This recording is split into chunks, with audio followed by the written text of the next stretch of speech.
Damn it. I can't endure this any longer. Gao Jinxiu gasped, rudely pushing aside the hands of the girl, blocking his path. Please, sir, don't do this. The girl was on the verge of tears, pleading incessantly, as the buttons of her professional attire fell off during the struggle. However, Gao Jinxiu showed no mercy. He lifted his leg and charged forward. Oh no, please don't go in. I beg you. Don't go in. Ignoring her desperate pleas, Gao Jinxiu forcefully kicked open the door to the hotel conference hall. He stormed onto the stage and seized the microphone. Utter nonsense. Complete nonsense, he shouted angrily. If I didn't want to serve my country, why would I travel all the way back from Germany? The leaders of the Football Association and the invited media reporters were left stunned. What's happening? Who is this person? They had gathered to discuss the selection of players for the national football team in a closed-door meeting, never expecting such an upheaval. The reporters, initially drowsy, suddenly snapped to attention, their cameras clicking away incessantly. They had been invited to a press conference regarding the selection of players for the Chinese men's football team, only to witness such a spectacle unfold. Who am I, huh? I am Gao Jinxiu, the very person you were just slandering. He held up his phone, which displayed a live broadcast of the player selection meeting. Such meetings typically require the surrender of mobile phones and electronic devices to maintain a unified narrative, but some reporters had secretly continued to broadcast. Gao Jinxiu's fury stemmed from having witnessed this live stream.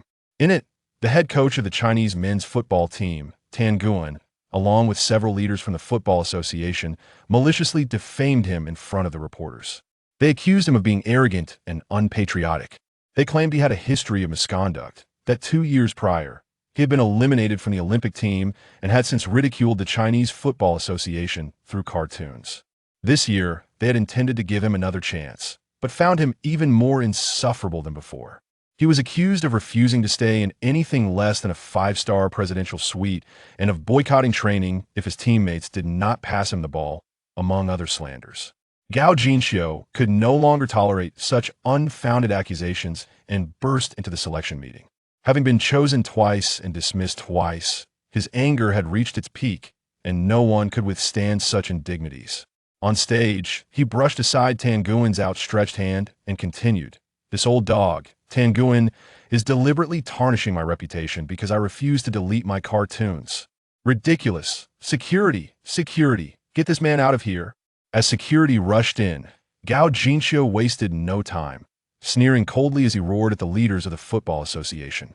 2 years ago, you selected players based on sponsorship fees. I had no money, so I accepted it. Now you resort to this trick again. Enough is enough. Let me make this clear. As long as the Chinese Football Association exists, I will never join the national team.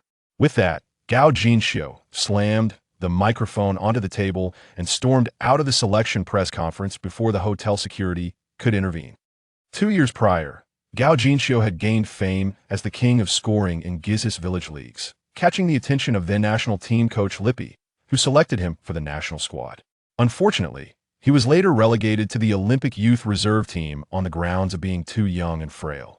What did this reserve team signify? In China, a reserve team was merely a means of paying to play. To elevate from the reserves to the Olympic team required hefty fees, where the highest bidder triumphed. At that time, Gao Jinxiu had been dismissed by the Olympic team's coach, Tan Guan, for failing to pay the sponsorship fee. Frustrated, he reported Tan Guan to the Football Association for accepting sponsorship fees, but to his dismay, they not only failed to investigate Tan Guan, but also accused Gao Jinxiu of lacking integrity for defaming Tan Guan after being rejected. It was then that Gao Jinxiu first encountered the darkness of Chinese football, and upon returning home, he created a comic mocking it, titled "The Highest Payer Gets to Join the Chinese National Team." Unexpectedly, the comic gained traction. Upon learning of this, Tan Guan was alarmed, fearing his own corruption would be exposed. He quickly retaliated by launching a smear campaign against Gao Jinxiu's comic, leading to its censorship. During that time, Gao Jinxiu felt disheartened not only by Chinese football, but by the entire nation. Fortunately, Lippi reached out to him, providing guidance that helped him regain his confidence and resolve to go abroad. Upon arriving in Germany, Gao Jinxiu continued to play football while updating his comic from afar, believing he would never again have ties to Chinese football. However, To his astonishment, the Football Association issued him a call-up for this year's World Cup qualifiers. Initially, he intended to decline, but what man does not wish to serve his country? Moreover, he remembered Lippi as the national team coach, the very person who had once encouraged him. Thus, he accepted the summons to return home. Little did he know, Lippi had resigned in frustration, and the new head coach was none other than the very Tan Nguyen he had hoped to avoid. After Lippi's departure, the Football Association had been promoting the idea that local coaches were no less competent than foreign ones, claiming they wanted to give local coaches a chance. Was this simply an opportunity for such a scoundrel? Was it merely a chance for local coaches to profit? Gao Jinxiu sensed that things were not as straightforward as they appeared. Indeed, Tan Nguyen's first demand upon assuming the role was for him to delete the comics he had posted online and to apologize to the Football Association and all Chinese fans for disparaging the national team. Apologize? Absolutely not. Gao Jinxiu realized that Tan Nguyen's summoning him back was not for his benefit, but purely to address the embarrassment his comics had caused him. Though Gao Jinxiu wished to serve his country, he would not submit to someone as despicable as Tan Nguyen. Moreover, knowing Tan Nguyen's unscrupulous nature, he understood that if he apologized, he would likely be expelled from the national team once again due to moral reasons the very next day. If he was to be expelled regardless, why should he bow to such pressure? Consequently, he slammed his hand on the table and indignantly withdrew from the national team. To his astonishment, Tan Nguyen and the others exhibited even greater shamelessness than he had anticipated, maliciously defaming him at the press conference. Damn it! After leaving the hotel, Gao Jinxiu grew increasingly furious and kicked a nearby soda can with all his might. At that moment. Ding! The system has detected that the host is undergoing severe defamation, initiating the football face-slapping system. Ding! The football face-slapping system has been activated. Congratulations to the host for receiving a novice gift pack. Would you like to claim it now? Gao Jinxiu was momentarily taken aback. What a familiar scene. Wasn't this how protagonists in novels always began their journeys? First, they endured slander and ridicule, then awakened a system, and eventually slapped everyone in the face. I'm about to become amazing. Gao Jinxiu was so excited he nearly leaped into the air. Clenching his fists and swinging them at the air a few times, he managed to contain his exhilaration and declared, "System, I want to claim the novice gift pack." Ding! Critical hit triggered. Congratulations to the host for acquiring the shooting skill. Guaranteed goal from a header within the small penalty area. What the hell? Guaranteed goal from a header within the small penalty area? Gao Jinxiu exclaimed, astonished.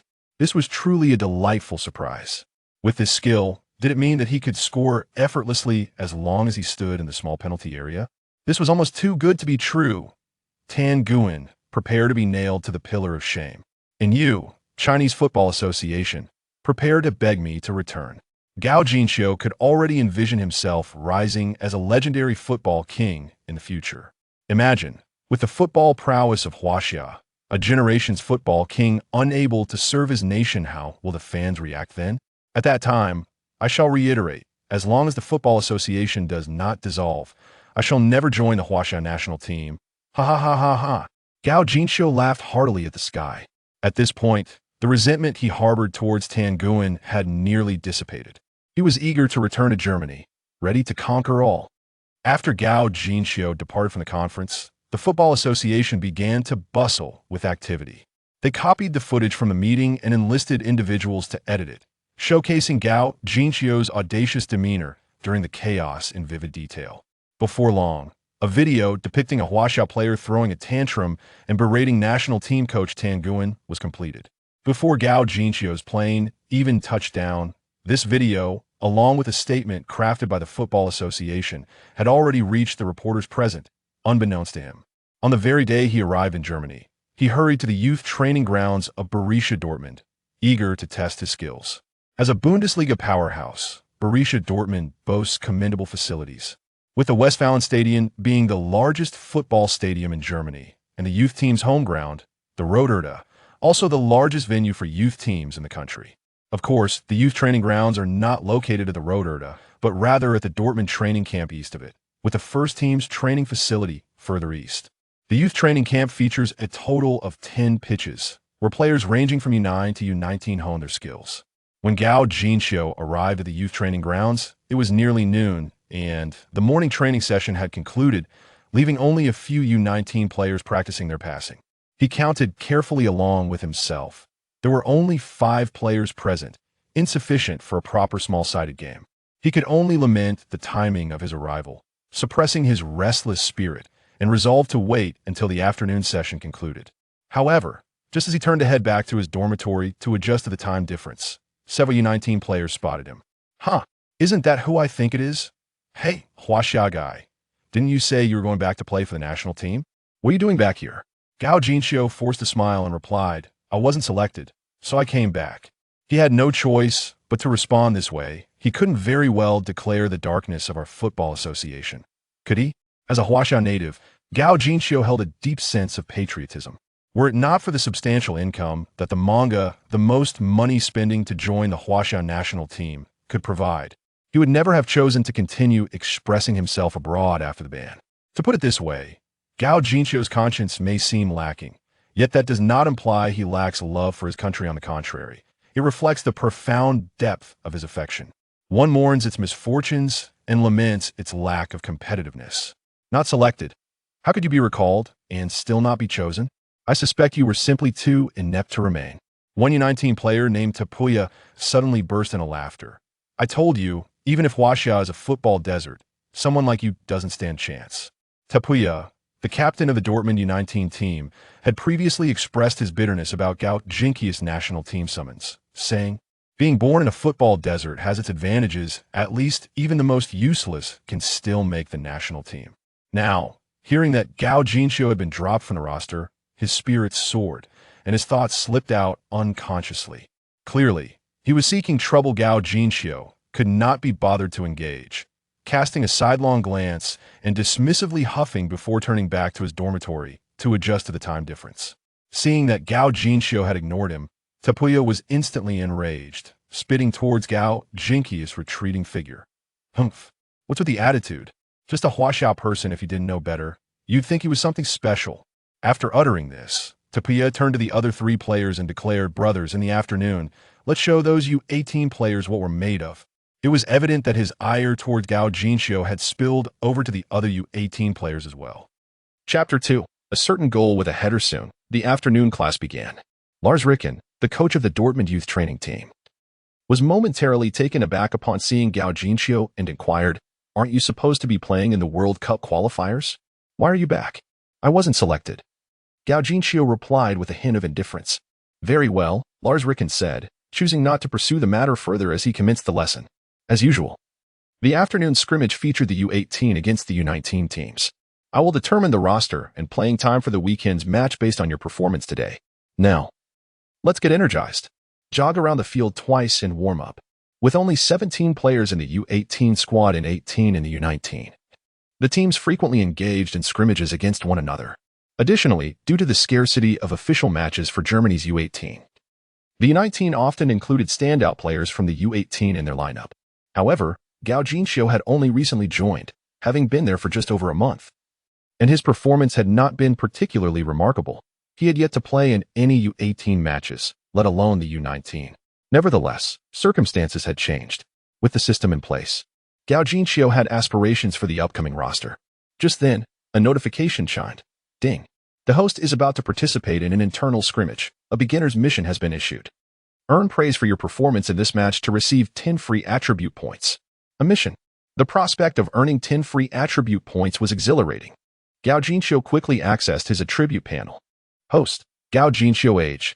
18 ball control. 66 dribbling. 66 breaking through. 66 passing. 66 shooting. 66 defense. 66 tackling. 66 speed. 66 explosiveness, 66 balance, 66 jumping, 66 stamina, 66 goalkeeping, 66 charisma, 66 overall rating, 66 not bad. Not bad at all. It seemed he was indeed quite impressive, possessing attributes that were nothing short of remarkable. Even more astonishing was the fact that, as a forward, he had goalkeeping attributes, which made him feel rather pleased. With such formidable attributes, competing in the Chinese Super League would be a breeze. Tan Guan had even been expelled from the national team for failing to provide sponsorship fees. Well deserved, indeed. However, while Gao Jinxiu indulged in such fantasies, he understood that professional leagues differ greatly from casual play. Those seemingly impressive attributes had no standout features in the professional realm. Thus, he resolved not to allocate points toward defense or goalkeeping in the future. After all, football is fundamentally about statistics, with goals and assists being the most direct indicators of success. To become the greatest player, one must focus on offensive positions, as defenders and goalkeepers lack even the eligibility to be considered for the Ballon d'Or. Warm-ups concluded swiftly, and the two teams began discussing their starting players and strategies. At this moment, Gao Jinxiu had little role to play, so he conscientiously took a seat on the sidelines, willingly assuming the role of a substitute. This was an unavoidable reality. In competitive sports, prowess ultimately reigns supreme. The others were unaware of Gao Jinxiu and Oppo's skill for guaranteed headers to them. He remained an unremarkable newcomer with average abilities. They even speculated that, were it not for the backing of the Chinese market, the club would never have considered such a player. Furthermore, having joined Dortmund only a month prior and being Chinese, he had yet to establish strong relationships with his teammates. Most importantly, the U19 team was considerably stronger than the U18, and stepping onto the field now would likely result in a brutal experience. Conversely, should he manage to score a goal and turn the tide at the last moment, he would undoubtedly earn the fervent applause of his teammates and coach. 10 free attribute points were at stake. Not seizing this opportunity would be a grievous loss. Thus, seated on the bench, Gao Jinxiu felt not a shred of discontent, but rather a flicker of anticipation. He eagerly awaited the moment he could be hailed as the king of comebacks. On the field, the two teams had finalized their starting lineups and tactical approaches. They took their positions, awaiting the commencement of the match. The U19 team initiated the kickoff. Captain Tepuoi placed his foot on the ball and turned to glance at Gao Jinxiu, who sat calmly on the bench, snorting disdainfully. "Let's see you knock your teammates down a peg." The memory of Gao Jinxiu's condescending gaze earlier that morning fueled Tepuoi's ire. "Brothers, show no mercy. If we win by 3 goals or more today, the bar is on me tonight. Long live the captain." The U19 players were filled with fighting spirit. Beep. At that moment, assistant coach Steve, serving as the referee, blew the whistle to signal the start of the match. The U19 team surged forward first. Tepuoi passed the ball to his teammate Jerk, then quickly made an incisive run. The U19 and Oppo's pace was rapid, thrusting the match into a high-intensity contest in no time. The U18, already at a disadvantage, found themselves overwhelmed by the U19's relentless play. Before long, the U18's goal was under siege. Despite their frantic attempts to defend, the disparity in skill was evident, and conceding a goal felt inevitable. Sure enough, in the 11th minute, Tepuoi received the ball, feigned a breakthrough to deceive a defender, swiftly passed to the side, and charged into the penalty area. His teammates, in perfect sync, executed a seamless triangular play, sending the ball directly to Tepuoi and Oppo's feet. Tepuoi received it comfortably and unleashed a powerful shot, the ball piercing through the U18 goalkeeper's grasp. Goal. Just 11 minutes in. The U19 team opened the scoring with a brilliant triangular play. "Well done, Tepuoi. Amazing." The U19 players rushed to celebrate. "Keep it up. At this rate, scoring 6 or 7 goals is a piece of cake." Damn. The U18 players, overhearing Tepuoi's taunt, couldn't help but curse. They were teammates after all. Was such cruelty necessary?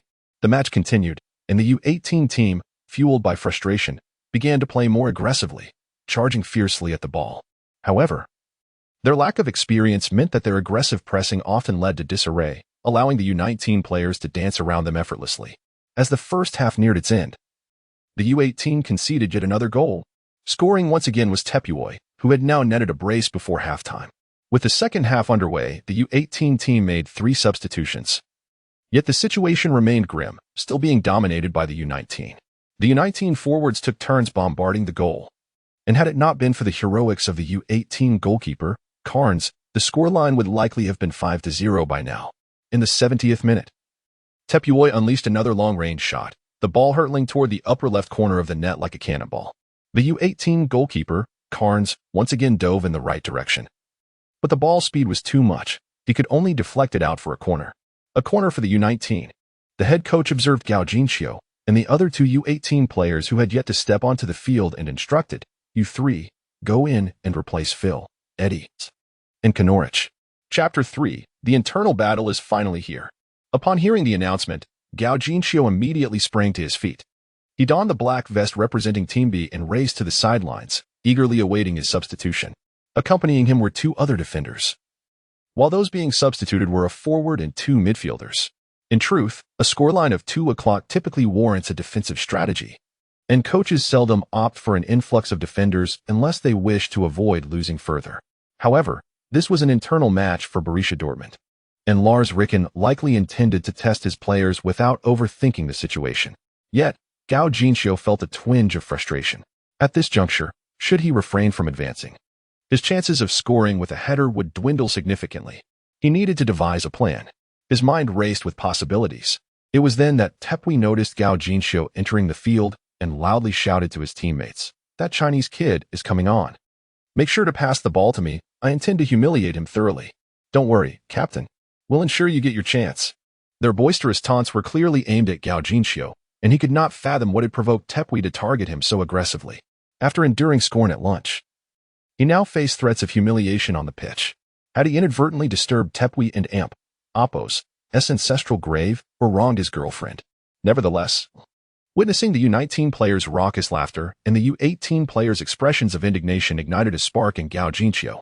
He stepped forward, gave Tepui a thumbs up, and then swiftly turned it downwards. Those lacking in ability only engage in internal strife. When faced with outsiders, they cower.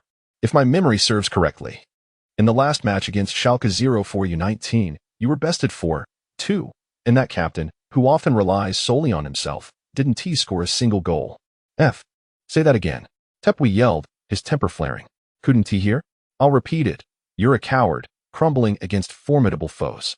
Tepui rushed at Gao Jinxiu, but the referee intervened, brandishing 2 yellow cards, one for Tepui and one for Gao Jinxiu. Enough. If you continue, you will both be off the field. Though receiving a card upon entering the match would typically dampen one's spirits, Gao Jinxiu felt elated as he received a system notification. Ding. Your reprimand of U19 player Tepui has garnered unanimous approval from the U18 players. Task completed, earning 10 free attribute points. This delightful notification filled Gao Jinxiu with exhilaration, prompting him to nearly leap with joy. He had indeed surmised correctly. The system's concept of performance on the field encompassed more than mere gameplay. He promptly accessed his attributes panel, where he saw 17 likes and 10 free attribute points.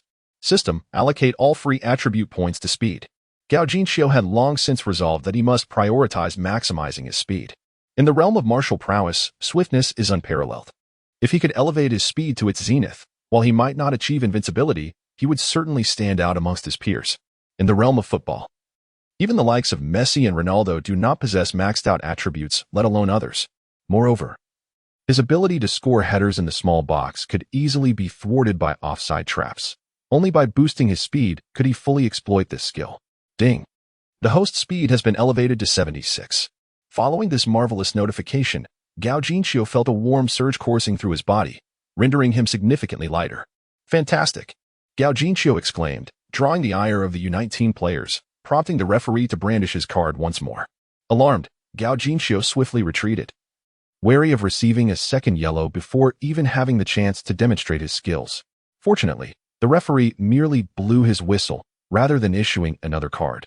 As the players assumed their positions, the referee signaled that a corner kick could commence. The corner was taken by U19's Jerk, who sent a well-placed high ball to Tepui. Tepui, well prepared, sprinted a few steps, eluding the closely marked U18 defender, and leapt high. With a thud, Tepui connected with the ball, redirecting it toward the bottom left corner of the goal. However, the U18 goalkeeper had anticipated the pass and had been tracking Tepui from the outset. As expected, his gamble paid off. Unfortunately, the shot was too close and too swift for him to react promptly. Yet, he valiantly managed to deflect the ball away. The ball was cleared by goalkeeper Cons, altering its trajectory as it soared above the crowd and landed just outside the penalty area, where Gao Jinxiu had recently entered the field. Here it comes. As Gao Jinxiu pondered how to break through, he spotted the ball flying toward him and felt a surge of joy. He sprinted toward the ball's landing point. With his initial speed rated at 66, the recent boost had raised it to 76, granting him a near 15 increase in pace, allowing him to feel the exhilarating rush of speed. Due to the overall pressing formation and the corner kick, U19 had only 2 defenders in the back, positioned near the halfway line. As Gao Jinxiu received the ball and began his advance, they began to panic. The closer defender rushed toward him, while the farther one sprinted back at an angle. Unfortunately for them, Gao Jinxiu had already surged ahead. While a speed of 76 may not be considered exceptionally fast, it was certainly enough to outpace the U-19 defenders. By the time the nearer defender closed in, he was 2 body lengths behind, unable to foul him, left trailing in the dust and hoping his teammate, Carringer, would step up. Carringer, while retreating, maintained his focus on Gao Jinxiu, knowing that dealing with such an advancing forward required experience. Rather than rushing in, he positioned himself diagonally in front of Gao Jinxiu. This presented a dilemma for Gao Jinxiu. In his youth, he had frequently broken through defenses when playing in formal matches. But since joining Dortmund's youth training, he had faced regular interceptions and scarce opportunities to possess the ball, thus losing his edge and dribbling past opponents. Now, confronted by the seasoned Carringer, he felt uncertain. He considered passing, but a quick glance backward revealed that the nearest teammate had only just crossed the halfway line. With U19 players in close pursuit, a backward pass would not only slow the tempo of the attack but could also squander a hard-earned opportunity. Timing is often a matter of mere moments. Enough deliberation, I must take a risk. Gao Jinxiu resolved, determined to break through. Today, for no other reason than to set a strong precedent, he could not afford to falter. With steely determination, Gao Jinxiu planted his left foot firmly on the grass, leaned into Carringer with his left shoulder, and then pivoted, using his right foot to control the ball. With a somewhat clumsy Marseille turn, he left Carringer stumbling, momentarily losing his position. Carringer had been closely monitoring Gao Jinxiu's movements. Sensing the hesitation of this ordinarily timid player, he anticipated a pass. Just as he relaxed, Gao Jinxiu collided with him, nearly knocking the breath from his lungs. By the time Carringer regained his composure, Gao Jinxiu had already dashed past him. He had done it. The U18 players on the bench erupted in excitement, and coach Lars Ricken and Amp, Oppo's eyes widened in surprise. The lad has improved remarkably. After speaking, he noted down a high score in his notebook, evidently preparing to grant Gao Jinxiu an opportunity. Unbeknownst to Gao Jinxiu, he has already captured the head coach and Amp, Oppo's attention. However, even if he were aware of this, it would not concern him, for he has already broken free on a clear path towards the goal. Chapter 4, Provocation. As Carrienge was pushed aside, U19's goalkeeper, Ellen Martin, swiftly decided to charge forward. Seeing that the angle for the shot was nearly blocked by Ellen Martin and Oppo's advance, Gao Jinxiu felt a pang of anxiety. However, upon realizing he was just 2 steps away from the small penalty area, a flicker of joy surged within him. A header from the small box is bound to score. This skill must ensure that as long as the ball touches his head, it will find its way into the net, right? With this thought in mind, Gao Jinxiu hesitated no more. He quickly took 2 steps, turned his back, and flicked the ball up with his toes, then spun around to knot it in. Bang! The football sailed through the goalkeeper's legs at a peculiar angle, bounced off the ground, and into the net. What a splendid flick! No, not merely a flick. Good heavens! The ball went in. Did I just witness that? A nutmeg goal. He lifted the ball and then headed it in. What kind of maneuver is this? He could have simply scored directly, yet he opted for the nutmeg. This must be a provocation, right? I can't help but feel this is a deliberate taunt. On the substitutes bench, U18 and U19 substitutes engaged in fervent discussions.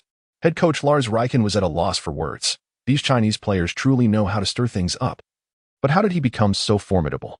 Why hadn't I noticed this before? Lars Ricken recalled his assessment of Gao Jinxiu a month ago at the end of the trial. A jack of all trades, average in all aspects but well-rounded. If considering the Chinese market, he could be signed. Otherwise, send him back.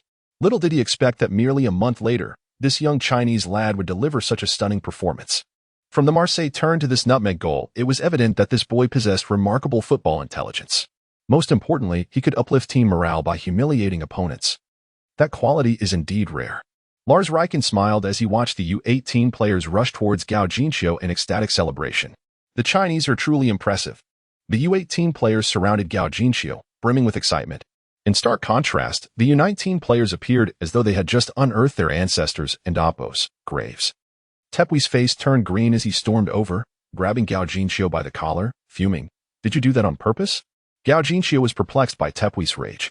He had no intention of provoking anyone with his goal.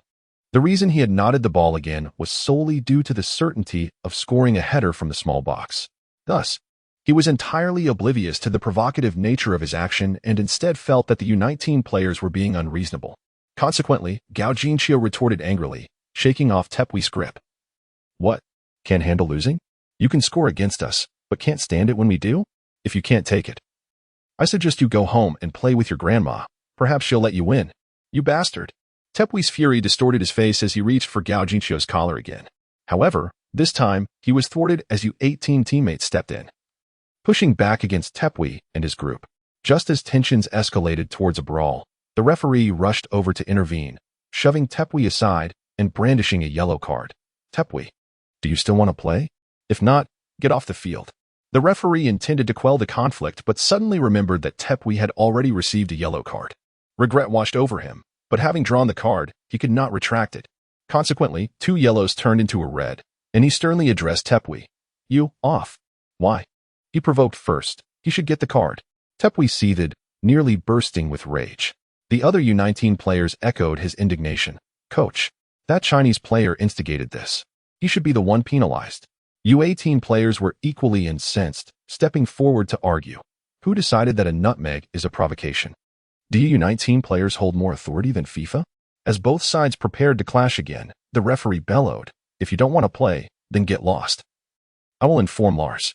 He then turned to Tepui. At least he didn't grab anyone's collar. Now leave, immediately. With a thunderous glare at Gao Jinxiu, Tepui stormed off the field, muttering angrily. After Tepui departed, the referee cast a significant glance at Gao Jinxiu. This is a warning. If you make such provocative gestures again, I will issue a card. Provocative gestures? Gao Jinxiu was at a loss. If nutmegs warranted cards, then surely Messi would receive one every match.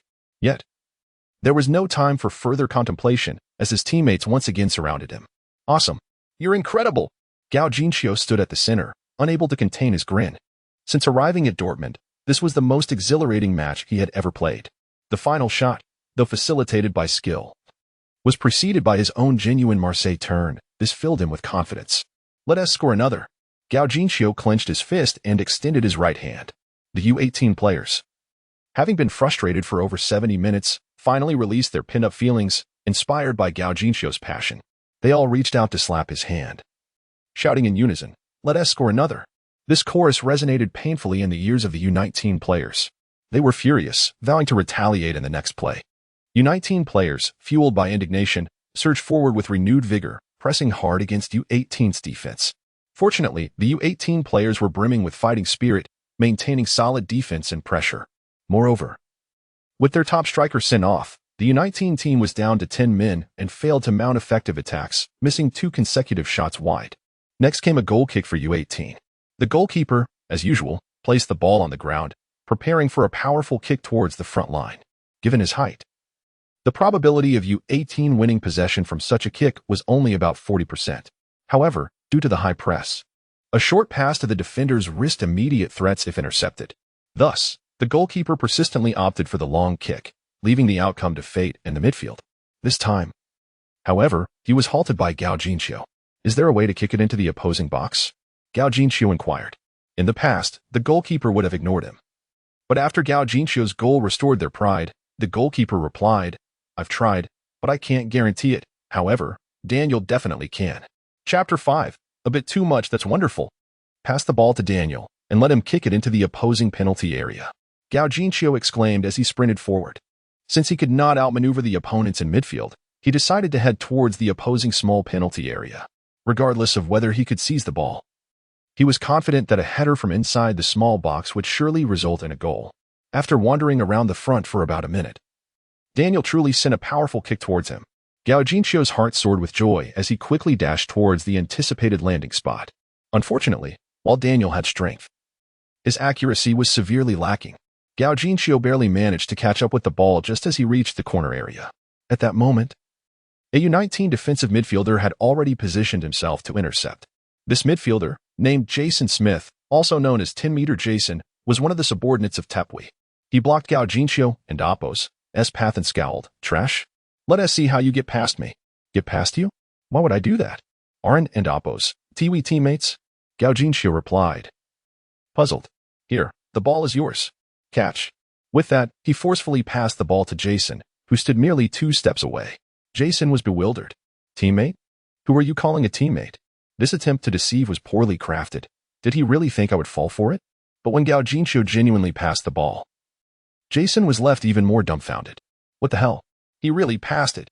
Instinctively, Jason reached out to stop the ball. Thud. The ball hit Jason's foot and rolled out of bounds. Corner kick for U18. Damn it. Jason nearly lost his temper. Was this a mockery of his inability to control the ball from 10 meters away? This was utterly humiliating. Fuck. He kicked it towards me on purpose. Jason contemplated arguing with the referee, only to realize he had no grounds, and could only glare at Gao Jinxiu with resentment. Watch it. The other U19 players were equally furious. This was already the third time. No, counting the previous verbal provocations, it was the fourth. What on earth is this kid from Huaxia trying to do? Is he attempting to offend every member of U19 with his incessant provocations? The U18 players, however, were ecstatic, showering Gao Jinxiu with praise. Awesome. Well done. Let in amp. Oppos. Take down U19. They began strategizing for the corner kick. With a speed rating of 76 and the certainty of scoring a header from inside the small box, Gao Jinxiu had some ideas for the corner. But he was still growing, standing at a modest 175 centimeters. Though he had a jump rating of 66, it was insufficient to compensate for his height. Thus, he refrained from rushing into the fray and instead positioned himself near the penalty mark, his gaze fixed intently on the ball, ready to seize any opportunity. Beep. U18 executed the corner kick, aimed towards the far post. The U18 player Stanford, towering at 194 centimeters, was the tallest on the field. Unfortunately, as he leapt, a U19 player shoved him, causing his jump to falter, and he failed to connect with the ball. The ball ricocheted off his shoulder and rolled to the ground. U19 players rushed in, ready to clear the ball with a powerful kick. However, they were outpaced by an even quicker contender. Like a cheetah, Gao Jinxiu darted forward, nudging the ball aside to evade the U19 clearance. He then swiftly crouched down and executed a diving header. The ball swiftly took an erratic trajectory, evading the feet of several defenders, and rolled into the net. The ball. It's a goal. Gao Jinxiu has scored again. What an extraordinary performance. U18 players erupted with joy, jumping in celebration. Yay. Awesome. They all rushed towards Gao Jinxiu, who was sprawled on the ground, nearly rolling away in panic. Observing the jubilant U18 players, the mood among U19 was far less favorable, with some even cursing in frustration. This was utterly intolerable. He could have easily scored with his foot, yet he chose to execute such a maneuver. The U19 players were filled with indignation, their anger palpable as they joined the pursuit of Gao Jinxiu. Thus, a comical scene unfolded on the pitch, with both teams chasing a single individual. If not for the differing jerseys, it would have been impossible to discern who was celebrating. A dozen players surrounded Gao Jinxiu, quickly cornering him. Jason Smith, witnessing Gao Jinxiu halt, clenched his fist and charged forward with a punch. Seriously? Unable to kick the ball, you resort to fighting? Gao Jinxiu swiftly dodged to the side. Enraged by the evasion, Jason Smith swung again. At this moment, the U18 players, now alert, rushed forward to defend Gao Jinxiu, pushing Jason aside. The U19 players, unwilling to back down, began to accuse Gao Jinxiu of instigating the conflict.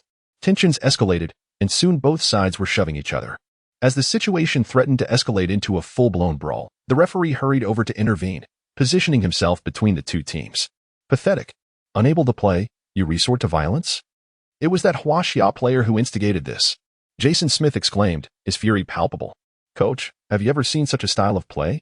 He could have simply tapped the ball in, yet he chose to use his head. This is nothing short of deliberate provocation. Jason's outburst was akin to a man whose wife had been stolen away, his rage echoing through the field. The other U19 players chimed in. Exactly. That goal should count. Right. Coach. Not only should that goal be disallowed, but he should also receive a red card. The referee, caught in disbelief, issued a red card to Jason Smith and warned Gao Jinxiu. If you continue with these provocations, you will join him. Gao Jinxiu recognized that his prior actions could indeed be misconstrued, so he refrained from offering further explanation and quietly returned to the center circle, awaiting the restart. However, at that moment, head coach Lars Riken called for a halt to the match. That's enough for today. Gather over here. Lars Riken, with good intentions, was genuinely worried that if the match continued, Gao Jinxiu might suffer a serious injury from a U19 tackle. Yet, Gao Jinxiu, oblivious to the coach's protective instincts, felt a tinge of disappointment at the game being called off. After all, who would be discontented when they were on the verge of unleashing their prowess upon the field? His teammates, however, were quite pleased with the outcome, approaching Gao Jinxiu with laughter and embraces. You were absolutely phenomenal today. While your two headers had an element of luck, your composure during the shot was remarkable. The U18 players expressed their enthusiasm, leaving Gao Jinxiu feeling somewhat out of place amidst the fervor. It was just all right, haha, he laughed, scratching the back of his head. Lars Riken, observing the joy among the U18 players and the dejected U19 squad glaring at Gao Jinxiu, clapped his hands with a smile. That's it for today. Tomorrow will be a rest day. Now, I will announce the squad for the upcoming match against Bayer Leverkusen U19. Chapter 6, Inclusion in the Final Roster. Goalkeeper, Ellen Martin. Cairns, Defenders, Jason Smith. Forwards, Tepu, Gao Jinxiu. The final roster bears little difference from previous selections, the only notable change being the inclusion of the commendable Gao Jinxiu.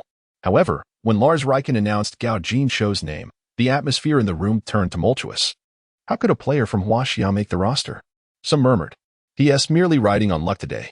Others scoffed, with his abysmal skills. It would be better to field Kurian instead. Indeed, coach, I also believe Kurian is more reliable. Bayer Leverkusen and Appos, U19 team currently ranks 4th in the West.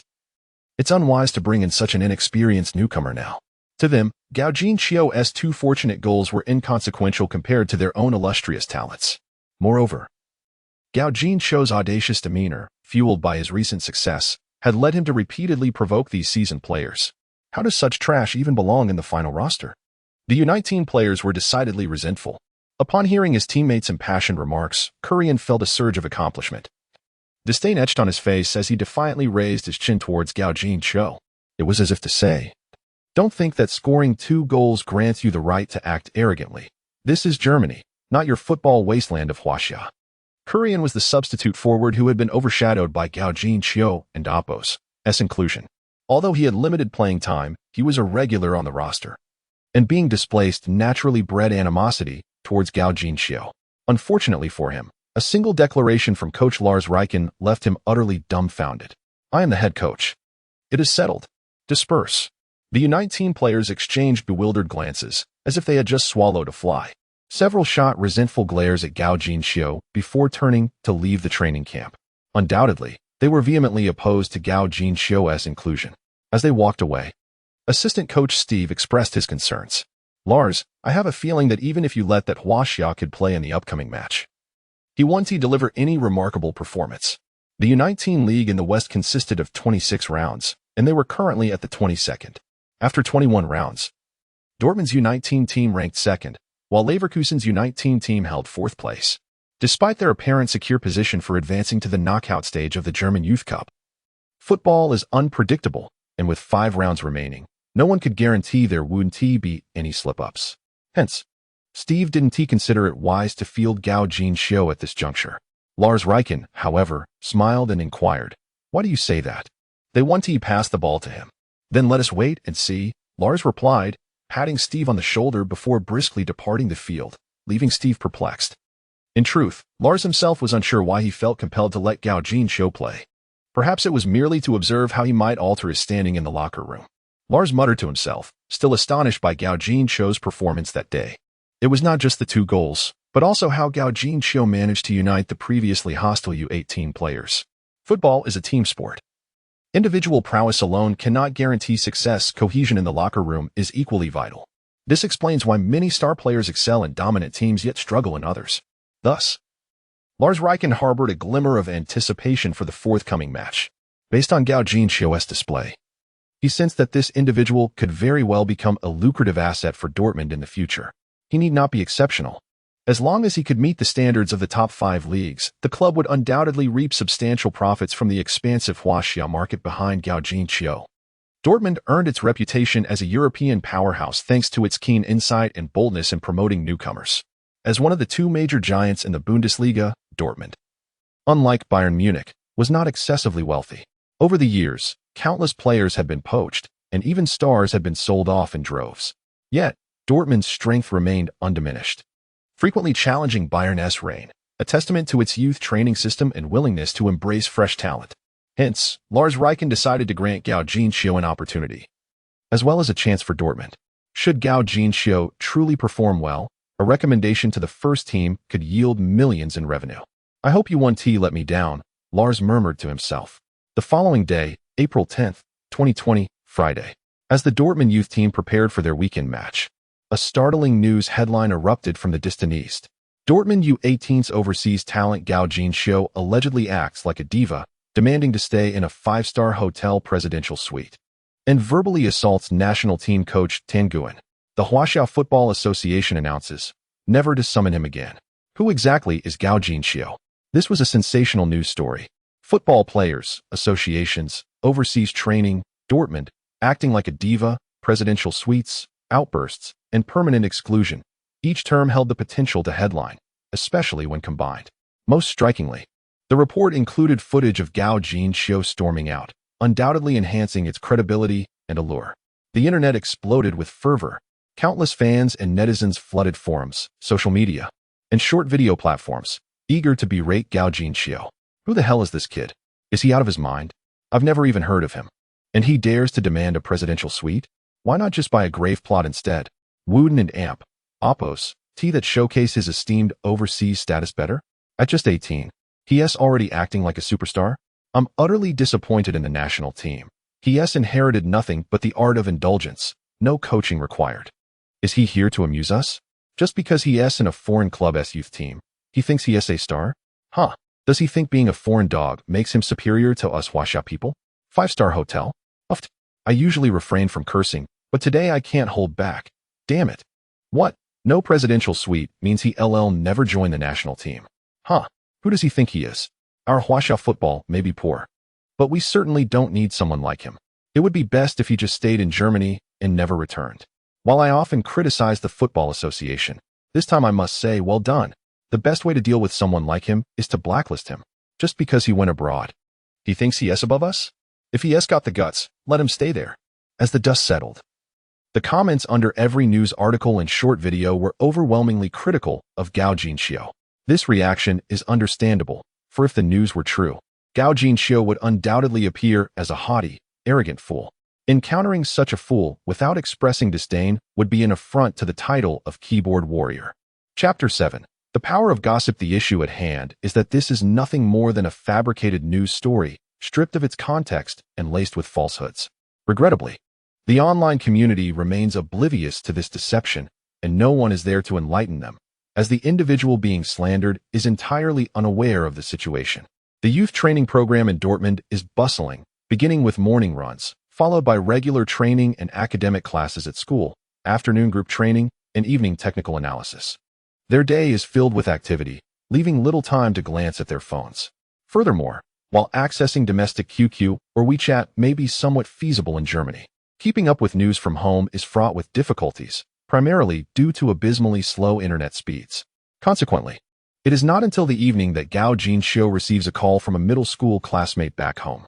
By this time, the rumor has spread, and all his friends are aware of it. Is what the news says true? Are you really being difficult? They inquire. How could that be possible? Damn it. That Tan Guan is spreading lies about me.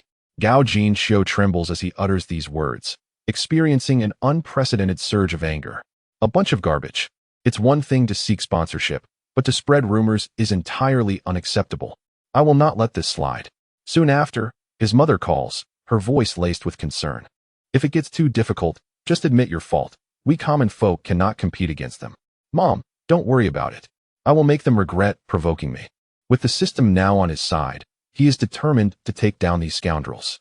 This bunch of rubbish sets barriers and sponsorships, leaving genuine football enthusiasts without a chance. Meanwhile, those who merely seek profit, with no integrity, continue to be selected. How can domestic football ever improve under such circumstances? Milosevic once stated, attitude determines everything. Yet, ever since Milosevic was dismissed in 2002, it seems that even this wisdom was cast aside.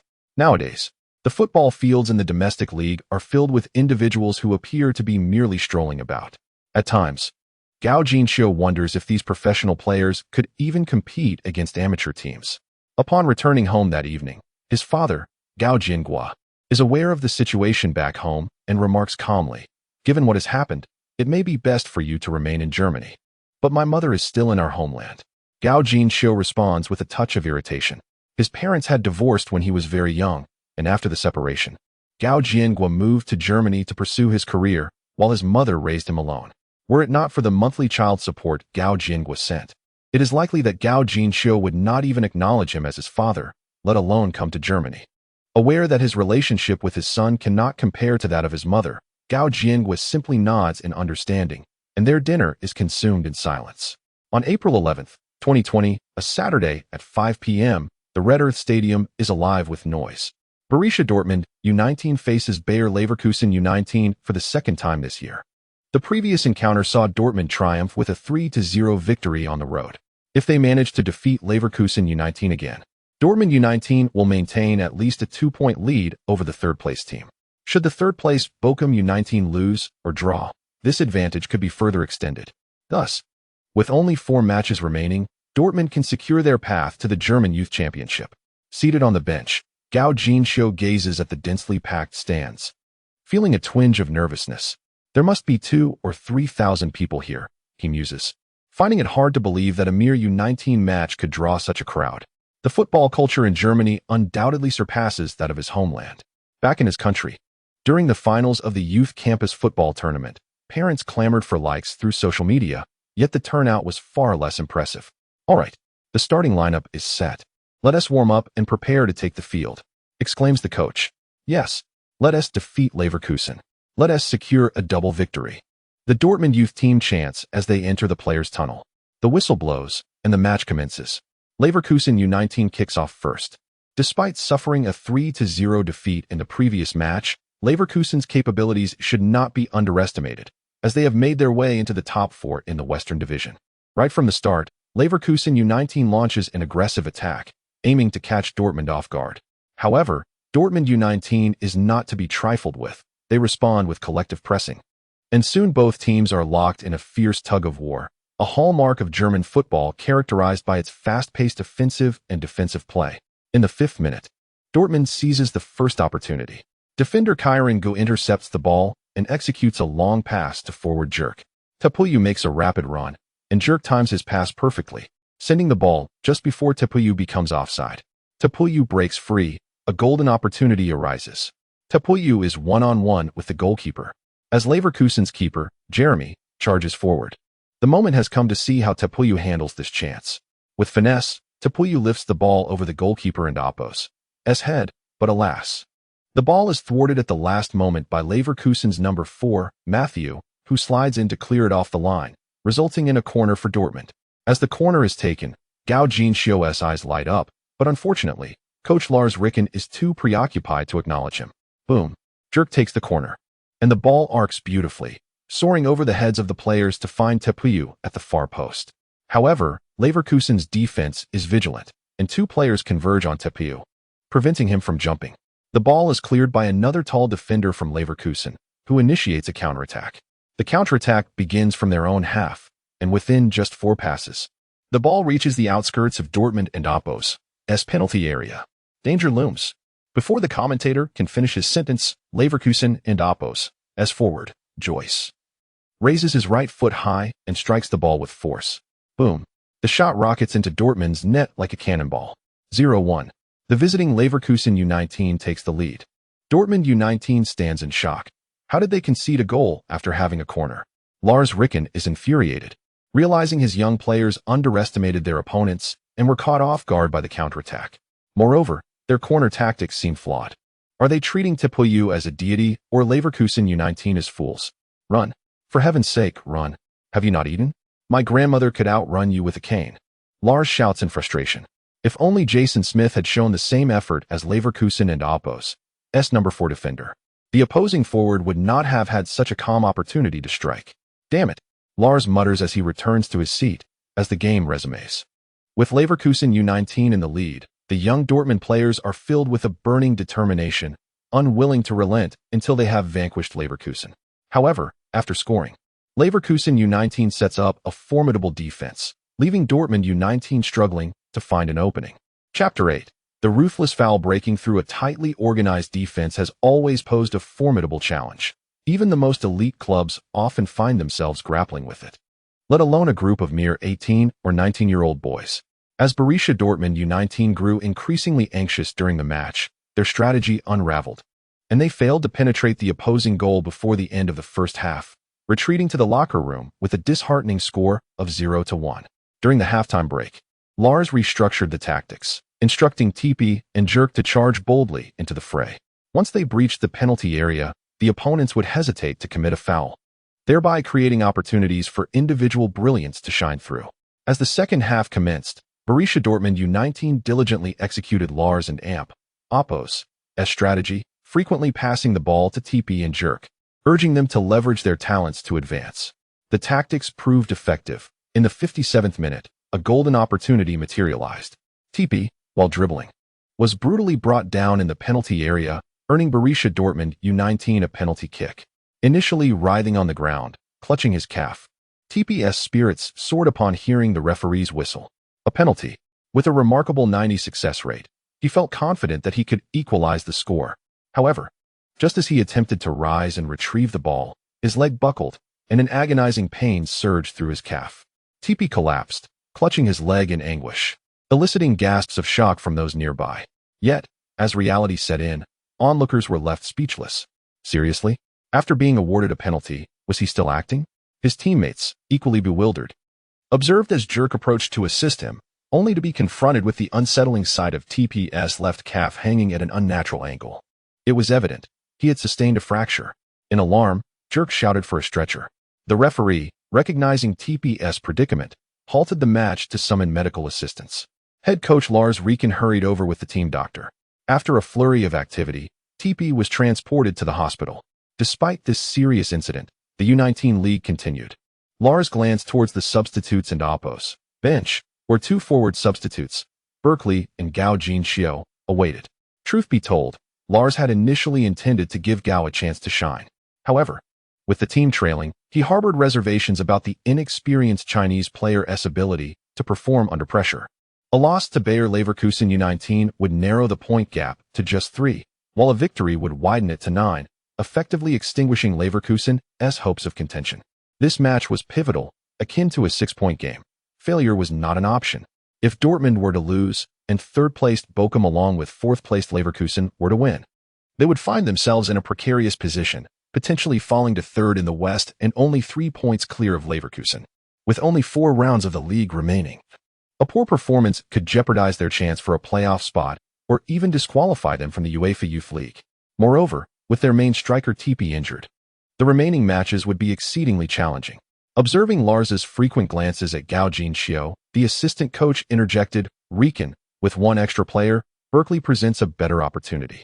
His penalty success rate is 88. Lars considered both Gao and Berkeley, sighing, Berkeley, you're up. Though Berkeley boasted a high penalty conversion rate, Lars did not designate him to take the penalty, merely allowing him to enter the field. After all, there should be a certain order.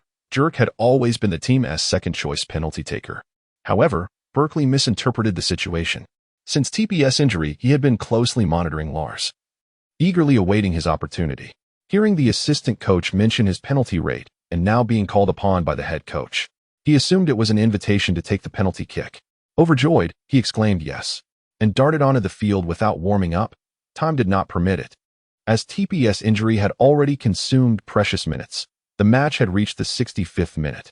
Jerk placed the ball on the penalty spot, and with TP absent, it was customary for him, as the second striker, to take the shot. Yet, upon Berkeley's arrival, he claimed, the coach said I should take the penalty. Really? Jerk looked perplexed at the coaching staff, only to see Lars nodding in affirmation. Lars intended to encourage Jerk, but it led him to believe Berkeley's claim was valid, igniting a surge of frustration within him. Damn it!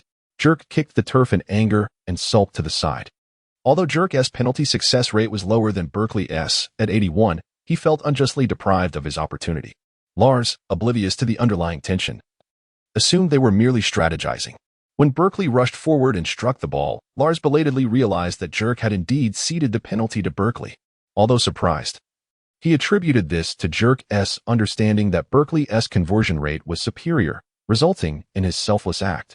Unfortunately, whether due to nerves or lack of preparation, Berkeley blasted the ball over the bar. Oh no, Berkeley lamented, burying his face in his hands, disbelief etched across his features. Damn, Lars cursed, frustrated with his unreliable substitute. Yet, he knew this was not the time for blame. He shouted onto the field, run. We still have time. A golden opportunity to equalize had been squandered, leaving Borussia Dortmund U19 in a state of dismay. While others were merely frustrated, Jerk felt a mix of anger and disappointment. This penalty should have been his. As play resumed, Dortmund, despite having a numerical advantage, struggled to create legitimate scoring chances. The reason was clear. Jerk and Berkeley could not coordinate their efforts.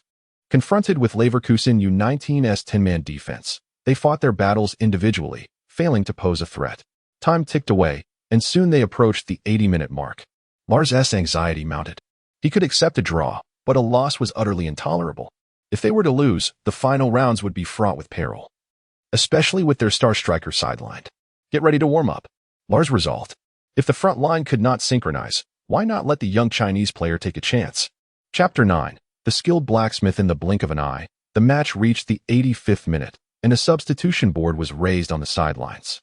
Borussia Dortmund U19 requested a change. Number 7, Jerk, was replaced by number 13, Gao Jinxiu. Jerk's face was a mask of disbelief. He had missed a penalty and had yet to score, already seething with frustration. Now, he was being taken off early, and to make matters worse, he was replaced by that arrogant Huaxia player. Jerk exploded in anger. He stormed to the sideline, refusing to high-five Gao Jinxiu, and roughly bumped into him with his shoulder, grinding his teeth as he spat. Yellow-skinned punk. If you don't score, I swear I'll break your legs. He didn't even bother to glance at Gao Jinxiu. The fourth official was taken aback. Was this how teammates spoke to each other? Gao Jinxiu, however, was unfazed and had no time to engage. He had just heard the system prompt. Ding. Host detected participating in a tier match for the first time. A task is issued. In this match, if the host receives over 1,000 likes, a random shooting skill can be drawn. A task. Gao Jinxiu was elated. Another skill was on its way, and how could he not feel exhilarated? Though he desired a breakthrough skill more, a shooting skill was still acceptable. After the previous match, Gao Jinxiu realized that the skill-guaranteed header in the small box had significant drawbacks. Firstly, the conditions for using the skill were overly stringent. It required a header to trigger, which was not very friendly, especially when dribbling at speed. Flicking the ball onto his head was challenging. Bending down to head the ball was risky, as a miscalculation could lead to a collision with another player. Secondly, the skill's activation range was too limited. It could only be triggered within the small box, which was perilously close to the goalkeeper. A slight mishap could allow the goalkeeper to seize the ball, and it was also easy to be caught offside. Thus, the guaranteed header in the small box skill was not as invincible as Gao Jinxiu had initially imagined. However, this time was different. If he could draw a long-range shooting skill, that would be truly impressive. After all, being capable from both near and far made one all the more unpredictable. With the fourth official's approval, Gao Jinxiu eagerly entered the pitch. With only 5 minutes remaining in the match, time was of the essence. Yet, he was not overly concerned, for the injury to Tae Puyu had consumed several minutes. If the referee was not overly strict, there would be at least 10 minutes of stoppage time. Therefore, Gao Jinxiu had at least 15 minutes to work with. With his guaranteed header in the small box skill, as long as a teammate delivered an overhead pass, scoring would be a matter of moments. Now, with Borussia Dortmund U19 enjoying an 11 versus 10 advantage, they dominated Bayer Leverkusen U19's half. Delivering an overhead pass was only a matter of time. Gao Jinxiu confidently positioned himself within the penalty area, waiting for an opportunity. The play resumed with a throw-in for Borussia Dortmund U19. The ball was passed to Berkeley, who attempted to break through but was thwarted. The ball returned to Borussia Dortmund U19, who attempted a through ball but was intercepted by Bayer Leverkusen U19. Bayer Leverkusen U19's forward awaited the pass. Fortunately, the ball was poorly directed, and as the forward was not yet in position, 3 Borussia Dortmund U19 defenders quickly surrounded him, reclaiming possession of the ball. After a few passes, the ball found its way outside Bayer Leverkusen U19's penalty area. For 5 minutes, Borussia Dortmund U19 relentlessly attacked Bayer Leverkusen U19's goal, seemingly destined to score, yet they failed to find the back of the net. During this time, Gao Jinxiu made several runs into the box, yet his teammates neglected to pass to him, leaving him utterly frustrated. He had assumed that with his guaranteed header in the small box, he would swiftly equalize, but his teammates refused to pass him the ball. Damn, this bunch of U19 players is pathetic, letting personal grudges jeopardize the match outcome. He fumed, recalling how he had scored twice during a friendly. Spitting in disgust, he cursed. A bunch of garbage, stingy and unreasonable. You deserve to lose. Lars Riken, noticing Gao Jinxiu's multiple runs into open space without receiving the ball, angrily shouted, "Pass the ball to Gao." Are you all useless? Do you even want to keep playing? It was only after Lars and Apos' outburst that some teammates began to pass to Gao Jinxiu. Unfortunately, what he needed was an overhead pass into the opponent and Apos' small box. Not this futile passing outside the penalty area. Thus, effective offense remained elusive. Time was slipping away, and Gao Jinxiu grew increasingly anxious. If he failed to score, not only would he miss out on the task reward, but his chances of making the squad in future matches would also be in jeopardy. As the clock ticked down, regular time expired, and the referee announced 12 minutes of stoppage time. 12 minutes? How could he breach the opponent's barricade within that time? Gao Jinxiu's mind raced with strategies. Many teams break through a defensive wall using long shots, tall forwards, or set pieces. With only a shooting skill rating of 66 for long shots, he could only rely on luck. Moreover, with such a low rating, he could not contest set pieces, nor would teammates willingly yield them to him. Thus, the only option left was to utilize a tall forward approach. Although Gao Jinxiu stood at only 175 centimeters with a jump rating of 66, he possessed the guaranteed header in the small box.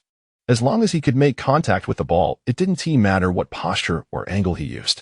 Therefore, the solution lay in leveraging the guaranteed header in the small box skill. However, how could he persuade his teammates to deliver him an overhead pass? Given his height, teammates were unlikely to pass him the ball over the top. What could he do?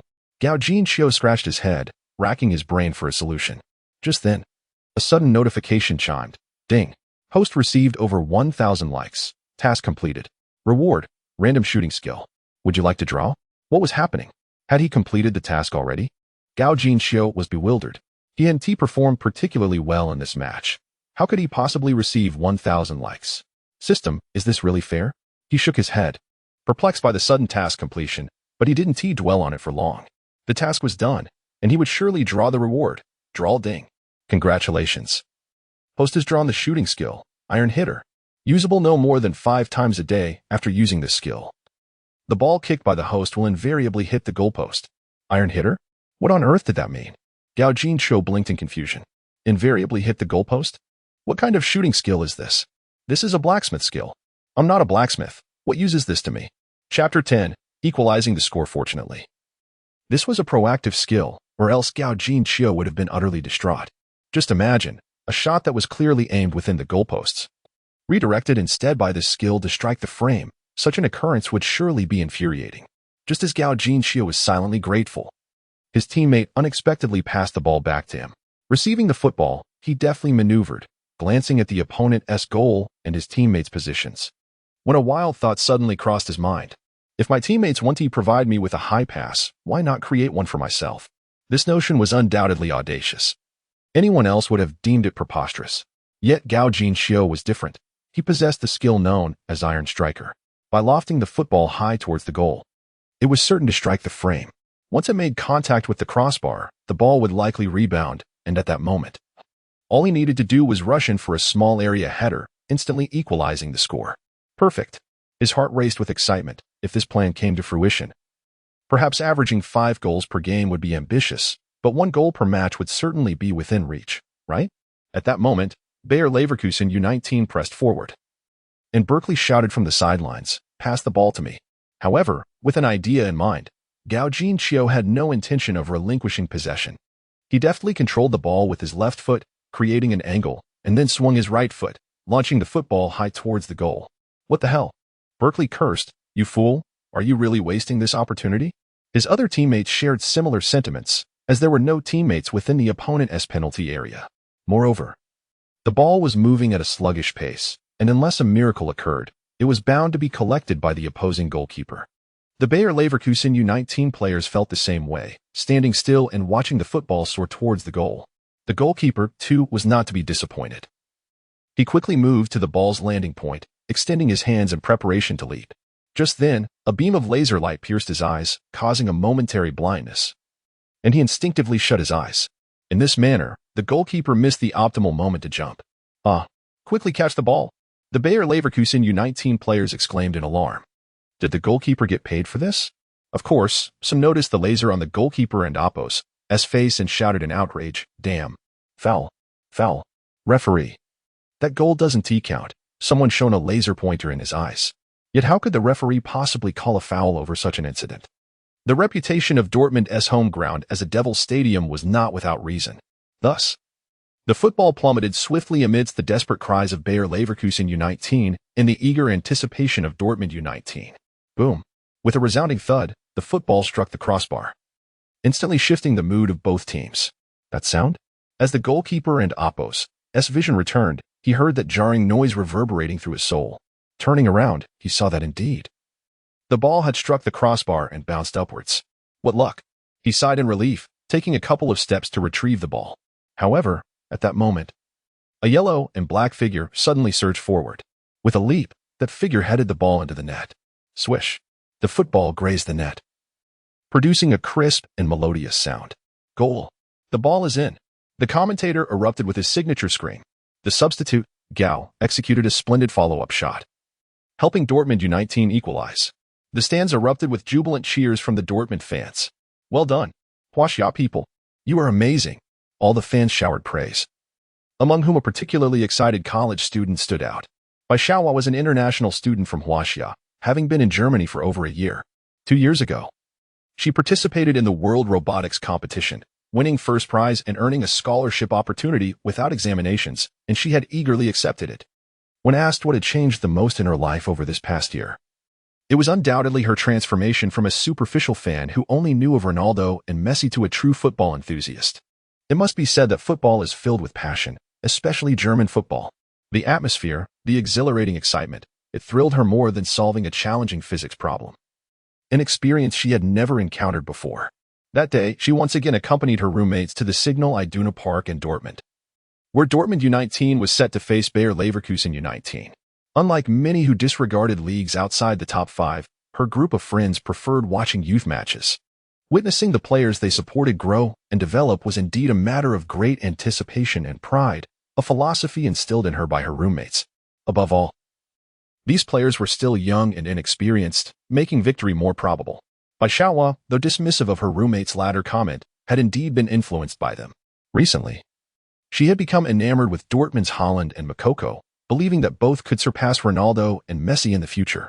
Unfortunately, neither of them possessed particularly striking looks, which left Bai Xiaohua somewhat disappointed. For girls, it was always better if their idols were handsome. At that moment, her black roommate, Lisa, sighed. Tepui's skills are still lacking. If Moukoko were here, the game would have been decided already. Like Bai Xiaohua, Lisa was a fan of Moukoko, but her admiration stemmed mainly from the fact that Moukoko, like her, was black, due to historical reasons.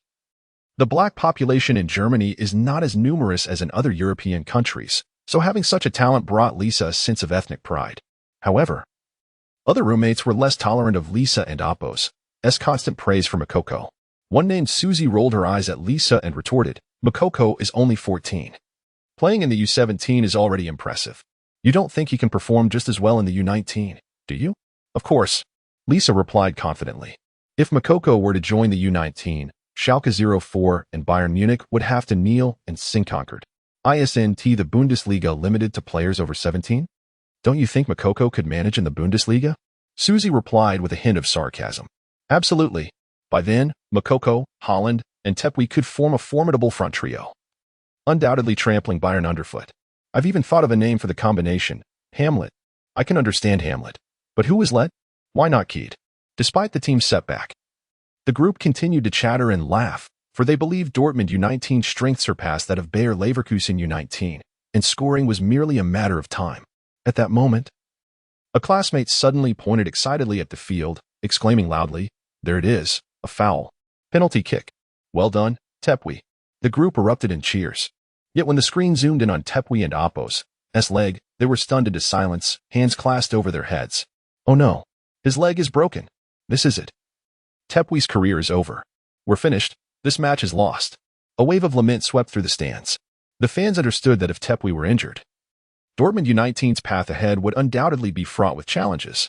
In the 21st round of the league, nearly half of Borussia Dortmund's U19 goals have been scored by Tepui, who can be said to have been carrying the team on his shoulders. Now that he is injured, it is uncertain who could possibly replace him. And the team's strength will undoubtedly suffer a significant decline, just as the fans have feared. The subsequent performance of Dortmund resembled that of an amateur team. First, there was Berkeley's missed penalty, followed by the disjointed efforts of him and Jerk, along with their wayward shots, all signaling the team's demise. As time passed, the so-called devilish home ground of the Red Earth Stadium unexpectedly fell into a hush.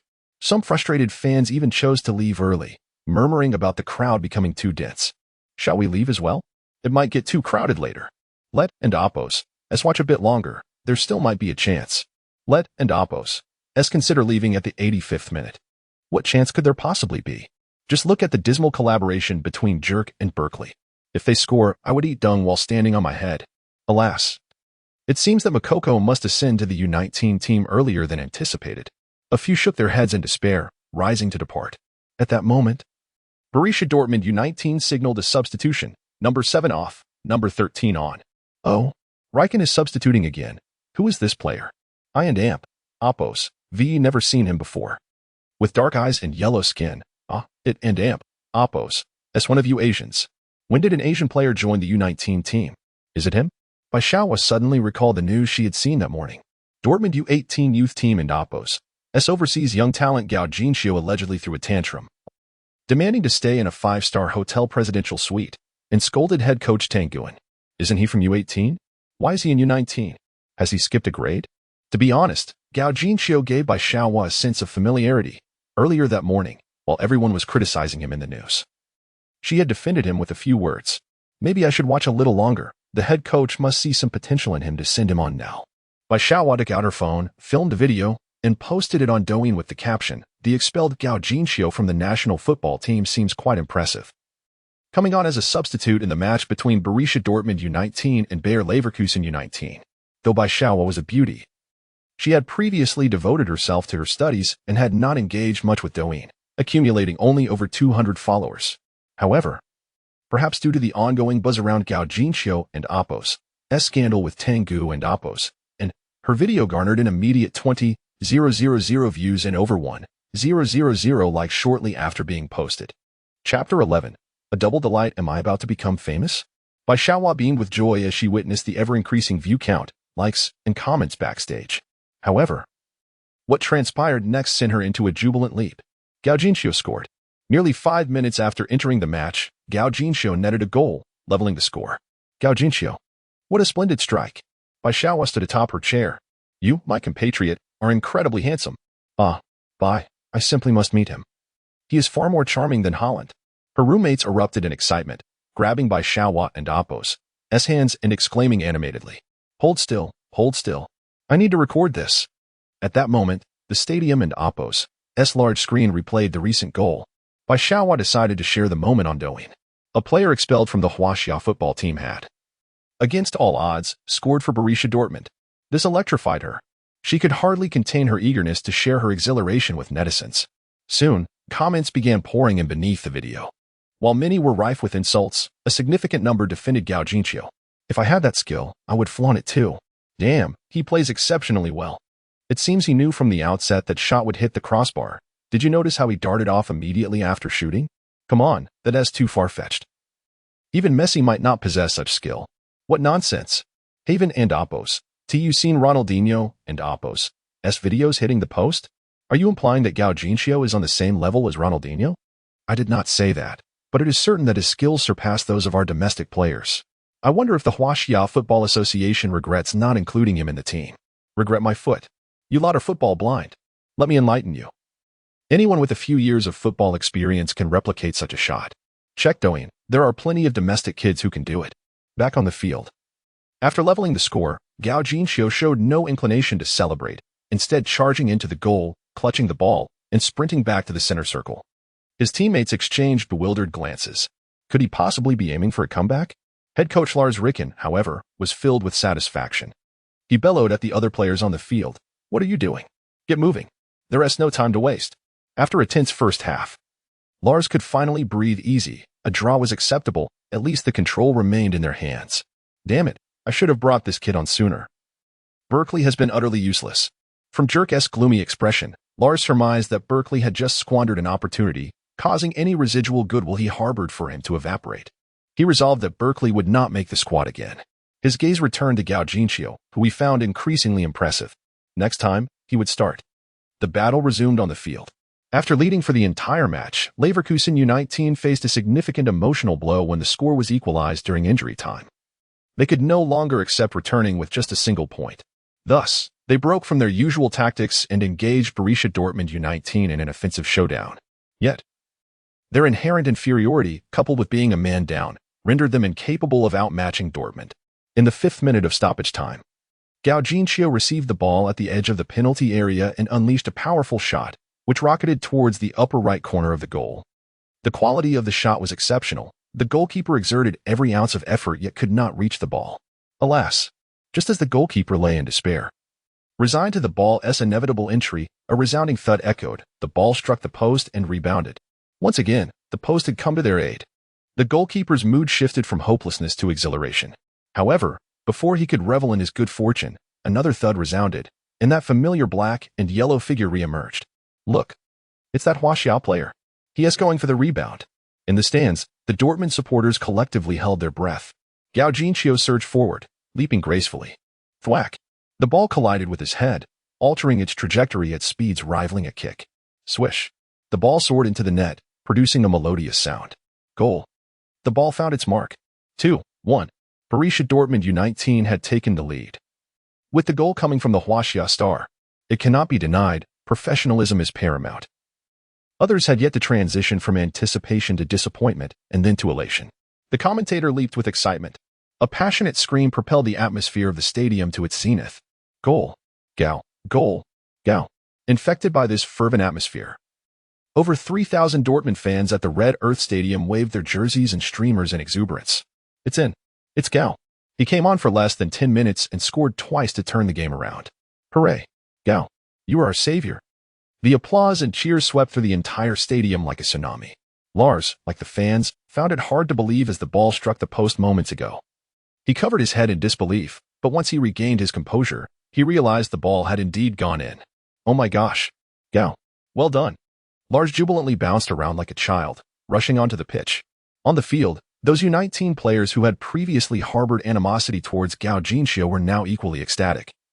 Rushing to his side to celebrate. Gao, you were simply incredible! That last goal was absolutely magnificent. Gao, I apologize for my behavior the other day. Once the coach arrived, they all engaged in a jubilant display of camaraderie, as if they had just won the World Cup. The celebratory fervor of Borussia Dortmund U19 extended longer than anticipated, inciting displeasure from Leverkusen U19, who rushed to confront the referee. Reluctantly, the referee issued a yellow card to the exuberant Lars, putting an end to the thrilling celebration. However, by this time, the clock had already ticked into the 8th minute of stoppage time, leaving Leverkusen U19 with precious little time. Yet, the referee, displaying a modicum of leniency, granted Leverkusen U19 one final opportunity to attack. Unfortunately, the 10-man Leverkusen U19 failed to seize the moment, losing possession just past the halfway line to Borussia Dortmund U19. Beep. Beep. Beep. In the 11th minute of stoppage time, the referee blew the final whistle, signaling the end of the match. Borussia Dortmund U19 had triumphed. The players erupted into jubilant high-fives, as if they had claimed the championship. It was a grueling contest, marked by an early deficit, the injury to Tepuy, and Berkeley's missed penalty. Today, Borussia Dortmund U19 seemed beset by misfortune, with everything going awry. Fortunately, Gao Jinxiu emerged as the beacon of hope. Though luck had not favored him either, hitting the post twice, he ultimately overcame adversity through sheer determination, scoring from a rebound. Gao proved to be an exceptional player, embodying perseverance that turned the tide for his team. At the post-match press conference, Lars passionately extolled Gao Jinxiu's virtues. Indeed, Gao will be our mainstay. He will fill Tepuy's position in the coming months. Certainly, not all journalists are inclined to indulge in your boastful proclamations. Anna, a reporter from Süddeutsche Zeitung, raised her microphone and inquired, I have heard that Gao Zihua acted arrogantly and criticized the national team coach, ultimately leading to his expulsion from the team. Are you aware of this matter, Riken? Lars, with an expression of disbelief, responded, No, Gao is not that kind of person. He has always been humble. Perhaps you have mistaken him for someone else? I assure you, I have not erred. This incident has made headlines in their country, complete with a photograph of Gao. Anna remarked, displaying a news article on her phone to the surrounding reporters before presenting it to Lars. Anna works for Süddeutsche Zeitung, which is based in the southern region and supports Bayern Munich as their primary team. Thus, they would seize any opportunity to revel in Borussia Dortmund's misfortunes, relishing such moments. No, no, no. Lars vehemently shook his head. I cannot believe that is him. There must be some misunderstanding. Gao has always been a modest and courteous individual. In truth, Lars was not very familiar with Gao Jinxiu. However, at this moment, he could only speak on Gao's behalf, as doing so might ensure a favorable price in the future. Undoubtedly, Gao Jinxiu's performance today had indeed won him over. Chapter 12. Emerging Brilliance. When by Xiaohua uploaded Gao Jinxiu and Amp. Oppo's second goal to Douyin, the Douyin soccer fans were utterly astonished by his prowess.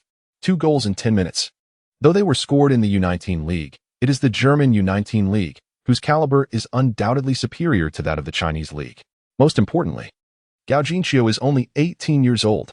In 2 years, when he ascends to the first team, he will surely become a mainstay in one of the top 5 leagues. I am completely captivated. What is wrong with a player flaunting their talent? If my husband excels in his profession, I would pamper him like a king, rather than dismiss him as arrogant. Exactly. He possesses that capability, and I feel the Football Association has missed a golden opportunity this time. The comments section was filled with admiration. That is how Chinese soccer fans behave. When you falter, they can berate you to the depths of humiliations, as if to curse every beautiful tradition upon you. Yet, when you shine, they can shower you with accolades to the point of blushing, as if to bestow every commendatory term upon you. At this moment, they are lauding Gao Jinxiu, seemingly having forgotten just days ago when they were criticizing him. Gao Jinxiu sat on the bus returning to Dortmund, unable to find tranquility. He was immensely pleased with his performance today, especially his second goal, which epitomized the beauty of violence in sport. The image of his leap still lingered vividly in his mind. Bam! A powerful strike. Crash! The ball struck the post and ricocheted at high speed, while a strikingly handsome youth soared like a superhero, colliding with the ball. Gao Jinxiu believed that if he were to judge, this goal was undoubtedly the best of the week. System, that goal was so magnificent. Why was there no reward? Ding! The host has achieved the remarkable feat of scoring twice in their first official match, receiving a skill upgrade task card. Would you like to accept it? Accept. It must be accepted. Before Gao Jinxiu and Oppo's eyes appeared a shimmering golden card. With a tap, several lines of text materialized in the air. Optional Task 1. No more headbutts. Task Requirement. Score 50 headed goals in official matches. Task Reward. Upgrade skill, guaranteed header in the box to guaranteed touch in the box, cooldown time, half an hour. Optional Task 2. Tempered Steel. Task Requirement. Hit the post 100 times in official matches. Task Reward. Upgrade skill, post-hitting expert, to precision guidance. Guaranteed touch in the box, as the name implies, any contact with the ball within the opponent's small box will guarantee a goal. Precision guidance. The ball shot by the host will invariably veer toward the designated location, with a maximum deviation of 1 meter. How to choose? Gao Jinxiu was immediately torn. Both skills appeared incredibly impressive, but which one should he select? He pondered over the explanations for the 2 skills. Guaranteed touch in the box seemed more formidable, yet in comparison to the pre-upgrade, guaranteed header in the box, the enhancement appeared less significant, as it would still be subject to offside and goalkeeper interference. Additionally, it introduced a cooldown period, transforming what could have been an infinitely usable passive skill into an active skill with limitations. While a match lasts 90 minutes, utilizing it effectively could yield 3 goals. But the notion of trading an infinitely usable passive skill for an active one felt somewhat disadvantageous. On the other hand, precision guidance, although seemingly adjusting by merely 1 meter, effectively elevated shooting skills to an unimaginable level. According to its literal interpretation, any shot within a 2-meter diameter circle centered on the target would inevitably score. Even outside this range, the shot could be adjusted by 1 meter toward the target.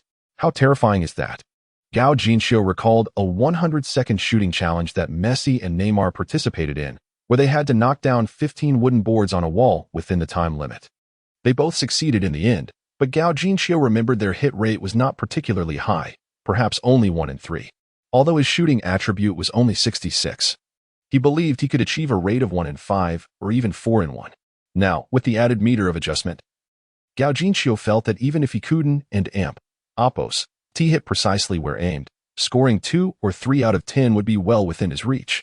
In other words, with precision guidance, Gao Jinxiu's shooting ability could elevate him from an ordinary player to one rivaling or even surpassing Messi. What was there to hesitate about? Choose Task 2. Ding. Task, Tempered Steel has commenced. Please complete it as soon as possible. A number 100 followed. indicating that the 2 shots against the post had already been counted. The system was quite considerate. With 98 remaining, Gao Jinxiu clenched his fist and silently motivated himself. At that moment, Jerk and several U19 teammates made their way from the front of the bus to the back, approaching Gao Jinxiu. What were they doing? Gao Jinxiu immediately stood up, fearing they might confront him in front of Coach Lars. How could they be so petty? It was just 2 goals. There was no need to hold a grudge. He had been able to run freely on the field, but now on the bus, there was nowhere to evade. Did he have to reveal his Chinese martial arts skills today? Just as Gao Jinxiu was about to take the initiative, Jerk suddenly bowed and said, "Gao, we are sorry." "Gao, we are sorry." The others followed suit, bowing in unison. "You?" Gao Jinxiu was utterly perplexed. "Gao, we shouldn't and oppose. Have been so petty. We should have passed you the ball." They bowed again in apology. It's all right. I was indeed a bit provocative that day. I should apologize too." No. It's our lack of skill. But Gao, how did you suddenly become so formidable? Could you share a few tips?" Jerk casually took a seat beside Gao Jinxiu. I've always been good with headers. It's just that no one ever passed me the ball." What else could Gao Jinxiu say? He couldn't claim to have had an epiphany. That would be too contrived. "Really?" Jerk's eyes widened. "So, if I pass you the ball, will I rack up assists like crazy?" That should be the case, but I'm not tall enough, so sometimes I can't exert enough force. It's best to pass to me within the small box. That's easy. Let us try it out tomorrow." Jerk was eager, as if he were the one about to score. This eagerness was understandable. He had indeed been awed by Gao Jinxiu's 2 goals. To score twice without anyone passing to him was a feat of personal skill. If they had passed the ball to Gao Jinxiu, it would not have been limited to just 2 goals. At the very least, it would have been a hat trick. Jerk put his arm around Gao Jinxiu's shoulder and said, "From now on, bro, your assist will be my bonus." Jerk and Oppos' dribbling was commendable, but his finishing was regrettable. Otherwise, he would and Oppos' have let a substitute striker snatch a penalty from him. Thus, he remained well aware of his position, that of a central attacking midfielder. Chapter 13. Did you step in dog poop? The following day marked a day of respite. On the 3rd day, the team resumed training as usual. During the session, several U19 players, including Jerk, fervently proposed that Gao Jinxiu be assigned to the U19 team. "Coach, with his formidable skills, he is destined to become a key player, and we have devised new strategies involving him." Lars, known for his unwavering resolve, surprisingly acquiesced, stating, "Then let me observe your new tactics." Thus, Gao Jinxiu was allocated to the U19 squad. A cacophony of lamentations erupted from the U18 side. "Coach, this is unfair. The U19 team is already a year older than us. With Gao joining them, we stand no chance. If you feel it's unjust, you may compete against the U17 team. But we can't even defeat them. They have Makoko. That's your concern. Now, everyone, right face, and jog 2 laps around the field to prepare for the match." As anticipated, the ensuing match between U18 and U19 was a complete rout. Gao Jinxiu netted 4 goals in the first half, while Jerk provided 3 assists. In the opposing penalty area, it seemed that any ball delivered to him would find the back of the net. Lars, witnessing this remarkable goal-scoring efficiency, was astounded. How on earth did I not discover this talent sooner? In the days that followed, Lars meticulously crafted strategies centered around Gao Jinxiu, yielding evident results. His scoring efficiency soared, averaging 4 goals per match, leaving Lars exhilarated to the point of insomnia. Tomorrow, we shall witness the fruits of our labor. I can hardly contain my anticipation. On April 18, 2020, Saturday, the U19 German Football League, Western Division, entered its 23rd round. Borussia Dortmund's U19 faced off against Duisburg's U19. Duisburg U19, a weaker team ranked 10th among the 14 teams in the West, prompted a relaxed atmosphere in Dortmund's locker room, despite the absence of their main striker, Tepio, due to injury, thanks to Gao Jinxiu's emergence. In the stadium stands, Baishawa set up her live streaming equipment, eager to broadcast the match in its entirety. Upon seeing Gao Jinxiu emerge from the players' tunnel, she erupted with excitement. Gao Jinxiu is starting, just as I predicted. He has been selected to start after his flawless performance in the previous match. I am truly thrilled and hope he can maintain his form and score a couple more goals. The match commenced swiftly, with a clear advantage. Dortmund U19 deployed a 3-4-3 formation and immediately launched a fierce assault on Duisburg U19. The 3 forwards, with Gao Jinxiu at the helm, relentlessly challenged Duisburg's defense.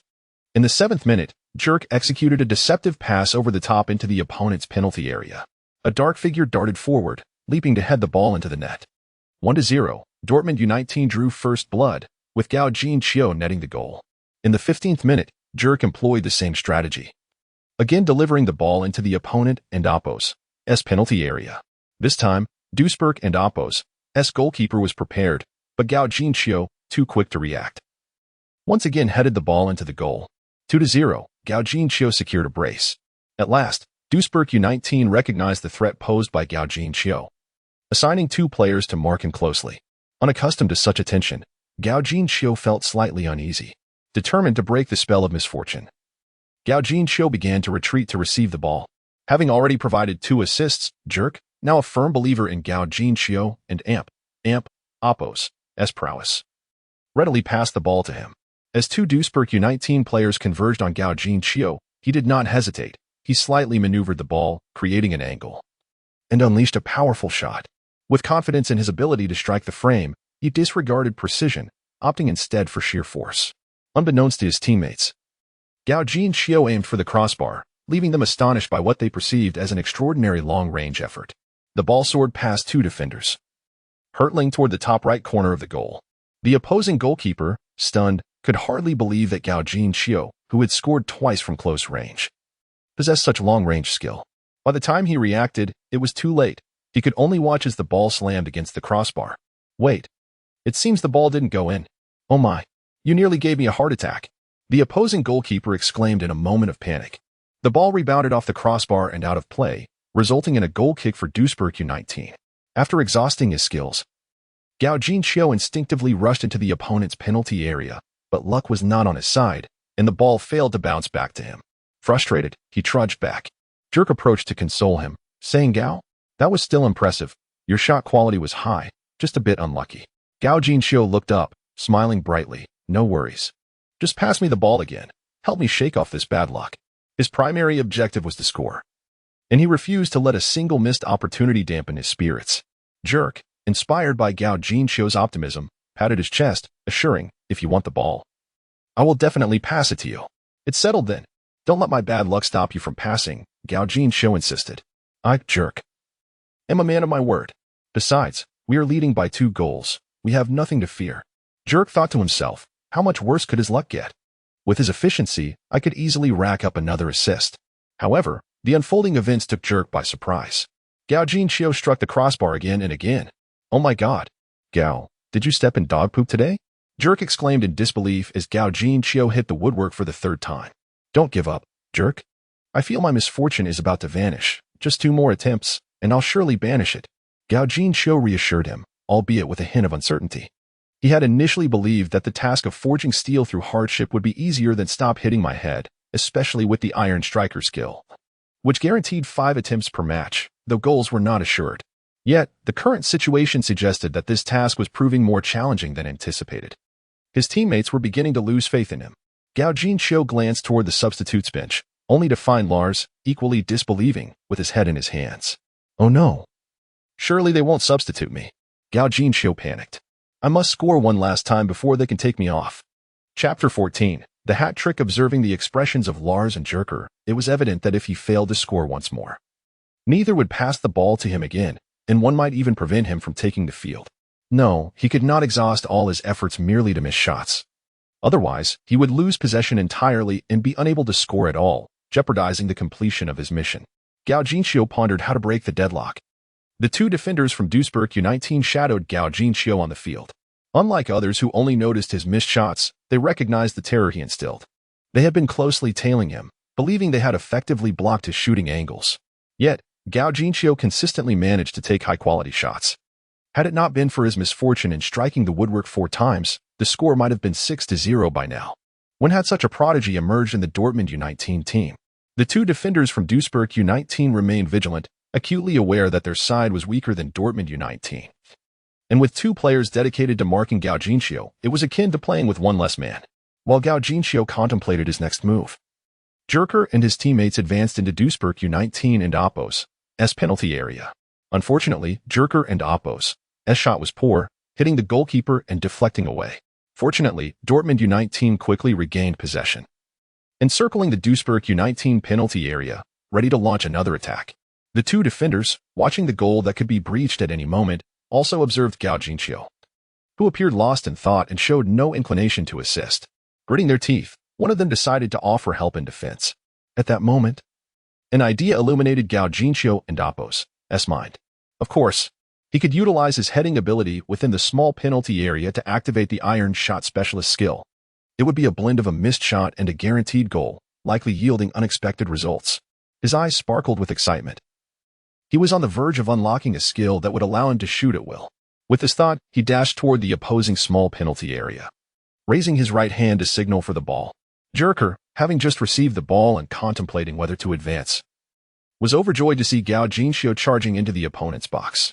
Finally, the lad was no longer attempting long-range shots. With a swift flick, Jerker delivered the ball into the penalty area. One of the defenders had just vacated his position, and the other was caught off guard as Gao Jinqiu surged past him. Alarmed, the defender rushed to grab Gao Jinqiu's jersey in an attempt to halt his momentum. With a tearing sound, he only succeeded in pulling away a piece of fabric, unable to restrain the already launched Gao Jinqiu. Like a wild stallion, Gao Jinqiu raced into the opposing small penalty area, positioning himself against another Duisburg U19 defender. He leaped, directing his header toward the approaching ball. The impact echoed as the ball changed its trajectory, hurtling toward the net. Yes, Lars clenched his fist in excitement. Jerker and the other players, including those from Duisburg U19, froze, all eyes fixed on the ball. Only the Duisburg U19 goalkeeper, nervously sprinting to the right, extended his hands toward the ball. Yet the angle was too acute. Despite his desperate reach, he was a fraction too late. As the goalkeeper fell in despair, the ball struck the crossbar with a resounding clang. Again, the woodwork. The goalkeeper's face transformed from despair to elation, an odd juxtaposition of emotions on one visage.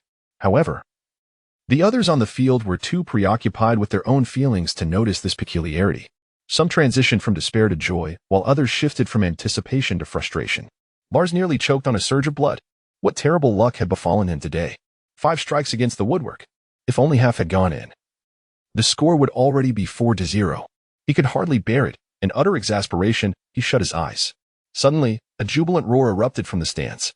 The commentator leaped in excitement. Goal! LLLLLL. The ball has entered. He has scored again. Tears welled up in the commentator and Appo's eyes as he exclaimed. It has not been easy. After hitting 5 posts, fortune has finally favored Dortmund, and the ball is in. 3-0. Dortmund U19 leads Duisburg U19 at halftime. The Chinese player Gao has performed a hat trick in the first half. It must be said that Gao truly possesses remarkable tenacity. Though luck had not favored him, his perseverance led to another goal. At this moment, the large screen focused on Gao Jinqiu, who, after a sprint, suddenly slid out of the field, his torn jersey billowing in the wind. He resembled a hero soaring through the skies in a Chinese myth. Goal!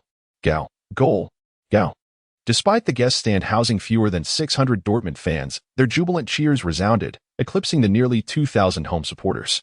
Jerseys and streamers danced in the air as players and fans celebrated wildly. The referee, noting that stoppage time had elapsed, blew the whistle to signal the end of the first half, allowing Dortmund U19 to revel in their triumph.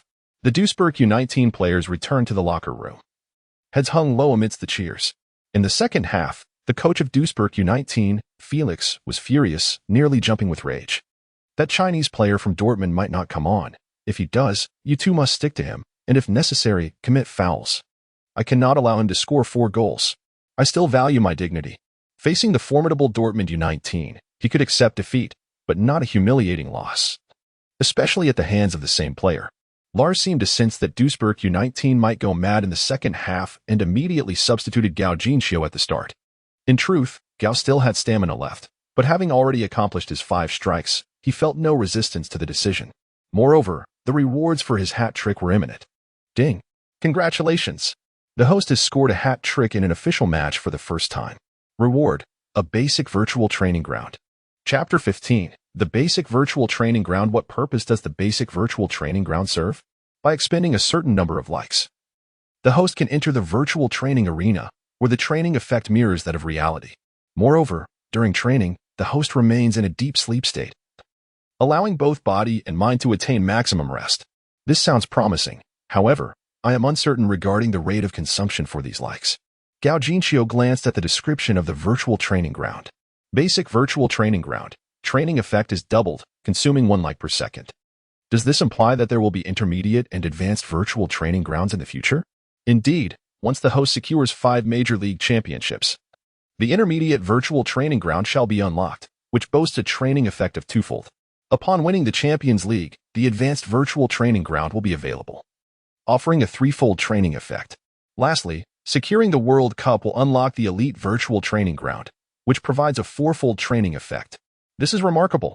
Gao Jinxiu felt greatly tempted. I will strive to join the first team this year and aim for the league championship and the Champions League next year. Gao Jinxiu was filled with confidence.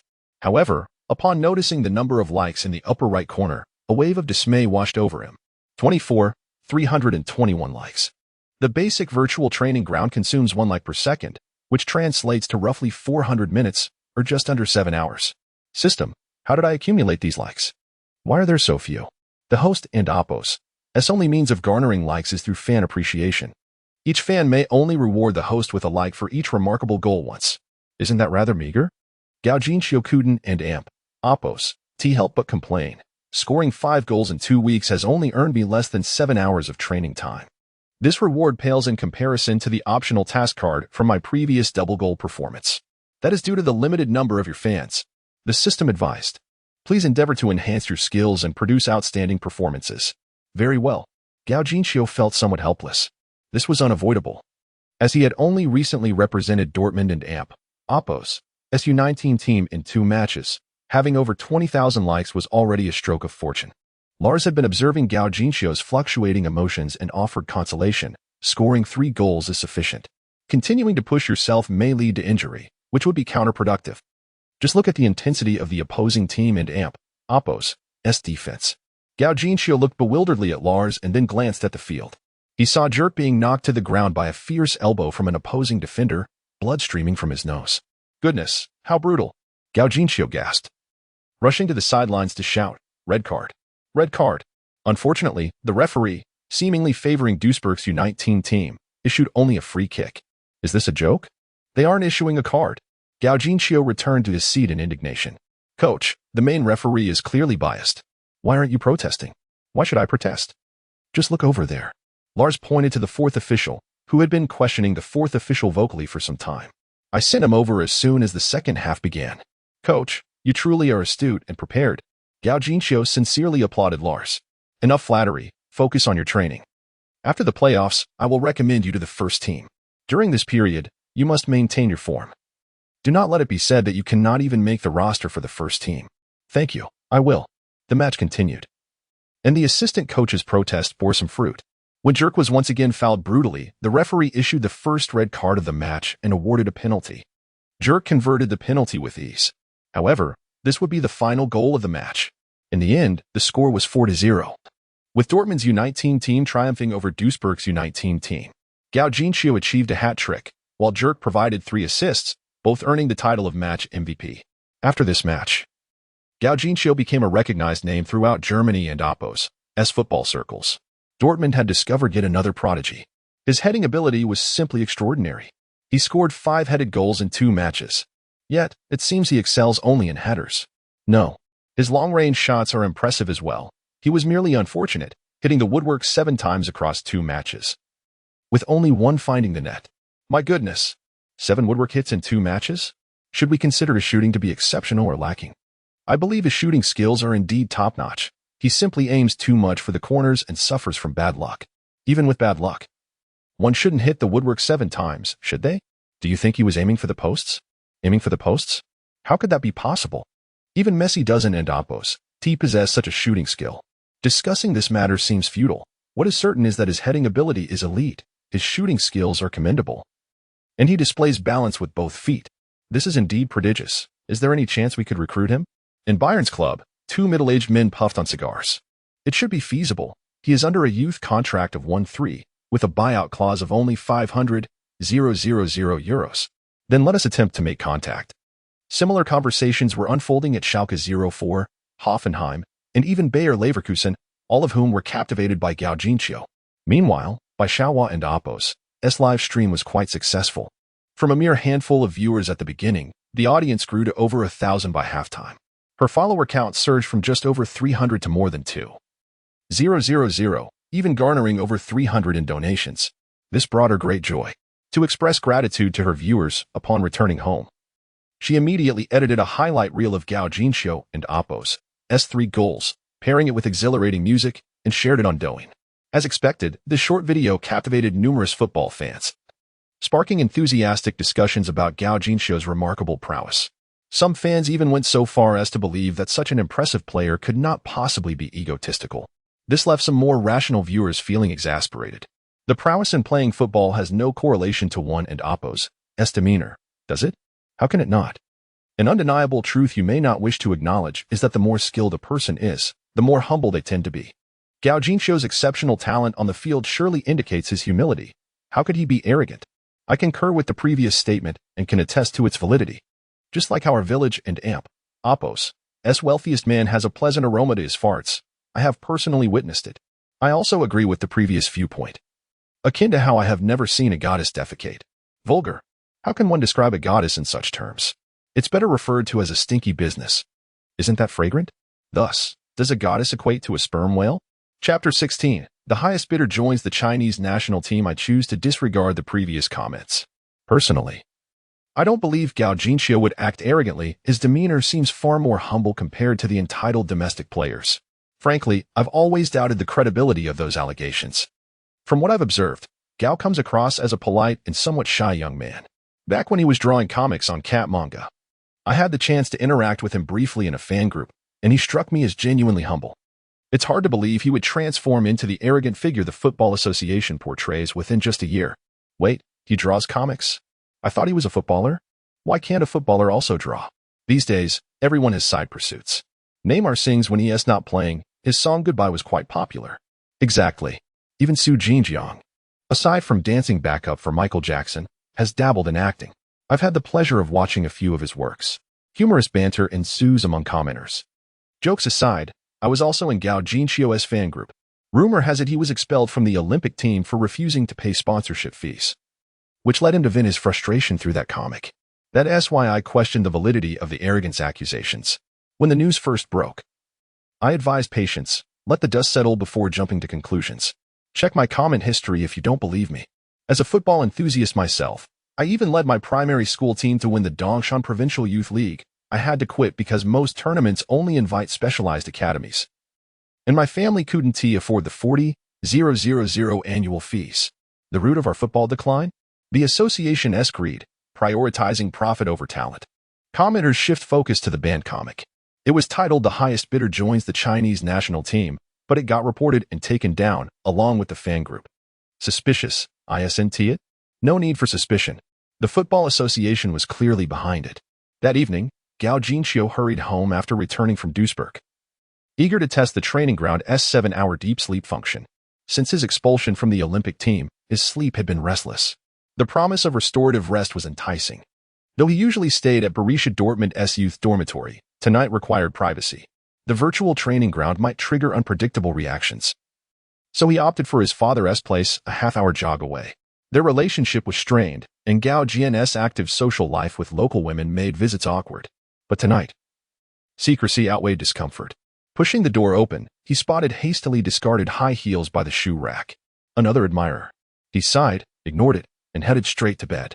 In the dreamscape, he stood in a vast stadium facing two teams, Dortmund's U18 and U19 squads. System, are these the only training partners available? Yes. Only former teammates appear by default. Others require purchase using likes. How many likes for Messi? Given his market value, 1.5 billion. 1.5 billion. That's impossible. Half a month of grinding earned him just 20,000. The math was laughable, like asking someone with a 40,000 salary to save 1.5 billion. Forget it. Dortmund's youth players would suffice. That night, in the virtual arena, he played relentlessly, 3 matches, or perhaps 30, thanks to unlimited rewinds after lost possessions. Freed from real-world consequences, he attempted daring dribbles and maneuvers.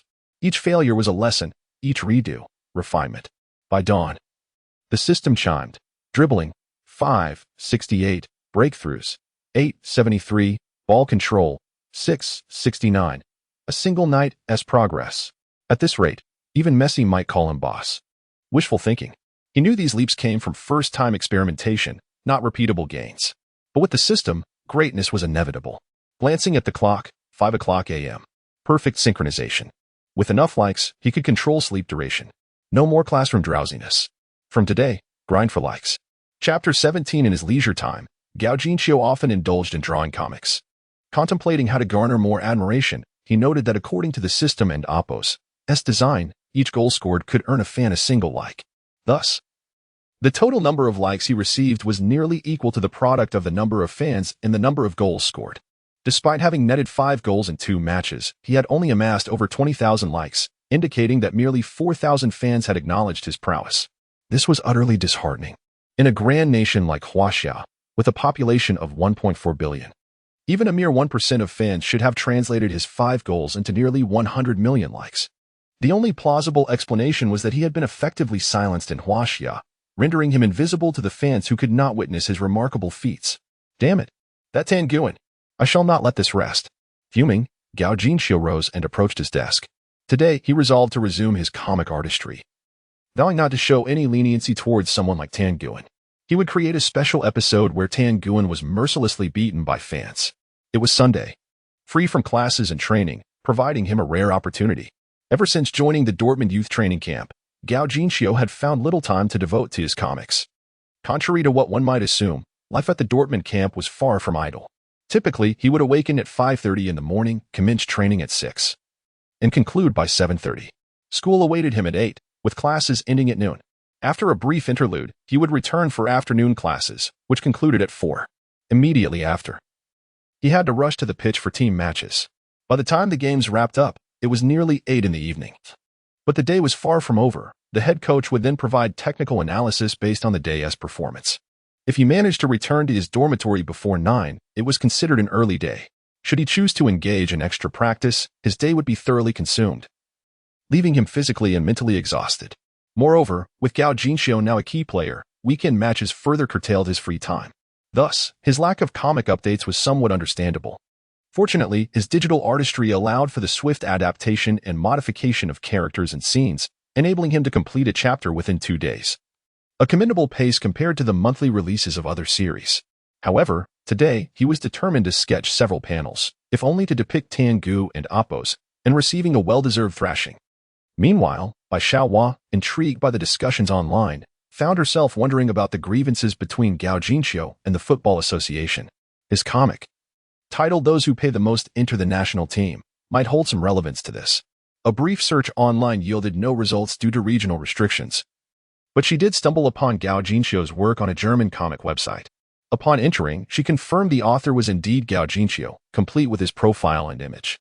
Gao Jinxiu, male, 18, a player in Dortmund's U18 team. The comic Those Who Pay the Most Enter the National Team was based on his genuine experiences. Genuine experiences? Is this even permissible? Bai Xiaohua was taken aback. However, realizing she was in Germany, she felt a wave of understanding wash over her. As she delved deeper into the comic, she became engrossed, only to reach a cliffhanger without resolution. A note at the bottom read, "Electronic rights serialized to this point. To discover how the story unfolds, please purchase the physical book." Could she endure this? She had to buy it. Bai Xiaohua hurried to the bookstore. Fortunately, German bookstores were as ubiquitous as pharmacies in Huaxia. She successfully acquired the published first volume, but obtaining the ongoing second volume proved to be more challenging. After 3 months of serialization, it was difficult to find all the earlier issues. Thankfully, after visiting over a dozen bookstores, she managed to collect them all. Whether due to the vibrant football culture in Germany or the unique angle of Gao Jinxiu's narrative, the sales were surprisingly robust. Although it could not compare to the likes of One Piece or Naruto, a monthly income of 10 to 20,000 euros was still impressive for an 18-year-old. In contrast, Bai Xiaohua, at 19, still relied on her family for financial support. No way. I must earn money too. She recalled the previous day in Oppo's live stream, where she had received 300 yuan in tips. Even after the platform took its cut, she netted a solid 150. Watching football had not only cost her nothing but had also earned her a tidy sum. Was there a more suitable job for her? Perhaps I could manage an official Douyin account for Gao Jinxiu? The more she pondered, the more enticing the idea became. Since Gao Jinxiu did not yet have such an account, if she were to manage one for him, it could not only be profitable but might also offer a chance for closer interaction. Who knows, perhaps it could blossom into romance, marriage, and a blissful life together. A handsome and wealthy athlete as a boyfriend, Bai Xiaohua began to daydream, despite being a beauty with academic prowess. Her past focus on studies had left her inexperienced in love. What was she thinking? Daydreaming in broad daylight? She wiped away a drool as her roommate, Sushi, waved a hand in front of her. Baishawa quickly wiped her mouth and awkwardly remarked, "At least I'm better off than you. Who did you roll in the sheets with last night, returning so late?" Sushi grinned. "Who else but our class's Pyuos? The guy's insatiable. He wanted me 6 times last night, nearly sent me packing." Baishawa turned crimson. "Do you really need to be so explicit about it?" Sushi teased. "What? Are you feeling a flutter in your heart?" Haha. Leaning closer, Sushi pinched Baishawa and Appo's chin and laughed. "With your looks, many would want to pursue you. Why not give it a shot? It's quite exhilarating." "No, thank you. We're not that open in Huaxia." Baishawa's heart raced, having just thought of Gao Jinqiu. Sushi's comments were hard to ignore. Fortunately, Sushi seemed to tire and retreated to bed. "I'll catch a nap. Wake me up for dinner." At that moment, Lisa returned. Coming from a modest background, she often worked part-time to support her education, though it could be argued that a black student might find France more accommodating. Germany and Appo's emphasis on education and affordable tuition led Lisa to choose Germany. Upon entering, she exclaimed, "I have exciting news. I heard Makoko is moving to play U19. Makoko to U19? Why? Isn't Gao Jinqiu doing well?" Baishawa questioned. "I'll concede your compatriot plays decently, but he simply cannot compare to Makoko," Lisa replied, brimming with pride.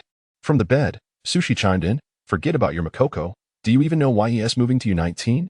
Chapter 18. The first person in Huaxia football. Why? Baishawa and Lisa in unison exclaimed. "Because Bai's compatriot is about to sign a formal professional contract." "Is that true? Where did you hear such news?" Baishawa was filled with excitement. Signing a professional contract would mean that Gao Jinqiu would enter the first team. If this news were genuine, it would undoubtedly make headlines in the Huaxia football circle. Currently, it seemed that the only Huaxia player in the top 5 leagues was Zhang Yuning, who was still sitting on the bench. Given Gao Jinqiu's present form, he surely would not remain on the sidelines. If he scored again, he would become the first person in Huaxia football. Just think how the national team would suppress him then.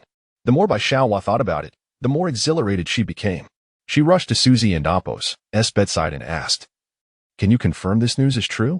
Lisa, on the other hand, wore a face of disbelief and loudly questioned, "Impossible. Where did you get this information? If you have no evidence, don't spread rumors.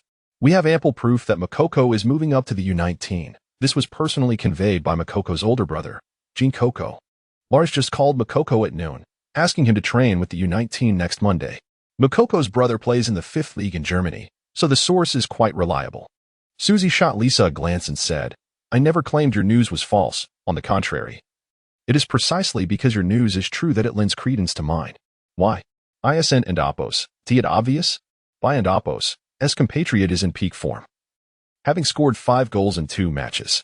What does Lars need Makoko for? Their positions conflict. Therefore, it is evident that moving Makoko up to U19 is entirely to replace Bai and Appo's compatriot. Why the urgency to promote someone from U17 to U19? The answer is clear. Bai's compatriot is about to ascend to the first team.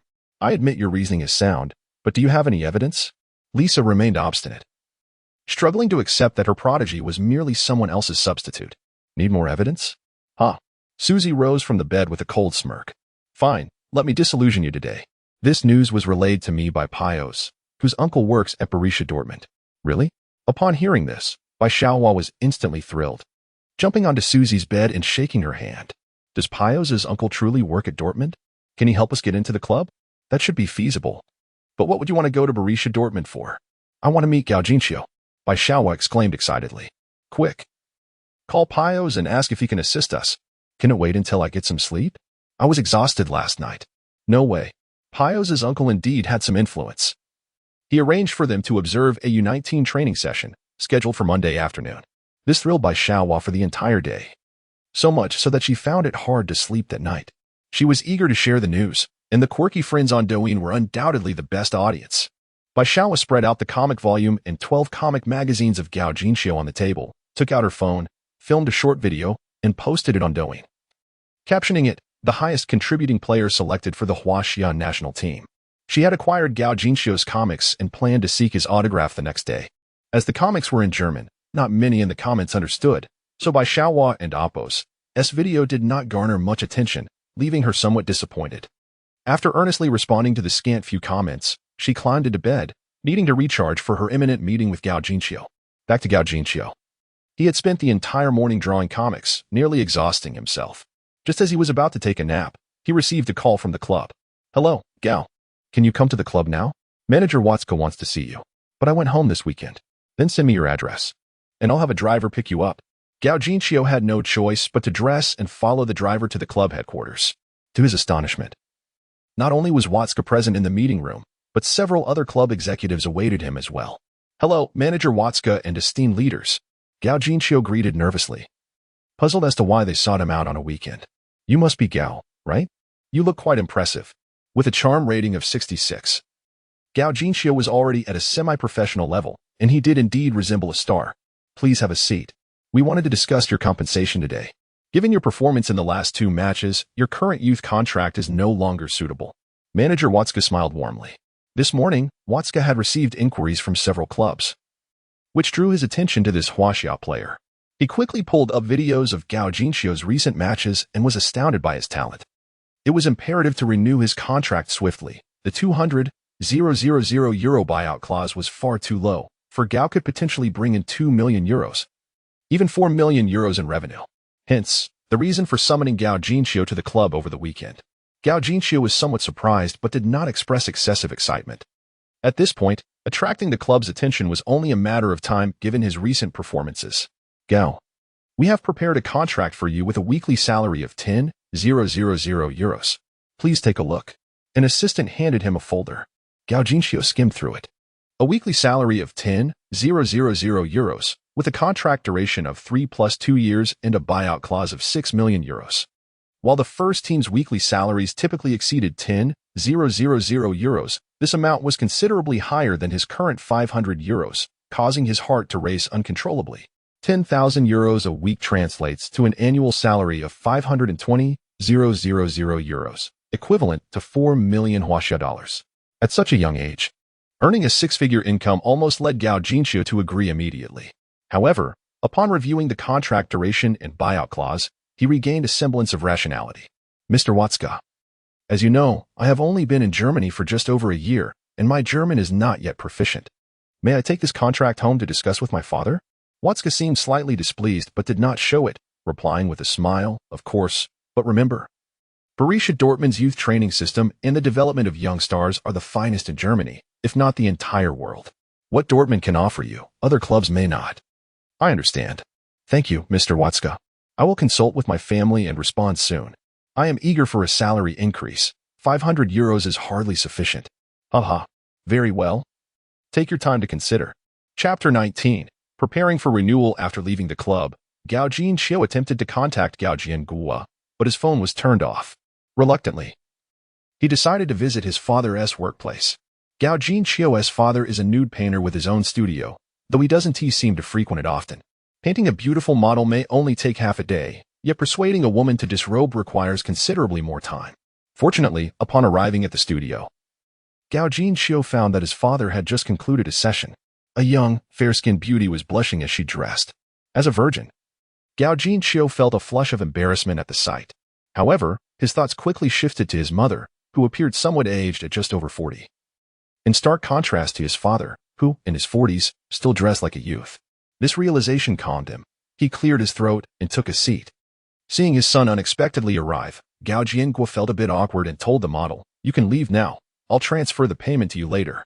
Once the model departed, he turned to Gao Jinxiu with a forced smile. "What brings you here?"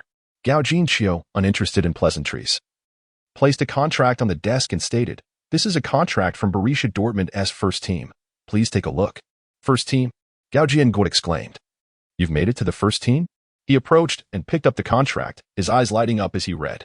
A weekly salary of 10,000 euros? The more he read, the more exhilarated he became.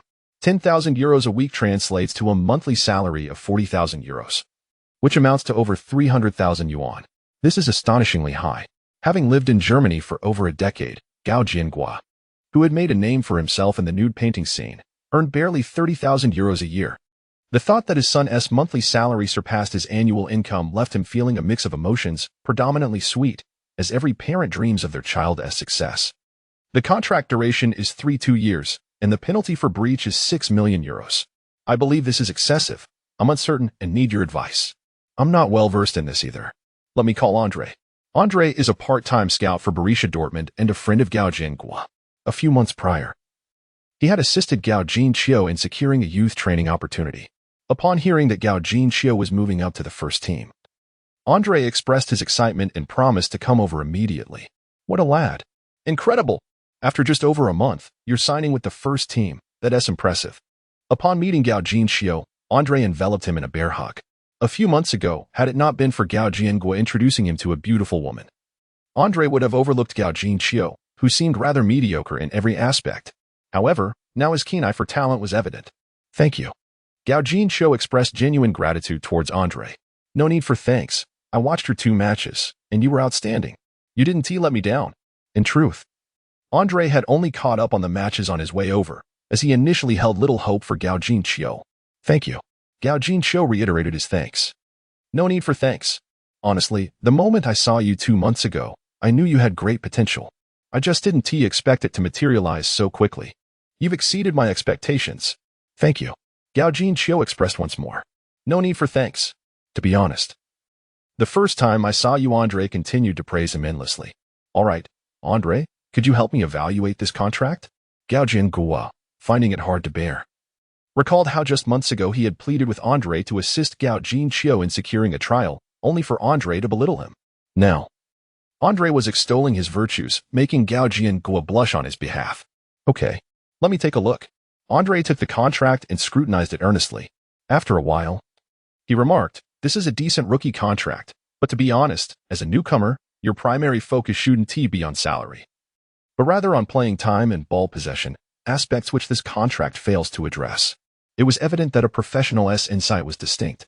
While Gao Jinqiu and his father were fixated on salary and penalties, Andre immediately identified the contract as crucial elements. Gao Jinqiu was filled with admiration. Mr. Andre, I'm fortunate to have sought your advice. Otherwise, I would have been at a disadvantage. It's nothing. I recommended you. Naturally, I wish for your successful development. Once you become a star, it will affirm my discerning judgment. You know, after the trials, Watzko was hesitant to take you. I slammed the table and scolded him. If you don't select such an outstanding player, you'll regret it later. Andre was about to continue when Gao Jinghua interrupted. Andre, you're quite knowledgeable. Could you assist us in revising this contract? All right. Do you have any other requests? Let us discuss them, and I'll offer my counsel. Actually, my request is to guarantee playing time and a starting position. Gao Jinqiu's acclaim, goal tally, and fan count were intricately linked. If he couldn't secure playing time after moving up to the first team, he might as well remain in the youth squad. I'm not asking to play the full match, but I at least need to have half the game to showcase my abilities. Regarding compensation, of course, the more the better, but it's not vital. If I can guarantee a full 90 minutes, I'd even be willing to accept half the pay. Good. It's great that you understand this. Andre nodded approvingly. However, you should also prepare for a contingency. Prepare for a contingency? What else is there to prepare for? I've seen your last 2 matches. All 5 of your goals were headers from the small box. This position conflicts with Holland's role. So if you wish to play in the first team, you'll likely be his substitute. And you're demanding at least 45 minutes in each match. Even if the club agrees, Coach Tuchel may not. What should I do? Gao Jinqiu realized this point as well, which was one of the reasons he insisted on bringing the contract home for family discussion. It depends on what you want. However, my suggestion is to sign the contract. You can later request a loan to a team that will allow you to play as a starter. Dortmund has been good to you, and if things become too contentious, it may impact your future career. Mr. Andre, your considerations are quite thorough. What team do you think I should be loaned to? That's for you to ponder. Contract negotiations are a lengthy process. Fortunately, there are 3 rounds left in the U19 league. If you perform well, many teams will show interest, and you can then choose based on the best offers. As a scout for Borussia Dortmund, Andre had to be discreet, yet Gao Jinqiu understood his underlying message. Essentially, if he excelled in the remaining matches, other teams would likely approach him, giving him leverage in negotiations with Dortmund. Your insights are invaluable, Mr. Andre. Thank you. While the trio conversed, an elderly man with a red nose peeked through the door. Sorry to intrude, but is Gao Jinghua working here? What is your business? Gao Jinghua asked, eyeing the old man suspiciously, confirming he did not recognize him. Upon hearing Gao Jinghua's words, the red-nosed old man realized he had not made a mistake in his search. He hastily retrieved a business card from his pocket. Greetings, you must be Gao Jiangwo. I am a scout from Bayern Munich. Here is my card. I wish to discuss a matter concerning your son, Gao Jinxiu. Andre, upon noticing the old man at the door, exclaimed, Derek, you old fool, what brings you here? The man known as Derek felt a surge of excitement upon seeing Andre, his face flushing. Andre, what are you doing here? Seeing Derek and Apos' expression, Andre suddenly exclaimed, I say, Derek, you are not here to poach Gao, are you? I wonder if Bayern can ever aspire to more than this? If your vision is lacking, must you resort to stealing from others? Derek's face oscillated between crimson and pale at the reprimand. Yet when he looked up at Gao Jinxiu, he summoned the courage to retort loudly to Andre, Andre, your statement is misguided. It is not us who are poaching. Rather, the players are eager to join Bayern Munich. If blame is to be assigned, it lies with your Borussia Dortmund for being too unscrupulous. With a valuation of over 10 million euros, offering mere thousands in weekly wages would drive anyone away. Andre and Apos' fury ignited at Derek and Apos' words. You absurd old man, what nonsense are you spouting? Our club and Apos' buyout clauses are determined in accordance with contract values, entirely reasonable and lawful. Borussia Dortmund, as a so-called European black market, profits from the discrepancies in player trades and buyout fees. Therefore, it is only natural that wages and buyout clauses do not align perfectly. Derek had struck a nerve, and Andre and Apos' countenance darkened. Old man, be gone. You are not welcome here. In truth, the matters of wages and buyout clauses were determined by the club and had little to do with Andre himself. His anger stemmed from a fear that Gao Jinxiu and the others might misconstrue his intentions as being personally lucrative. Derek's confidence surged at Andre's reaction, leading him to speculate that Borussia Dortmund had likely not renewed Gao Jinxiu's contract yet, or perhaps had offered him an unreasonable deal that was in the process of renewal. With this thought, Derek produced another business card and handed it to Gao Jinxiu, saying, Gao, greetings. I am Derek, a scout from Bayern Munich. This is my card. Our club is prepared to offer you a contract with a weekly salary of 30,000 euros. We hope you will consider it. In truth, Bayern and Apos' actual offer ranged from 10 to 20,000 euros, never exceeding 30,000. However, with Andre present, Derek certainly aimed high. After all, his goal was merely to vex Andre and Borussia Dortmund. The financial burden was not his concern. Chapter 20. Contract negotiation. Once Derek departed, Andre smiled at Gao Jinxiu, saying, That old fellow arrived just in time. You can take Bayern's offer to negotiate with the club, but it would be wise to avoid Bayern. Their development of new talent pales in comparison to Borussia Dortmund. Moreover, with Lewandowski in stellar form over the past 2 years, your chances of securing a starting position at Bayern are significantly lower than if you remained at Dortmund. Overall, Bayern is not a prudent option. I understand. Thank you, Mr. Andre. I will give it careful consideration. There and Apos', no need for thanks. After all, you are my discovery, and I wish for your prosperous future as a star, which would also reflect well on me. Andre continued his monologue until Gao Jiangwo interjected, Andre, let me book a hotel for you. You should stay here tonight, and we can all head to the club together tomorrow. This will also show the club that you are keenly interested in Jinxiu. There's no need for that. Little Gao is my find, and I should accompany him on this journey. The following day, Andre indeed took Gao Jinxiu and Gao Jiangwo to Borussia Dortmund to discuss the contract. Although Gao Jiangwo had been in Germany for over a decade, this was his first visit to a football club, leaving him somewhat uneasy. Watching his son walk ahead, he was suddenly overcome by an indescribable emotion. This child, whom he had scarcely accompanied, had grown up and was now earning millions. Gao Jiangwo's eyes became misty. He had always been somewhat selfish, preferring not to be tethered by responsibilities, and had not taken much care of his family. He had even left his wife and child to pursue life in Germany when his son was very young. Yet, at this moment, he felt a profound sense of pride in having a son. Thoughts of his ex-wife, Jolon, who had divorced him after 3 years of marriage, crossed his mind. When I return to our homeland, if you remain unmarried, perhaps we could remarry. Lost in his reveries, he was jolted back to reality when someone nudged him. Dad, the manager wants to shake your hand. Gao Jiangwo quickly wiped his hands and nervously grasped Watzka and Apos' hand, saying, Manager, I appreciate your assistance with little Gao. No, he is quite exceptional. Please, have a seat, and let us discuss the matter of the contract. Flustered, Gao Jiangwo fumbled in his bag for the contract drafted with Andre the previous night, which included several amendments. Firstly, a guaranteed starting position. While he did not demand to be a regular starter, he insisted on being given opportunities in every match, with a minimum playing time of 45 minutes. Secondly, he required absolute trust, ensuring that he would not be substituted merely due to a lack of goals. Thirdly, bonuses for victories, goals, and assists needed to be included, with goal bonuses ideally reflecting his ranking among teammates. If Gao Jinxiu scored more than anyone else in the season, he should receive the highest bonus. Fourthly, if the club could not meet these conditions, they should loan him to a club capable of fulfilling them, at least in the second division or higher. As for his base salary, he proposed 10,000 per week, believing that it would not be long before the club would voluntarily raise his pay. You are remarkably confident. However, I must be frank. Even if the club agrees to your demands, Tuchel will not. Watzke chuckled, instructing an assistant, please arrange a video call with Tuchel. As anticipated, upon hearing Gao Jinxiu's conditions, Tuchel immediately waved his hand in refusal. I cannot allow a young player who has yet to prove himself in the Bundesliga to become a starter, especially when his position conflicts with Haaland's. Young man, if you wish to join Borussia Dortmund's first team, I advise you to adopt a more humble approach. Train diligently for 2 years, and perhaps you may be considered as a substitute for Haaland.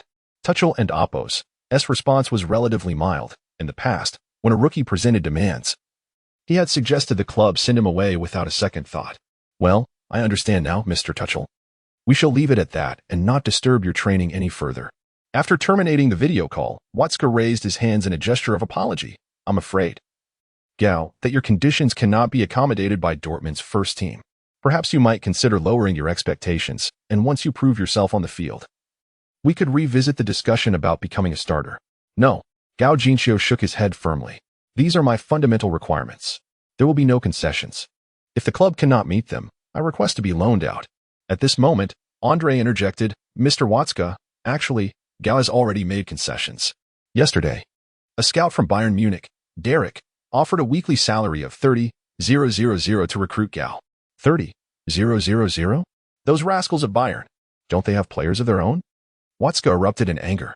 Over the years, Bayern had consistently poached talent from Dortmund.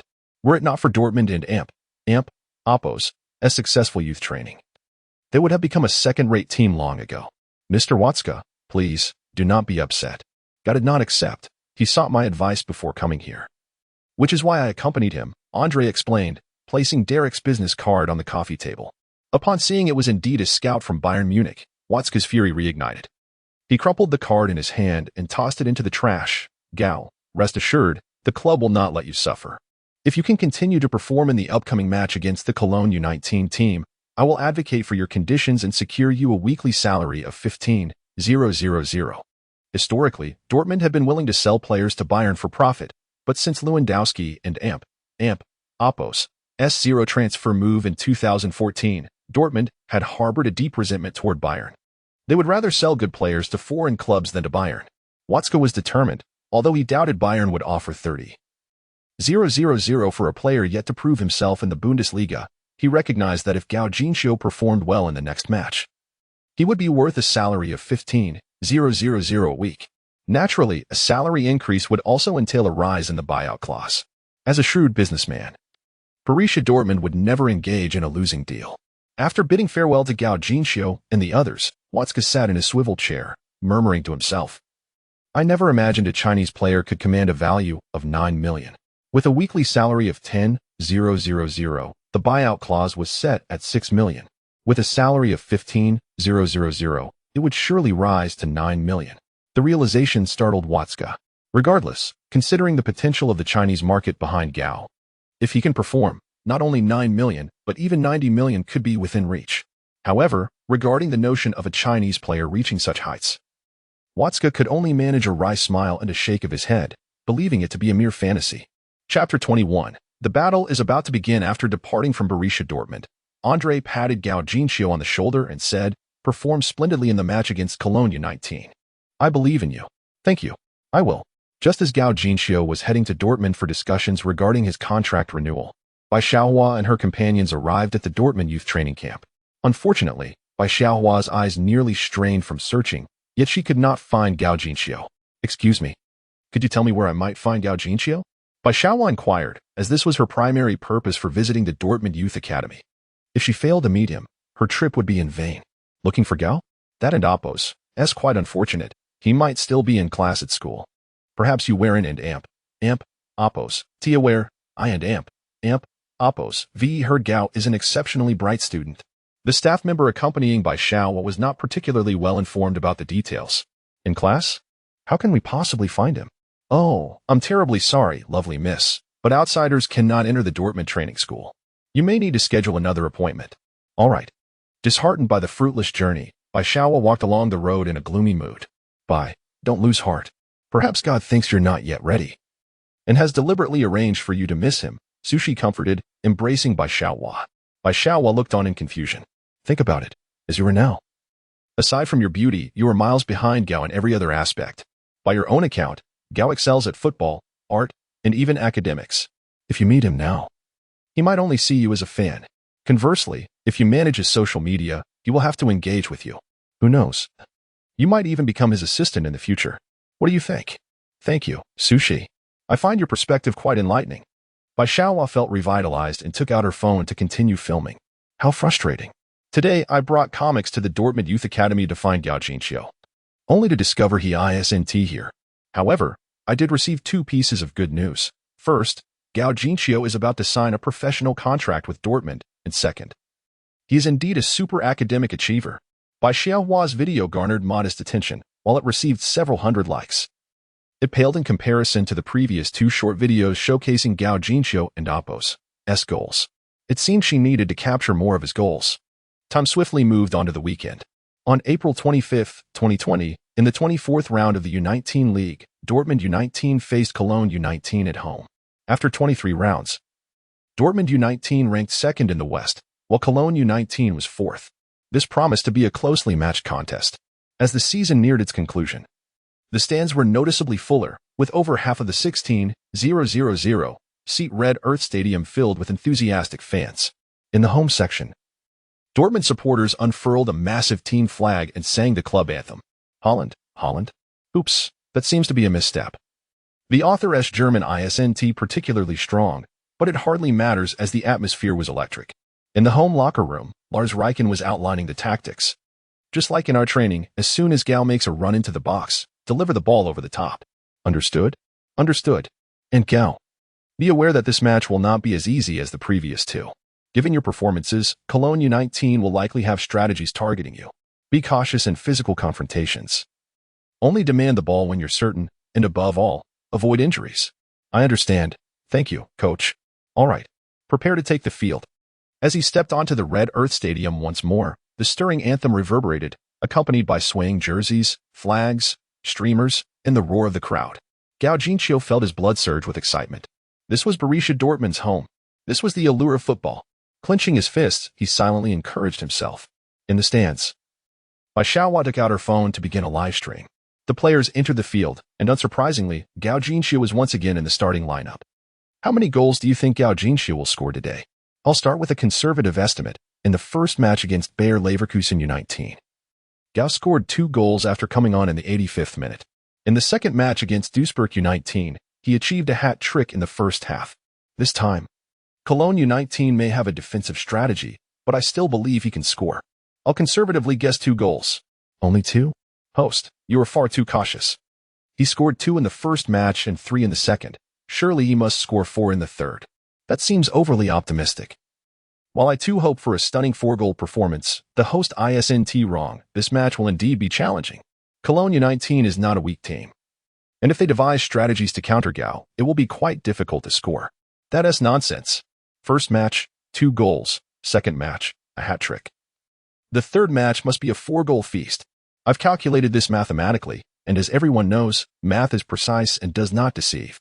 While math is indeed precise, your calculations appear flawed. Let me do the math. In the first match, Gao scored 2 goals in 10 minutes, averaging 1 goal every 5 minutes. In the second match, he took 45 minutes to score 3 goals, averaging 1 goal every 15 minutes. Following your logic, he should score 1 goal every 45 minutes in this match. Impressive math skills. Based on that, Gao Jinxiu should score 2 goals, not a 4-goal feast. Brother, you're dreaming. Who is dreaming? Bet me. I predict Gao will score 4. You think he'll score 2? Are you brave enough? What's the wager? You tell me. The loser gives the host 100 yuan as a tip. Sound good? Tip the host? Are you out of your mind? I'm talking about a wager. And the winner should gain something. At that moment, Bai Xiaohua interjected, how about this? I'll provide the wager. The loser tips me 100 yuan, while the winner receives a complete set of Gao Jinxiu's comics from me. How does that sound? That's a splendid idea. It's settled then. Chapter 22. Home perspective. In contrast to the raucous fans, a few men in the home team stands, armed with notebooks, were attentively scrutinizing one another. Evra. Isn't the Premier League supposed to be the top league? Why have you come to Germany to watch a game? Evra did not respond but instead burst into laughter. Derek, how dare a Bayern scout sit in the Dortmund stands? Aren't you afraid of getting beaten? Derek, noticing the gazes directed at him, shrank his neck and gave Evra a thumbs up. You're impressive. Let us keep our waters separate. We shall see. The other scouts also wore expressions of caution, for they were all aware that their presence here today likely shared a common purpose. 85 minutes into the match, a substitute had turned the game around. 2 matches. 5 goals. This was undoubtedly a promising talent worth tracking. Some scouts had even picked up their phones. On the field, Gao Jinxiu was warming up. Suddenly, ding. Over 100 scouts have focused their attention on the host. A home perspective experience card has been awarded. Would you like to use it? What on earth? Over 100 scouts? So many? Gao Jinxiu was genuinely startled. He couldn't count 100 European teams, yet more than 100 scouts had come to watch him play. Feeling a bit nervous, he decided to use it. This was a splendid opportunity to enhance his market value. Ding. Home perspective experience card has been used. Ding. Home perspective has been activated. As the system's voice faded, Gao Jinxiu's eyes sparkled with newfound clarity. No. It would be accurate to merely say his eyes. It felt as if a third eye had sprouted. Like a video game. An aerial view of the pitch materialized in his mind. This was remarkable. Gao Jinxiu was overjoyed. What is most vital in gaming? Perspective. What is crucial in football? Again. Perspective. Just like Kevin De Bruyne of Manchester City, who, despite not excelling in other aspects, has become a top central midfielder due to his exceptional vision. Messi even opts to stroll rather than sprint, merely to gain a better view. Now, Gao Jinxiu could survey the entire pitch without turning his head. What an extraordinary skill. Surpassing even the cheat codes of gaming. Bring it on. I'm ready to score 10. Gao Jinxiu's confidence surged. Beside him, Jerk turned to Gao Jinxiu, noticing his beaming smile, and asked, Hey, what has got you so cheerful? Oh, nothing much. Just remembered hitting the post 5 times last match. That was indeed a humorous incident, but in the end, didn't that last shot still bounce into the net? If I could score in every match, I'd gladly hit the post 10 times. Do you really think that way? Absolutely. Scoring a goal is challenging. In the last match, I nearly got my leg broken just to convert a penalty. Actually, I've been practicing my shooting technique lately. You know, I'm trying to make my footwork as precise as my heading. Jerk suddenly felt an ominous premonition. Just as he suspected, Gao Jinxiu continued. I tend to aim for angles when shooting. It's quite likely I'll hit the post again this match, so don't neglect to pass to me. Jerk smirked. Couldn't we practice that during training? Of course not. Training is not the same as an official match, is it? How is it not the same? You know how it goes in training matches. My U18 teammates would surely see it as provocation. I don't want to strain our relationships. Remember the last internal match? When our U18 team faced your U19 team? Whoa. So that's why your skills weren't so sharp during practice. You were being considerate of your teammates. Keep it low-key. Keep it low-key. Understood. Understood. Jerk's face was filled with admiration. Beep. At that moment, the whistle for the match sounded. In the 24th round of the German U19 League, the match between Dortmund U19 and Cologne U19 was about to commence. To my left is the home team, Dortmund U19. And to my right is the visiting team, Cologne U19. Dortmund U19 currently ranks second in the Western Division, while Cologne U19 stands fourth. The two teams are evenly matched, promising an exhilarating contest. Beep, beep, beep. All right, the referee has blown the whistle, and the match begins. The away team, Cologne U19, kicks off first. Bai Xiaohua rambled on, having taken a few days to learn football commentary for this live broadcast. Let us introduce the lineups for both teams, the home team as goalkeeper. Here we go. Opportunity. Gao Jinxiu makes a steal right from the start. Incredible. Gao Jinxiu shoots. What a high-quality strike. Oh no.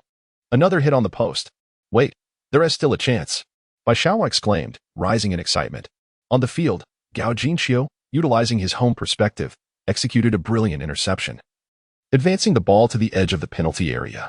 Before the opposing defender could close in, he unleashed a powerful shot. Bang! The ball soared like a cannonball towards the goal. The Cologne U19 players were momentarily stunned, turning to gaze at the ball, entirely oblivious to Gao Jinxiu darting past them. Cologne U19's goalkeeper, Felix, was nearly caught off guard, but fortunately, the shot was from a distance, giving him a moment to react. Felix leaped to catch the ball. But before he could celebrate, the ball's tremendous momentum caused his hands to slam against the crossbar. Bang! Ouch!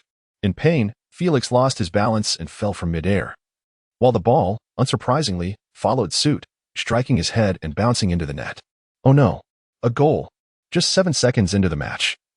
Gao Jinxiu executed a spectacular front-field interception, culminating in a goal.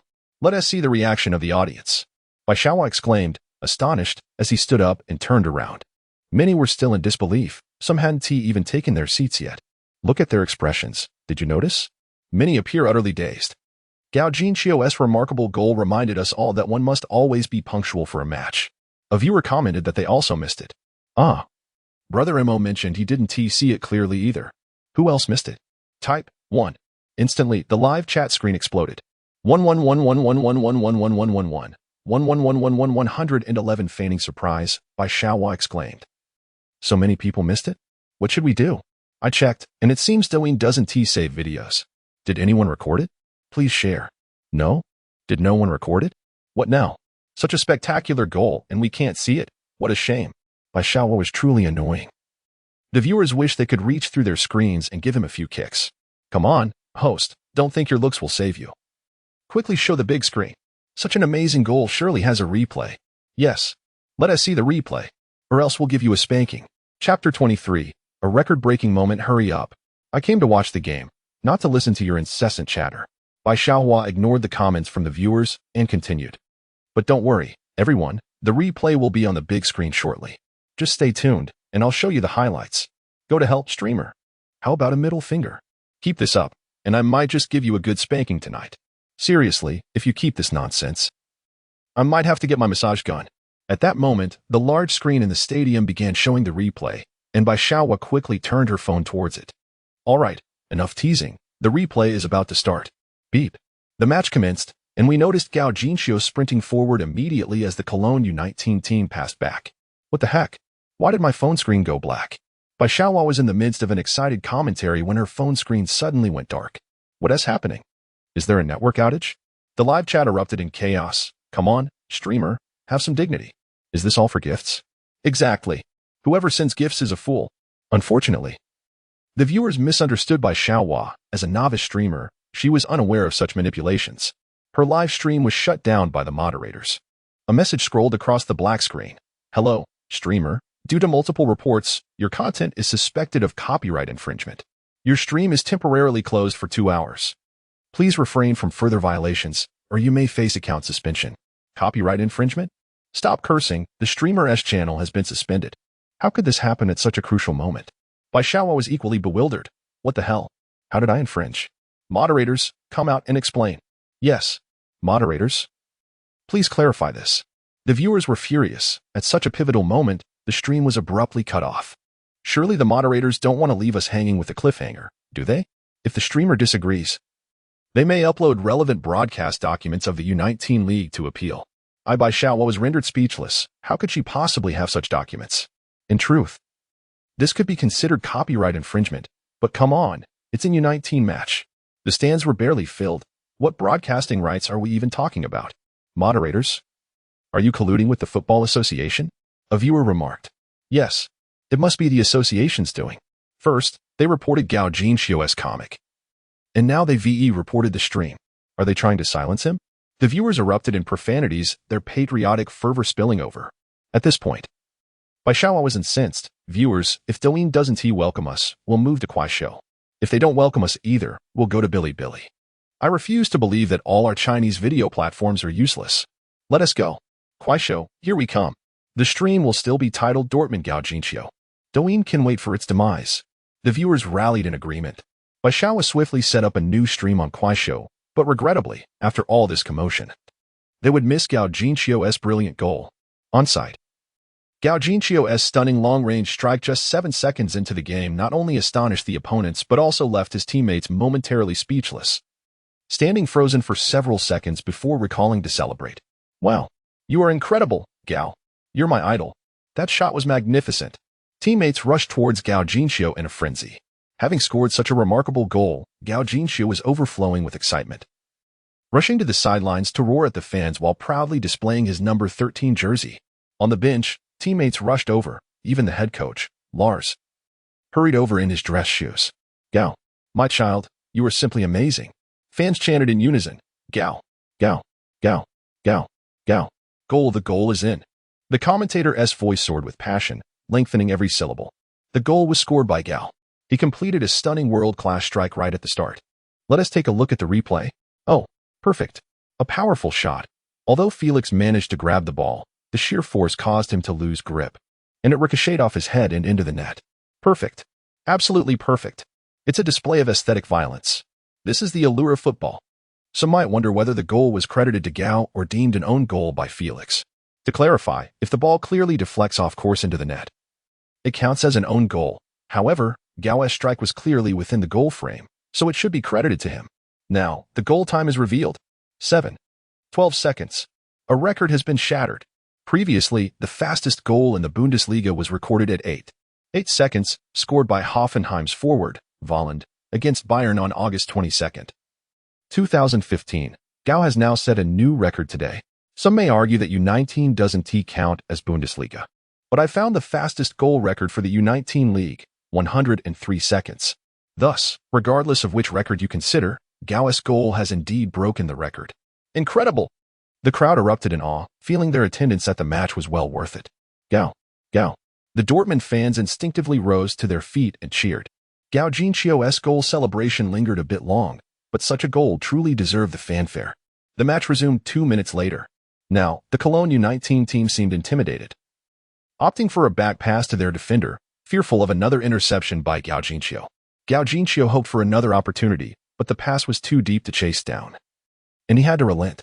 Bang, bang, bang. After a few short passes, the ball reached the front line. Unfortunately, their forward was out of position, and Dortmund U19 quickly regained possession. Trailing by a goal early on made the Cologne U19 players anxious, quickly placing them in a passive position. Meanwhile, Dortmund U19 grew more confident, consistently applying pressure with the potential for another goal looming. Before the match, everyone anticipated a closely contested game, but the dynamics had shifted dramatically, all due to Gao Jinxiu's goal. At this moment, the mentalities of both teams were entirely different. Dortmund U19 played with ease, while Cologne U19 appeared increasingly frantic. Moreover, tactically, they were effectively playing 10 against 11, as they required two players to closely mark Gao Jinxiu, especially after he demonstrated his absolute threat right from the start. They dared not let their guard down for a moment. Chapter 24 Targeted Bang. Bang. Bang. The Dortmund U19 team incessantly passed the ball outside the penalty area of the Cologne U19, searching for an opportunity. During training, it was simple. They would loft high balls directly into the box, as Gao Jinxiu would be there to capitalize. However, in this match, the defensive intensity from Cologne U19 against Gao Jinxiu was particularly fierce, with two defenders closely marking him, one practically clinging to him. This made it quite uncomfortable for Gao Jinxiu, leaving him with no chance to surge into the small box. Seeing that Gao Jinxiu was receiving such tight marking even while making runs off the ball, Dirk also hesitated to loft the ball into the small box. Fortunately, with two players dedicated to marking Gao Jinxiu, the defense on the others was naturally less strict. This allowed the Dortmund U19 to easily pass the ball in front of the Cologne U19 penalty area. However, after several matches, it seemed they had developed a dependency on Gao Jinxiu, as they had been attacking for over 20 minutes without scoring. As Gao Jinxiu noted that the first half was nearly over and the two defenders still showed no signs of easing up, he felt a surge of frustration. At this rate, not only was scoring a goal becoming unlikely, but even completing his task of hitting the target seemed in jeopardy. Moreover, he had utilized a home field vision experience card for this match, granting him the ability to see all the gaps on the field. Yet he couldn't find a way to position himself accordingly, which was exceedingly frustrating. He needed to devise a strategy. Just then, with a thud, Jerk unleashed a shot on goal. With the aid of his home field vision, Gao Jinxiu discerned that the quality of the shot was subpar and would likely veer off by 2 to 3 meters from the goalpost. An opportunity. If he could intercept the ball just before it exited the small box, it would surely lead to a goal. Gao Jinxiu sprinted towards the anticipated landing spot. The two defenders, Raoul and Kodrich, who had been closely marking Gao Jinxiu for over 20 minutes, had eased up slightly, after all. It felt odd to cling to a man without the ball for too long. However, though they were not as tight in their marking, they had not relaxed in their vigilance.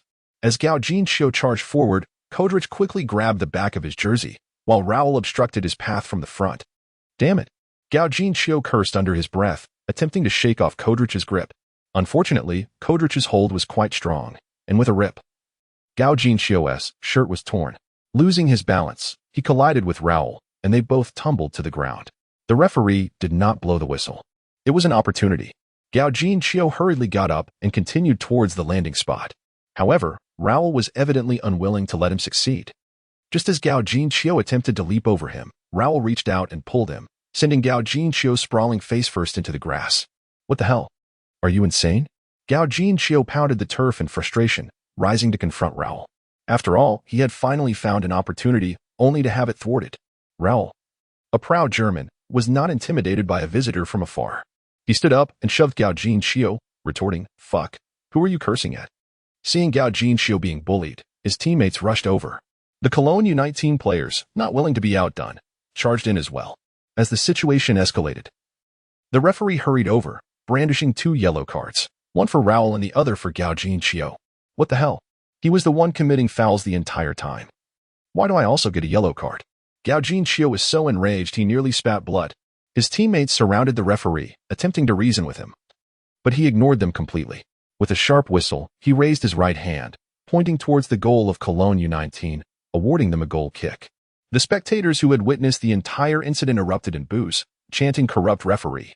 Corrupt referee! Corrupt referee!" Lars was also infuriated.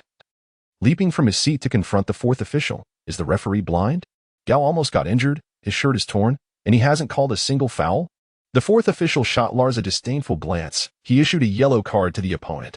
What? Are you blind too? Gao received a yellow card as well. Do you think such a ruling is fair? Please leave. Do not cause a scene. The fourth official dismissed Lars without further ado. Lars was furious, nearly ready to strike someone. If not for the assistant coach and Oppo's grip, he might have assaulted the fourth official. Damn it, corrupt referee. I will file a complaint. Lars and Oppo's nose crinkled with rage. After all, this was Dortmund and Oppo's home ground. Surely, the referees had been bribed. In truth, one could not entirely blame the referees.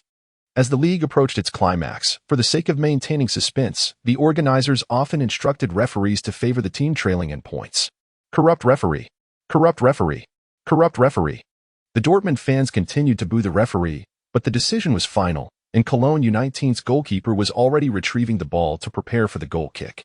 Though filled with anger, Gao Jinxiu urged his teammates to continue playing, knowing that Lars would undoubtedly lodge a complaint afterward.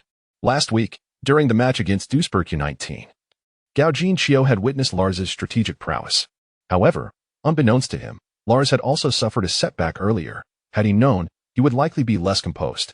Beside him, Raoul of Cologne U19 provocatively remarked, "You Chinese, unable to endure such contact, I suggest you return to your homeland. I hear your people are all soft. It would suit you better." You. Gao Jinxiu was infuriated, nearly charging at him to throw a punch. However, with the referee evidently favoring Cologne U19 and him already on a yellow card, engaging in a brawl was clearly unwise. If it were an end Oppo's for my unfinished task of hitting the target today, I would have smashed your head. Gao Jinxiu glared at Raoul, turning to sprint away. Unfortunately, Raoul and Kodrich were like 2 persistent leeches, quickly sticking to him once more. Raoul seemed to realize that the referee was favoring them. His actions became more brazen, and he frequently taunted Gao Jinxiu with words. This only fueled the ire of the Chinese fans watching the live stream back home, each one ready to explode.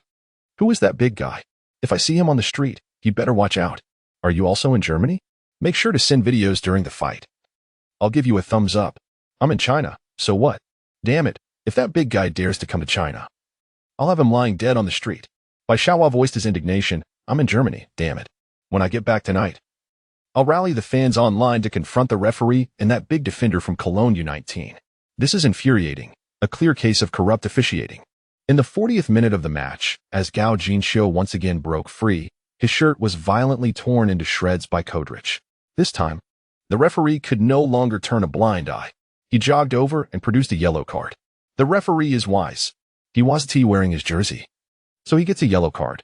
Raoul exclaimed loudly, pointing at Gao Jinxiu. Chapter 25. A stunning lob. The referee, in his wisdom, had not donned a jersey. Yet he issued a yellow card. This statement nearly caused the main referee to stumble. If I dared to give a yellow card to Huaxia, I would never escape the Red Earth Stadium today. The referee blew his whistle, showing a yellow card to Kodarich, who still held a piece of the torn jersey in his hand and raised his arm at a 45-degree angle, signaling a direct free kick for Dortmund U19 in their attacking half. The Cologne U19 players were immediately incensed, approaching the referee in protest that Huaxia player wasn't even in possession of the ball. How can you award a free kick? Indeed, how could a free kick be given without the ball being in play, especially a direct one? This is a case of biased officiating. We will not accept this. Unfortunately, the referee paid them no heed. With a couple of sharp whistles, he indicated for Dortmund U19 to prepare for the kick. Cologne U19 players, still eager to argue, noticed that players from Dortmund U19 were already rushing over with the ball. Panic set in among Cologne U19, fearing they would not be ready to form a wall before Dortmund U19 could take a quick shot. Although they continued to grumble, they reluctantly moved to set up the wall. Are you joining? Jerk asked as he passed the ball to Gao Jinxiu. Gao nodded. He had touched the ball for nearly half the match. If they delayed this free kick any longer, he would truly lose the opportunity to score again. The first goal of the match had sparked an idea within him. While using the ironworker's skill ensured that his shot would hit the post, it did not guarantee a goal. If he could impart a spin towards the goal, causing the ball to hit the inside of the post, perhaps it could bounce into the net? This was undoubtedly an idea worth exploring. Currently, he had 94 attempts remaining in his ironworker quest. If none of them resulted in a goal, it would not only be a tremendous waste, but also utterly unrealistic. After all, what would others think of a player who struck the post 4 or 5 times every match yet failed to score? Thus, before leveling up his skill, Gao Jinxiu needed to make the most of it. Moreover, the position for this free kick was excellent. 35 meters from the right side of the penalty area, ideal for targeting the far corner and striking the left post. Let us do this. He clenched his fist in excitement, solidifying his decision. At that moment, a beautiful staff member jogged over to deliver a spare jersey to Gao. Just as he reached out to take it, she suddenly withdrew her hands, her cheeks flushed, and stammered, "I'll help you put it on." Such service? Gao Jinxiu was taken aback, lifting his gaze to the enchanting girl, with cherry lips and a slender waist. The first thought that flashed through his mind was a poetic line. Though she appeared younger than him, her figure was undeniably alluring, a youthful visage paired with a captivating physique. Noticing that Gao did not object, the girl blushed, stepped forward, and helped him into the jersey, then pretended to adjust it, burying her head against his chest. In a hushed tone, she whispered, "My phone number and Twitter handle are on the jersey."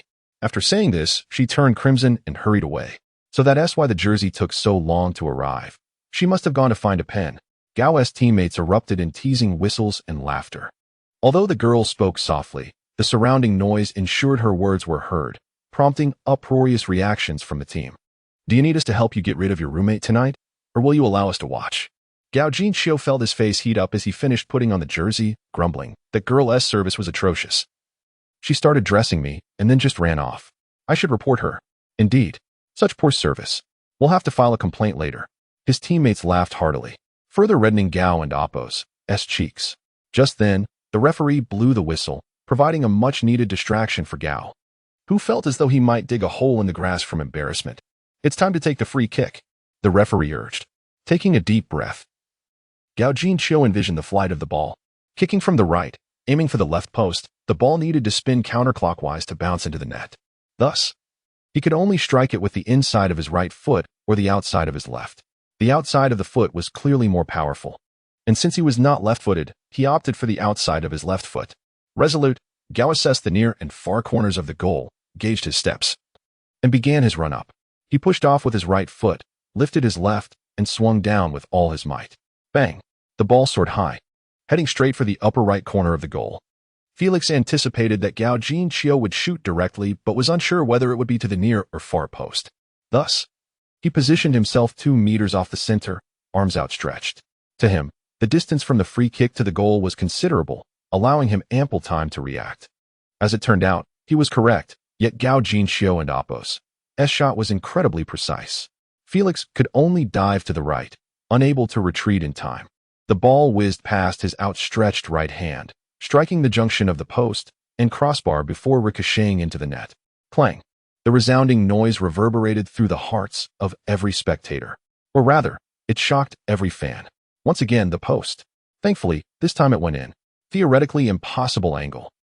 Oh my God! Some fans were so exhilarated they clutched their heads, nearly fainting.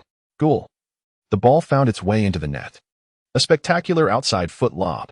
The commentator leaped from his seat. This is the most stunning goal I have witnessed in years. Rivaling Ronaldinho's iconic lob from the 2002 World Cup, perhaps even surpassing it. It was unfathomable that such a moment occurred in a U19 match. Heavenly. No words could adequately express my current emotions. Incredible. Incredible. The sole thought echoing in my mind was how remarkable Gao Jinxiu was. So impressive. Truly magnificent. The commentator was rendered speechless. Lars, too, leaped with excitement. Gao. My boy. He dashed onto the field, executing a sliding celebration. Oblivious to the fact he was clad in an expensive suit. The substitutes sat on the bench, their hearts racing, dreaming of such a goal. Yet Gao Jinxiu had accomplished what they could only fantasize about. Oh my God. A scout observing Gao Jinxiu stood slack-jawed, clutching his chest. Leaning against the back of his chair, overwhelmed. Chairman, we must act swiftly. It will be too late otherwise. A shrewd scout promptly grabbed his phone to report back to the club. On the sidelines, a Dortmund manager also picked up the phone. Watzke? We must extend Gao Jinxiu's contract immediately, or we will miss our chance. You need to come to Red Earth Stadium right now. Now, after the match, it will all be too late. Chapter 26. This technique is even better than Messi's before long. The first half of the match came to an end. As Gao Jinxiu left the field, he was met with enthusiastic applause and cheers from the fans. Remarkably, despite having only touched the ball once during the half, he had managed to score 2 breathtaking goals. This may sound incredible, but prior to that free kick, his only involvement had been a tackle at the very beginning. For the rest of the time, he seemed to vanish, having little impact on the game. In truth, he was not invisible. The cameras occasionally captured him being fouled by the Cologne U19 players, falling awkwardly to the ground. Several scouts had already noted in their notepads that his physicality was lacking, that he had struggled under pressure, and suggested further observation. However, once Gao Jinxiu netted that spectacular lob, all composure was lost among the scouts. They had to secure a deal, immediately. They could hardly wait for the match to conclude and began calling their clubs. When Borussia Dortmund and Oppos' chairman, Watzke, received a call from his staff, he was enjoying drinks with a close friend. Reluctant to answer during his leisure time, the incessant ringing eventually compelled him to pick up. Watzke, we must renew Gao Jinxiu's contract urgently. Otherwise, it will be too late. You need to come to the Red Earth Stadium now. After the match, it will all be over. Fact, do you even know who you're talking to? Watzke barked. Yet, when Lars called him, he completely lost his cool, pushing his friend aside as he rushed out. Apologies, my dear friend, but I have a multi-million euro deal to attend to. In the second half, Lars initially intended to substitute Gao Jinxiu, but upon mentioning it, Gao Jinxiu became anxious. Coach, I barely touched the ball in the first half. I still have plenty of energy. Lars chuckled. Desiring to showcase your talent is commendable, but I suggest you sit out the second half. Not due to concerns about your stamina. Not worried about stamina. Then what is there to be concerned about? I counted. You were brought down 4 times in the first half and fouled a staggering 9 times. The opponent's dirty tricks were countless. They will surely be even more aggressive in the second half. If you get injured, it's simply 1 be worth the risk. Besides, we've already secured the win. There's no need to take unnecessary chances. But, Mr. Lars, I hardly touched the ball in the first half. I feel a bit unsatisfied. Could you please let me play for just 10 more minutes? Just 10 minutes. Gao Jinxiu protested, eager to seize the opportunity to score again. Lars pondered for a moment and surprisingly acquiesced. All right, you can play for 5 minutes, and then I'll substitute you. This way, you can receive the fans' applause. However, he warned, but remember, don't overexert yourself. What kind of coach tells his players not to give their all? Gao Jinxiu was speechless. Coach, 5 minutes is far too little. Lars' expression hardened as he replied, that's the limit. Reluctantly, Gao Jinxiu returned to his seat, contemplating how to make the most of those 5 minutes. At that moment, several teammates gathered around him. Gao, those 2 goals were absolutely stunning. Indeed, you were incredible. Nearby, Jerk chuckled mysteriously. What is the big deal? Do you know why Gao's technique seems so casual during practice? Why is that? They inquired. Because Gao is considerate of your pride. Ha. Jerk burst into laughter, as if this were the funniest thing in the world, leaving his teammates bewildered. Jerk noticed that his teammates were not laughing and awkwardly paused to ask, is it not funny? Everyone shook their heads. All right. Perhaps my sense of humor is a bit too lowbrow, Jerk conceded, but then continued, don't you all feel a bit ashamed? Gao always accommodates us. With his skill, he could easily make precise passes, yet many complain about his passing. Gao merely smiles and says he'll do better next time. Think about it. Was it really his fault? It's clearly because you all failed to keep up. With this, his teammates finally understood Jerk's amusement. Indeed, it was quite humorous, a bunch of novices mocking a master. Utterly unaware. Gao, I apologize for my previous criticisms. I'm simply not as skilled as you. Please, teach me more in the future. Several who had previously criticized Gao Jinxiu's passing made amends. Please, don't mention it. I just happened to have good touch today. Gao Jinxiu blushed at the misunderstanding. No. Gao, don't explain. We all understand. If you want to hit the post, just hit the post. Your technique can't possibly be faulty. You must have been considering the angle or the opponent's defense, making us look too inexperienced, they insisted. Gao Jinxiu felt a flush of embarrassment. I truly had good touch today. Let us not dwell on that. If you feel guilty, just pass me the ball a few times in the second half. I only touched the ball twice in the first half, and my feet are itching to play. Absolutely. In the second half, I will make sure to pass to you relentlessly. Me too. Count me in. His teammates echoed, though one hesitantly asked, but Gao, if the Cologne defenders continue to mark you so tightly, you won't be able to receive the ball.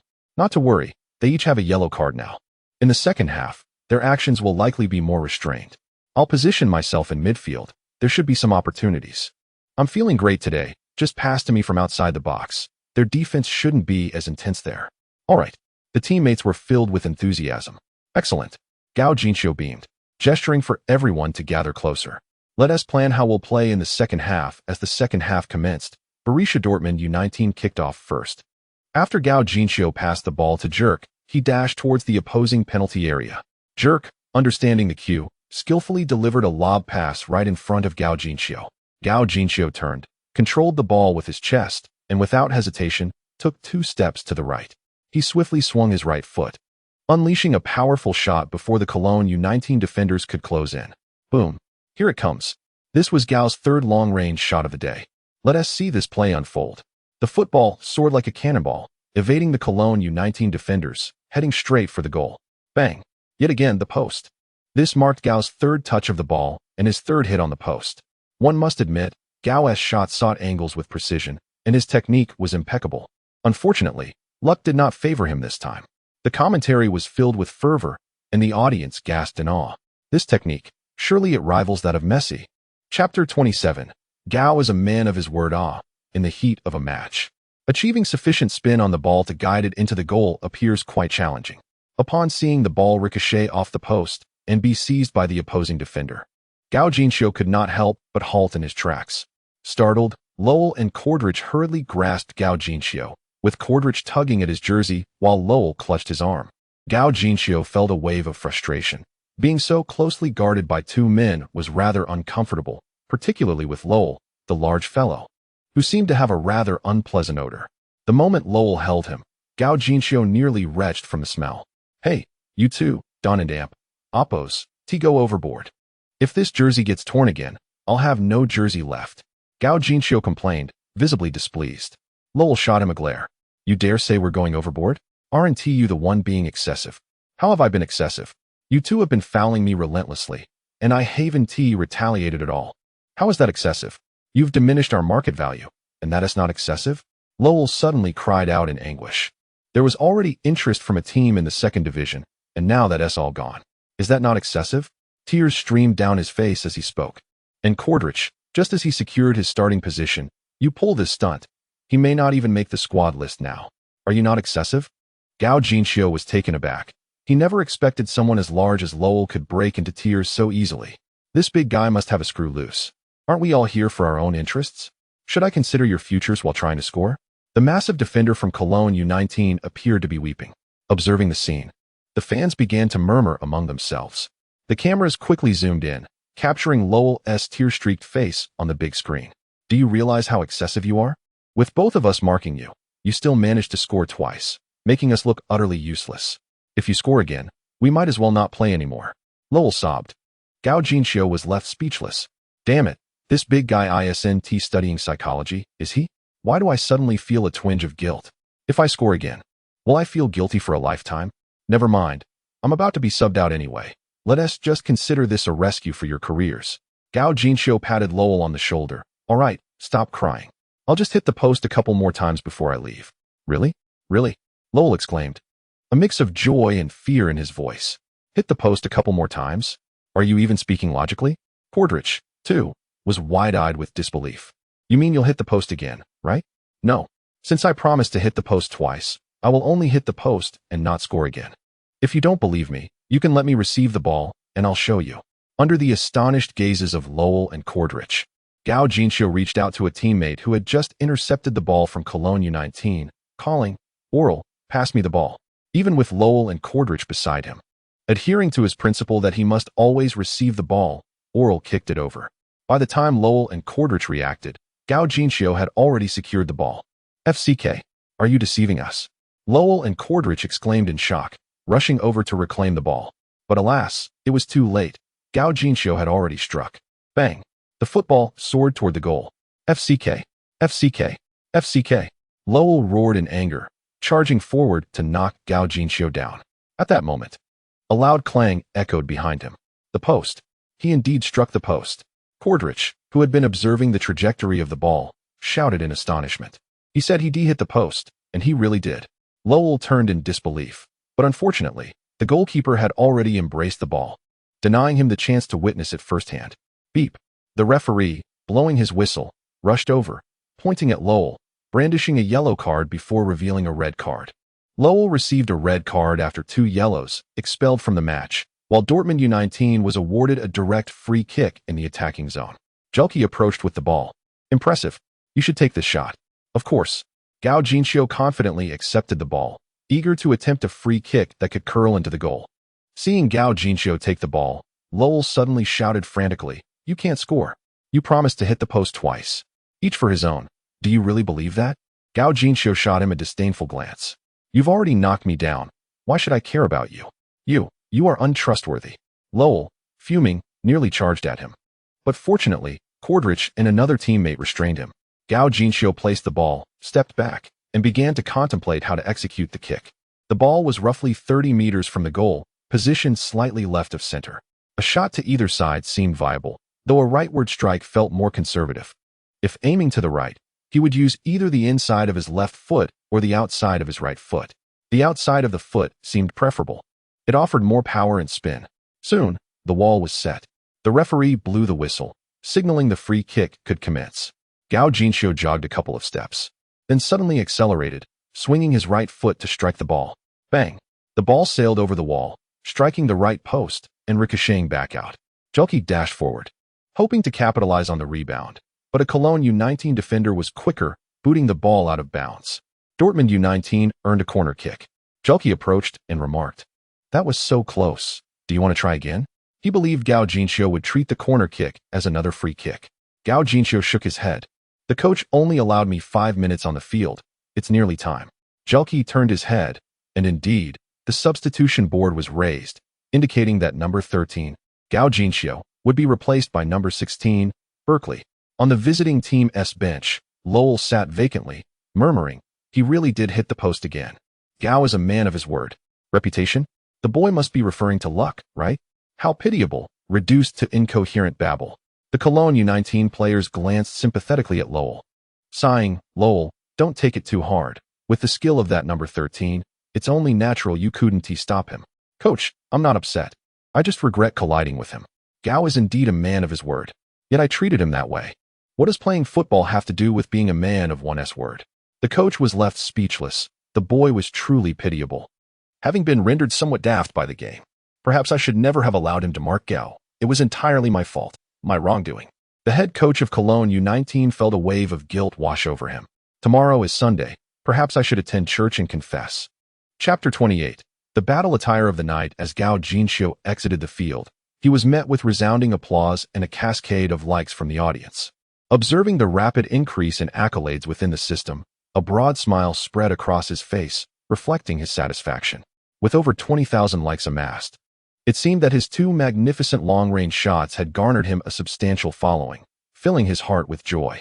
As he made his way off the field, he occasionally waved to the fans, blissfully unaware of the turmoil faced by the online spectators behind him, who were growing increasingly frustrated in their attempts to watch his match. Meanwhile, within the fan group established by Xiaohua, the members were seething with anger. What on earth is going on with the broadcasting station? It's infuriating.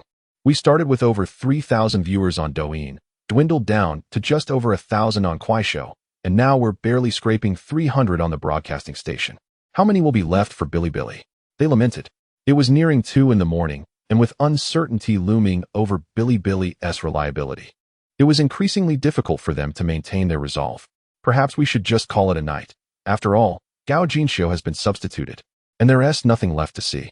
I'll think of a way to obtain the match video in the coming days, Xiaohua expressed with a hint of resignation. The fans were indeed misjudging the situation. The repeated closures of Xiaohua's live stream were not due to censorship from the Football Association, but rather the actions of a mole within the fanbase.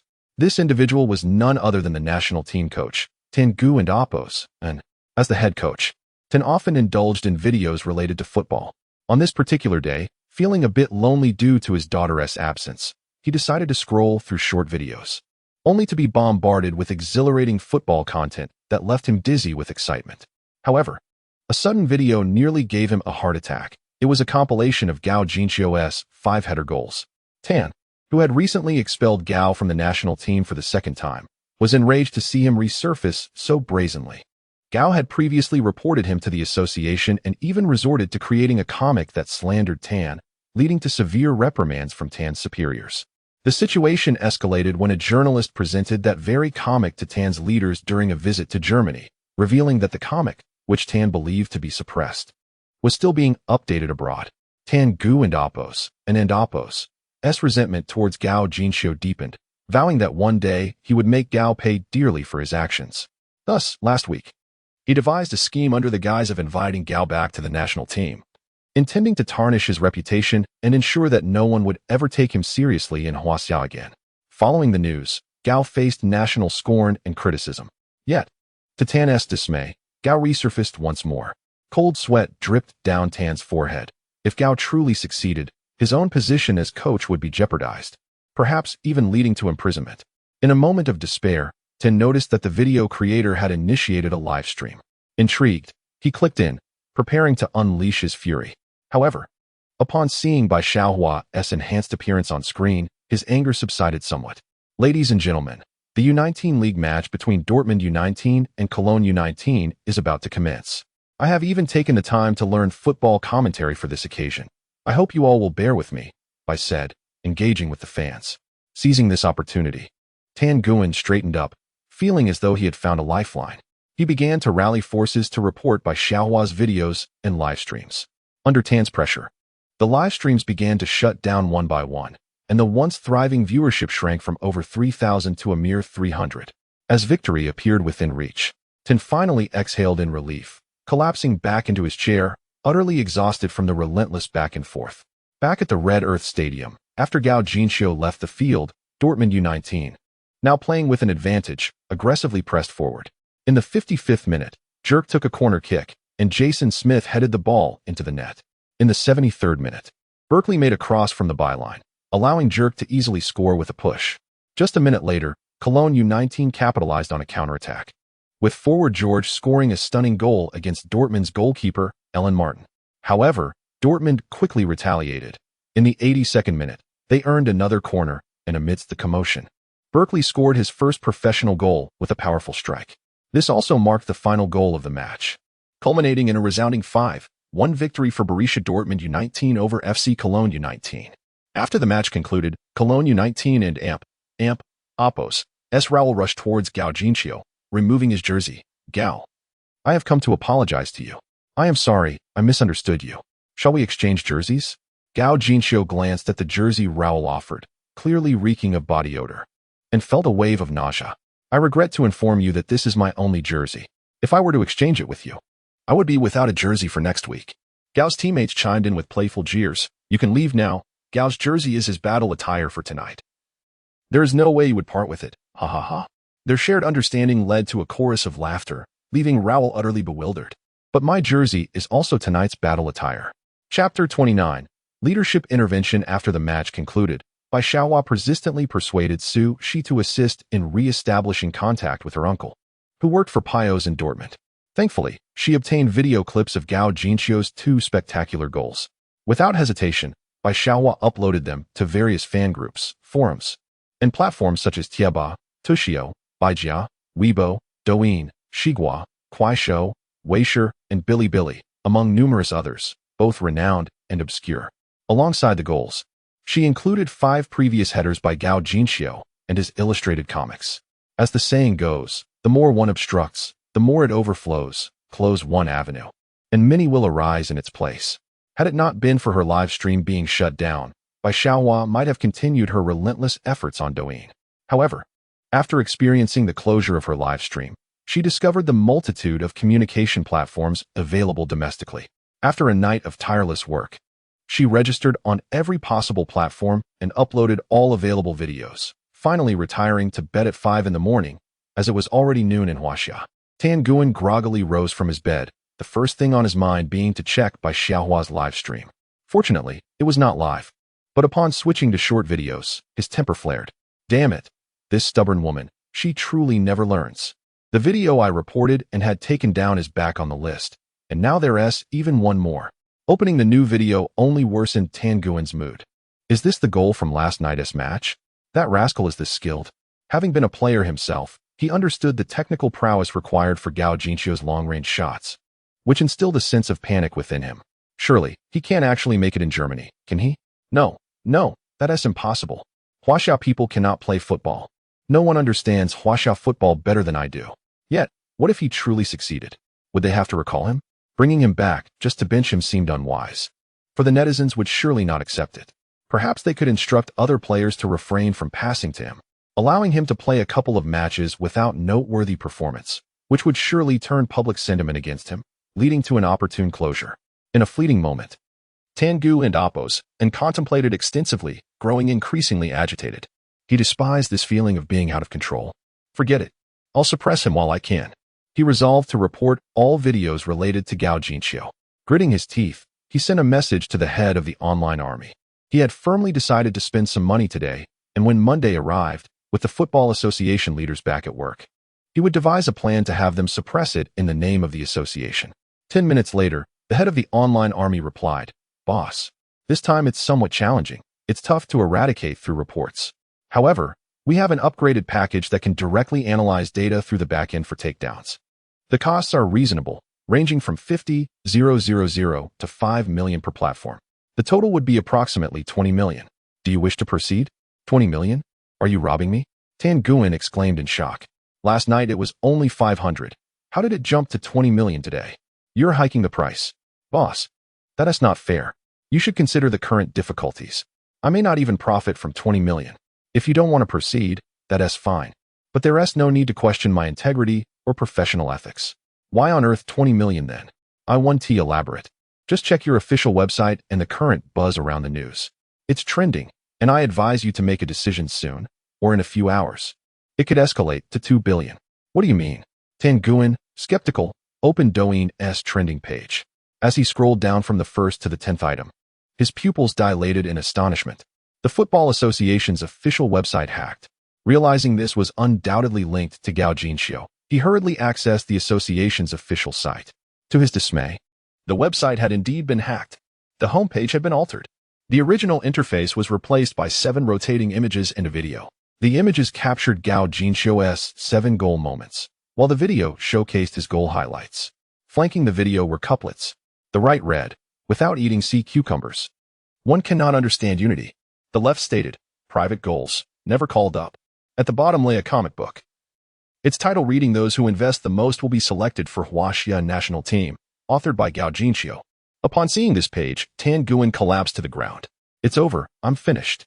Whether it was due to the weekend or the habit of revelry, he found himself unable to rise in the morning. The homepage had remained unchanged for a full 3 hours without resolution. In this age of widespread internet access, mere hours can propel an event into the limelight, let alone 3. By this time, the news of the Football Association's website being hacked had already spread throughout the internet. On Douyin alone, over 20 popular videos had garnered more than 200,000 likes each, and the numbers continued to rise. Huaxia Football Association had gained unprecedented notoriety, not to mention the lack of response regarding the website being hacked for 3 hours. The way they selected players drew significant ire from fans. They overlooked a player excelling in Germany, opting instead for the soft, ineffectual sea cucumber brother, while claiming, "No one understands Huaxia football better than I do. Our physique is simply unsuited for the sport." Such practices beg the question, how could Huaxia football ever thrive? The fervent discussions among netizens were rife with scorn. Every news article was met with countless insults, and every short video as comments were laced with mockery.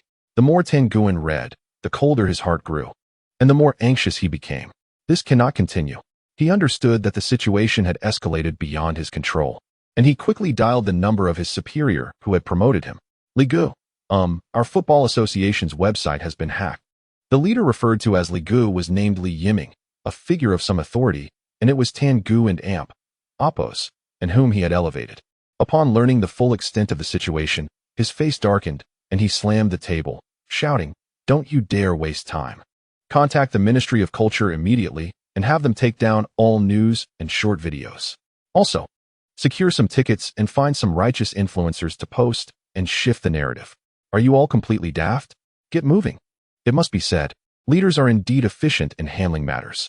Within half an hour, any news regarding Gao Jinxiu was met with comments such as, "Is the German U19 really that impressive? A bunch of faux fans. Do you know the gap between U19 and professionals? Do you really think the German U19 is superior to the Chinese Super League? How ignorant. Huaxia U19 just defeated Uruguay U19 last month to clinch the International Youth Football Championship. Faux fans, can you even search? Stop embarrassing yourselves." Douyin's clowns are practically swollen from the shame. Ridiculous. Is one U19 match worthy of such hype? I truly don't understand whether these people lack experience or understanding of football. Indeed, our Huaxia U19 won the World Championship. Doesn't that make them superior to the German U19? Yet these supposedly superior Huaxia U19 players can't even make it professionally. What gives you the right to think the German U19 league is better than the CSL? Go watch more matches before you comment, you faux fans of Douyin. Those who merely watch edited videos are nothing but superficial fans of football. Anyone can create highlights. Even my third-grade son has scored more than 7 goals. Chapter 30. Those who understand. Zhang Chang'e was nearly driven to madness. Today, he attempted to capitalize on a trending topic by editing a video of the Chinese Football Association and AMP, Oppos, website being hacked and posting it on Douyin. Much to his dismay, just as it began to gain traction, it was taken down. Undeterred, he reposted it, only to have it rejected outright. To make matters worse, a swarm of trolls suddenly descended upon his other football-related videos, hurling insults and branding others as superficial fans or pretenders. They even cited the 2018 Panda Cup, in which the Chinese U19 team claimed victory. Who among the knowledgeable does not recognize that as a mere farce? Yet, when he crafted a rebuttal, it too failed to pass scrutiny. What the hell? Zhang Chang'e was so furious he nearly smashed his keyboard. Is there no sense of justice left? The Football Association was utterly lawless. He vented his anger in a fan group, incredulous that they would dare to mention the AMP, Oppos, Panda Cup, and AMP, Oppos, not to mention the incident in 2019 when a South Korean player stepped on the trophy, regarding the supposed 2018 championship. He implored the association to reflect on whether their players truly resembled 19-year-olds. Did they think that inviting 5 teams made it an international event? They displayed not an ounce of shame. It was the association that brought disgrace to the nation, not Gao Jinxiu. A fellow group member consoled him, suggesting he change his perspective. Their censorship only highlights the truth. Those who understand will see it as beneficial for Gao Jinxiu. Beneficial, my foot. Yet, there was a kernel of truth in that statement. Initially, he had been skeptical of Gao Jinxiu's supposed arrogance, but now he was convinced that it was simply the association's smear campaign against him. Indeed, how could they accuse Gao Jinxiu of being difficult when it was the association wielding such influence? Damn it, this is infuriating. I refuse to believe that there is no law in this world. If they delete one post, we will post two. If they delete two, we will post four. I want to see if they can truly suppress us. Meanwhile, amidst the uproar domestically, Gao Jiangwo found himself equally overwhelmed. Numerous scouts and representatives from various football clubs sought him out, eager to sign Gao Jinxiu, without mentioning the smaller clubs like Bayer Leverkusen and Duisburg. Even giants like Bayern Munich, Manchester United, and Real Madrid dispatched representatives to negotiate, each offering increasingly lucrative terms. Bayern was willing to pay a 200,000 buyout clause, along with a 2 million signing bonus and a weekly salary of 30,000. Manchester United's signing bonus was only 1 million, but their weekly salary soared to 50,000. Real Madrid, with their abundant resources, offered a staggering 2 million signing bonus and 50,000 weekly pay. Though these clubs approached Gao Jiangwo privately, the sheer number of inquiries drew media attention. The next day, reports surfaced hinting at multiple clubs and oppos' interest in Gao Jinxiu. Some media outlets shamelessly claimed that one club offered a jaw-dropping 100,000 weekly salary. Others fabricated rumors, suggesting that Real Madrid's president, Florentino, issued an ultimatum. We can spend 100 million to acquire Hazard as a mascot. Why not invest 10 million in Gao Jinxiu? While much of the news was exaggerated, it nonetheless reached Watzke, the manager of Dortmund, and darkened his expression. He regretted not renewing Gao Jinxiu's contract last week, which left him in a precarious position. Summoning his secretary, he inquired, is Gao still unwilling to renew? Yes, he insists on waiting until the league concludes. What a scoundrel. He won and oppos. To even accept a 30,000 weekly salary? Is he truly so ungrateful? Watzke seethed. Given Gao Jinxiu and oppos' recent performance, 2 impressive shots just the night prior, he believed that with a bit of nurturing, his market value could easily exceed 10 million. If he left for a mere 200,000, it would certainly raise doubts about Dortmund and oppos' judgment. The previous club manager was dismissed due to Lewandowski's zero transfer fee. Did he want to follow in those footsteps? Watzke, I've seen reports stating Bayern offered 50,000 weekly and a 2 million signing bonus.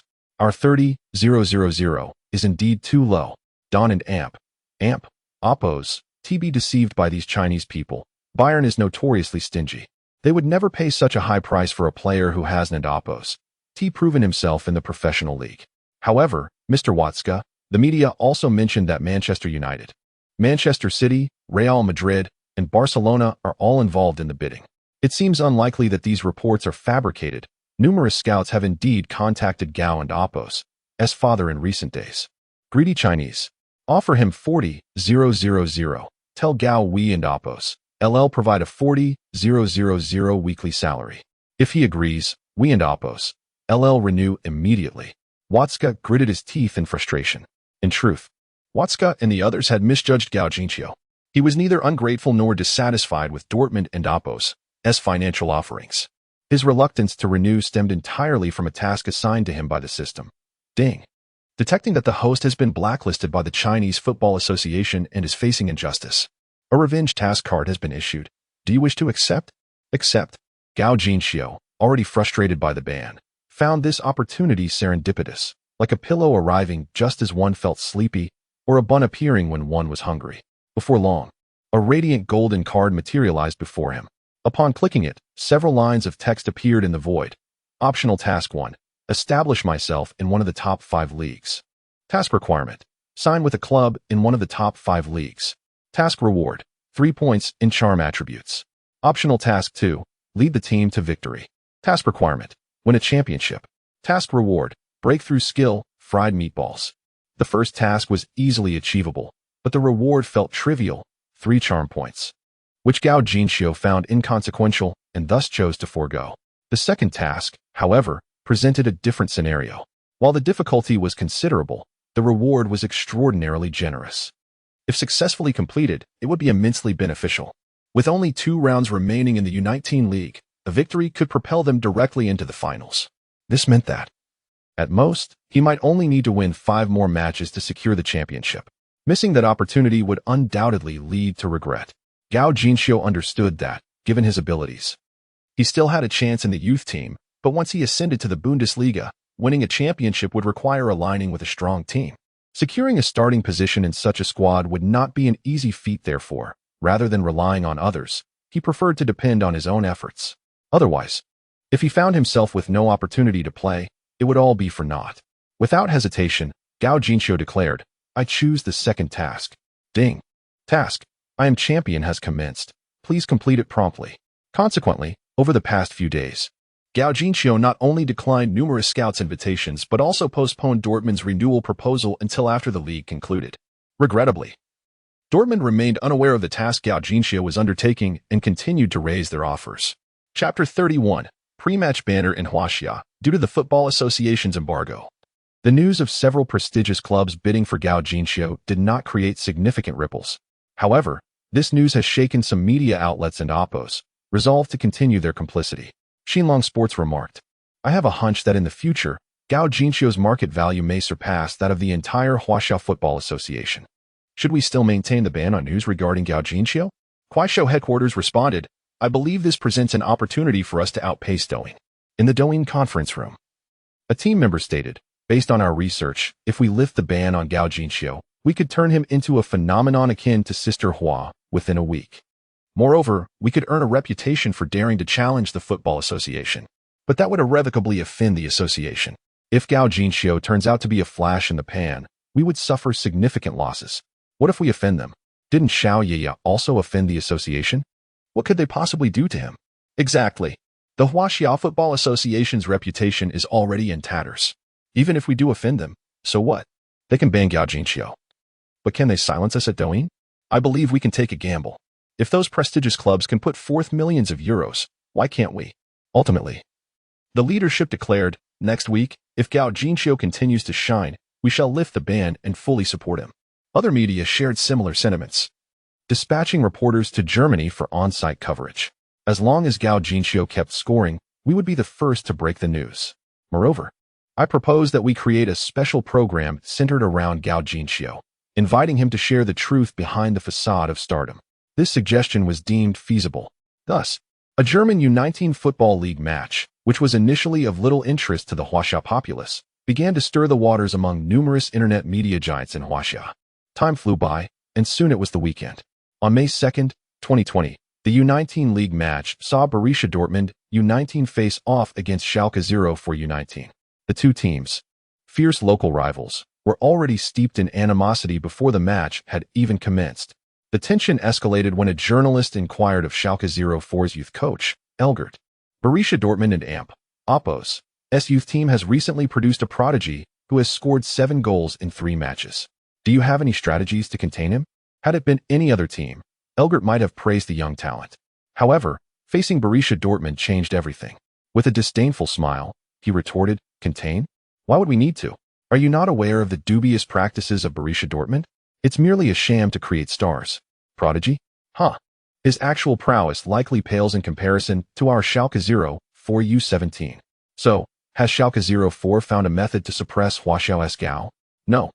We don't even regard him as a threat. How formidable can a player from the football wasteland of Huaxia truly be? Borussia Dortmund is shamelessly pandering to Huaxia fans for profit. This was practically a direct insult aimed at Gao Jinxiu. Before Gao could respond, Lars, a player from Dortmund, took the lead in retorting. He boldly utilized his verified social media account to respond, creating stars? Huh. Perhaps a club that cannot retain players or finances is enviously drooling. Whether he is a star or not, we shall see this weekend. Gao will score goals and silence the critics. In recent years, Schalke 04 has become notorious for losing both players and money, with a litany of names like Holtby, Modip, Kolasinac, Nubel, and last year's midfield duo, Goretzka and Max Meyer. Aside from Holtby, who left for a meager transfer fee of €1 million, the rest departed for free, leaving Schalke 04 with nothing to show. Reports indicate that from 2013 to 2020, Schalke 04 lost at least €300 million in player transfers, earning the title of the most unfortunate club in football. As the saying goes, strike the person, not the face, poke the person, not the sore spot. Lars's comments were tantamount to a declaration of war. Elgert, unwilling to be outdone, posted 2 updates, the first featuring an image of Lewandowski transferring to Bayern for free, and the second a news screenshot of Schalke 04's 4-2 victory over Borussia Dortmund, captioned, We were robbed of 2 goals in the last match. This time, we must not be careless. A clean sheet is our goal. Several young players from Schalke 04 rallied to support Elgert online. Their top striker, Silvamark, shared news clippings. I just renewed my contract with the club, while some so-called wonderkid is about to be sold for a pittance. Defender Gosman directly called out, in the next match, that yellow-skinned Huaxiao player won't score a single goal. I'll make him kneel and call me grandfather. The Dortmund U19 players were equally incensed. The match had yet to start, but the verbal sparring was already intense. Having recently arrived in Germany, Gao Jinxiu lacked a social media presence, yet he boldly declared through pre-match interviews, "I'm going to score 5 goals." Such audacity was unprecedented. It was not mere arrogance, but a blatant disregard for Schalke 04. The players and fans of Schalke 04 were left in a state of disbelief and anger. Did this Huaxia player truly believe that Schalke 04 U19 would be as easy to contend with as his previous opponents? It was naive in the extreme. Players conspired on how to humiliate this audacious Huaxia lad. Schalke 04 fans united in a chorus of boos directed at Gao Jinxiu. This Huaxia player is far too arrogant. Get out of Germany. Don and Amp. Oppos. Let that Huaxia player touch the ball. If he dares to, break his legs. Gosman, remember your pre-match words. Make this arrogant fellow kneel and call you and Oppos, grandfather, and Oppos, Silvamark. If you manage to score 5 goals against Dortmund today, I will offer my wife to you. Even before the match commenced, the atmosphere in the stadium was electric, bordering on madness. In truth, Gao Jinxiu's audacious proclamation stemmed from a system-issued task. Ding. Host detected being unjustly mocked. Please retaliate. Task reward. 1 and Oppos, guaranteed goal and Oppos, experience card. The and Oppos, guaranteed goal and Oppos, experience card might seem trivial to others, but for Gao Jinxiu, it was a remarkable boon. With his unique skill, ironclad scoring, the guaranteed goal experience card in conjunction with 5 uses of ironclad scoring would indeed translate to 5 goals. Gao Jinxiu's claim of scoring 5 was not mere bravado. However, unbeknownst to others, Coach Lars contemplated whether to substitute Gao Jinxiu early, given the menacing demeanor of the Schalke 04 U19 players. His teammates, witnessing the hostility directed at Gao from the crowd, expressed their concerns. Aren't and Oppos, you afraid of performing poorly and becoming a laughingstock online?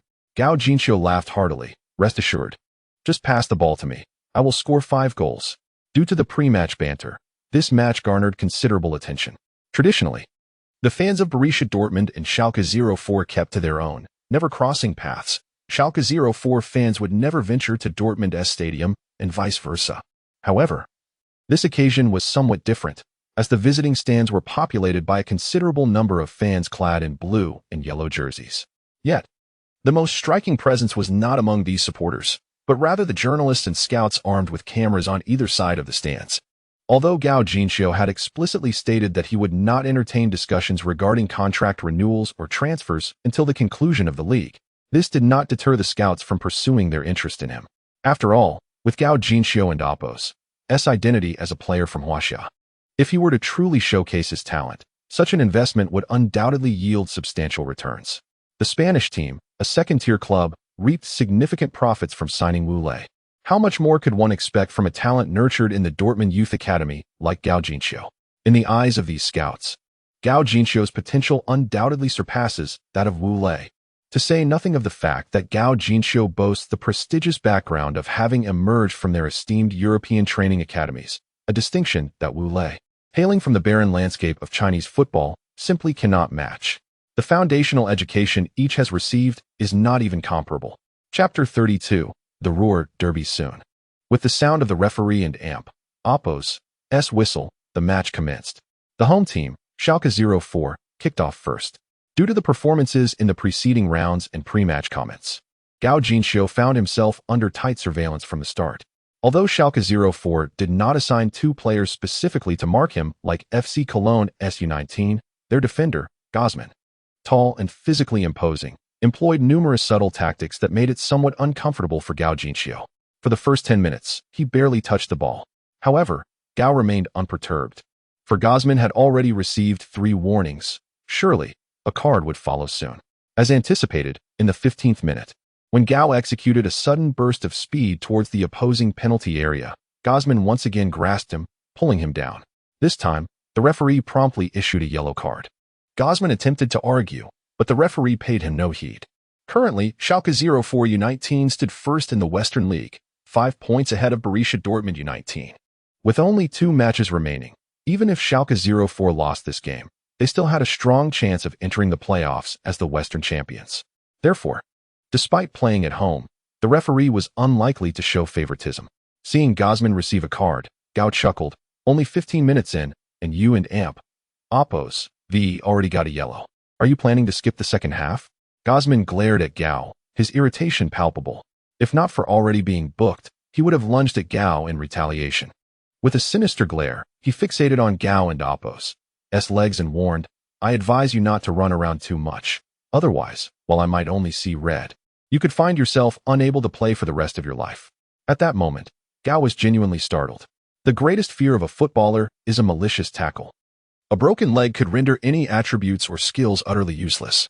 Although youth matches prohibit tackles, some players lack the necessary discipline, and when provoked, they will not hesitate to commit fouls. It was a malicious tackle that had ended Tepeu's career. Although Gao Jinxiu had risen to prominence due to Tepeu's injury, he did not believe that such incidents were justified. On the contrary, recalling Tepeu's injury filled him with sorrow. With this thought, Gao Jinxiu began to move towards his own penalty area while summoning the system. System, do you have any protective gear or skills available? Beep. If the host can achieve a 6-goal streak in this match, the system mall will be unlocked. The system mall contains various items and equipment for the host to select from. A 6-goal streak, Iron will prevail, had already netted 5 goals. Securing one more seemed quite feasible. Gao clenched his fist, rallying himself. Observing Gao mumble to himself while advancing into the opponent and Oppos' half, Gosman felt a twinge of confusion. Was this fellow resigning himself to defeat? A forward retreating to his own penalty area? Then, seeing Gao suddenly pump his fist in encouragement, Gosman grew anxious. This guy must have devised a plan. He quickly approached and tugged at Gao's shirt. Gao was taken aback and asked, What are you doing? You'll tear my shirt. You'll have to pay for it. Speaking of shirts, Gao recalled the girl who had gifted him a jersey last week. Although he never contacted her or followed her on Twitter, he was reluctant to wear that shirt again. He hadn't even washed it, keeping it stored in a bag. If it were to tear, he would be left without a jersey. Gao sighed. Why should I care? Gosman retorted angrily, unable to comprehend Gao and Amp. Oppos' behavior. The reporters from Huaxia were equally perplexed by Gao's actions, with some who understood the game lamenting. It seems Gao Jinxiu will not make much of an impact in this match. Those less familiar with football vociferously criticized, just like the national team. If he can't receive the ball, he doesn't even run. How can he play? He shows no attitude at all. I think Tenguin was right to dismiss him. With this attitude, he's worse than domestic footballers. Witnessing the scene was infuriating. At least others like Pu Huan would at least show frustration, but here was Gao, giving up on the attack entirely, retreating into his own penalty area. Look. He stopped and is chatting with Schalke 04's defenders. My goodness, if it weren't for the others desperately running around, I'd think I was watching a park game. A scout noted in his notebook. His physicality remains lacking. He is utterly helpless when marked. His attitude also raises concerns. Borussia Dortmund's club manager, Watzke, attended the match and, upon observing Gao's current state, disdainfully remarked to his assistant, dragging his feet in negotiations, thinking he would explode in performance. Instead, he's just devaluing himself. The Huaxia players truly lack self-awareness. After watching for a while longer, Watzke instructed his assistant, after this match, offer him a contract at 30,000 per week. Bai Xiaohua, holding a live-streaming rig, frowned at the 3 smartphones in front of him and commented, It's no surprise Schalke 04 U19, being the top team in the West, has a defender completely neutralizing Gao Jinxiu. This match is looking quite challenging. Following the incident where his previous live stream was abruptly cut, Bai Xiaohua learned his lesson and purchased 3 smartphones for live streaming, ensuring seamless transitions to avoid missing any thrilling moments like last time. At that moment, a fan chimed in, Don't worry, host. I've calculated using mathematical formulas, and Gao Jinxiu is bound to score today. Can that even be calculated? Of course. Last match against Cologne U19, I predicted Gao would score twice, and it turned out accurate, didn't he? Then another fan interjected, What nonsense. You said Gao's scoring rate was 1 goal every 45 minutes, yet he scored 2 in the first half. Oh, I remember you. You're the one who claimed Gao would net for last match, right? Did you donate 100 to the host? The loser here is you. Gao scored 2 in the first half. If he plays the full match, he could easily net 4. Hurry, donate to the host. You lack credibility. I'll go send messages to your 33 followers. Look who's talking. You're just trying to shift blame. Gao's 2 goals only took 45 minutes. And let me check your IP. You're from Hedong, right? Don't let me see you on the street. Are you from Hedong too? People like you are ruining our reputation. As the two fans began to argue, Bai Xiaohua hurriedly intervened. Let us not count the last match as a special case. How about we wager again, the stakes still being 100 in Gao Jinxiu's comic? Fine. Based on Gao's scoring efficiency, I predict he'll score 1 goal. Gao scored twice in his first match, a hat-trick in the second, a 4-goal game in the third. For the fourth match, I'm going for 5. Are you joking? When did Gao score 4 in the third match? You're the one joking. He scored twice in the first half. If he plays the full match.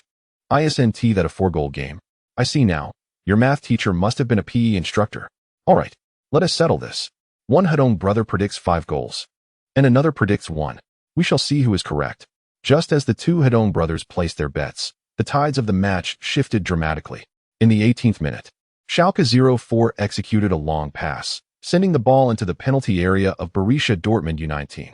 Forward Silvamark swiftly surged forward, leaping high to deliver a powerful header, sending the ball into the net. Cheers erupted from the Schalke 04 supporters, while despair engulfed the Dortmund side. The cross into the penalty area, a signature move of the Dortmund U19 team, was unexpectedly executed by their arch-rivals, Schalke 04. Silvamark, in a display of bravado, raced to the sidelines, roaring in triumph at the fans. Alas, the referee's whistle pierced the air, signaling a foul, as the linesman raised his flag. Offside was the verdict, rendering the goal void. Cheers now resonated from the Dortmund camp. Schalke 04 players protested to the referee, but their arguments fell silent upon the replay on the big screen. Indeed, Schalke 04 was offside, yet it was not Silvamark, but rather their defender, Gosman, who had strayed. Gosman, upon seeing the ball enter the penalty area, instinctively dashed towards it, oblivious to his offside position. What a fool. Why would a defender venture so far forward? Silvamark fumed upon witnessing the replay. A hard-earned goal, thwarted by this blundering teammate. Although Gosman felt a pang of guilt for disrupting Silvamark's goal, the latter's scolding ignited Gosman's frustration. Aware of his own culpability, he refrained from exchanging insults, simply retorting, "The coach assigned me the task of marking that Huaxia player," before storming back. Seeing that the clingy Gosman had finally departed, Gao Jinxiu rejoiced, calling out to the goalkeeper, "Pass me the ball. I haven't it Opos. T touched it in the last half, and my feet are itching." Ellen Martin, sharing a knowing smile, kicked the ball towards Gao Jinxiu. Assessing his surroundings, Gao Jinxiu gradually advanced with the ball. With Gosman chastised and vacating the area, Gao Jinxiu found himself unmarked and swiftly traversed the halfway line. At this moment, Gosman sauntered over. Upon noticing Gosman approaching, Gao Jinxiu instantly accelerated. Gosman, despite his athletic build, struggled to keep pace due to his size. And by the time he reached Gao Jinxiu, the latter was already at the edge of the penalty area, approximately 40 meters from the goal. While 40 meters was once beyond Gao Jinxiu's scoring range, the present circumstance was different. Armed with the abilities of Iron Master and Guaranteed Goal, he knew that if he applied sufficient force, it would surely result in a goal. However, this knowledge was unbeknownst to others, and as Gosman attempted to position himself, he observed Gao Jinxiu raising his right foot high. Chapter 33. It's exploded. It's absolutely exploded. Is he going for a shot? Guzman hurriedly raised his foot to intercept. Unfortunately, Gao Jinxiu was well prepared, swinging his leg with force, gently nudging the ball aside, taking a step forward, and raising his right foot once more. Another attempt. Guzman was momentarily taken aback, but maintained his position. Seeing Gao Jinxiu employing the same trick again, his temper flared, and he angrily charged at Gao Jinxiu. The bulky player from Schalke 04 was about to receive a card. A fan in the stands leapt up in excitement. That hulking figure already had a yellow card. Another foul would see him sent off with a straight red. Schalke 04 U19's coach, Ergert, also recognized the gravity of the situation and, seeing Guzman's reckless demeanor, became alarmed. Don't foul. He won to shoot. Although Ergert had verbally belittled Gao Jinxiu, he had indeed studied him carefully. While capable of long-range shots, he seldom took the risk, A distance of 40 meters was beyond his typical range. However, just as he finished speaking, Gao Jingqiu lifted his right foot high, striking the ball like a whip. Bang! The powerful kick transformed the football into something resembling a deformed pea, hurtling towards the Schalke 04 goal with a whistling sound. What? He actually took a shot? Wasn't he supposed to feign a shot and then dribble? Why was he not adhering to conventional tactics? Ergert was momentarily stunned. He had just asserted that Gao Jingqiu wouldn't shoot, yet in the next second, Gao Jingqiu had slapped him in the face with his actions. Lars, witnessing Gao Jingqiu shoot from such a distance, furrowed his brow, contemplating whether it might be prudent to substitute him, as he seemed a bit off today. However, the ensuing scene left everyone breathless. Whoosh! The football traced a perfect parabolic arc, soaring toward the goal. This is it, it's in the goal frame. The commentator leapt up in excitement. The venue fell silent as fans held their breath. The next second, bang! The ball struck the goalpost, ricocheting onto the grass inside the goal and then bouncing back up. The crowd erupted into deafening cheers. Goal! The ball is in. It's in. A stunning world-class shot. Gao Jingqiu scored from 40 meters away. Oh my goodness! What a spectacular goal! The commentators shouted in exhilaration. 1 o'clock, in the 20th minute of the match, Gao Jingqiu netted the first goal, marking his 8th goal of the season. This season, Gao Jingqiu had represented Dortmund U19 4 times, scoring in every match. He was a rising star. Rumor had it that Real Madrid had offered a weekly salary of 50,000 and a signing bonus of 2 million. I previously thought it was excessive, but now I can only say, if they can secure this deal, it would be an absolute steal. The scouts from prestigious clubs are truly remarkable. A handful of Dortmund fans were on the verge of losing their minds with excitement, shouting loudly while waving their streamers. Gao! Gao! Gao! Just moments ago, while Gao Jingqiu took the shot, Lars thought he was being overly eager, yet once the ball found the net, he clutched his head in disbelief. Oh my goodness! What did I just witness? Lars looked around, a smile involuntarily spreading across his face, his mouth agape in astonishment. He was eager to share this moment with others. In that instant, he felt like a father whose son had just been accepted into a prestigious university. If anyone were to praise Gao Jingqiu, he would surely host a banquet in celebration. Meanwhile, Dortmund's club manager Watzke was also overwhelmed with emotion. He suddenly considered that having Gao Jingqiu remain in U19 for a few more matches might be a wise decision. If he could maintain this scoring efficiency, Dortmund U19 would undoubtedly have a chance at the championship. By that time, leading Dortmund U19 to victory. Gao Jingqiu's market value could soar to 30 million or even 50 million euros. We must sign him, no matter what. He turned to his assistant and said, after the match, arrange for Gao Jingqiu to meet me at the nearby hotel. I wish to have a private conversation with him.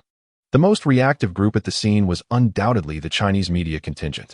After their initial gasps of astonishment, they quickly got back to business, transmitting videos back home. Quick! Promoted across the internet. Gao Jingqiu has scored again. An extraordinary world-class shot. A 40-meter long-range lob. Absolutely sensational. There's a 7-hour time difference between China and Germany.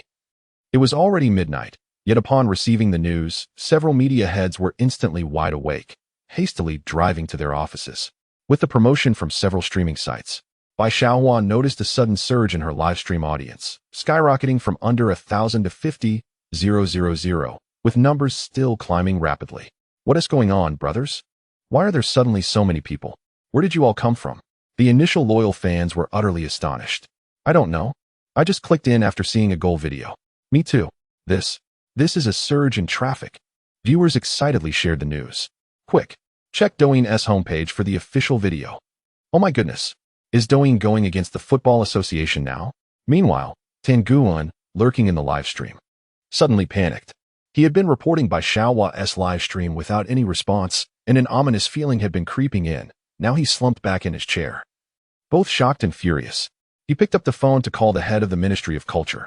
Didn't we say to blacklist Gao Jingqiu? How come there is still news coming out? What are you doing? His anger inadvertently exuded authority. This infuriated Li Yifei from the Ministry of Culture. Why are you yelling at me? Get your facts straight. I merely introduced you to a few video platforms. How you decide to blackball someone is none of my concern. And remember, my superior is a friend of your superior, not his subordinate. After saying this, Li Yifei abruptly hung up. As a network reviewer for the Ministry of Culture, Li Yifei was privy to more inside information than anyone else.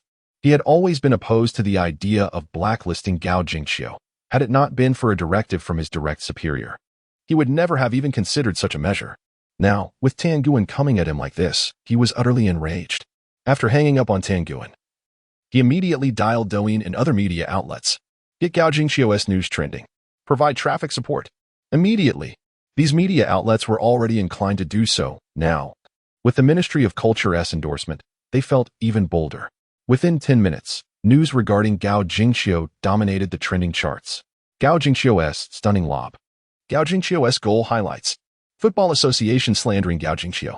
Gao Jingxiu breaks fastest goal record, surpassing Ronaldinho. Gao Jingxiu's 2 long-range lobs. Football in China is quite peculiar. It's usually a niche interest. For instance, when a certain player scores, hardly anyone pays attention. Take Wu Lei, for example. He was in great form a couple of years ago, the top scorer in the Chinese Super League. Yet if you ask netizens if they've seen Wu Lei's goal highlights, most will say they haven't, and many might even ask, isn't Wu Lei an actor? However, when negative news arises, football suddenly becomes a national topic, and everyone has something to say, often casting harsh criticism. Thus, when the news concerning Gao Jingxiu and the Football Association became a sensation, it truly exploded. Within just a few minutes, it had spread across the vast expanse of China. By the time Tan Guan and Amp, Oppos, and reached out to the leaders of the Ministry of Culture and made his call, the situation had already spiraled completely out of control. Chapter 34. A Fractured Mindset. Shaoli, there seems to be an overwhelming amount of harmful information circulating online. Could you exert a little more effort and assist in cleaning it up? Leader, it's not that I am unwilling to help, but the situation has spiraled beyond control.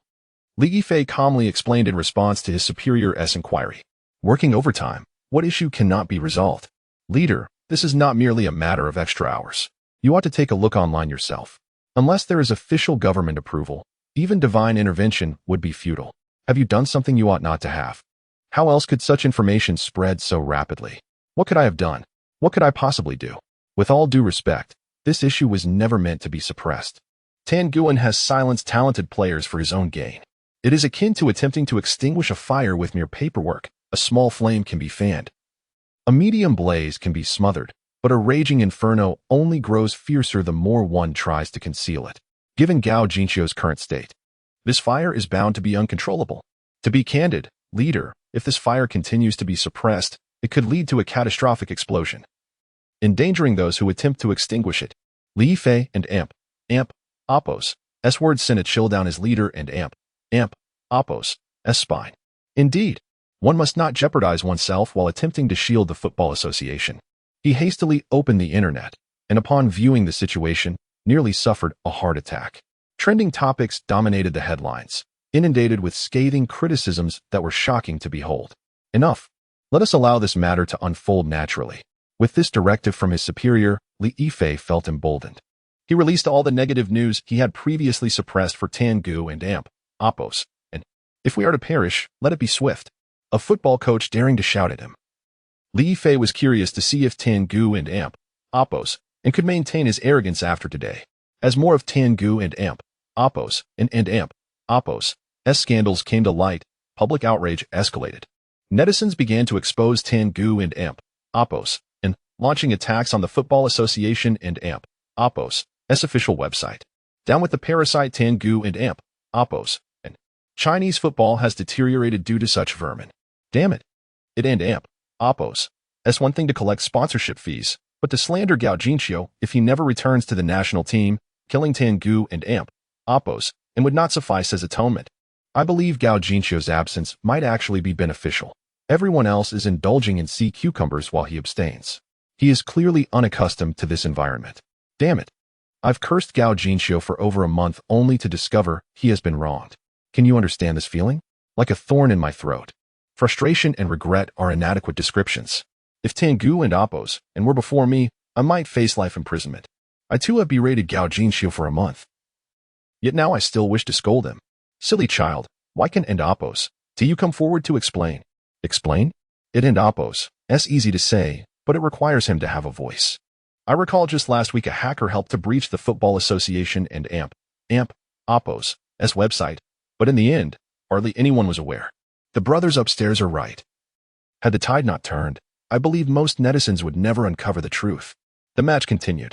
Gao Jinxiu and Oppo's extraordinary long-range strike bewildered Gosman, who had not anticipated such an attempt from such a distance, and had found the back of the net. Fuck.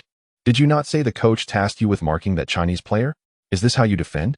Gosman had initially felt guilty, but after being reprimanded by Silvermark, that guilt was swiftly replaced by anger.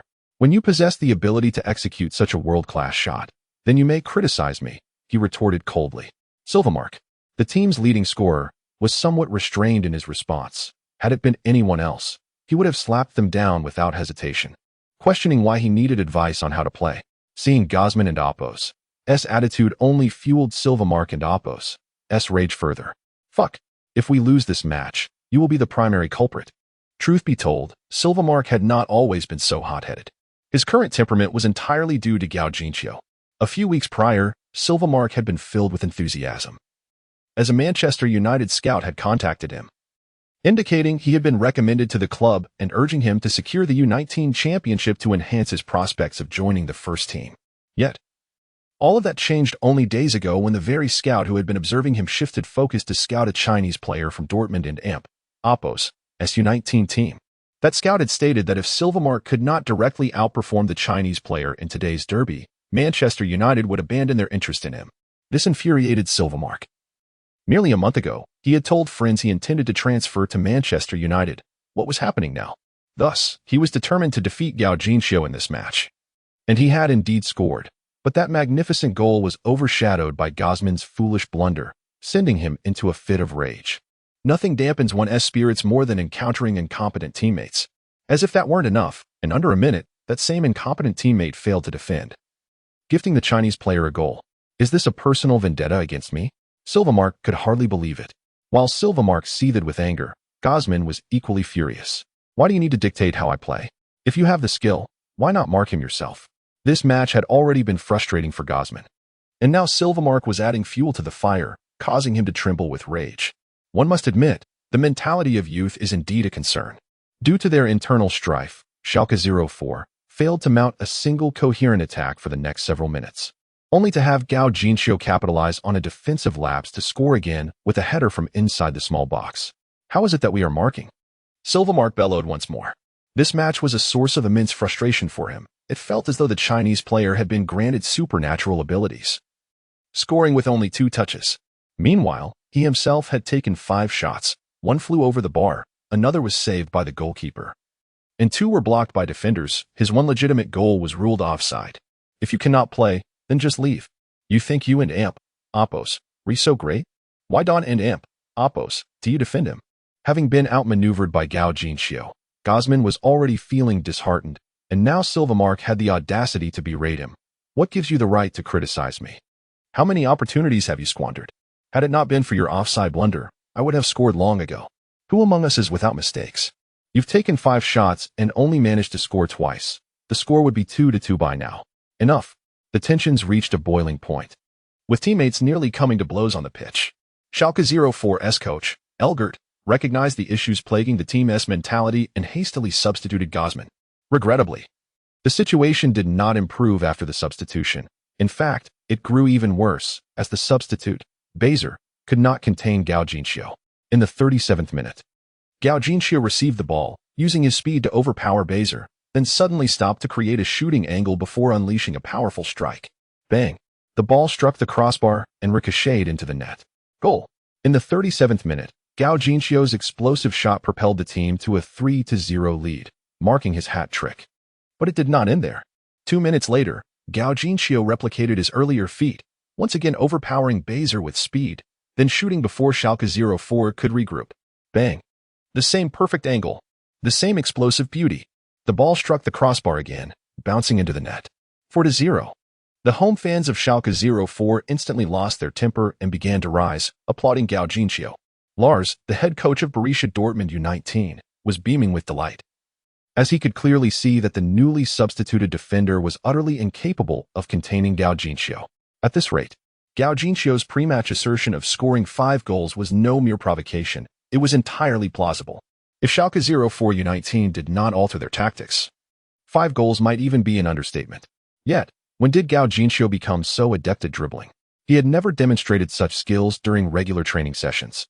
Little did Lars know that Gao Jinxiu had practiced in virtual training environments over 1,000 times, and against a player like Basel, who lacked both speed and tactical understanding of fouls, Gao Jinxiu could surpass him 99 times out of 100. Chapter 35. The 5-star achievement once again. Gao Jinxiu seized the ball, effortlessly evading Basel.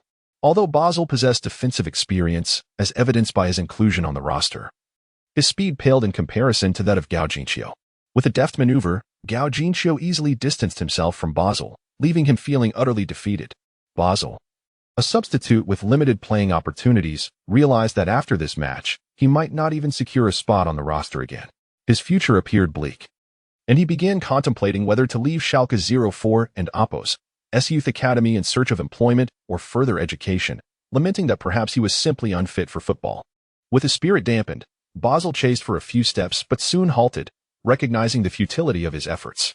After shaking off Basel, Gao Jinxiu was immediately confronted by two defenders from Schalke 04 U19. Unfortunately for them, Gao Jinxiu had no intention of granting them an opportunity to defend. He swung his right foot high and unleashed a powerful shot. The opposing goalkeeper felt a surge of dread as Gao Jinxiu prepared to strike. Fully aware that he had no chance against such a formidable shooter, the angle was simply too acute, striking the lethal corner of the goal. As anticipated, a resounding clang echoed through the stadium as the ball ricocheted off the goalpost and into the net. Goal. Another goal. It was Gao Jinxiu's fifth. Before the match, Gao had boldly declared his intention to score 5 goals, prompting jeers from the crowd who deemed him boastful. Yet, now, with the first half not even over, he had achieved this remarkable feat. It was almost inconceivable. Gao seemed like a deity descending from the heavens, single-handedly dismantling the entire Schalke 04 U19 defense and leaving them utterly bewildered. The score stood at 5 o'clock, a margin nearly impossible to overcome. We could preemptively congratulate Borussia Dortmund U19 on their impending victory. Following this match, the point gap between Dortmund U19 and Schalke 04 U19 would narrow to just 2 points. And with only one round left in the league, it was quite likely that Dortmund U19 would seize the lead at the last moment. On the field, Gao Jinxiu sprinted towards the goal, cradling the ball as the first half wound down to less than a minute. Even with added stoppage time, it likely wouldn't exceed 5 minutes. Gao Jinxiu felt compelled to score once more in this fleeting moment, forgiven Lars's tendencies. His substitution in the second half was almost a certainty. As the saying goes, the only thing that could halt Gao Jinxiu and Oppo's scoring spree was the Borussia Dortmund coach. He was determined not to miss the opportunity to unlock the system's store due to a lack of playing time, and thus he needed to act swiftly to achieve a 6-goal haul before the half ended. Unaware of Gao Jinxiu and Oppo's mission, his teammates were incensed by his apparent insatiability after scoring 5 goals. Silvamark even rushed over, seemingly intent on confronting Gao. Meanwhile, Schalke 04 fans jeered at Gao for lacking sportsmanship. However, Gao paid no heed, clutching the ball and beckoning his teammates to return to the center circle. Anyone who obstructed his path to another goal was now his adversary. With a whistle, Schalke 04 U19 resumed play, and Basel immediately clutched Gao Jinxiu's arm, desperate to prevent another goal. After receiving harsh criticism for his earlier lack of defense, he was determined not to let Gao score again. Gao Jinxiu, bemused, called out to the referee, "Isn't this a foul?" The referee, exasperated, issued Basel a warning, cautioning that further infractions would result in a card, causing Basel to hastily retract his hands, much to the amusement of the Dortmund fans. How could such a timid fellow possibly defend against Gao? They laughed.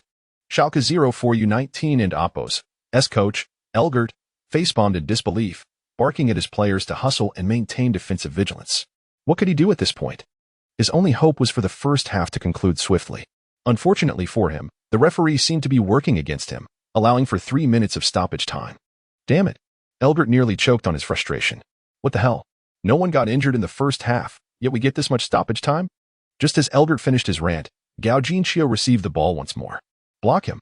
Elgert nearly surged onto the pitch in desperation. Fortunately for him, Basel had learned his lesson. He immediately grabbed hold of Gao Jinxiu's jersey, refusing to let him pass. Yet, he underestimated Gao's resolve to score. With a swift turn and a crouch, Gao Jinxiu left Basel clutching air and accelerated towards the ball. The delay from shedding his shirt allowed a Schalke 04 U19 defender to reach the ball first. "Give it to me." Gao Jinxiu disregarded the defender, skillfully intercepting the ball with his foot. He then charged forward, colliding with the defender and sending him sprawling to the ground, just as Gao prepared to shoot. The referee and Oppo's whistle pierced the air. What? He can tear my shirt, and it's not a foul, but I collide with someone, and it is? Gao could not help but exclaim in frustration. However, he had misinterpreted the situation. The referee had actually called a foul on Basel, awarding Borussia Dortmund U19 a direct free kick in the attacking zone. Another opportunity had arisen. Here we go. Let me score again. Gao Jinxiu confidently picked up the ball and positioned himself at the free kick spot. This was a chance he was determined to seize. The spectators held their breath in anticipation. Yet, the sentiments were divided. Schalke 04 fans dreaded another goal from Gao, while Dortmund fans eagerly hoped for yet another score. Bai Xiaohua felt the sweat pooling in his palms. If Gao could score again, he would have accomplished a remarkable 6 goals, single-handedly dismantling the entire Schalke 04 U19 team. While this record might not evoke the same awe as Lewandowski's legendary 9 goals, nor match Haaland's hat-trick, scoring a hat-trick with 2 additional goals was no small feat. Among Chinese players, aside from Gao Jinxiu, Bai Xiaohua struggled to think of anyone else with such prowess. He Hui, a reporter from Xinlong Sports, stood on his chair, overwhelmed with excitement. This would be a historic moment. A Chinese player showcasing divine prowess in Germany's football league. Once this news reached home, it could very well melt the frozen hearts of the nation, reigniting hope in the national team. Chapter 36, scoring 6 goals on the field. Gao Jinxiu had already placed the soccer ball and stood in position, awaiting the referee and Oppo's whistle. The ball was well positioned, merely 30 meters from the goal, unless unforeseen circumstances arose. It was anticipated that Gao would take a direct shot. He had scored several long-range goals in the last 2 matches. Given his prowess, the probability of scoring directly was quite high. The commentator, unable to contain his excitement, provided a continuous stream of analysis, his neutrality compromised by Gao Jinxiu's 5 remarkable goals. Soon enough, the wall was set, and the referee and Oppo's whistle signaled that the free kick could proceed. Gao Jinxiu took a deep breath, initiated his run-up, and swung his leg with tremendous force. Bang! The soccer ball arced beautifully, curving around the wall, striking the left post and ricocheting into the net. Goal! The goal was scored. Gao Jinxiu had single-handedly dismantled the entire Schalke 04 U19 team. His brilliance was undeniable. Gao was aptly named. He was born to score. The commentator leapt in jubilation. Scoring 6 goals in one match would undoubtedly be headline news in European sports newspapers the next day. The name Gao Jinxiu was set to become a sensation. Following today, the offers would come not just from Bayern, Manchester United, and Real Madrid, but also from Manchester City and Chelsea, who had long suffered from a lack of firepower. Given Gao's recent performances, it was certain they would express interest. Borussia Dortmund had to move swiftly to secure Gao with a formal professional contract. Otherwise, they risked losing him to those affluent clubs at any moment. What the commentator envisioned, Dortmund's club manager Watzke could undoubtedly foresee as well, as he felt a thrill of excitement in his palms. With the first half nearing its conclusion, he declared, "Let us go. We must wait for Gao in the locker room." Watzke could hardly contain his impatience for the match's end. He believed that based on Gao Jinxiu's performance, even clubs with no available positions would still pursue him. When the time came to promise a salary and signing bonus that Gao could not refuse, Dortmund would suffer significant losses. At just 18 years of age, with another 2 years of refinement and the prospect of becoming a mainstay in the first team almost guaranteed, a price tag of 30 million euros, or better yet, 50 million euros, was entirely justified based on Gao Jinxiu's performance today. On the field, Gao Jinxiu joyously ran laps. Not merely for scoring 6 goals, but, more significantly, for completing his mission. Ding! Congratulations, host, on achieving 6 consecutive goals. Task complete. System mall unlocked. The system mall. As he opened it and gazed at the myriad of goods, Gao Jinxiu was overwhelmed with excitement. Had it not been for an instinctive rush to the sidelines, he might have found himself buried under a pile of teammates celebrating. In stark contrast, the Schalke 04 fans were engulfed in silence. Facing such a phenomenal striker left them utterly helpless, their spirits crushed. Conversely, the few Borussia Dortmund fans present were jubilant, waving streamers and singing the team song. Ha ha ha, Haaland. Haaland, afraid of confrontation. Ha ha ha, Haaland. Haaland, devouring children without sauce. Ha ha ha. Before long, the first half concluded. Upon returning to the locker room, Watzke was pacing anxiously. As Gao Jinxiu and the others entered, Watzke hurried over. "Gao, you're back. You won't need to play in the second half. Come with me to the club for an important discussion." Manager Watzke, I hardly exerted myself in the first half. I'm perfectly fit, Gao Jinxiu protested. Even if you're fit, there is no need to play. We already won. Let us go. This matter is of great significance. Lars chimed in, urging, Gao, go with Watsuka. Your priority now is to conserve your energy and avoid injury. We'll need you for the upcoming matches. All right. Upon arriving at the club, Watsuka took a contract from his assistant and presented it to Gao Jinxiu. Gao, your performance today was impressive. I've had a revised contract drawn up for you. Please have a look. Manager Watsuka, I've made my intentions clear before. I wish to help the U19 team secure the German U19 League Championship before signing a formal professional contract.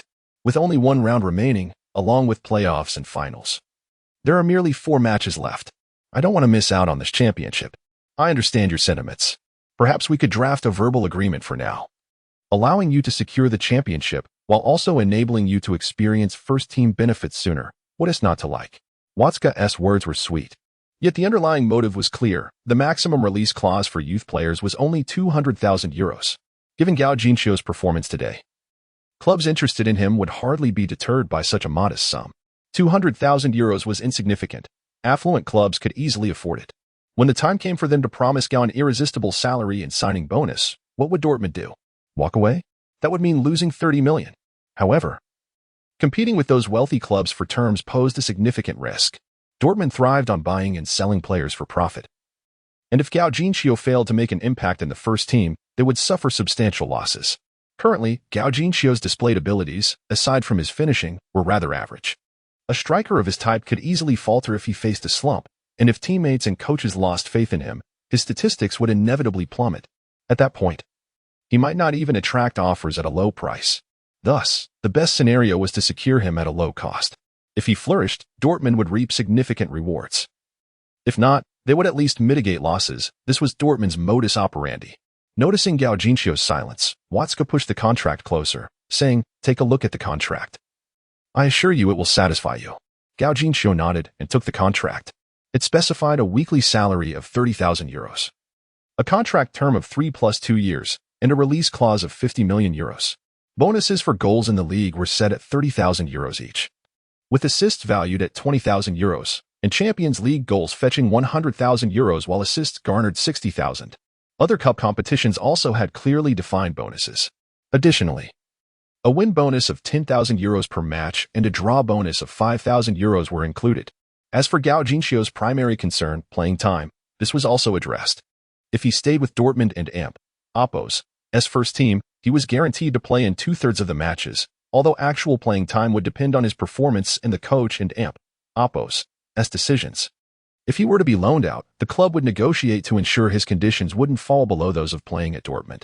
The disparity between the weekly salary and release clause was glaring. A weekly salary of 30,000 euros translated to an annual salary of just 56 million euros, totaling 68 million euros over 3 years, yet setting a release clause at 50 million euros, a tenfold discrepancy. This was inherently unfair to Gao Jinxiu. However, his primary concern was not the financial aspect but the guarantee of playing time. With only a 2/3 guarantee, and with time still under the coach's discretion, he risked becoming sidelined. If relegated to the bench, only to be brought on during garbage time, even with the system's advantages, it would be challenging to make an impact. Moreover, failing to score could lead to losing the admiration of fans. Earlier, he had caught a glimpse of the system mall, where even a simple pair of shin guards cost 1,000,000 points. Without points, his system would be significantly hampered. This was a situation Gao Jinxiu could never accept. Mr. Watsuka, the playing time has been rather unkind to me. I need to return and discuss this with my family. Would it be possible for you to call your father now? You know, Dortmund has nurtured you, and I truly wish for you not to be lured away by other clubs. Manager, I assure you that under equal conditions, I would unequivocally choose Dortmund. Even if the compensation at Dortmund is less than that offered by other clubs, I would still prioritize Dortmund, for it is the place where I have grown, my true home. Therefore, there is no need for excessive concern. It is simply that the playing time provided by the club is too unfriendly, and I require some time to contemplate. Damn it, it sounds good in words, but secretly, one still hopes for offers from other clubs. The Huaxia people are indeed cunning. Of course, Watsuka only thought this to himself. Outwardly, he maintained a cordial demeanor and said, your assurance is enough. I will discuss the issue of playing time further with Tuchel, but you must reach a decision swiftly. so that I can adequately report to the board. Chapter 37. The System Mall returning to the match. The absence of Gao Jinxiu in the second half considerably alleviated the pressure on Schalke 04 and Oppo's youth team, allowing them to gradually regain their form. They began to unleash their potential, engaging in a fierce offensive battle against Borussia Dortmund U19. In the 61st minute, Schalke 04 U19 finally scored. Forward Silvamark expertly connected with a teammate's brilliant pass, deftly lobbing the ball into the net from the small box, narrowing the deficit. However, Borussia Dortmund U19 was not to be underestimated. In the 88th minute, Jerk unleashed a powerful shot from the edge of the penalty area, cementing the score at 7-1, which would ultimately stand as the final result.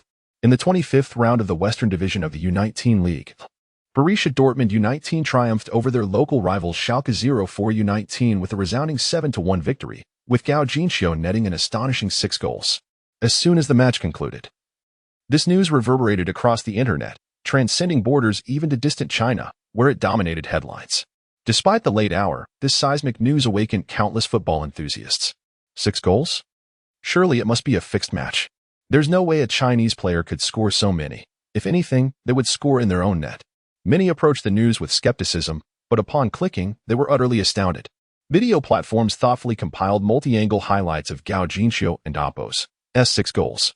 Due to copyright issues, they could not release the full match footage, but that sufficed, as most domestic fans were only interested in the spectacular moments. Isn't he the player who was expelled from the national team by the Football Association? Talent means little if one's character is in question. Has the internet just now connected? National team coach Tengu and Oppo's, and has already been apprehended, allegedly for maliciously defaming Gao Jinxiu. Malicious defamation? Does that imply Gao Jinxiu is innocent? Could he represent the national team again? That depends on the Football Association's stance. However, Gao Jinxiu has stated that he will never join the national team as long as the association remains intact, seemingly venting his frustration towards them due to Tan Nguyen's incident. Such childishness, can he really blame others so easily?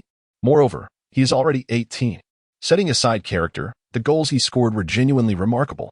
It's not unjust to hold the Football Association accountable for Gao Jinxiu's tarnished reputation. Can they simply wash their hands of the matter when their employee disparages me? Besides, Tan Nguyen is not just any employee.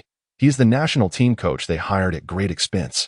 The online discourse erupted, dividing into 2 factions, one entirely captivated by Gao Jinxiu's goals, while the other stubbornly maintained that his character was lacking. Nevertheless, such discussions generated buzz, and as a result, Gao Jinxiu quickly amassed a significant following in the country. With followers came accolades. Back home, Gao Jinxiu lay on his bed, exhilarated as he opened the System Mall, a reward he had earned through sheer effort that day. However, he was taken aback by the staggering number of likes displayed, over 130 million, and it was still climbing. I am rich. This could lead to incredible opportunities. At this rate, not only could he have fun in the virtual training ground, but he might even afford to purchase Messi for 1.8 billion. Gao Jinxiu was overwhelmed with excitement. Perhaps before long, he would be playing alongside Messi, learning the intricacies of the game. Those who have played football understand the significance of having a great teacher and teammate in honing one's skills. Messi's extraordinary achievements can, in part, be attributed to Ronaldinho's influence. Yet, this was not the time to dwell on such thoughts, particularly given the considerable gap between the current likes and the 1.8 billion mark. It would be prudent to explore the System Mall for valuable items. Upon entering the System Mall, he was dazzled by the array of products available. Energy-absorbing shin guards, 100 million likes. Can absorb impact up to 200 kilograms. Rebound shin guards, 100 million likes. Can rebound impact up to 100 kilograms. Acceleration cleats, 100 million likes. Can enhance running speed by 5. Speed cleats, 100 million likes. Skill usage increases running speed by 15 for 10 seconds. Cooldown time, 30 minutes. Burst cleats, 100 million likes. Skill usage doubles starting speed. Cooldown time, 30 minutes. Jump cleats, 100 million likes. Can enhance jumping ability by 5. Energy absorbing socks, 50 million likes. Can absorb impact up to 100 kilograms. Rebound socks, 50 million likes. Can rebound impact up to 50 kilograms. Charm headband, 10 million likes. Can increase charm by 5 points. Home field vision experience card, 1 billion likes. Upon use, the host gains home field vision. Stamina pills, 50 million likes. Restores 20 stamina upon consumption. Limited to 1 per day. Silky jersey, 10 million likes. This jersey is incredibly smooth, making it difficult for defenders to grasp. These products shared a common trait. Anything Gao Jinxiu desired was priced in the hundreds of millions. In essence, his current likes were only sufficient to purchase one item. The question of what to buy warranted careful consideration. Gao Jinxiu leaned towards the speed cleats and burst cleats. But recalling the malicious gaze of Gosman, he felt that the shin guards and socks might be more crucial. After all, one's physical health is paramount. Injuries are an athlete's greatest adversary. Ultimately, he decided to purchase the shin guards. Energy-absorbing shin guards can absorb impact up to 200 kilograms. Rebound shin guards can rebound impact up to 100 kilograms. Choosing between the two was challenging, adhering to the principle of do not offend unless offended. Gao Jinxiu initially leaned toward the rebound shin guards. However, considering that the impact of professional players and oppos tackles often exceeds 300 kilograms, sometimes reaching 500 kilograms, even the energy-absorbing shin guards may not offer complete protection. It would be illogical to endanger himself merely to thwart others. Now endowed with the system, Gao Jinxiu had a bright future ahead. He had no need to risk himself battling players of uncertain professional prospects. Furthermore, strength is reciprocal if he is sufficiently strong. Whether or not to rebound becomes irrelevant. What matters is that he remains uninjured when legs collide. Thus, he declared, "System, I wish to purchase the energy-absorbing shin guards." Ding. The host spends 100 million likes to purchase a pair of energy-absorbing shin guards. The item has been placed in temporary storage. Would you like to retrieve it? Retrieve. In an instant, two thin shin guards, as light as paper, materialized in Gao Jinxiu and Oppo's hands. Can these truly absorb 200 kilograms of impact? He examined the shin guards closely. Never mind, let us try them on. Gao Jinxiu slipped the shin guards over his socks and jumped up. Despite their paper-thin appearance, he felt an overwhelming sense of security enveloping his shins. He lifted his leg and kicked the nearby table. A surge of confidence flooded him, as if he could shatter the table with ease. Excellent. No longer would he worry about calf injuries. Gao Jinxiu was thoroughly satisfied. He jumped onto his bed and entered the virtual training ground, eager to test the power of his new shin guards. With a swift motion, Gao Jinxiu arrived at the virtual training arena. Glancing down at his feet, he was delighted to see that he was indeed wearing the newly purchased shin guards. Behold my prowess as I conquer all. Gao Jinxiu felt a surge of confidence in that moment. Chapter 38. Remember me in wealth and glory with the energy-absorbing shin guards, securely fastened. Gao Jinxiu felt a surge of confidence as he elegantly kicked the ball. Emboldened to attempt more daring maneuvers, this significantly enhanced his skills. He even challenged himself with over 100 consecutive dribbles, jumps, and evasions from sliding tackles. Exuding an undeniable charm, he wondered if the system and Oppo's shop offered any dribbling skills. Dribbling past opponents brought him immense joy and a sense of accomplishment. Skills can only be acquired through tasks. Well, that doesn't end Oppo's team matter. If I lack dribbling skills, I shall practice on my own. Can I not thrive without the system? It is worth noting that before he acquired the system, Gao Jinxiu was already an impressive individual with all attributes rated at 6. Let's reload and try again. Time and again, he attempted dribbling breakthroughs, experiencing both triumphs and failures, reloading the game repeatedly. He dedicated an entire evening to honing his dribbling and breakthrough techniques. The results were remarkable. He mastered the separation of ball and player, explosive acceleration, and the Marseille turn. With these three techniques, his one-on-one success rate soared to 80, akin to that of a dribbling maestro. Of course, such a high success rate was largely due to the defenders in the U18 and U19 categories being unable to keep pace with him. Nevertheless, Gao Jinxiu remained resolutely confident. Even without enhancing his speed attributes, purchasing a pair of speed-boosting shoes would significantly elevate his breakthrough capabilities. When facing the first team, he would not falter excessively. The following morning, Gao Jinxiu sprang out of bed after concluding his training. The intense training from the previous night left him invigorated rather than fatigued. It must be said, this virtual training ground is truly a remarkable asset. He checked his attributes. Ding. After a night of training, the host's dribbling attribute has risen to 69. Breakthrough attribute to 74, ball control to 70, shooting to 67, and tackling to 67. Host, Gao Jinxiu likes, 56, 780, 000 age, 18 control, 70, dribbling, 69. Breakthrough, 74, passing, 66, shooting, 67, defense, 66, tackling, 67, speed, 76, explosiveness, 66, balance, 66, jumping, 66, stamina, 66, goalkeeping, 66. Charisma, 66 overall rating. 69 not only had his attributes improved, but he had also garnered an impressive number of likes. Gao Jinxiu felt a profound sense of satisfaction. Today was Sunday. There was no training, nor classes to attend. He decided to browse the internet to uncover the reason behind his sudden surge in popularity.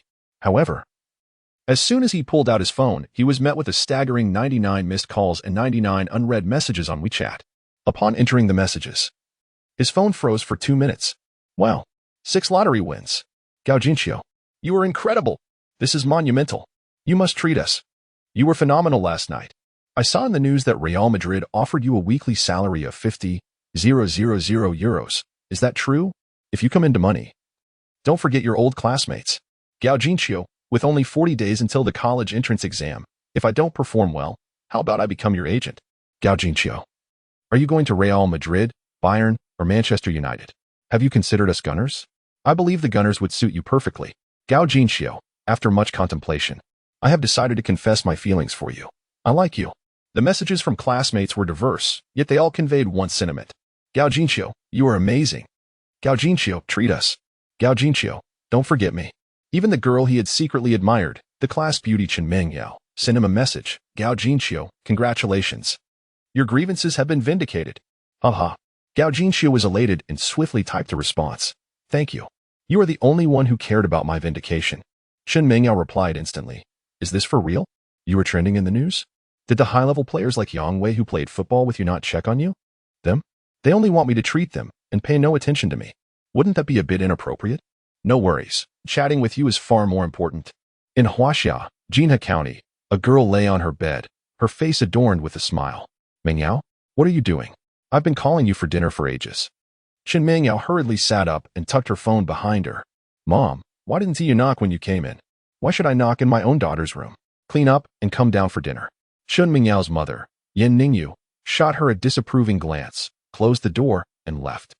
Chen Mengyao playfully patted her chest. I can't oppose. Talk anymore. My mom is calling me for dinner. Bye. All right. I'll get up for breakfast too. Bye. I envy those who can sleep until noon. Speechless. It's only 5:30 in the morning here. You're up so early? None of us preparing for the college entrance exam rise this early. I need to train. Indeed, success is never a matter of chance. Downstairs, Yan Ningyu approached her husband, Chen Tao, and whispered, It seems your daughter is in a relationship. What? She dares? Chen Tao sprang to his feet, agitated. Lower your voice. Don't let her hear. If she dares to date in her senior year, what can I say? Yan Ningyu shot him a glare. Don't all fathers wish for their daughters to remain unentangled in romance? She is in her final year. The college entrance exam is just around the corner. No dating allowed. I need to have a word with her. Chen Tao attempted to stand, but Yan Ningyu pressed him down. Enough. Girls at this age are often love-struck. Being overly strict may backfire. Aren't you the police chief? I'm merely suggesting you investigate which boy has captured our daughter Eshart, not to scold her. Fine. I want to discipline her. But I can certainly confront that boy. Gao Jinxiu remained blissfully unaware that someone was contemplating confronting him. Exiting his chat with Chen Mengyao, he began responding to messages from his WeChat friends. Yet, as he continued, he suddenly felt a wave of disinterest. Many of these individuals had rarely spoken to him before, and now they were all echoing the same sentiment. In wealth and glory, do not forget me. Some even straightforwardly asked to borrow money. After replying to a dozen or so people, he lost the desire to continue. He tossed his phone aside and proceeded to wash up. However, after freshening up, he decided to post a message on his moments. Thank you all for your concern. The messages have been overwhelming, and my phone is lagging. Here's a unified update. 1. I am indeed on the verge of signing a professional contract. Regarding salary, negotiations are yet to commence, but I believe I can manage my living expenses. 2. I was wronged by Tan Guan. Many who played with me are aware of my expulsion from the national team. He attempted to defame me when I refused to delete his comic. 3. As for the treat, I plan to return home during the summer break, coinciding with everyone's graduation, so we can gather then. After posting this, Gao Jinxiu promptly set his phone to silent and initiated a video call with his mother. Chapter 39. Is there a script? Ah, Xiaoqiu. Mother watched your incredible goal last night, and I am immensely proud of you. Your aunt is proud of you too. It seems quite noisy at Zhang Qiulan's place. There appear to be many people present. Gao Jinxiu has yet to speak. But several heads have already popped out from that side. This is Xiao Qiu. He looks even more handsome in person than on television. Do you have a girlfriend? Would you like Aunt May to introduce one to you? Aunt May has a niece, 19 years old, studying in the capital, who would be quite a match for you. Oh, come on. Regardless of age, just look at your niece and Appo's appearance. How could she possibly be a match for Xiao Qiu? Xiao Qiu, Don and Appo's listen to her.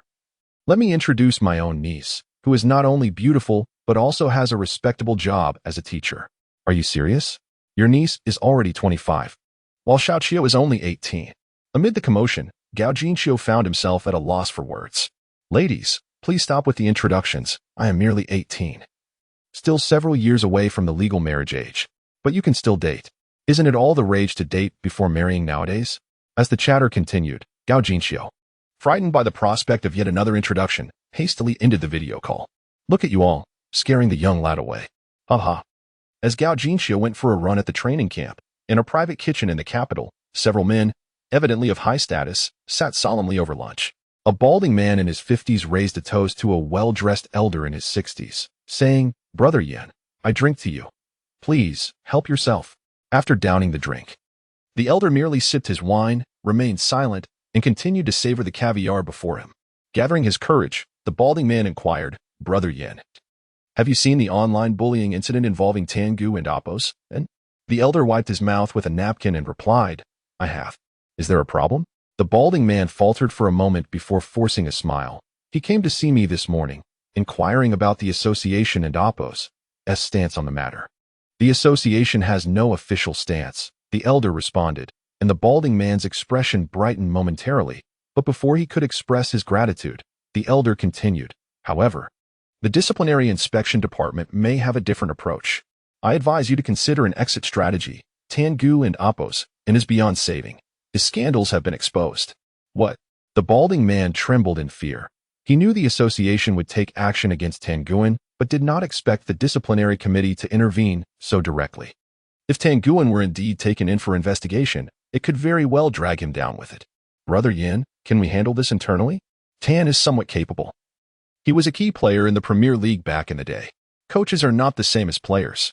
The elder slammed his chopsticks onto the table, exclaiming, "The offenses he has committed are severe. If you wish to avoid being implicated, it would be wise to advise him to watch his words." The balding man attempted to protest, but the elder had already stood up. "Enough, I am full," he declared, ignoring the trembling man and leaving the private kitchen. That afternoon, a sensational piece of news broke. Head coach of the national men's football team, Tanguan, taken in for investigation. It seemed the sports authorities had resolved to take serious measures to rectify the situation in Chinese football, likely related to Gao Jinxiu's expulsion from the national team. The brevity of the news only amplified its significance, sending shockwaves throughout the football community. Legendary figures in the sport remained cautious, waiting for the situation to clarify before speaking out. However, social media influencers and internet celebrities had no such reservations. They scrambled to construct timelines of events, speculating on the true reasons for Tan Guan's arrest and its implications for Chinese football. Their accounts, though seemingly insightful, were striking similarities upon closer inspection.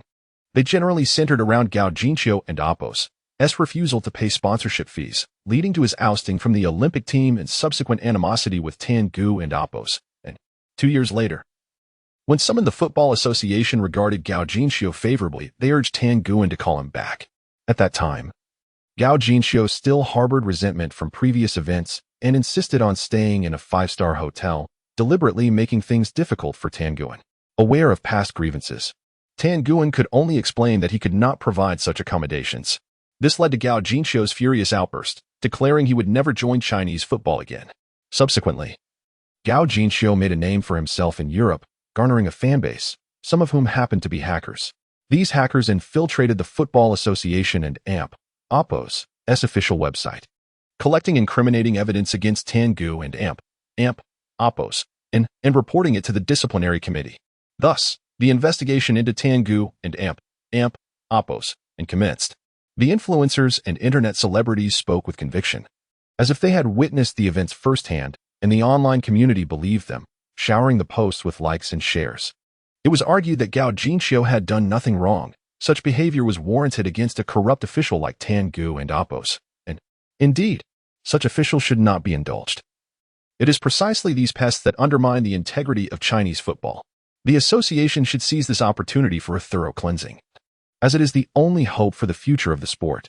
Tan Guan truly deserved his fate, for the sake of a few coins. He had expelled a talented player like Gao Jinxiu from the national team, potentially ruining their chances at the Olympics. It is baffling how Tengu and Appos and could think. With an annual salary of 30 million, he would never run out of money, so why covet a mere 50 or 100,000? If I had a 30 million salary, I would willingly invest in nurturing promising talent myself. 50 or 100,000? You underestimate Tan Guan. According to Gao Jinxiu and Appos, as comic depictions, he demanded 500,000 in sponsorship fees from each Olympic player, let alone the national team, where the figures would likely be staggering. Was Tan Guan taken in simply for blow-drying his hair? The director likely found it unbearable to watch. So perhaps a trip to the barbershop would suffice to remedy the situation. Are you trying to make me laugh to death? Does blow-drying his hair bother you? Those with even a hint of OCD might find it intolerable. Whether Tan Gu and Appos, and as the head coach or I am, the national team would still lose. I fail to comprehend why the association has not hired me. Do they have money to burn? Hire me, and I would only require a salary of 3 million. Perhaps the gravity of the situation, combined with the tightening of speech restrictions, contributed to a relatively harmonious discussion. There was little in the way of insults. Yet, even so, within a few short hours, hundreds of thousands of comments emerged. However, to the discerning eye, these comments felt peculiar, as if orchestrated by an unseen hand. Especially for those like Bai Xiaohua, who had experienced online censorship, the unease grew, sensing that someone was deliberately attempting to solidify the narrative of Gao Jinxiu and Appos' alleged arrogance. Chapter 40. The ball cage. Has anyone sensed that something feels amiss? Indeed, it is quite peculiar.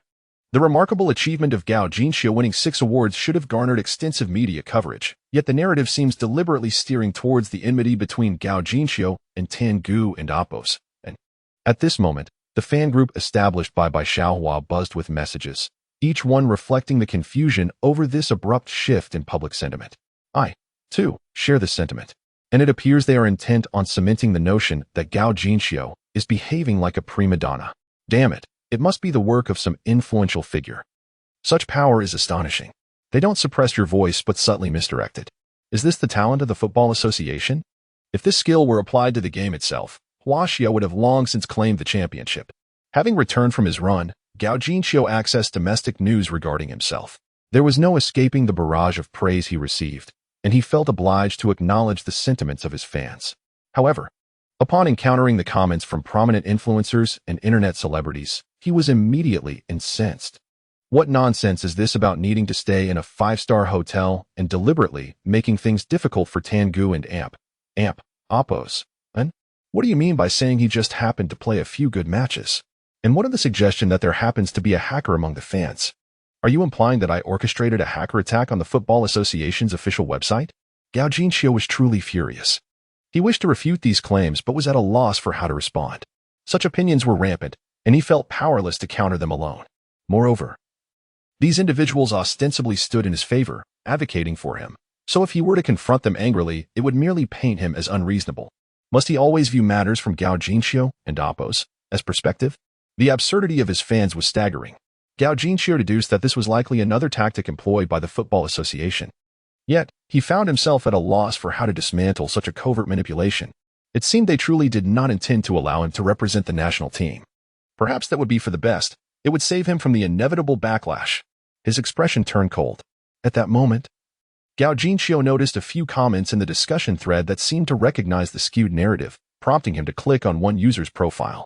The page refreshed, revealing an account named Dortmund Gao Jinxiu. His account? Gao Jinxiu felt a twinge of suspicion, but as he observed the videos documenting his debut match against Bayer Leverkusen U19, he felt a wave of gratitude. This was a devoted fan who had chronicled his journey from the very beginning. Gao Jinxiu scrolled through all the short videos on the account, then logged on to QQ to join the group mentioned in the profile. This group boasted over 3,000 members. Upon entering, he found the members fervently discussing the recent news narrative, speculating about the Football Association's interference, and preparing to solidify the claims against Gao Jinxiu. Feeling a sense of belonging, Gao Jinqiu eagerly joined the conversation. He typed, "How do you propose we break this deadlock?" User 1. If the hacker is in the group, we implore you to act again and reveal the truth. User 2. I believe we should refrain from using hacking methods. Firstly, it's quite perilous. If the hacker is caught, it would be disastrous. Secondly, the Football Association is merely guiding the narrative without outright censorship. Resorting to hacking could backfire. User 1. Then what do you suggest? User 2. The group owner has over 60,000 followers, and with the additional platforms, we have nearly 50,000 more. Together, we amount to hundreds of thousands. If we unite, we can undoubtedly bring the truth to light. Gao Jinqiu, may I ask, do you know the truth you wish to publish? How can we ensure that others will believe it once it's out? At this juncture, Bai Xiaohua chimed in. I will be at the Dortmund training camp tomorrow to wait for Gao Jinqiu. If I can interview him, it will undoubtedly hold weight. Tomorrow? The truth might already be skewed by the Football Association by then. Gao Jinqiu pondered, then opened Bai Xiaohua and Oppo's chat window, sending her his phone number. Typing, this is Gao Jinqiu's number in Germany. Feel free to call him directly if you wish to interview him. Is that really true? Bai Xiaohua replied excitedly. Of course, it is. You can give it a try. Unfortunately, once Bai Xiaohua received the number, she struggled to muster the courage to dial it. On one hand, she was skeptical of Gao Jinqiu's sudden offer, fearing it might be a trick. On the other, if it truly was Gao Jinqiu on the line, she worried about not articulating her thoughts well. Thus, half an hour passed in Bai Xiaohua and Oppo's anxious indecision. Gao Jinqiu waited in vain for her call. Surmising she likely feared he was a fraud, he refrained from pressing her for a call and instead messaged, Group owner, I saw your video. You seem to have a way into the Dortmund training camp, right? Indeed, what else on your mind? I received word that Gao Jinqiu has scheduled training in the ball cage from 10 a.m. to 12 p.m. If you head over now, you might just catch him. Really? Bai Xiaohua replied instantly. If she could meet Gao Jinqiu at the Dortmund training camp, her two concerns would be resolved. First, entering the training camp directly would alleviate her safety worries. Second, if she struggled to convey her thoughts over the phone, she could clarify them in person. Bai Xiaohua felt confident in her appearance. Her looks would undoubtedly ease the difficulty of their conversation. After all, men tend to be quite forgiving towards attractive women. It's indeed true. You can check it out without any loss. Great. Thank you. If I get to meet Gao Jinqiu, I'll gift you a set of his comics. With that, Bai Xiaohua hurriedly called her roommate, Sushi. Sushi, quickly, help me arrange a visit to the Dortmund training camp this morning from 10 a.m. to 12 p.m. To ensure the act was convincing, Gao Jinqiu genuinely applied for the ball cage training slot from 10 a.m. to 12 p.m. Due to his recent performances, his application was swiftly approved, even displacing a training session for a U17 player named Richard. This highlights the brutal reality of competitive sports. Richard had applied for a week to secure his slot, while Gao Jinqiu managed to claim it with one phone call. Naturally, Gao Jinqiu was unaware of this. He arrived at the training facility around 9:45 a.m., just in time to warm up before entering the training session at 10 a.m. The ball cage is the pinnacle of Dortmund and Oppo's youth training apparatus, costing a staggering €200,000 and representing a high-tech marvel. It is said that only 3 exist worldwide, underscoring Dortmund's substantial investment in youth training. The ball cage, as the name implies, resembles a cage. It is approximately a 200 square meters square, with 4 sides consisting of 72 door openings, divided into 2 rows. These openings are equipped with sensors that can both deliver balls and register goals. Once a player enters the ball cage, they can set the challenge mode and ball speed via their mobile phone. After the settings are complete, the challenge can commence. Players cannot predict from which direction the ball will come. However, the door that will release the ball will blink 0.5 seconds beforehand. Ball cage training at Dortmund is accessible to all members, including both youth and first teams. Gao Jinqiu had ventured into that place several times before, yet found it rather unremarkable, as he was utterly overwhelmed and flustered, merely serving as a spectacle for others. Consequently, he refrained from returning. However, after enduring the rigors of the virtual training arena, Gao Jinqiu has cultivated a newfound confidence in his ball handling skills. He has even contemplated the idea of relocating a practice cage into the virtual training environment. Is there a practice cage available within the system of the virtual training arena? Chapter 41. Marcelo's Ball Control. The system shop presented an item labeled Virtual Training Cage, priced at a staggering 100 million likes. Surprisingly affordable. Gao Jinqiu checked his like count and discovered he had amassed over 90 million likes without even realizing it. Perhaps he could make the exchange this evening. He felt a surge of anticipation. Before long, the training session concluded, and a man emerged, wiping the sweat from his brow. Upon seeing Gao Jinxiu warming up, he paused in astonishment. Gao Jinxiu was equally taken aback. It was Makoko, a prodigious talent of the U17 League. He was already a prominent figure in the Dortmund Youth Academy, holding a starting position at the tender age of 14. At that moment, Makoko approached Gao Jinxiu. Stopping just a meter away, and with unwavering eyes declared, "I will not lose to you." Despite being only 14, Makoko stood at 172 centimeters. Only a few centimeters shorter than Gao Jinxiu's 175 centimeters. Gao Jinxiu blinked in confusion. What did this guy mean by that? Why the sudden proclamation? Unfortunately, after uttering his challenge, Makoko brushed past him, shoulder-checking Gao Jinxiu as he left. What was that all about? Had he offended him? Gao Jinxiu felt utterly bewildered. Nonetheless, he dismissed it, recognizing that Makoko was merely a child. Shaking his head, Gao Jinxiu entered the training cage. Since he was there, he might as well test his progress over the past 2 months. He pulled out his phone and accessed the cage's control software. First, he would practice receiving the ball, setting the speed to 40 km/h for a warm-up. With a passing attribute of only 66 points, he was at a standard level. A higher speed might hinder his ability to control the ball effectively. At that moment, a notification chimed. Ding. The system has detected the host's first use of the training cage and has issued a training task. Task Phase 1. Successfully control the ball 100,000 times within 10 days, with a speed of no less than 50 km/h. Completion reward. Marcelo and Amp. Oppos. S ball control. Excited, Gao Jinxiu was elated by the task.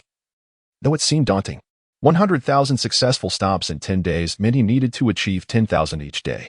Assuming he could manage one successful stop every 5 seconds, he would have to train for approximately 14 hours each day.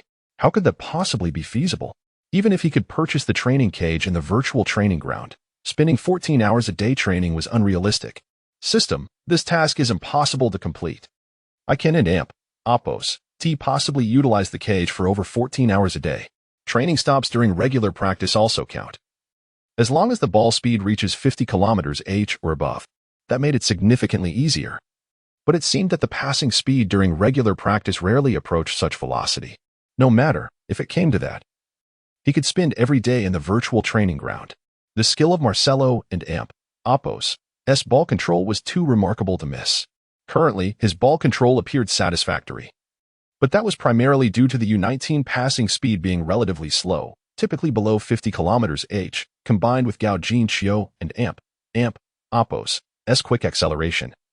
He managed to keep the ball under control each time. However, if he advanced to the first team, where passing speeds would exceed 60 km/h, controlling the ball would become challenging, and he might find the ball rolling 10 meters away. Thus, acquiring the Marcelo and Amp, Oppos, S ball control skill would greatly enhance his performance in the first team. Sadly, reality swiftly delivered a harsh lesson. After adjusting the speed to 50 km/h, Gao Jinxiu found that out of numerous attempts, only one was deemed successful by the system. System, are you mistaken? I controlled the ball just fine, and it remained within the designated area. How can that be considered a failure? Your standards are excessively high. The host must completely master the football for it to be counted as controlled. If the ball remains just 1 centimeter away from the host, it is still deemed unsuccessful. Conversely, if the host can fully control the ball, even if it lands 10 meters away, it is considered successful. What absurd reasoning is this? A 1-meter distance is deemed a failure, while 10 meters is a success. That would elicit laughter from anyone who hears it. That is the system and Oppos, as standard. If the host is unable to accept it, they may abandon the task. Very well, I accept. Though exasperated, Gao Jinxiu had no choice but to comply. Continuing to receive and control the ball. Thud, thud, thud. As he reached 100 successful stops, he began to adapt. It was merely stopping the ball. All he needed to do was extend his foot to intercept it. Upon reaching 500 successful stops, boredom began to set in. By the time he reached 1,000, he felt utterly numb, mechanically moving his foot to block and stop the ball. It continued like this until 10 o'clock in the morning, when a player approached, calling out, "Gao, your time is up." Only then did Gao Jinxiu snap back to reality, apologizing with a smile. "Sorry, I lost track of time." He checked his phone and halted the training in the cage. The results displayed that he had successfully controlled the ball 400 times, with only 200 deemed successful. While this data was not impressive, it represented a significant improvement from before. Regrettably, according to the system's evaluation, he had only successfully controlled 120 times. A mere 120 successes out of 200 attempts. What an unreasonable standard. At this rate, it would take Gao Jinxiu 100 days to complete the task. Finishing it in 10 days was a mere fantasy, pondering where he had gone wrong. Gao Jinxiu reflected on the system's statement. If he could not fully control the ball, even a 1 centimeter distance was considered unsuccessful. Yet a 10-meter distance could be deemed successful. He spent the next half-hour experimenting with this concept. However, despite achieving over 100 stops at a distance of 10 meters, he did not manage a single success, leaving him deeply doubtful of his abilities. Of course, it wasn't just Gao Jinxiu who questioned his skills. Several first-team players observing nearby also shared the sentiment. They felt emboldened to interrupt Gao Jinxiu due to his dismal performance, over 100 consecutive stops at a distance of 10 meters. With a ball speed of only 50 kilometers/h. Is this the esteemed Gao from Huaxia? How could he be so lacking? With such poor ball control, how did he secure a starting position? I heard the club even intends to promote him to the first team. How could someone so inept be considered for our first team? Who can say otherwise? I wonder what the club is thinking. Perhaps they are simply enamored with foreign talent. The individuals speaking were none other than Reinier, a substitute forward for Dortmund, and Nico Schultz, a substitute defender. Both had applied for the training cage from 10 to 12 in the morning to practice passing and receiving, hoping to enhance their skills and earn playing time. Reinier had just been loaned from Real Madrid to Dortmund, with a market value of 30 million euros. Unfortunately, despite such a high valuation, he found himself relegated to the bench, whether at Real Madrid or Dortmund. The competition at Real Madrid was fierce, and Dortmund's forward line boasted talents like Haaland, Sancho, and Reina, leaving Reinier with little opportunity to showcase his abilities. This reality left him feeling quite resentful, as he had hoped to establish himself in Dortmund. Nico Schultz, who similarly found himself sidelined from matches, discovered a shared understanding with him, and thus they became fast friends. Reflecting on Nico Schultz, it is noteworthy that just last year, his market value approached 30 million, with an annual salary of 8 million, positioning him among Dortmund and Oppo's elite. However, this year he has not even been afforded a chance to step onto the pitch. Schultz possesses remarkable speed, yet he requires ample space to unleash his sprint. Within Dortmund's structured play, his passing deficiencies quickly became apparent, often resulting in crosses that directly struck opposing defenders, in stark contrast to the adept defensive prowess of Guerrero. The arrival of talented defenders such as Hummels further diminished Schultz and Oppo's opportunities to play. This situation has fostered a sense of grievance within Nico Schultz towards Dortmund. Consequently, upon witnessing the impressive ball control of Gao Jinxiu, and considering that this individual would soon be vying for their positions in the first team, they swiftly exhibited the expected animosity. Chapter 42. The official Douyin account Gao Jinxiu was oblivious to the animosity between the two individuals, as he exited while monitoring the like count on the system interface. 94, 561, 234 likes. 94, 561, 456 likes. 94, 561, 523 likes. The numbers were soaring. Gao Jinxiu watched the steadily increasing likes with mounting impatience. Although gaining a couple of hundred likes every few seconds was quite rapid, the context was crucial. When one does not need to spend money, earning 1,000 or 2,000 daily might seem satisfactory. However, upon learning of an opportunity to acquire a semester rental at a bargain price, yet being short by several hundred thousand, one would desperately seek a loan. Gao Jinxiu found himself in such a predicament. The 10-day task period and the exceedingly low success rate made him quite agitated. I must devise a strategy to swiftly elevate the like count to 100 million. However, the condition for garnering likes was that fans needed to applaud the goals. And for that, he would have to wait for the next match, which was still a week away. Currently, the only solution lay in increasing his follower count. Did not the group leader Bai Xiaohua mention an interview with me? Why has she not arrived? It dawned on Gao Jinxiu that it was already 10 o'clock, and he had yet to see Bai Xiaohua. Could it be that she was merely speaking without intention? He began to suspect he had encountered a scammer. Such occurrences were not uncommon these days. Many fraudsters claimed to be abroad, be it in the United States, Germany, or the United Kingdom, yet a mere IP check would reveal they were all in the country. He harbored doubts about Bai Xiaohua possibly being one of them. Alas, it seems there is always someone eager to profit from others. Gao Jinxiu shook his head in disappointment as he exited the youth training camp, feeling both disheartened and somewhat indignant. Just then, A beautiful young Chinese girl, blushing, rushed towards him. "Excuse me, hello? My name is Bai Xiaohua, and I am your fan. May I interview you? Greetings, you must be Bai Xiaohua. My friend has informed me about you," Gao Jinxiu replied, instantly feeling uplifted, smiling as he greeted her. "Ah, so they have mentioned me?" "Yes, indeed. Let us proceed. There happens to be a CAF nearby where we can converse." "Okay, thank you." Bai Xiaohua nodded excitedly. The two soon arrived at the CAF, ordered 2 cups of coffee, and settled in for a leisurely chat. Gao Jinxiu recounted the series of events beginning with the exorbitant sponsorship fee demanded by Tan Guan, sharing his grievances with the national football team. He concluded, "My grievances with the Football Association cannot be resolved. I stand by my words. If one day I represent Huaxia, it will undoubtedly be with a team not under the jurisdiction of the Huaxia Football Association." Bai Xiaohua remarked, "Many netizens believe your actions are rather petty. After all, it was Tan Guan who offended you, and he is currently under investigation, yet you direct your anger towards the association." Gao Jinxiu scoffed. "I shall borrow a netizen's sentiment. You can attribute mistakes to a temporary worker, but there is no justification for blaming your general manager. For in a sense, the general manager embodies your company." Bai Xiaohua inquired, "So reconciliation is out of the question?" "Indeed. Moreover, I doubt they would ever come to terms with me. It has been quite a while since the incident, yet I have yet to receive an apology from them. Additionally, the media and Oppo's recent portrayal confounds me. It was Tan Gu and Oppo's, and who pressured me to remove my comic and apologize, yet the media twisted into me intentionally, making things difficult for him. How absurd. Here, I express my desire for those influencers and prominent figures who spread unfounded narratives without investigation to remove their misleading videos and restore my reputation. Thank you." Initially, Gao Jinxiu believed family matters should remain private, refraining from voicing too much. However, the Football Association and Oppo's actions had crossed a line. Their deliberate manipulation of public opinion was akin to a soft dagger. Once the public accepted the narrative of him being vengeful and arrogant, it would be challenging to alter that perception, potentially haunting him for a lifetime. If that is the case, then why maintain any pretense? Why worry about national image? If you play the fool, do not blame me for playing the rogue. I hear you wish to manage my media account? Is that possible? Bai Xiaohua mustered her courage and looked up. Absolutely. Gao Jinxiu nodded. However, I have a condition. You must manage it globally. I refuse to be arbitrarily silenced again. I may not possess the skills, but I will strive to excel in this role.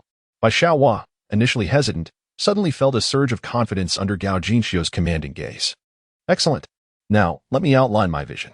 First, I require absolute control, thus we must establish a company or studio, securing 100 ownership of the shares. Of course, if you manage everything, I will offer you a monthly salary of 5,000 euros along with a 10 share of the account and Oppo's advertising revenue. If you agree, we can proceed to the next point. I agree. Bai Xiaohua was more than willing. After all, the average monthly salary in Germany was around 4,000 euros. And Gao Jinxiu was offering a generous 5,000 euros along with a 10 share. She had even considered helping him establish his Douyin account in her home country without any compensation. All right. Now, for the second point, I hope you can relocate to my area and work for me full-time. Of course, the start date can be flexible, but preferably before I join the first team, ideally within a month. Bai Xiaohua hesitated. On one hand, she yearned to assist Gao Jinxiu in managing his social media. Yet on the other, she was reluctant to abandon her studies. Her parents had invested everything to send her to Germany, and if she were to drop out, it would undoubtedly break their hearts. However, she realized if she missed this opportunity, she would regret it in the future. Moreover, a monthly salary of 5,000 euros equated to over 40,000 yuan, which was considered a high income for most Chinese citizens. Her parents had sent her to Germany to study, hoping she would find a good job upon her return. Now, she would be bypassing both education and job hunting. What more could she wish for? Though her academic performance was commendable, there was no guarantee she would earn over 40,000 yuan after graduation. Yet, how could she explain this to her parents? Should she keep it a secret?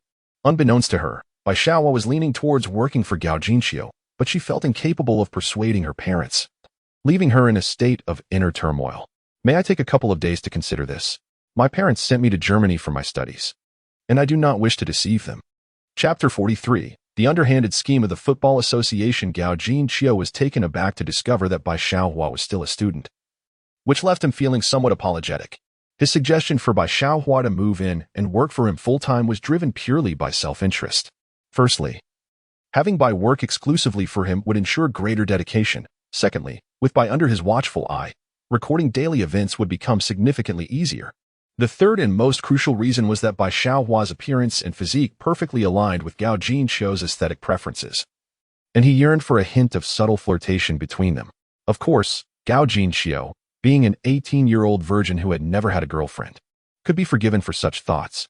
However, he had not anticipated that Bai Xiaohua was still a student. I apologize, I didn't end oppose. Realize you were still in school. If you don't wish to give up your studies. No, I am willing to work for you full-time. It's just that I don't know how to explain it to my family. I believe you should prioritize your education. No, Bai Xiaohua replied, tears welling in her eyes.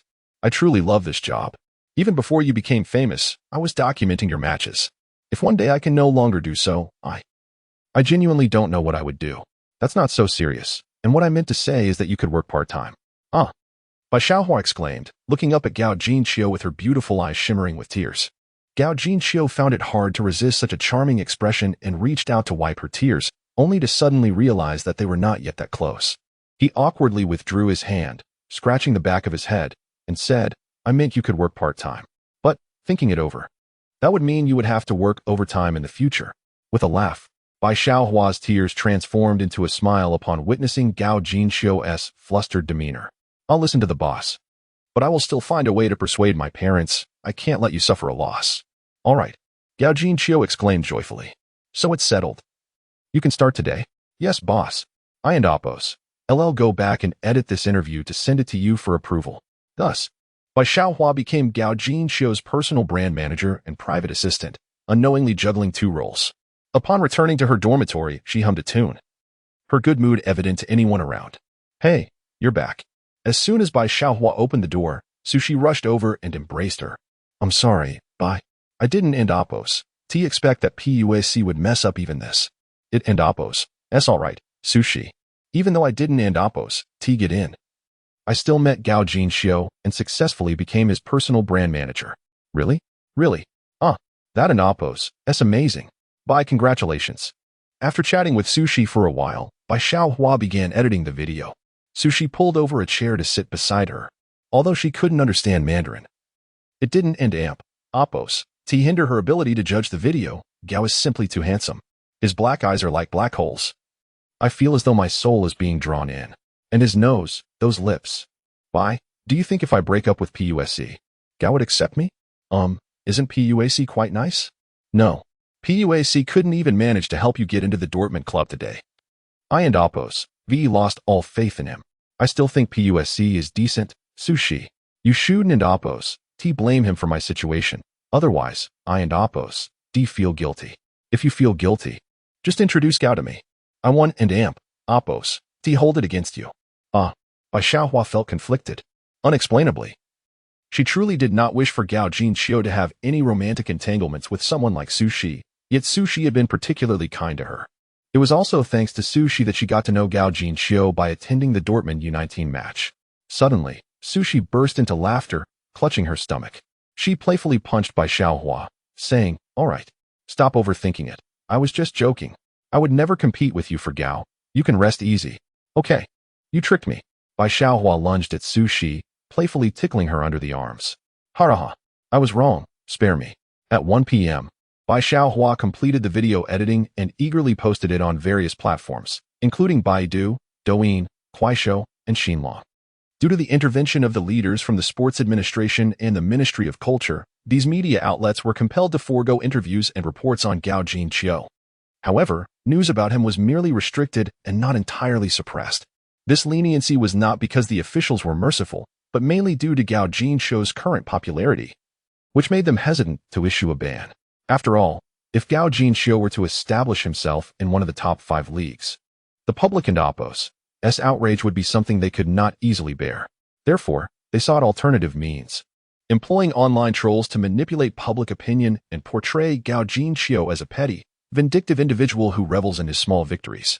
This tactic was rather clever, If Gao Jinxiu chose to remain silent, his reputation as a petty person would be solidified, while if he retaliated, they could further propagate the narrative of his vindictiveness.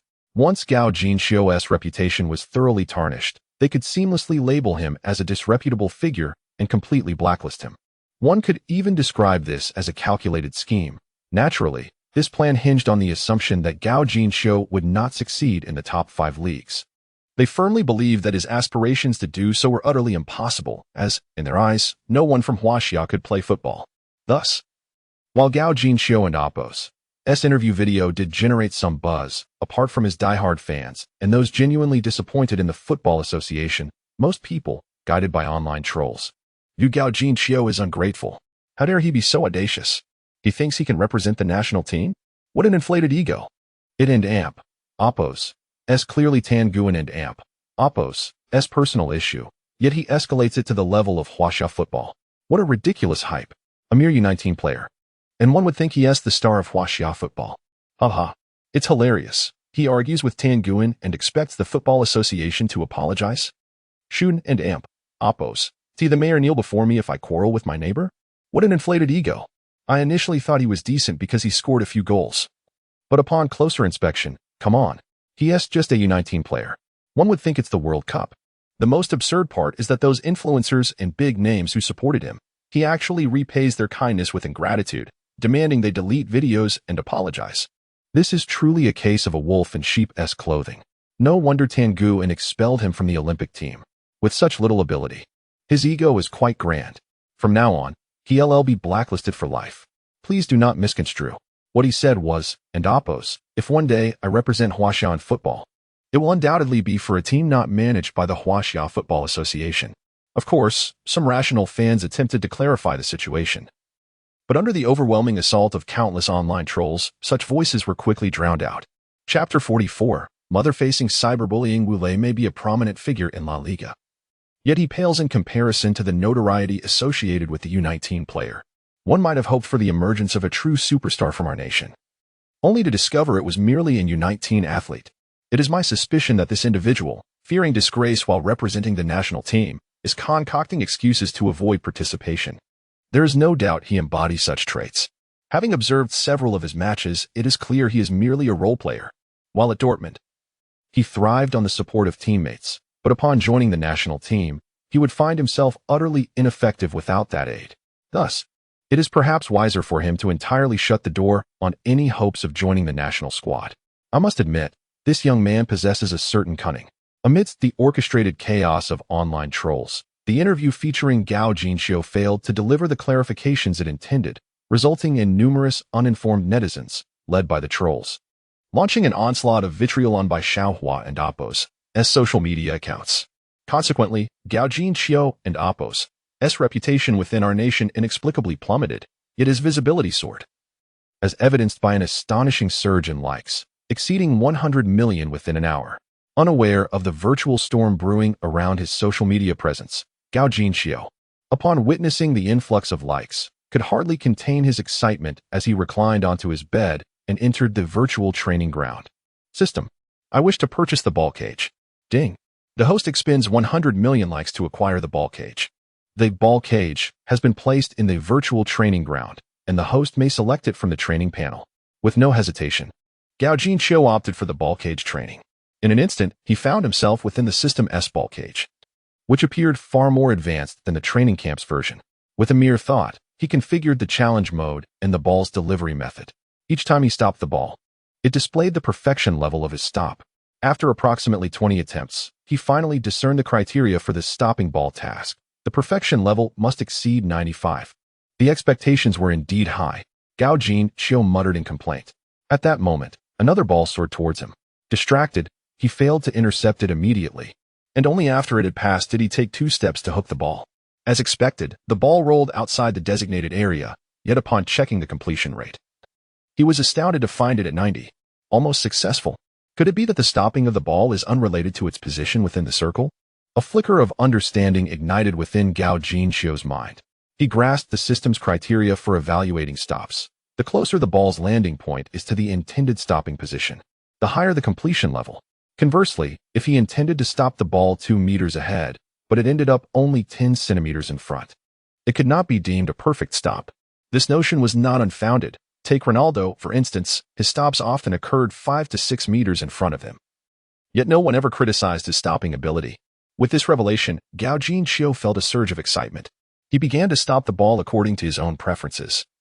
Sometimes 3 to 5 meters in front, other times 2 to 3 meters behind, freely and unrestrained. Remarkably, the results were quite satisfactory, as several of his subsequent stops boasted impressive perfection levels, one even reaching 99 from 5 meters away. Ding! Congratulations, host, for comprehending the essence of stopping the ball. Stopping ability enhanced. Stopping attribute automatically adjusted to 70. The stopping attribute surged by 4 points without expending a single like. What sheer delight! Previously, Gao Jinxiu had been troubled about the upcoming attribute points, but now it seemed utterly unnecessary. With diligent training, he would inevitably achieve maximum attributes one day. Go for it, Gao Jinxiu. You can do it. He rallied himself, filled with newfound confidence as he tirelessly practiced stopping the ball, repeating the action time and again. Before he knew it, dawn broke, signaling the end of the 14 hours of sleep he had set. Ding! After a night of training, the host's stopping attribute rose from 66 to 73, and ball control from 70 to 71.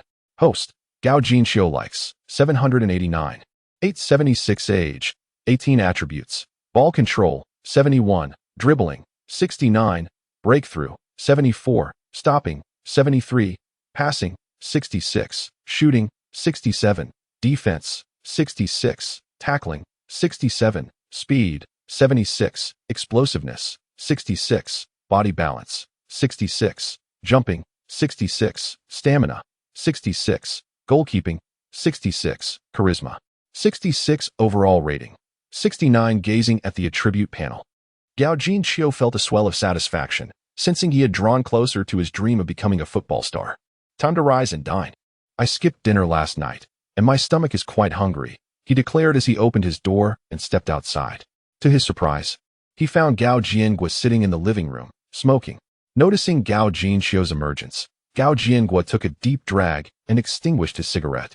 I just received word that someone has been targeting your mother online, and there are disturbances at home. What? Why is she being cyberbullied? Gao Jinxiu exclaimed, a mix of shock and fury washing over him. It's because of you. The entire online community is currently berating you, Gao Jiangua replied gravely. Me? Why are they berating me? Gao Jinxiu struggled to comprehend. Just yesterday, he had given an interview to Bai Xiaohua and filmed an explanatory video. How could he possibly be receiving such backlash? Could it be that woman deceived me? A shiver coursed through Gao Jinxiu's body as he retrieved his phone, ready to confront Bai Xiaohua. Yet, he was taken aback to see over 99 missed calls, 32 of which were from Bai Xiaohua. What is going on? After calming himself, he returned Bai Xiaohua and Oppo's call. Boss, you finally answered. The association may have engaged trolls. Several of our accounts have been compromised. Several accounts compromised? Gao Jinxiu and Oppo's tone turned icy. Yes, they are filled with slander against you. Bai Xiaohua's voice grew softer, her guilt palpable. She felt she had failed Gao Jinxiu, not only in fulfilling his requests, but also in inadvertently exposing him to this cyberbullying. Since the previous afternoon, she had been tirelessly working at her computer, attempting to clarify the misunderstandings. However, her few thousand supporters were no match for the legion of trolls. Boss, I'm so sorry. Please, just fire me. Bai Xiaohua and Oppo's voice trembled, nearly breaking into tears. Do not worry. I will assess the situation first. After ending the call with Bai Xiaohua, Gao Jinxiu accessed the domestic network. As expected, the top trending topics were all about him. Ungrateful. Footballer Gao Jinxiu demands apologies from numerous influencers and celebrities. More prominent than Wu Lei, why does a U19 football player have such an inflated ego? Deserved. Acting like a star, insulting the coach. Gao Jinxiu may find himself on the blacklist of notorious figures. Damn it. Gao Jinxiu furiously struck the wall. Envisioning the plight his mother must be enduring in the country. Perhaps we should bring your mother here. I'm concerned about her being alone back home. Gao Jiangua suggested. Chapter 45. The essence of ball control. Gao Jinxiu looked up at Gao Jiangua with a hint of confusion, yet he did not voice any dissent. His mother, Zhang Xiulan, was alone back in the country, and that troubled him. Why not call your mother? I will assist her in obtaining a return visa. and she should be able to come over by tomorrow. Typically, the application for an entry visa to Germany requires 5 days. However, if a German citizen or permanent resident aids in the application for a return visa, it can be expedited to just 1 day. 2 years prior, when Zhang Xiaolan had sent Gao Jinxiu to Germany, she had already processed her passport, thus making the prospect of traveling abroad considerably easier. Nodding in agreement, Gao Jinxiu promptly dialed his mother. The phone rang for quite a while before being answered. Xiaoqiu, why are you calling so early? It's only 5 o'clock over there, right? Is everything all right? Mom, I'm fine here, but I heard there was trouble at home. Despite Zhang Xiaolan having retreated to her room, the commotion outside was too loud for Gao Jinxiu to ignore. Don't listen to the rumors. Everything is perfectly fine here. I was just playing cards with a few friends, including Aunt May, whom you saw in the last video call. Mom, I heard it. Is someone causing a ruckus at home? Gao Jinxiu raised his voice, filled with anger. He was acutely aware that he had not committed any heinous act. Even when recording that explanatory video, he had endeavored to use gentle language. The level of outrage from the fans was utterly inexplicable. The only reasonable explanation was that there were unseen forces stirring the pot behind the scenes. Damn it, those bastards at the Football Association. I will not rest until I confront them. Gao Jinxiu angrily struck the wall. It was one thing for these individuals to harass him online, but to come to his home and create a disturbance was absolutely unforgivable. Seeing that she could no longer conceal the truth, Zhang Xiaolan replied, Xiaoqiu, please don't get upset. Everything is fine here. The police have already arrived. You, however, need to take care of yourself and try not to go out alone during this time. Mom, pack your things and come to Germany. Dad is applying for your visa now, and you should be able to arrive by tomorrow. I will send you the flight details later. My dear child, I still have work here. What would I do in Germany? Mom, I'm about to sign a professional contract, earning millions a year. You won't have to work anymore. Millions a year? Is that true? Have I ever lied to you? Having convinced his mother, Gao Jinxiu called by Xiaohua. You didn't sleep at all last night, did you? Go rest first. In the afternoon, please help me rent a 3-bedroom house near the Dortmund training ground. A small yard would be even better. I'll transfer the money to you shortly. After hanging up, Gao Jinxiu promptly transferred 20,000 euros to Bai Xiaohua. His comic book earnings this year had been substantial, nearing 100,000.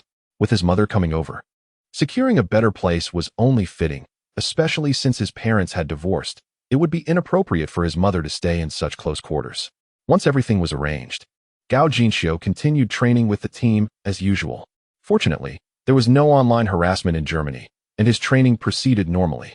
His teammates were particularly warm towards him, and there were even a few attractive female fans cheering from the sidelines.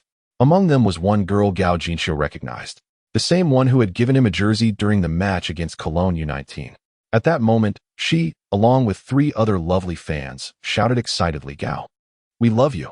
This made Gao Jinxiu feel somewhat uneasy. Gao, focus. Do not let it distract you. Lars noticed Gao Jinxiu's distraction and called him aside. Just treat it as normal. These are only a few fans. Once you reach the first team, there will be thousands of them. I understand. It's just that it's the first time anyone has cheered for me so pointedly, and I'm still adjusting. Relax. There will always be women, Lars said, patting Gao Jinxiu on the shoulder with a smile. How about this? Why don't you take a break and play some football ping-pong on the side to unwind? No need. I can overcome this. Gao Jinxiu raised his head, his eyes firmly meeting Lars. All right, let us continue training then. Lars was taken aback by the intensity in Gao Jinxiu's gaze. The day of training passed swiftly, and in the evening, after confirming the timeline for his mother's visa with his father, Gao Jinxiu purchased a plane ticket for Zhang Xiaolan for the next day at 10 and Appos o'clock in the afternoon. Given the time difference, she would arrive in Germany around 6 in the evening, neither too late nor too early, allowing her to adjust upon arrival. After sending the flight information to his mother, he returned to his room early, climbed into bed, and immersed himself in the virtual training ground. He now possessed an insatiable desire to enhance his skills. Only by becoming stronger could he challenge the Football Association. He was determined that once he led an ordinary team to victory in the Champions League and the World Cup, the country would no longer allow the Football Association to act with impunity. If he failed to topple the association by then, he would join another nation, seize the World Cup, and bring shame to the entire Chinese sports community. During this session of ball control training, having grasped the system's evaluative criteria, Gao Jinxiu's success rate soared. He managed to achieve success every 10 seconds on average, culminating in over 4,000 successful attempts in one night. In addition to the 50 successful attempts during the day, bringing the total to nearly 4,100. Compared to the previous day, this was indeed a significant leap forward. Although he still had a way to go to reach the daily target of 10,000. Gao Jinxiu could now envision the possibility of completing the task. With this enhanced efficiency, if necessary in the final days, he could afford to sleep for a full 24 hours. In any case, he was determined to master the skill of Marcelo's ball control. The following morning, Gao Jinxiu trained with his teammates as usual, and in the afternoon, they played an internal match. With his newfound stability in ball control, Gao Jinxiu's performance improved remarkably. He even opted to forego the use of the header guaranteed goal skill and instead demonstrated his finesse by controlling the ball into the opponent's net with his feet from within the small box. Impressive. Well done, Gao. His teammates rushed over to congratulate him. Gao Jinxiu smiled as he exchanged high fives and hugs with them, deepening his understanding of ball control. He realized that the essence of ball control did not necessitate an overzealous effort to keep the ball directly at one's feet. As long as the point of contact was within one's control, it was indeed a good play. In that instant, Gao Jinxiu even felt that Marcelo's ball control paled in comparison to the skills of Ronaldo and Zidane, not to mention the Ice Prince Bergkamp. The alien, Zinedine, and the Ice Prince may have often not brought the ball to rest at their feet, instead allowing it to bounce a few meters away, but their efficiency was undeniably superior to that of Marcelo, as they frequently initiated an attack immediately after gaining control. This seamless blend of stopping and advancing was the most effective form of ball control. Ding! Congratulations to the host for mastering the essence of ball control. You have gained 5 points in ball control attributes and 2 points in dribbling attributes. Chapter 46. Renting a House Host. Gao Jinxiu likes. 2023-0123 Age. 18 Control. 72. Dribbling. 69. Breakthrough. 74. Ball control. 78. Passing. 66. Shooting. 67. Defense. 66. Tackling. 67. Speed. 76. Explosiveness. 66. Body balance. 66. Jumping. 66. Stamina. 66. Goalkeeping. 66. Charisma. 66. Overall rating. 70. Has my rating improved? Gao Jinxiu rejoiced. His overall score has finally reached 70. In the realm of gaming, this rating signifies a position as a substitute in the top 5 leagues and in certain mid-tier teams. He could even secure a position as a regular starter. Moreover, Gao Jinxiu possesses a system, along with skills such as header goals in the small box and iron striker. Securing a starting position in the top 5 leagues should not pose much of a challenge. After completing an internal match, Gao Jinxiu requested leave from Lars. In just over 2 hours, his mother would be arriving, and he needed to check on the new house, organize his belongings, purchase some essentials, and pick her up from the airport. Given his performance, Lars did not inquire further and readily granted him leave. Boss, this independent villa is in close proximity to the Dortmund training ground. A fan from Huaxia Barisha has agreed to rent it to you at a nominal fee of 1,000 euros per month. I checked online, and such a villa typically rents for at least 3,000 euros. Gao Jinxiu furrowed his brow. This seems overly generous. Could you negotiate with the owner for a fair market rate, perhaps 2,500 euros a month? I can accept a small favor, but I certainly do not wish to take advantage of anyone. Although this villa is only a single story, it features a sloped loft, essentially making it akin to 2 floors. The garden is spacious, and the serene environment is perfect for his mother, who enjoys gardening. 1,000 euros is indeed a significant discount. Furthermore, if he were to be loaned out to another country in a few months, it would be pointless to exploit that few thousand euros. Before Bai Xiaohua could respond, a hearty laugh echoed from outside. Jinxiu, how can you haggle like this? You're paying, so why not offer more? The speaker was conversing in Chinese. Gao Jinxiu turned to see a not particularly tall Huaxiao man with a large belly, laughing heartily as he entered the courtyard, accompanied by a 15 or 16-year-old boy who wore a silly grin and clutched a football. Bai Xiaohua quickly introduced. This is the landlord, Mr. Chen Jianjun, who is also from Huaxia. Gao Jinxiu politely shook hands with Mr. Chen. Mr. Chen, let us adhere to the market price. I cannot accept such a significant discount. No. Jinxiu, please don't be so polite. If I weren't afraid you might not rent it, I wouldn't even consider charging you rent. You are a pride of Huaxia football, a pride of Dortmund. Not only would I waive the rent, but I would even give you the house, and no one would mind. Almost on the verge of being blacklisted, and still proud, Gao Jinxiu silently scoffed. Though he refrained from expressing his thoughts, as it was not Mr. Chun who had placed him on any undesirable lists. Mr. Chun, what you say is quite unreasonable. I wouldn't feel at ease living here without paying a fair price. Let us stick to the market rate. I can manage it. Not at all. Jinxiu, hear me out. I understand you have recently faced some challenges, and reducing your rent is just a small gesture of support from us fans. Please don't dwell on it. Mr. Chun, your support is far too generous. I cannot accept it. To put it simply, either we adhere to the market price, or I will seek another place. Please, please, please. Let me be honest with you. Mr. Chun pulled the boy, who had been grinning at Gao Jinxiu, closer. This is my son. He has loved football since childhood and possesses great talent, yet he has been somewhat withdrawn. He has failed many trials at youth training camps and has recently been quite despondent, even resorting to self-harm. It was only after attending your match a couple of weeks ago that he regained some spark in his eyes. Therefore, I hope you can stay here and occasionally play football with him. I implore you. Really? Gao Jinxiu began to take a serious look at the boy, who had been smiling since entering. The boy was quite handsome, reminiscent of the character De Fu from the film Ocean Heaven, a picture of a fine young man in photographs. Yet in reality, one could easily discern something was amiss. As Gao Jinxiu observed him, the boy's grin widened, seemingly attempting to befriend him. After a moment, perhaps feeling scrutinized, he suddenly hid behind Mr. Chun, clutching his father's clothing and peeking out at Gao Jinxiu. Mr. Chun gently patted his son's arm, sighing, "My son is a bit withdrawn, but his football talent is remarkable. Since watching your match, he has become infatuated, even engaging in online arguments with detractors." Mr. Chun chuckled, his eyes glistening with unshed tears. "Last week, we specifically purchased tickets in the player tunnel, hoping for your autograph. But unfortunately, you left the match early and didn't notice us. However, fate has brought us together, as you are renting my house. Thus, I take the liberty to ask if you could play football with my son when you have time." The boy looked at Gao Jinxiu with eager anticipation. The innocence in his gaze made it difficult for Gao Jinxiu to refuse. Gao Jinxiu inquired, "What is your name?" "Chen Jixing." The boy's voice was high-pitched, reminiscent of a child who had yet to undergo voice change. "Can you show me your juggling skills?" "Of course." Chen Jixing gently tossed the ball, caught it with his foot, and began to juggle. To Gao Jinxiu's surprise, the boy's juggling was quite impressive. In fact, he felt that Chen Jixing had a better natural feel for the ball than he did. Perhaps he truly was a promising talent, despite his challenges. With a smile, Gao Jinxiu turned to Mr. Chun, saying, "All right, I can agree to your request. However, I am a bit busy at the moment. How about this Sunday? We can practice together then." Thank you. It's settled." Mr. Chen expressed his gratitude repeatedly.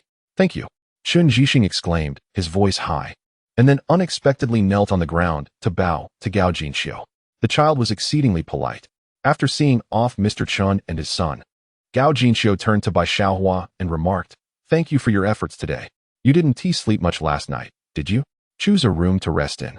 I need to head to the airport to pick up my mother." "Your mother is coming?" Bai Xiaohua's face turned crimson. His invitation to choose a room and mention of his mother's arrival felt like a meeting with the parents. Oh dear, how embarrassing. Yes, some detractors caused a scene at home, and I was worried about her being alone, so I brought her over. Chapter 47. Sect System. The flight was scheduled to arrive at 6:20, yet Gao Jinxiu had already reached the airport by 5:30. To his dismay, the flight was delayed and would not land until 8 o'clock, leaving him with over 2 hours to kill. With no other option, he decided to find a place to engage in the virtual training ground. Although Gao Jinxiu had realized that mastering Marcelo's ball control was not as crucial as he once thought, he believed that possessing additional skills could only serve to enhance his abilities. Given the opportunity, he certainly had no reason to let it slip away. Spending €50, he rented a solitary lounge for 2 hours and immersed himself within. "System, please activate the virtual training ground." Just as he was about to enter the ball cage, he was taken aback to find that the interface of the virtual training ground had transformed. Previously, it had displayed a grand stadium, with teammates from Borussia Dortmund and Oppo's SU-18 and U-19 teams standing to the left and a high-tech ball cage to the right. However, directly ahead, there now appeared a circular halo inscribed with the word Sect System, with an individual standing beneath it. Chen Jixing? What is he doing here? And what is this Sect System? Ding. As Chun Ji-shing has voluntarily pledged himself as your disciple, the elementary sect system has been activated. What? When did he become a disciple? Chun Ji-shing has already performed the vow of respect to you, thus he is indeed your disciple. Ah.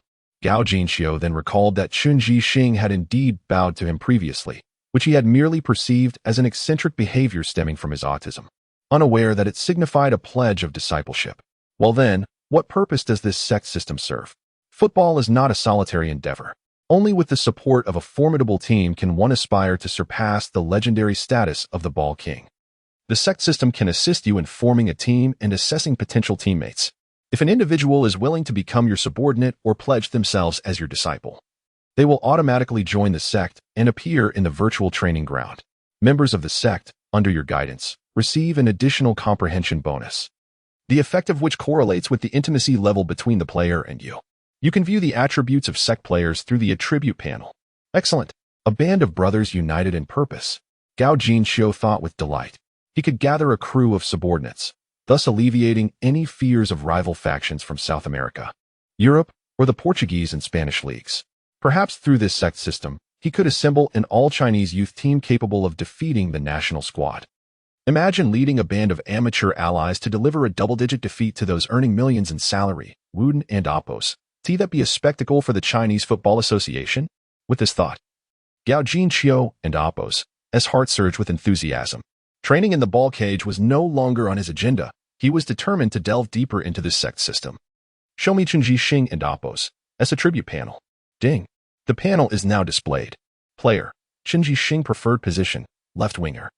Attacking midfielder relationship with host. Disciple intimacy level, 80 age, 15 height, 170 centimeters dribbling, 93, ball control, 91, breakthrough, 80, ball reception, 88, passing, 88, shooting, 77, speed, 70.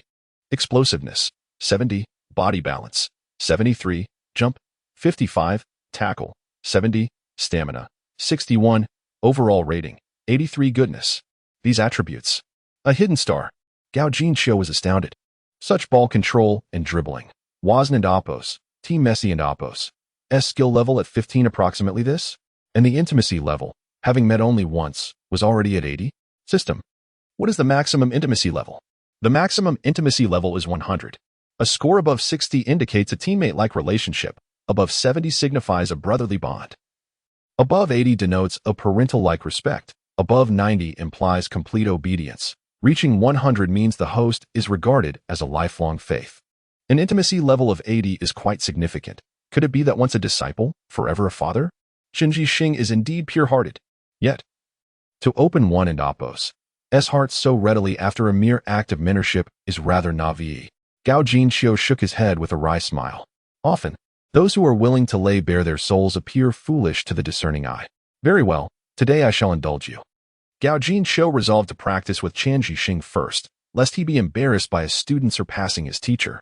It must be said that Chun Ji-shing and Oppos' dribbling and breakthroughs were truly remarkable. The two engaged in one-on-one drills. Gao Jinxiu and Oppos' success rate for dribbling was 66, largely owing to his superior physique and speed in comparison to Chun Ji-shing. Conversely, Chun Ji-shing's success rate approached 90, with the few failures attributed to his inability to match Gao Jinxiu and Oppos' physicality, resulting in a loss of balance. After practicing dribbling and breakthroughs for over an hour, Gao Jinxiu realized he was at a loss for how to guide Chun Ji-shing in this area. It seemed he possessed an innate understanding of how to maneuver with the ball. Often a simple touch would leave Gao Jinxiu out of position. This was disheartening. Enough of that. Striving against sheer talent is futile. Perhaps I should focus on passing. Chun Ji-shing and Oppos' passing was commendable as well, with enough force. He could deliver balls exceeding speeds of 50 kilometers per hour. Moreover, practicing passing with Chun Ji-shing allowed for a seamless cooperation, unlike the rigid confines of the ball cage training. Excellent. Let us continue. Gao Jinxiu felt exhilarated. Practicing passing and receiving with Chun Ji-shing was far more enjoyable than with Jerk. Chun Ji-shing always placed the ball perfectly within reach, allowing for a smooth progression, while Jerk and Oppos' timing often fell just short, forcing Gao Jinxiu to either slow his pace or sprint several meters. Was this the power of an 88 passing attribute? If 88 is already so formidable, What would a score of 90 yield? No wonder De Bruyne is hailed as the top midfielder in the world. His 95 passing attribute in the game, combined with his unparalleled vision, is truly designed for assists. How splendid it would be if Qin Jixing could develop to that level. No, wait. With Qin Jixing's dribbling and breakthrough skills, should he reach his potential, he could surpass even De Bruyne, and perhaps even rival Messi. Gao Jinxiu held boundless optimism for Qin Jixing and Oppo's future. With the comprehension bonus provided by the sect system, as long as he could grow, Qin Jixing and Oppo's future was assuredly bright. After a while, the allotted 100 minutes of virtual training came to an end. Ding! After 100 minutes of training, the host and Oppo's ball control attribute increased from 69 to 70, and passing attribute from 66 to 67. Host, Gao Jinxiu likes, 31, 239, 876 age, 18 ball control, 72, dribbling, 70, breakthrough, 74, ball reception, 78, passing, 67, shooting, 67, defense, 66, tackle, 67, speed, 76, explosiveness, 66, body balance, 66, jump, 66, stamina, 66, goalkeeping, 66, charm, 66 overall rating, 70 not bad. A 2-point increase in attributes after 100 minutes of training. However, it was nearly time to head to the airport. Exiting the lounge, Gao Jinxiu made his way to the international arrivals area. Chapter 48. The final round of the league. Gao Jinxiu stood by the airport arrival corridor, waiting for his mother while engrossed in his phone when his father, Gao Zhangwo, called. Has your mother arrived? I would like to host a welcome dinner for her. Please ask if she will come. The relationship between Gao Jinxiu's parents was far from harmonious, primarily due to Zhang Qiulan's animosity towards Gao Zhangwo. Had it not been for Gao Jinxiu's decision to play football in Germany, their interactions would likely have been limited to the monthly child support of 7 or 8,000 yuan that Gao Zhangwo transferred 2 years prior. When Zhang Qiulan brought Gao Jinxiu to Germany, she completely ignored Gao Zhangwo, even opting for a taxi over acknowledging him when he offered to pick them up at the airport. At times, Gao Jinxiu felt Zhang Qiulan was being unreasonable. After all, she was receiving financial support. One would think that despite any dissatisfaction, the monetary aspect would warrant some degree of civility. However, Zhang Qiulan's domineering nature made it difficult for Gao Jinxiu to persuade her or make decisions on her behalf. Thus, he merely replied, "The flight is delayed. Once I arrive, I will text you. You can ask her yourself." Gao Jinxiu wished to avoid any unpleasantness that might jeopardize their mother-son relationship. Given Zhang Qiulan's strong-willed demeanor, it was unlikely she would heed his counsel. After a brief silence, Gao Zhangwo responded, "Very well. Will you be coming home tonight?" "No, I have rented a place nearby." Another pause ensued before Gao Zhangwo added, "Then take care of your mother." Once the call ended, Gao Jinxiu experienced an inexplicable discomfort. After all, no one wants to witness their parents at odds, even post-divorce. Yet, his mother's inflexible character left little room for reconciliation. If she remained unchanged, the possibility of them mending their relationship seemed bleak. Half an hour later, Zhang Qiulan called. "Son, I have arrived." She emerged from the corridor, pushing her luggage. "Mom." Gao Jinxiu immediately recognized her. Though Zhang Qiulan was attractive, she was somewhat short, standing at only 1.57 meters, her luggage nearly towering over her. "Son." Upon seeing Gao Jinxiu, Zhang Qiulan beamed with joy, dropping her bags to rush towards him, inspecting him with delight. "You've grown taller and become sturdier." Upon returning to the villa, they found Bai Xiaohua still there, having prepared a lavish dinner. "Is this your girlfriend?" Zhang Qiulan's eyes sparkled as she took in Bai Xiaohua's beauty. "Indeed, my son has inherited his father's genes, already keeping a lovely companion at such a young age." The reason behind Zhang Qiulan's divorce from Gao Zhangwo stemmed from his infidelities. One particularly outrageous incident involving him hiding in a room with a woman his brother-in-law had pursued unsuccessfully, sketching nude portraits. Following that incident, Zhang Qiulan nearly assaulted Gao Zhangwo, leading to their divorce shortly before he left for abroad. What troubled Zhang Qiulan was her sudden acceptance of her son's situation, which mirrored her ex-husband's indiscretions. Nevertheless, she chastised Gao Jinxiu. "Since you are living together, treat her well and do not emulate your father." Cohabiting? Gao Jinxiu's face flushed as he hastily defended, "Mom, what are you saying? She is my colleague." "Yes, just my colleague." Although Gao Jinxiu had verbally proposed hiring Bai Xiaohua to manage his personal media account, No contract had yet been signed, leaving her role ambiguous. Director of Operations? That title seemed inappropriate for a two-person company. Assistant? Also unsuitable, as Bai Xiaohua's responsibilities were more akin to a managerial position. Zhang Xiulan, observing her son's blushing face, wore an understanding expression as she held Bai Xiaohua's hand, asking, "Is the young lady also from our homeland?" Bai Xiaohua's face turned crimson as she stammered, hello, auntie. My name is Bai Xiaohua. I am Jinxiu's assistant." "Just an assistant? Oh, then I misunderstood. Haha." Zhang Xiulan laughed, taking Bai Xiaohua's hand to scrutinize her. Gao Jinxiu found himself at a loss for words. Judging by Zhang Xiulan's demeanor, any explanation he could provide would likely be futile. He decided to refrain from further clarification as he genuinely thought highly of Bai Xiaohua. "Mom, let us eat first." The night passed without further incident. The following morning, after emerging from the virtual training ground, Gao Jinxiu's ball control attribute increased by 2 points, reaching a total of 80.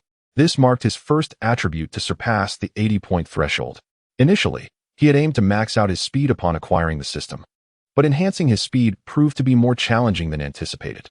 Nevertheless, he reassured himself that he could purchase speed-enhancing shoes in the future. His current sponsorship had amassed over 30 million, and he might well be able to buy those shoes by the next match. In the ensuing days, Gao Jinxiu followed his routine of training at the youth academy during the day and practicing in the virtual training ground at night, hardly sparing any time to take his mother out, relying instead on Bai Xiaohua's companionship. Of course, hard work yielded rewards, and his progress was nothing short of remarkable. By Saturday afternoon, he had completed over 40,000 ball control tasks, resulting in significant attribute gains. Ball control improved by 1 point, ball stopping enhanced by 6 points, and stamina increased by 1 point. Gao Jinxiu's current attributes were as follows. Host, Gao Jinxiu sponsorship, 73, 214. 567 age, 18 ball control, 73 dribbling, 70 breakthrough, 74 ball stopping, 86 passing, 67 shooting, 67 defense, 66 tackling, 67 speed, 76 explosiveness, 66 body balance, 66 jumping, 66 stamina, 67 goalkeeping, 66 charisma, 66 overall rating, 70 aside from a slight stagnation in sponsorship growth. The rest of his progress felt satisfactory, particularly in ball stopping, where countless hours of practice had cultivated an instinctive response. Now, even with his eyes closed, he could halt a ball, albeit limited to a speed of 50 kilometers per hour. Perhaps he could manage 60 kilometers per hour.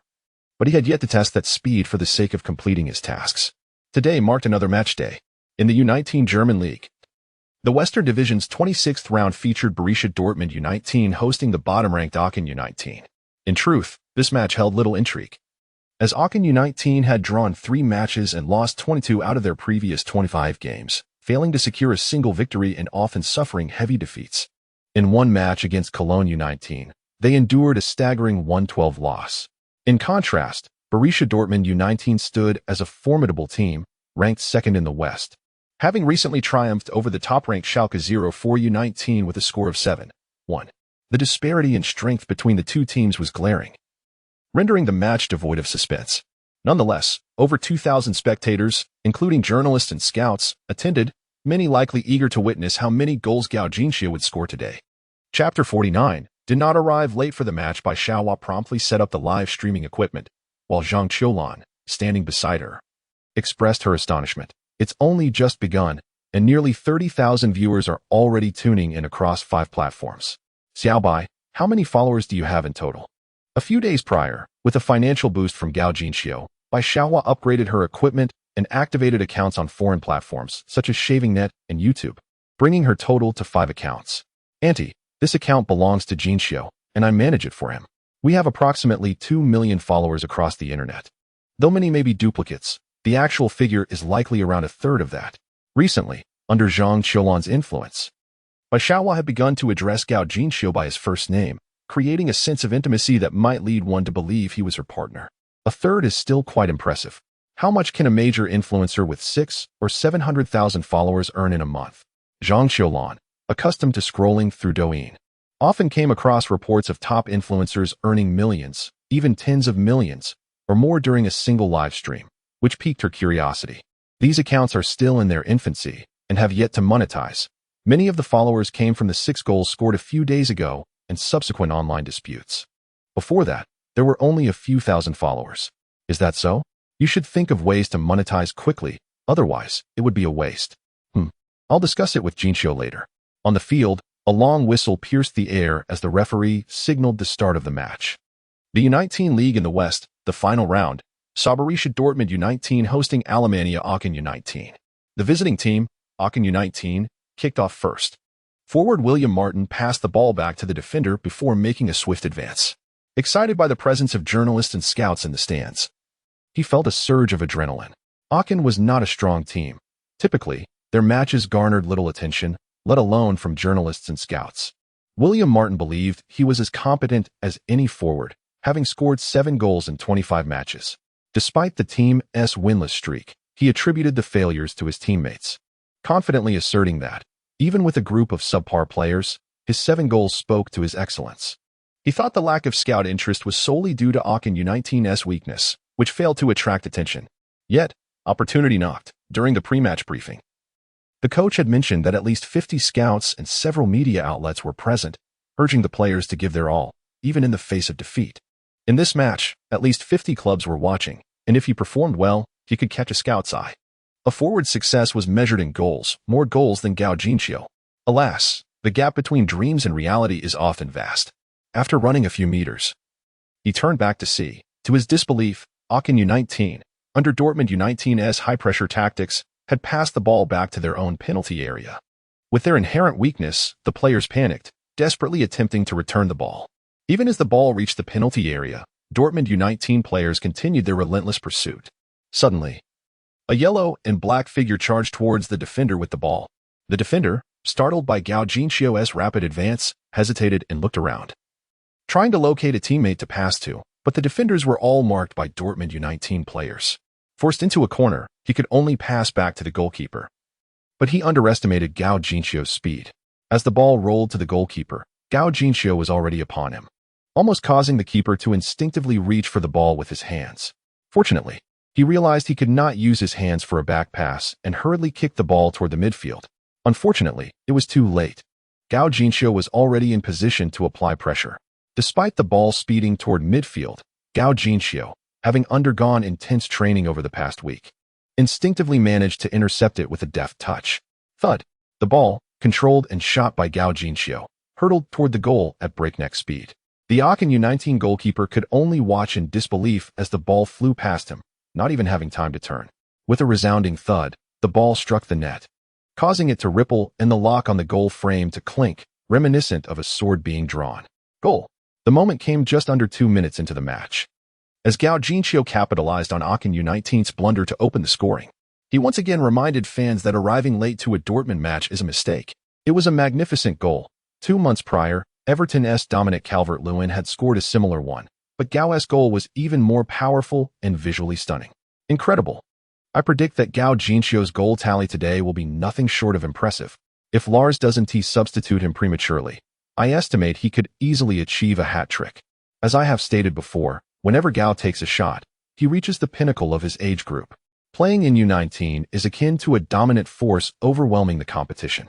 In this age category, Gao Jinshio is nothing short of a deity. The commentator was nearly leaping with excitement. The Borussia Dortmund fans erupted into song, chanting, "He is our Gao. OL, OL, OL, Gao, goal, goal, OL, OL, OL." Lars, exhilarated, pumped his fists and shouted toward the field, "Well done." The assistant coach rushed over from behind to embrace him, exclaiming, "Gao has scored in 5 consecutive matches. He is our lucky star. He is simply remarkable."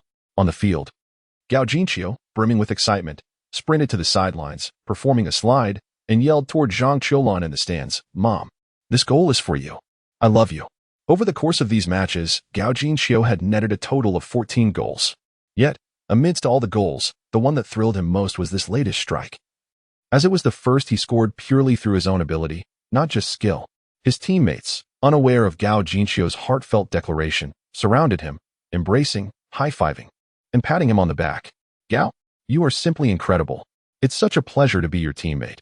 We never have to worry about scoring." Yet, there was an exception. While his teammates celebrated around him, a 14-year-old black boy stood a few meters away, looking despondent and dejected. This boy was Dortmund's prodigy, Youssoufa Moukoko. Having been promoted to U19 due to Gao Jinxiu's impending departure and Tepui's injury not healing quickly, this match marked Moukoko's debut. Being called up for his first match as a starter underscored Dortmund's investment in him. However, Moukoko's expression remained one of gloom, as he always felt he was merely a substitute for Gao Jinxiu. On the field, certain goals are perhaps not worthy of celebration, yet one feels compelled to partake in the jubilation. When teammates revel in triumph and one refrains, it may create an impression of discord or alienation. Regrettably, by the time Moukoko realized he should join in the celebration, Gao Jinxiu and the others had already concluded their festivities. Regardless of any lingering frustration, I shall ensure that I am the first to rush forward in celebration next time. Watching as his teammates passed by, seemingly oblivious to his presence, Moukoko silently clenched his teeth in determination. Chapter 50. Skill upgrade. The match resumed on the field. The players of Aachen U19 were engulfed in frustration. Due to their inherent limitations, their strategy had always revolved around a defensive counterattack, aiming for a draw while hoping for a victory. However, conceding an early goal had thrown them into disarray. How could they proceed? Continuing with the same defensive counterattacking approach was evidently not suitable. While such tactics might have sufficed when the score was level, falling behind meant that defense equated to defeat. Engaging in an open contest with Dortmund U19 could very well result in a catastrophic loss. It could be said that the goal scored by Gao Jinxiu had directly disrupted Aachen U19's tactical scheme. The uncertainty regarding their next course of action left not only the players bewildered but also their coach, Jayaludin, in a state of distress. Having endured a dismal season, Jayaludin was already the third coach for Aachen U19. If this match did not yield a commendable performance, he was likely to follow in the footsteps of his predecessors and seek new employment next season. Resolute, he decided to go on the offensive. After numerous matches, Jayaludin had come to realize that without a competent goalkeeper, attempting to play defensively was akin to surrendering, merely waiting to be beaten. Thus, an offensive approach was imperative. His gaze hardened with determination. Previously, he had hesitated to engage in an open contest due to the fear of a humiliating defeat and the subsequent reprimands from superiors. However, the circumstances were different now. This was the final match, not just the season and Oppo's as conclusion, but potentially the last of his coaching career. So what was there to fear? Worst case scenario. He could resign and find another job. Let us attack. Jayaludin signaled for a full-scale offensive. The goal by Gao Jinxiu had emboldened him to take a gamble. The players of Aachen U19 rallied to execute their coach's command, engaging Dortmund U19 in an open contest. Remarkably, this sudden shift in tactics bore some fruit. The young Dortmund players found themselves momentarily flustered. However, this confusion was fleeting. Following William Martin's shot that was parried by goalkeeper Ellen Martin, the dynamics of the game shifted once more. After securing the ball, Ellen Martin launched a powerful kick, finding Gao Jinxiu, who stood idly in the center circle. Good ball, Gao shouted, sprinting towards the dropping football. With Aachen U19 fully committed to the attack, only one defender remained to mark him. And this defender had positioned himself even further forward to attempt to create an offside trap.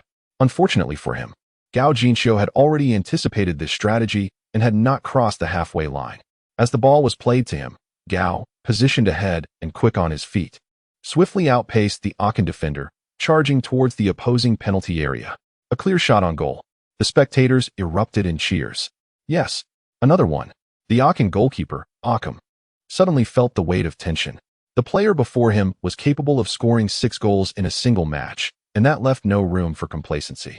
Aachen's eyes were fixed on Gao Jinxiu as he muttered defensive strategies for goalkeepers facing one-on-one situations. With Gao closing in, Aachen's speech quickened to a frantic pace, ultimately devolving into incoherence. Luckily, the author possesses a commendable command of German and can provide a rough translation. In essence, when a goalkeeper faces a one-on-one situation without the aid of defenders, he must act decisively. Yet, timing is crucial. He cannot act too soon, lest he be lobbed, nor too late, as that would allow the opponent a close-range shot. With arms outstretched and body crouched, Aachen took small, nervous steps forward. As Gao Jinxiu entered the penalty area, 5 or 6 meters away, he suddenly lunged. This was the moment Gao had been waiting for. At the instant Aachen closed in, he deftly nudged the ball to the right and unleashed a shot. Although Aachen had rushed forward, the angle of this shot was tight. Paradoxically, The ball, despite its moderate speed, curved beautifully, barely evading Occam's fingertips as it sailed towards the goal. Disaster! Occam despaired as he turned, failing to notice that Gao Jinxiu had swiftly darted past him on the left. Bang! The football struck the right post and rebounded. It didn't go in. Elation surged through Occam as he pivoted to pursue the ball, only to find himself tumbling to the ground due to the abruptness of his turn. At that moment, a yellow and black figure appeared before the goal, taking a shot. Bang! The ball struck the right post once more and bounced back. What? It didn't go in? Gao Jinxiu exclaimed in disbelief, cursing under his breath. His follow-up shot had not invoked the iron worker skill, yet he still hit the post. Fortunately, his instinctive reaction allowed him to intercept the ball again. However, upon making contact, Gao sensed something was amiss. The touch felt wrong, and the ball appeared destined to soar over the crossbar. This instinct was honed from countless hours of practice. Oh no, if this shot fails to find the net, the critics would surely have a field day tomorrow. No, he couldn't sit idly by. Iron worker, he mentally urged himself. The football seemed to heed his call, descending rapidly in a graceful arc, ultimately finding its way into the net. Did the ball go in? Gao was momentarily stunned. Had the iron worker failed? Or was it that the skill had no effect once the ball had left his foot? No, that couldn't be right. The shot should have cleared the crossbar. Just as Gao was lost in contemplation, a notification chimed. Ding! Congratulations, host. You have successfully struck the iron 100 times, completing the steel forging task. The iron worker skill has automatically upgraded to precision guidance. Precision guidance. The ball shot by the host will invariably veer towards the designated spot, with a maximum deviation of 1 meter. Upgraded? Oh yes. Gao Jinxiu realized he had completed the steel forging task. From the time he accepted the task until this match, he had played 5 internal matches, for league matches, and now this one, 5 internal matches and 5 league matches. 5 plus 5 multiplied by 5 equals 100. No mistake there. Yet something felt off. Had he not only scored 50? How could he have completed the task? Steel forging counts the hits made in the virtual training field, just like the ball control task. Chapter 51. Still just a child, is there such good fortune? Gao Jinxiu was initially taken aback, but soon elated. In his excitement, he scooped up Makoko, who had rushed over to celebrate with him, and began to spin around wildly. Oh dear. Stop spinning. I and Appos am getting dizzy. Makoko felt utterly disgruntled. He had come over with good intentions to celebrate with Gao Jinxiu, only to be met with this form of retribution. Haha. Makoko felt like he might vomit. The Dortmund fans erupted in laughter, especially when the big screen replayed Gao Jinxiu's expressions, transitioning from shock to disbelief to sheer joy, causing them to laugh even harder. Isn't Gao just adorable? Ha ha ha, it's too much. I wonder if the official Dortmund website will feature a replay of this. I need to turn that into a meme. So adorably naive, reminiscent of the expression on my son's face when he saw my wife lifting her shirt. Haha. Don't use your son as a shield. You're really just talking about yourself, aren't you? The live commentator exclaimed. It's Gao again. In less than 5 minutes since the match began, Gao has already scored twice. My initial predictions were far too conservative, given Gao's current form. He is likely to net at least 5 goals today. Of course, this assumption was contingent upon 2 factors, that Lars doesn't substitute Gao too early, and that Aachen U19's goalkeeper does not display superhuman prowess. Gao had aimed for too great an angle. That last shot hit both goalposts, leaving him in disbelief. Lars Riken stood up from his seat, applauding. He had begun to grow accustomed to Gao Jinxiu's goals. Just 2 goals? That barely grazed his sweet spot. In the live stream chat, the comments were wildly animated. What do you mean U19 is subpar? Let me ask you this. Which domestic player could have scored those 2 goals just now? Exactly. Those critics seem to have materialized from nowhere. I suspect they've never even watched a match and are merely criticizing for the sake of it. Gao Jinxiu's 2 goals, along with the 6 from the previous match, which one lacked quality. Any single one of them could contend for the best goal award. And Gao scored 6 last match. Now, 2 goals in 3 minutes. And still, there are detractors claiming Gao is merely a player who can't do anything but score easy goals. Do they even understand the game? Just leeching off others? Haha, those 2 goals were entirely the result of individual skill. Returning to the pitch, Aachen U19 resumed play. They were playing cautiously, with none daring to break through. Once the ball reached their feet, they hurriedly passed it away. Consequently, the match began to resemble the opening moments, with the ball being passed further back. One must admit, the mindset of the youth presents significant challenges, as they are easily influenced. This is a common reason for youth teams often facing overwhelming defeats. Barring any surprises, this match was likely to become yet another one-sided slaughter. Sure enough, as the ball approached the Aachen U19 penalty area, Dortmund U19 initiated their high-pressure tactics once more. The Aachen U19 goalkeeper could only resort to a long kick forward. Damn, can't you not pass the ball to me? I'm supposed to defend against them, not against you two. It's like I'm defending against 21 players. The Aachen U19 goalkeeper, Aachen, cursed in frustration. The ball flew to midfield, where both teams engaged in an intense struggle for possession.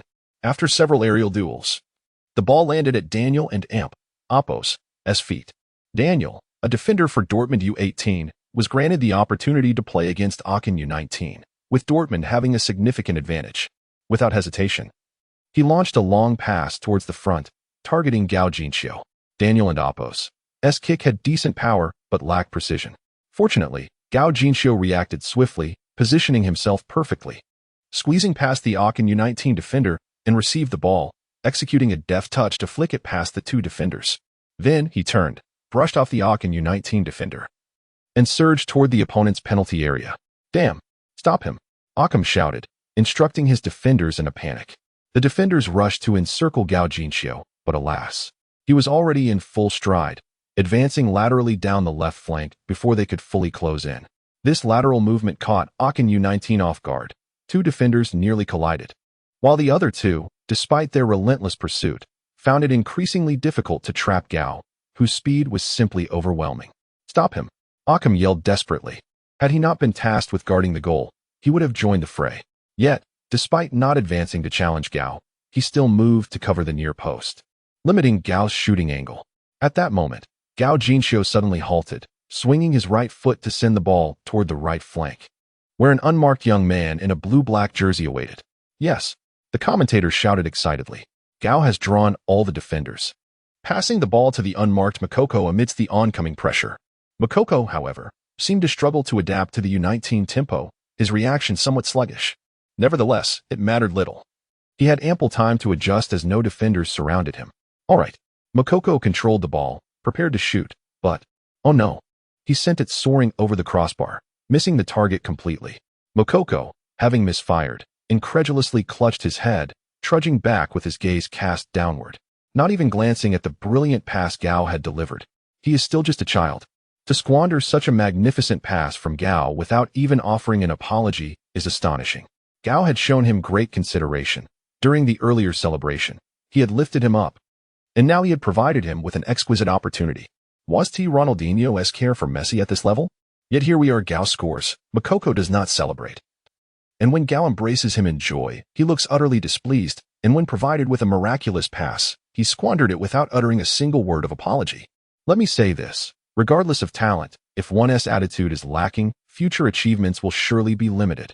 The fans were justifiably indignant, rallying in support of Gao Jinxiu. If the German fans were incensed, one can only imagine the outrage among Huaxia fans. They were equally outraged, vehemently condemning Makoko as ungrateful. Who does this young player think he is? Just because he is young doesn't mean he can be ungrateful. Below 14, one might excuse immaturity, but after 14, he is merely an adult. Damn, this kid is only 14? Looks older than Gao Jinxiu. No more words, if he dares to come to Huaxia. He'll be met with a beating every time. Lars shook his head, realizing that Makoko still had a long journey ahead of him. Chapter 52. Has the referee taken a bride? In the ensuing match, Gao Jinxiu remained remarkably active. Unfortunately, the Aachen U19 team seemed to have ignited a fervor. Whenever he seized the ball, they would resort to fouling. Collisions and shirt-pulling were but mild offenses. On one occasion, as Gao chased the ball, an opposing defender executed a body slam. This left Gao feeling quite frustrated, and even more so when the referee merely issued a warning without producing a card, let alone awarding a free kick. The bias was glaringly apparent. Are you blind? Gao exclaimed, unleashing a torrent of expletives in Mandarin. The referee shot him a glare and retorted, "That's a warning for you. I've been to Huaxia and I know that wasn't a compliment." Gao widened his eyes in disbelief. The referee was fluent in Mandarin? Upon closer inspection, it dawned on him that this was the same incompetent referee from their previous match against Cologne U19. This referee had consistently targeted him and Borussia Dortmund. Lars had even filed a complaint with the German Football Association. Why was this fool officiating again? Recognizing the referee, Gao refrained from further argument. It was evident that the referee was intent on undermining him. Instead of wasting energy on complaints, he resolved to score more goals to frustrate this imbecile. The match continued. Encouraged by the referee's leniency, the Aachen U19 players grew increasingly brazen. As time passed, their actions became more aggressive and their morale soared. In contrast, Borussia Dortmund U19, hampered by the referee's blatant bias, became increasingly restless, committing numerous errors. For a time, both teams appeared evenly matched, with Aachen U19 subtly gaining the upper hand. Yes, just like that. Go for it. Aachen U19 and Appos, coach, Aachen, exclaimed, clenching his fist in excitement. If this momentum could be maintained, a goal was merely a matter of time. Once a goal was scored, his position as head coach would have a glimmer of hope. While some reveled in joy, Lars was infuriated, venting his frustrations at the fourth official. Unfortunately, the fourth official was also aligned with the main referee, rendering Lars's protests futile. The main referee continued to favor Aachen U19, leading to mounting frustration among the Borussia Dortmund U19 players, whose morale was gradually eroded, revealing cracks in their tactics. Meanwhile, Aachen U19 thrived, maintaining firm control over the ball. Although they occasionally lost possession to Borussia Dortmund U19, their vigorous running and aggressive pressing allowed them to reclaim it swiftly. With Borussia Dortmund U19's morale plummeting and Aachen U19's spirit soaring, it finally came to pass in the 28th minute that Aachen U19 breached Borussia Dortmund U19's goal. 2-1. In the 28th minute, Aachen U19 capitalized on a defensive blunder from Borussia Dortmund U19 to equalize. The goal was scored by Aachen U19's forward, William Martin. After scoring, William Martin deliberately ran past Gao Jinxiu, sliding onto his knees at the edge of the pitch, unleashing a furious roar towards the journalists and scouts in the stands. This goal inflated Martin and Appos' confidence. He even fancied himself capable of rivaling Gao. However, scouts were not fools. In such a blatantly referee-favored match, they typically refrained from making judgments unless Martin displayed absolute dominance. Even if he performed a hat trick or a 4-goal haul, they would not consider him superior to Gao. This match is truly a psychological game. Some scouts speculated. Has the referee taken a bribe? Absolutely. It's exceedingly obvious. Is he not afraid of being investigated with such blatant bias? Gao just cursed at him without receiving a card. Even if he were investigated, he could always argue that he had a lenient approach to officiating. What a disgraceful referee. I recall he officiated the last match between Borussia Dortmund U19 and Cologne U19. Didn't he? His audacity is remarkable, daring to act this way at Borussia's home ground. Why hasn't any fan confronted him? U19 matches don't attract serious betting. How many genuine fans can there be? Unless players or their families lead the charge, no one would take the risk of incurring hefty penalties. True enough, but if you're willing, we could confront him together. Others would surely rally to our cause, and we could slip away afterwards. What do you think? An intriguing idea, but I still have a wife and children to support. Not to mention credit card debt to settle. Back on the field, Borussia Dortmund U19 resumed play. After whispering a few words to Jerk, Gao gently nudged the ball to him and swiftly made his forward run. Since fouls were inevitable upon entering the opponent's penalty area, he decided to attempt a long-range shot while the opposing defense was still disorganized. With the skill of precision guidance, the goal appeared nearly double in size to Gao. Shooting from 40 meters away, while the distance was considerable, scoring was not out of the question. In his previous training, Gao had practiced shooting from the center circle. With a well-measured lob, he could land at least 9 out of 10 shots within the goal frame, while powerful strikes could find the frame 5 or 6 times out of 10. Now, with precision guidance assisting him, the probability of hitting the goal frame had risen to around 80%. Additionally, given the skill's directional properties, if the ball could veer from outside into the goal, it would undoubtedly find a blind spot. While the probability of a goalkeeper saving long-range shots stands at over 90%, this statistic includes all shots within the goal frame. If we were to isolate shots aimed at the 4 corners, a goalkeeper's save rate drops below 50%. Half of those attempts are even weak lobs. Thus, if a shot possesses sufficient power and targets a corner, the goalkeeper's chances of making a save plummet to below 25%. This statistic pertains to goalkeepers in the top 5 leagues. If Aachen U19's goalkeeper could manage a 20% success rate, he would be fortunate. With the precision guidance skill, Gao estimated his chances of hitting a corner at around 10%. Comparatively, the average probability of scoring from outside the penalty area in the top 5 leagues is merely 3-1. Even the legendary long-range shooter Frank Lampard only had a 4% scoring probability from distance. Given his significantly higher chance of scoring than Lampard, why not take a shot? Chapter 53. Subsequent matters require additional compensation. As Gao Jinxiu sprinted less than 5 meters, Jelk passed the ball to him. William Martin turned to observe Gao Jinxiu darting past, emitting a derisive snort. This fellow was both slight and diminutive. Even LBR could easily knock him over, let alone the tall and robust defenders in the Bundesliga. It seemed he could only play for the youth team, as he struggled to hold onto the ball in the first team. It was truly lamentable for the scouts, who failed to grasp such an obvious truth. However, when he witnessed Gao Jinxiu deftly control the ball and bypass his teammate Drayden, he was momentarily taken aback. The ball control was indeed commendable. William Martin felt a twinge of discomfort but refrained from pursuing, as his teammate Elbio had already lunged furiously towards Gao Jinxiu. Barring unforeseen circumstances, Gao Jinxiu would not be able to surpass this challenge. Due to the referee's inaction, Elbio had grown increasingly arrogant. Having already knocked Gao Jinxiu down 4 times and pulled him down twice, relying on his size and strength. Whenever Gao Jinxiu gained possession, LBR's first instinct was not to contest the ball, but to take him down. Is he coming again? Gao Jinxiu felt a surge of anger, slowing his pace and lifting his right foot high before striking fiercely at the ball. At this moment, the football was nearly 50 meters away from the opponent's goal, a distance that left Gao Jinxiu with little confidence. Had the referee been stricter, he would have opted to continue his advance. After all, with his speed, once he broke through, it would be exceedingly difficult for the lumbering LBR to defend without committing a foul. Regrettably, the referee was inept. With no choice, Gao Jinxiu had to shoot before LBR collided with him again. Otherwise, if LBR were to knock him down once more, he would lose the opportunity for this long-range shot. LBR, taken by surprise at Gao Jinxiu's sudden strike from such a distance, instinctively turned his back. At that moment, he was only 5 or 6 meters away from Gao Jinxiu. If the ball struck him in the head, it could very well result in a concussion. However, his previous momentum had been too fierce, and with his high center of gravity, this abrupt stop caused him to trip over his own feet, losing his balance. Gao Jinxiu seized the moment, overjoyed, halting his leg swing and nudging the ball forward, abandoning the shot. Due to inertia, he stumbled slightly, feeling a twinge in his groin, but quickly regained his composure and dashed after the ball, skillfully maneuvering around LBR. At this juncture, Gao Jinxiu found himself at the edge of the penalty area, with the other defenders from Aachen U19 yet to close in. It was an opportune moment. Gao Jinxiu hesitated no longer, taking a step forward with the ball, adjusting his stance and raising his right foot once more. Bang! The football soared into the air with a whoosh. Another long-range shot.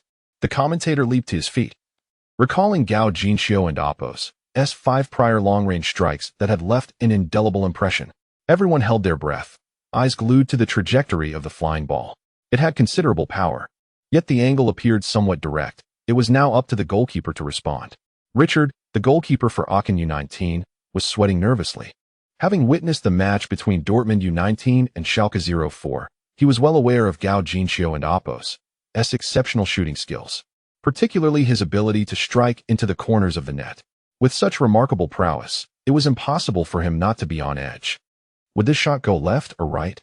As he watched the ball drift through the air, Richard instinctively assumed it would find a corner, thus when the ball approached head-on, his anxiety intensified.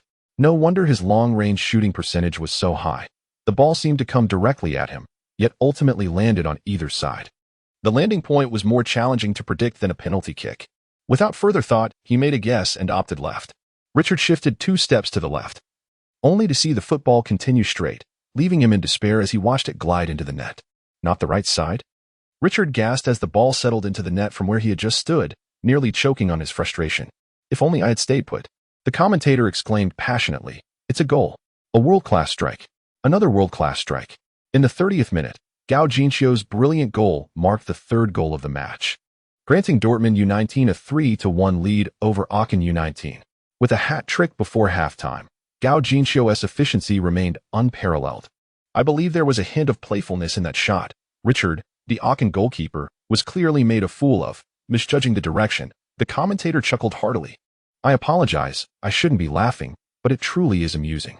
The goalkeeper must be regretting his own cleverness. The audience couldn't help but laugh.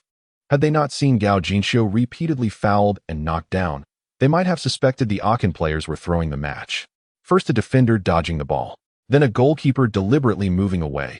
It was a script that seemed too absurd to write. The players of Dortmund U19 rushed over to celebrate with Gao Jinxiu.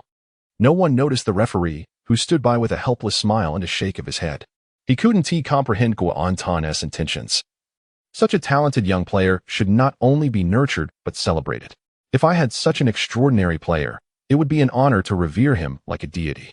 Referee Hoiser had previously been teammates with Guantan in the second division at Nuremberg.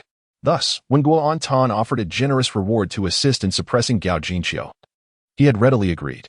At that time, Gao Jinxiu had only played one match, so to remember him, Hoiser had watched the video of that game. It had been a match between Dortmund U19 and Bayer Leverkusen U19. Despite Gao Jinxiu coming off the bench and scoring 2 goals to turn the game around, surprising Hoiser, his friendship with Guantan and the generous payment swayed his decision to officiate the match between Dortmund U19 and Cologne U19. Little did he expect that not only would Gao Jinxiu perform exceptionally in that match, but he would also score a hat trick. Today marked yet another hat trick. Guantan, if you ever want me to do this again, the payment better be doubled, Hoiser muttered, shaking his head as he returned to his duties.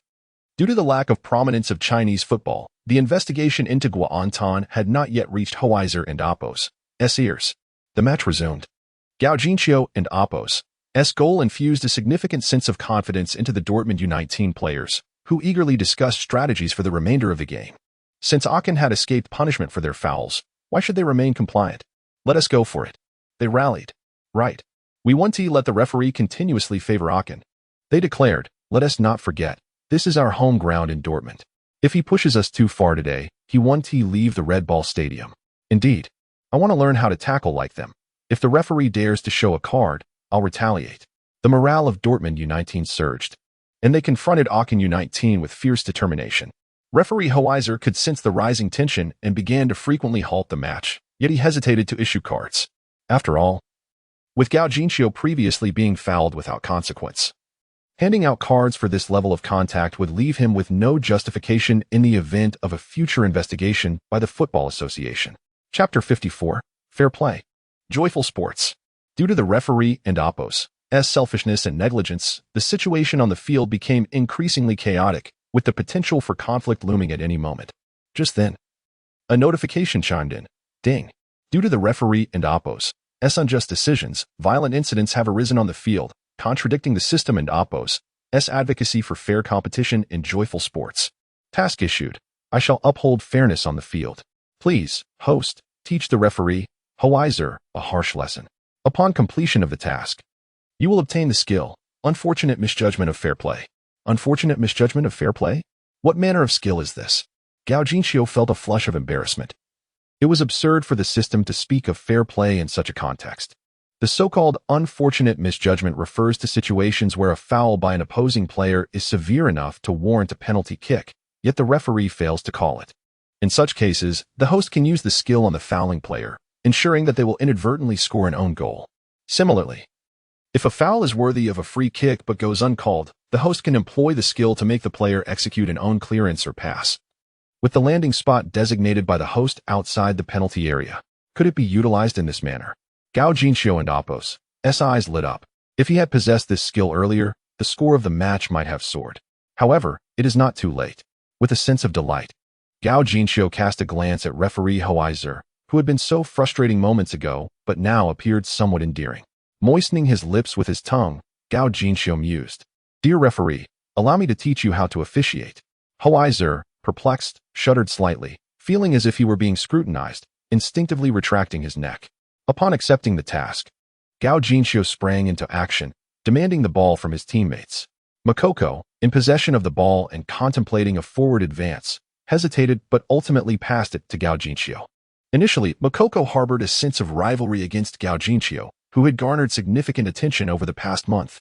The fact that many believed Gao Jinxiu and Appos' talent surpassed his own left Makoko feeling somewhat disheartened.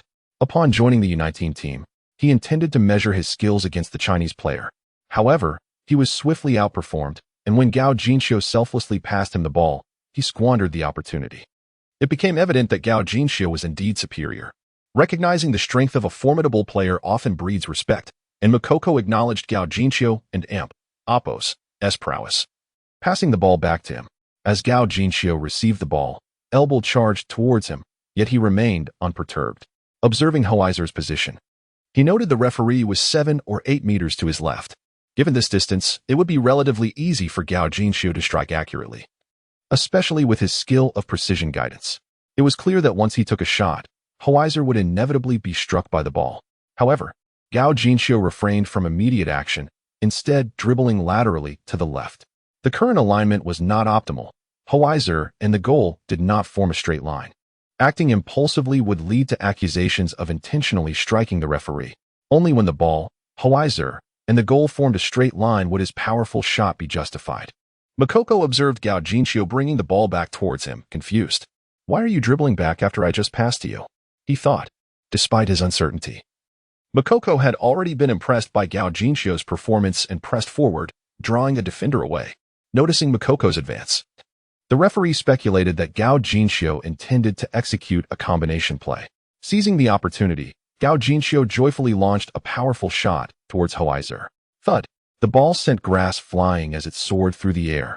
Just as Hoizer turned back, he saw a massive white sphere hurtling towards his face. It was too late to evade. He could only watch as the ball grew closer. Bang! Ah! Hoizer cried out, clutching his nose as he stumbled to the ground. The entire stadium fell silent. Why does this scene seem so familiar? As they witnessed the ball bounce back into Gao Jinxiu and Oppo's possession, the spectators were utterly astonished. He must have done that on purpose. One fan incredulously remarked. Please state that with certainty. With Gao and Oppo's skills, it's hard not to suspect intent. Another chimed in. I can understand him. The referee truly deserved it. Gao acted splendidly. Look at the chaos both teams are causing. It's more like a brawl than a football match. If the referee doesn't intervene, a fight could break out. I can only commend Gao for his actions. The referee has been biased against Dortmund. I wanted to confront him during the last match against Cologne U19. As medical personnel rushed onto the field with a medical kit, they asked, "Are you all right?" Hoizer lifted his head, bloodied. The medical staff gasped, asking again, "Are you okay?" "Why yeah, I'm fine," Hoizer replied, only to have several teeth fall out as he spoke. Due to the escalating tensions between the two teams, the referee had kept his whistle firmly in his mouth, and the collision had knocked it inside, resulting in lacerated lips and lost teeth. Goodness, how unfortunate. Gao Jinxiu observed Hoizer and Oppo's dire state, feeling a twinge of guilt. However, upon receiving the system notification, he could hardly contain his joy. Ding! The host has taught Hoizer a harsh lesson. Task completed. The skill, unfortunate misjudgment of fair play, has been granted. The spectators, unaware of Gao Jinxiu and Oppo's elation at acquiring the skill, noticed his struggle to suppress laughter, prompting a ripple of amusement among them. Look, I told you he did it on purpose. One fan exclaimed. I feel Gao might have gone a bit far. The referee and Oppo's teeth seem to be gone. Another commented. Oh, Gao, you're still young. If you want to laugh, save it for home. With the cameras rolling, the critics will accuse you of vendetta, lacking compassion. Vendetta? Lack of compassion? Huh. Just look at how Gao was treated earlier. He was knocked down 7 times. The referee was blind. He deserved it. Exactly. If Gao hadn't stood up for himself, it would have escalated into a brawl, and that wouldn't just involve a few teeth. Indeed. And what's wrong with laughing? Who decreed that laughter is forbidden? Besides, Gao managed to hold it in. I think this boy Gao is simply genuine. Chapter 55. The Brawl with the Referee Hoizer. The referee suffered a loss of teeth and a split lip, rendering him unable to continue officiating the match. The essence of a referee's role lies in their ability to blow the whistle. Without that, there is no alternative but for Hoizer to exit the field, leaving the duties to the 4th official, Harlan. As Hoizer's subordinate, Harlan seized the opportunity to showcase his authority upon witnessing his superior's plight. Grasping the whistle and the penalty card, he promptly issued a red card to Gao Jinxiu. You, deliberately injuring another player. Red card, you're out, Harlan declared. Gao Jinxiu erupted in anger, his face a mask of disbelief as he responded, You penalize me for obstructing a certain goal while issuing a red card. Is your officiating team comprised of jesters summoned by monkeys? Harlan, indifferent to the nuances of the situation, remained steadfast in his determination to uphold his superior's stance, insisting, Off the field. Otherwise, I will file for additional fines and suspensions with the Football Association. Gao Jinxiu, incensed, retorted with a sardonic laugh, Go ahead, file your complaint. I dare you to use the game footage. I refuse to believe the German Football Association is more corrupt than the Huaxia Football Association. At that moment, Gao Jingxiu remained oblivious to the fact that his candid exclamation would sever any possibility of reconciliation with the Huaxia Football Association, rendering any subsequent intervention by influential figures futile. Meanwhile, the other players of Borussia Dortmund U19, witnessing the unjust red card issued to Gao Jingxiu, rallied around Harlan in protest. There is no room for negotiation. He has shown no remorse for his malicious act. Not only should he receive a red card, but I will also seek an additional suspension of at least 3 matches. Harlan and Oppos' words aimed to curry favor with Heuser, but instead ignited the players and Oppos' fury. They quickly surrounded Harlan, even dragging Heuser off the stretcher. A 3-match suspension would be catastrophic for their championship aspirations, especially with formidable opponents like Bayern U19 and Wolfsburg U19 looming. Without Gao Jingxiu, their chances of victory would be obliterated. Lars and the assistant coach rushed over, joining the fray to dispute the referee's decision. Faced with mounting chaos, Harlan resorted to brandishing 2 more red cards, one to the hot-headed Jason Smith and another to the head coach, Lars. This action further enraged the Borussia Dortmund U19 players. Jason Smith, driven by fury, shouted, "If you have the guts, send our entire team off." In previous times, Smith would have hesitated. But with their playoff spot secured and this match seemingly in the bag, he felt emboldened. Moreover, the officials had crossed a line. Their arrogance was intolerable, particularly in Dortmund's home ground. To hell with you. Let us take them down. As Smith made his move, his teammates could not remain passive. A melee ensued, with some attempting to restrain Smith while others confronted the referees.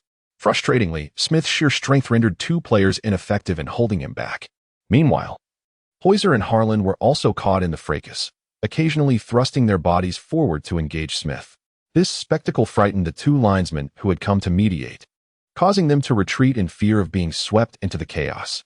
They ran to the sidelines, calling for security, yet they had forgotten whose turf they were on, and the security personnel were unlikely to heed their call. Many enthusiastic Dortmund fans contemplated intervening, but the malevolent expressions on the linesmen's faces deterred them. Don't you fear us reporting you to the security company for your dismissal? The linesman fumed. The head of security merely smirked, responding, "Are you sure you want us to leave? Think carefully. If we do, the thousands of Dortmund fans will be eager to step in." The linesmen, rendered speechless with indignation, nearly choked on their frustration. Thus, the tumult on the field persisted for nearly 10 minutes until the club manager, Watzke, arrived to defuse the situation, separating Jason Smith from the referees. However, once separated, Heuser and Harlan remained defiant, even shouting at Watzke, "You wait. We will certainly file a complaint with the Football Association." With the situation deteriorating, it became evident that the match could not continue. Observing the Dortmund fans singing in support of Gao Jingxiu, the Aachen U19 players dared not linger, hastily gathering their belongings to depart from the Red Ball Stadium. The Dortmund U19 players also rushed to the locker room to shower and change, leaving the fans to fervently debate the events that had transpired. Did we ultimately lose or gain from this match? One fan pondered. Certainly a loss. We paid €5 to watch only half a match, another replied. But we witnessed a brawl. A brawl? You call it a brawl when one group attacks 2? Yet those 2 referees certainly deserved it. Indeed, it's a pity we couldn't kick them a few more times. In stark contrast to the animated discussions among the fans, numerous journalists in the stands had sensed a hot news story unfolding. They swiftly began contacting their offices, with some even composing articles on site. Thus, while the crowd remained, numerous sports media outlets were already broadcasting detailed reports of the incident involving players assaulting the referees. In response to unsatisfactory officiating, Borussia Dortmund U19 players assault the referee. Huaxia's Gao Jingxiu replicates Neymar's infamous referee headbutt. After being fouled 8 times in the first half, Gao Jingxiu lashes out at the referee. Assaulting the referee, Borussia Dortmund U19 risks losing playoff eligibility. Due to involvement in the referee assault, Huaxia's young prodigy may face deportation. Ineffectual appeals. This referee has officiated 2 of Dortmund's matches within a month. Corrupt officiating. The darkest hour of German football has arrived, targeting youth teams. One report after another swiftly spread across Germany. Fans engaged in animated discussions, some applauding the players' actions while others condemned them. Opinions varied widely, and the matter quickly ascended to trending status. reaching not only other European nations, but also Huaxia. The Huaxia Football Association received news of Gao Jingxiu's assault on the referee almost immediately, resembling flies drawn to a carcass. They promptly dispatched personnel to investigate the incident, contacting media outlets and orchestrating a campaign. Striking a referee is no trivial matter. This time, we will ensure you face severe repercussions. Chapter 56. Fans in heated debate under the auspices of the Huaxia Football Association within the span of an hour. The news of Gao Jingxiu assaulting the referee ascended to the trending topics in Huaxia. Has this fellow emerged again to face the ire of the public? A U19 player constantly in the limelight? Surely, it must be purchased attention. Spending money to attract scorn is quite a feat. How audacious of him. He should return home for a face-off. A face-off? The person above must still be asleep. That lad clearly has connections to the underworld and only resorts to overpowering the weak. As a public figure, does he not fear that his reputation will be tarnished by such behavior? Tarnished reputation? One must possess character for that to matter. As for Gao Jingxiu's character, as his former classmate and neighbor, am most qualified to comment. A netizen, claiming to be Gao Jingxiu's neighbor, stated, Gao Jingxiu's poor character is entirely hereditary, as his father's character is equally lacking. Over a decade ago, Gao Jingxiu's father became involved with his sister-in-law and, after being beaten by his father-in-law's family, abandoned his wife and children for Germany. It was Gao Jingxiu's mother who worked 2 jobs to raise him alone. Yet, Gao Jingxiu neglected his studies, often harassing female classmates, and, upon graduating from middle school, abandoned his mother to seek out his scoundrel father in Germany. I can only say, like father, like son. The traits of a rogue are indeed hereditary. It must be noted that the Huaxia Football Association undertook a thorough investigation to discredit Gao Jingxiu. The release of this half-truth, half-lie post incited a fierce backlash from netizens against him. How can such a scoundrel exist? I previously thought he played well, but now I scoff. Trash. He should perish in Germany. Damn it. This infuriates me. If Douyin continues to recommend videos of this garbage, I shall uninstall it and switch to Kuaishou. In Huaxia, he curses the coach, and in Germany, he assaults the referee. Indeed, a rogue is a rogue, no matter the location. I once believed the Football Association had wronged him, but it appears they have exercised restraint. I wonder if he is also preparing to demand an apology from the German Football Association. The online vitriol is overwhelming. Had it not been for Zhang Qiulan's arrival in Germany, he might have faced further confrontation. One could say that following this series of maneuvers by the Football Association, Gao Jingxiu's reputation in Huaxia is irreparably tarnished. Although many fans believe the referee deserved the scorn, they are unable to voice their opinions amidst the overwhelming tide of dissent. To defame someone's character when their skills cannot be undermined is disgraceful. What is wrong with Gao Jingxiu's character? If I were in his position, I too would have retaliated against such a referee. Moreover, Gao Jingxiu did not even strike him. I have seen the footage. Gao Jingxiu was already being pulled away by Lars and did not partake in the melee. Brothers, let us unite and post on every major forum and news comment section, revealing the truth to the netizens. In the fan group established by Xiaohua, some supporters remain steadfast. Patience. The online trolls are fierce. We must first lay low and allow the storm to pass. Once the trolls recede, we shall emerge to reignite the discourse. Gao Jingxiu has stated that since the Huaxia Football Association has funded the trolls, he shall maintain the spotlight to see just how much they are willing to spend. Bye. Do you truly know Gao Jingxiu? Indeed. Was I not there to interview him in Dortmund? We became acquainted through our exchanges. Hehe. Bai Xiaohua hesitated to mention his role as Gao Jingxiu's media manager, for the domestic critics are numerous. If they catch wind of this, it could lead to unnecessary trouble. How enviable. Do you have his WeChat? Send it to me privately, my boyfriend and amp, Oppo's, mother and amp, Oppo's, daughter and amp, Oppo's, sister-in-law is still unmarried, and I would like to introduce them. If not WeChat, QQ will suffice. Scram. She is already someone else and Oppo's, sister-in-law, and yet unmarried? Group leader, please send me Gao Jingxiu and Oppo's, WeChat privately. I wish to gift him a lovely daughter in 10 months. To the person above, I am nauseated. Had I not clicked your profile picture, I would not have known you are a foot-scratching brute. Haha. After this jest, the atmosphere in the group lightened considerably, though still frustrated.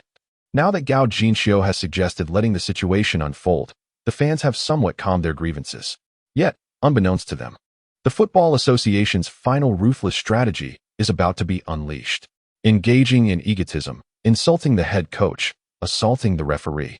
And his father's scandalous drawings, are these charges not sufficient to place him on the blacklist of disgraceful figures, leading to his complete banishment? In stark contrast to the one-sided criticism of Gao Jinxiu and Huaxia, the sentiment in Germany is considerably more tempered. Although there are radical factions vehemently denouncing Gao Jinxiu and demanding his expulsion from Germany, the majority of fans stand by him. Many believe that while Gao Jinxiu may be at fault, the primary blame lies with referee Hoiser. It was Hoiser's malicious targeting that incited Gao Jinxiu's reaction. Moreover, whether Gao Jinxiu acted intentionally is still debatable. In such circumstances, imposing sanctions upon him is evidently inappropriate. Borussia Dortmund is actively pursuing an appeal. They have not only provided footage from the match between Borussia Dortmund U19 and Aachen U19, but have also submitted the recording from their previous encounter with Cologne U19. Borussia Dortmund's president, Robel, expressed his outrage.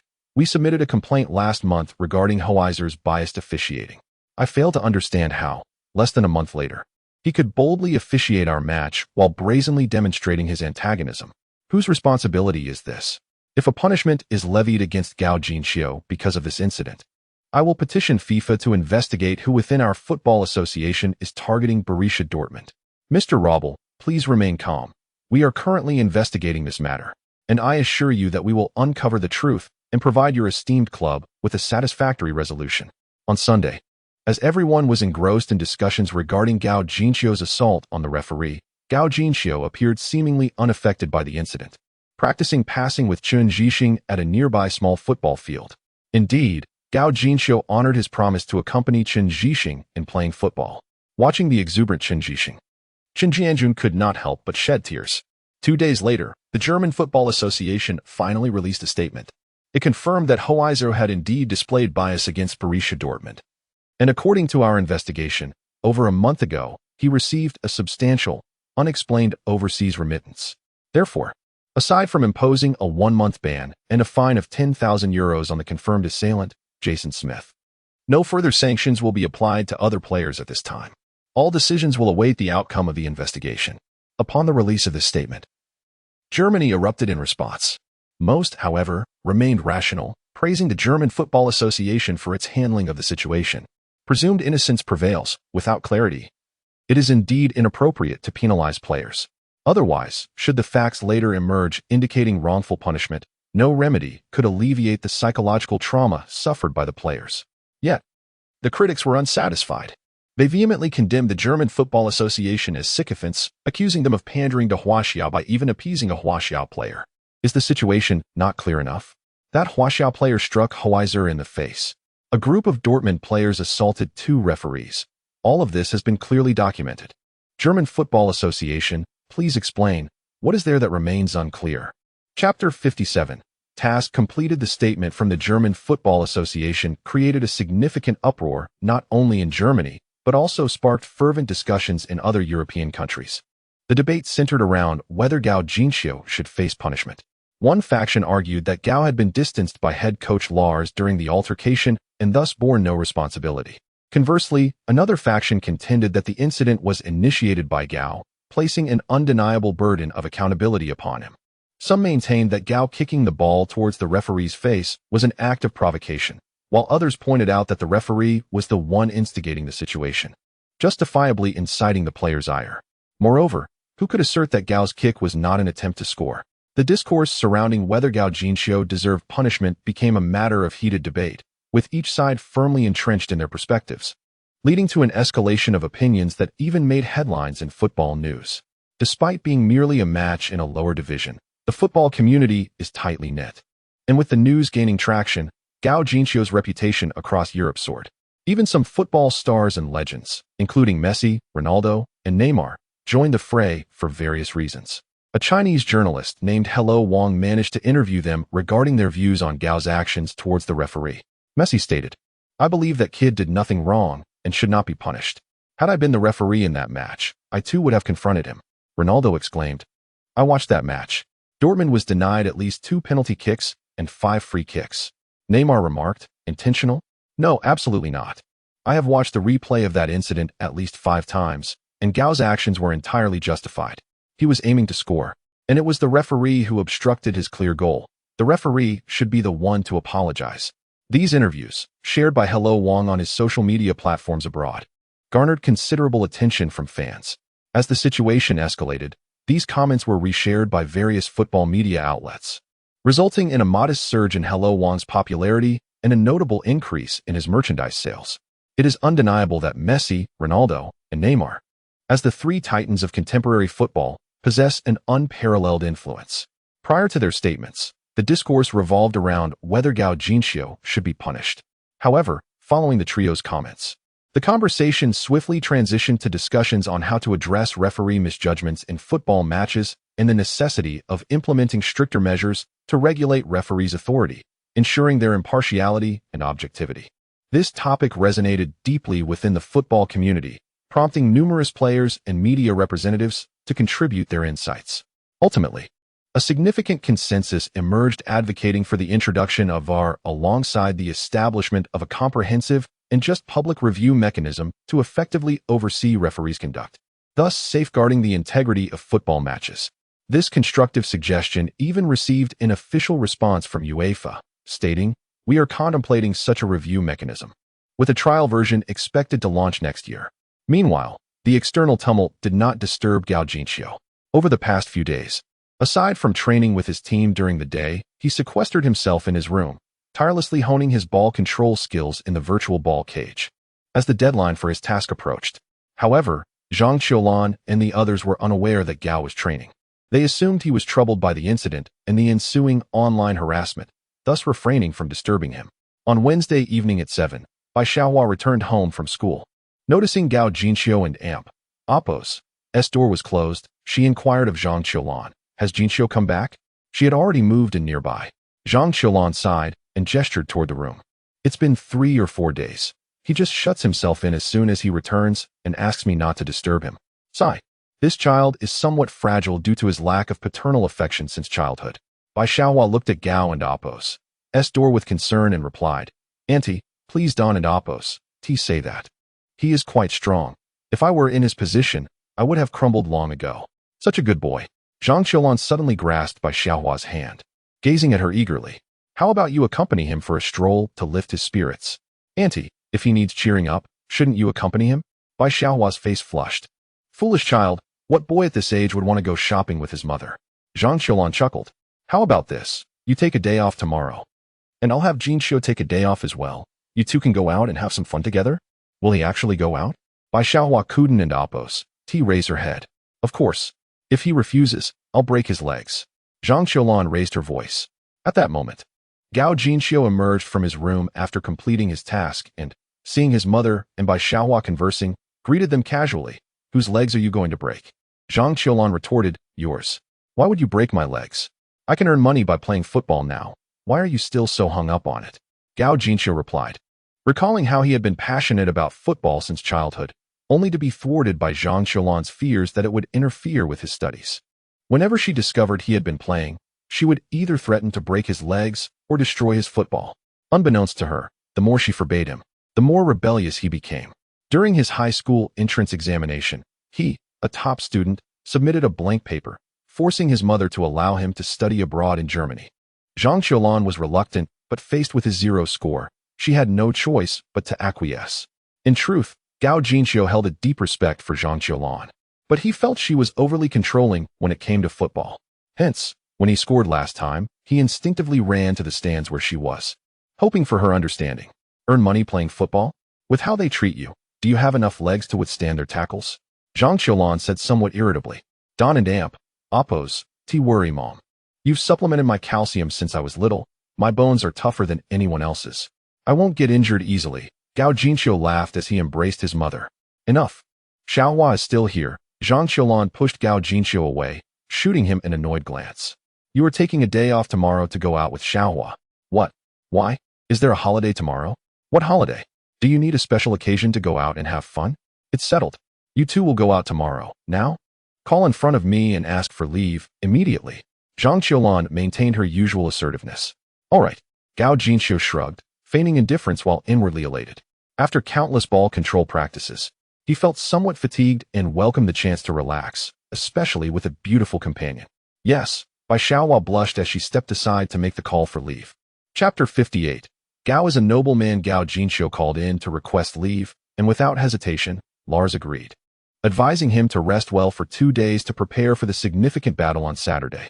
After hanging up, Gao Jinxiu pondered how accommodating Lars was, unaware that Lars and the other trainees were currently enduring a reprimand from the club president, Laobao. Was there some gossip about Gao? Why had he been acting so strangely lately, skipping tactical analysis classes and now asking for leave? The trainees exchanged glances, bewildered. No, there's nothing. Laobao sneered. Don't think I'm oblivious. Do you believe Jason's dismissal has stirred up discontent about Gao? Oh, come on, President. How could you think that? Absolutely not. We all knew Gao was taken away by the coach with Jerkla that day, and besides, Jason didn't blame Gao, so how could we? Exactly, President. Since that day Gao kicked that ball, we've already accepted him as our leader. We respect him greatly. How could we speak ill of him? Could it be that Gao feels guilty about Jason and that's why he has been downcast? One trainee timidly suggested. That must be it. Gao is just too sentimental. The other trainees chimed in. Jerkla remarked, Gao's character is beyond reproach. He even considers our feelings when passing the ball. President, how could we possibly speak ill of such a wonderful person? Yes, our leader is not only sentimental, but also values integrity. Do you remember that clumsy fellow, Raoul, from the Cologne U19 team? He came over to thank Gao, saying he is a man of his word. Precisely. Gao's character is impeccable. He must feel guilty for not joining us and confronting those two foolish referees. Even Makoko exclaimed, Gao is so down to earth. I once offended him. Yet he forgave me and shared his food. How could we possibly blame him? Upon hearing this, Lars became unsettled. So it's my fault Gao feels guilty. Due to various misunderstandings, Gao Jinxiu's charisma had reached an astonishing level, moving everyone to tears, to the point where they would willingly risk their lives for him. Gao is truly a noble man, a pure soul, a person of virtue, one who has transcended base desires. The club president, Laobao, was also moved to tears. We must renew Gao's contract immediately. That very evening, he instructed the finance department to transfer 10 million euros to Gao Jinxiu as a signing bonus. In contrast, Bai Xiaohua's leave request was far from simple. The counselor asked numerous questions, even requiring her to write a leave note.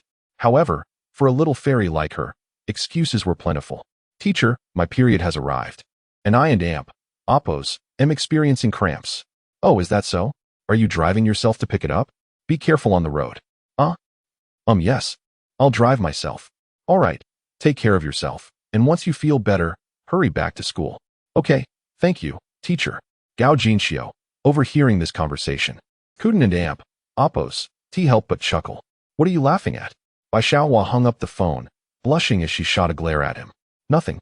I just found it amusing that you're a female driver. Do you even have a license? You drive recklessly, haha. Gao Jinxiu and Oppos' words had double meanings. Bai Xiaohua glared at him fiercely. Of course, I have a license. She then pulled out her license from her bag and slammed it on the table. Gao Jinxiu was taken aback. He hadn't expected Bai Xiaohua, who was around his age, to possess a driver's license. It seemed he should consider getting one as well. Otherwise, if he advanced to the first team while others drove, he would feel out of place walking. Yet, he continued to jest. Even if you have a license, you shouldn't drive recklessly. This is Germany. Germany drives on the right side of the road. And they recognize Chinese licenses. So, sister can drive in Germany too, you know, brother. Cough, cough, cough. Zhang Qiulan, initially watching the two with amusement, felt neglected when they continued their conversation in German. She interjected, have you both secured your leave? Oh, Auntie, yes, we have. Good. Now let us plan where to go tomorrow. The three settled on the sofa, watching television while discussing their plans for the next day. After much deliberation, they realized that Germany's tourist attractions paled in comparison to those in China. The notable sites were either castles or churches. No wonder even a youth league match attracted thousands of spectators. There was hardly anywhere to go on weekends. What else could they do besides watch matches? The reason why Chinese football struggles was finally clear. The country is simply too beautiful. There are too many places to visit.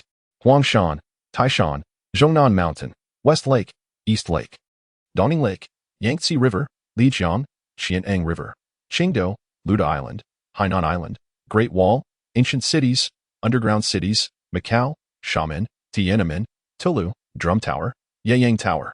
After touring, one finds no time to watch football matches. Traveling often means being stuck in traffic for a day, only to return home and face the same ordeal. And before you know it, the weekend is gone. Thus, the failure of Chinese football is entirely due to the overwhelming beauty of the homeland. With too many attractions for fans to find time to support their teams in person, former national team coach Tengu and Amp, Oppos, and once stated, the away games and home games are entirely different. There are too few away fans. Losing is normal. Winning is the exception. In contrast, time in Germany is abundant. How long can one explore a castle?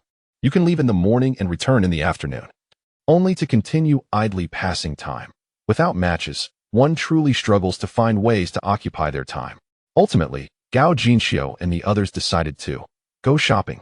Firstly, shopping is a natural inclination for girls. Secondly, Gao Jinxiu had just moved and genuinely needed to shop. Thirdly, this was strongly suggested by his mother, Zhang Qiulan. Gao Jinxiu, a grown man, did not particularly enjoy shopping, but Zhang Qiulan was assertive, and her reasoning was somewhat valid, so he had no choice but to concede. No, that's not quite right. A son should never criticize his mother. The real reason is that when one woman is a duck, two women are 1,000, quacking incessantly, leaving Gao Jinxiu with no opportunity to interject. At that moment, Gao Jinxiu's phone rang unexpectedly. Gao? The president instructed me to transfer 10 million euros to you as a signing bonus. I just need to confirm your account details. 10 million euros? Gao Jinxiu's voice rose in astonishment. Zhang Qiulan leaned in closer, and Bai Xiaohua straightened up attentively. Yes, the president said this is a signing bonus. There will be additional fees upon finalizing the contract. Please thank the president for me. Also, convey to him that I will always be a part of Dortmund and will ensure the club never suffers losses. Understood. Should I transfer it to your salary card? Sure. After hanging up, Gao Jinxiu erupted with excitement, jumping up. No more indecision. Tomorrow, I'm buying a car. Chapter 59. I almost ruined your future buying a car? Do you have a driver and Oppos license? Zhang Qiulan questioned, puzzled. ISN and Oppos. Is it true that one must be at least 18 to obtain a license? Gao Jinxiu has only just turned 18, and now she possesses a license? Zhang Qiulan felt a twinge of neglect from her son, as such a significant milestone went unshared with her, his mother. I don't and Oppos. Have one. However, Xiaohua does, and I and Oppos. VE decided to have her work part-time as my driver. Gao Jinxiu had long harbored the desire to purchase a car, but her lack of a license had impeded her.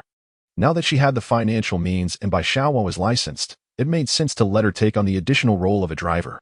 After all, she had time on her hands. Of course, when I don and Amp, Oppos, need the car, you can use it too. Recently, there have been many refugees in Germany. It and Oppos, safer for you to drive to school, Gao Jinxiu added. Then I and Oppos, LL be both your assistant and your driver, Bai Xiaohua quipped, rolling her eyes at Gao Jinxiu. But this benefit is sufficient. I wanted Oppos. Asked for a raise. Internally, Bai Xiaohua felt a surge of joy. It was heartening to know that Gao Jinxiu cared about her safety on her way to school. Many students drove to school, and she envied Sushi and Oppos' BMW Mini. If she could also drive to school in the future, it would not only elevate her status, but also dispel any notions of being a poor student from Huaxia. After some contemplation, Zhang Qiulan agreed to the idea of purchasing a car. Her inability to speak German made navigating this unfamiliar land challenging, even for simple errands. Owning a vehicle would allow her to confidently ask Bai Xiaohua to drive her for shopping trips instead of awkwardly requesting her company on the subway. Thus, the decision to buy a car was solidified the following day. The next morning, the family hailed a taxi and headed to the nearest BMW dealership. Gao Jinxiu had little knowledge about cars. She only knew that Mercedes, BMW, and Audi were all German brands, and any choice would suffice. However, Zhang Qiulan had a preference for BMW. She insisted on buying one, claiming that once she obtained her license, she would be able to drive it too. Thus, the first stop was the BMW dealership. While the two women examined cars, Gao Jinxiu called her father, Gao Zhengguo. Dad, come to the BMW dealership. I and Oppos am buying you a car.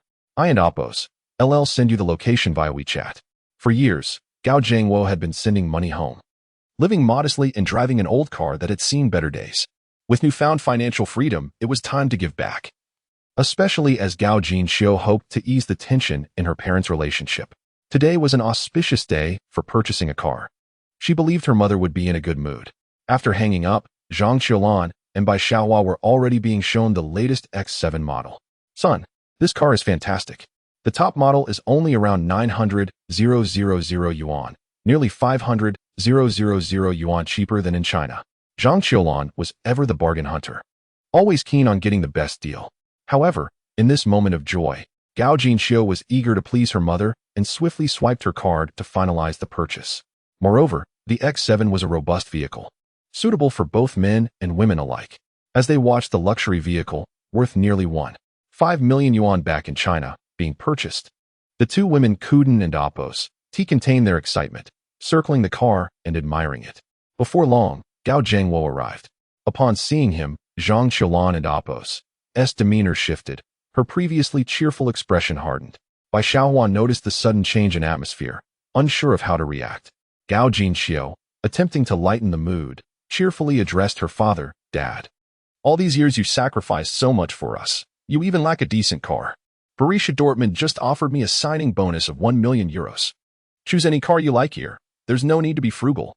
Gao Zhengwo, initially unsettled by Zhang Qiulan's stern expression, perked up at the mention of the signing bonus. 1 million euros? Is that just a preliminary offer? He inquired, eyes gleaming with curiosity. I and Apos am not sure, but given that they offered 1 million euros up front, the signing fee should be substantial as well. Gao Zhengwo felt a surge of joy, yet he cautioned, the media estimates your worth at 50 million euros. A 20 million signing fee isn't excessive.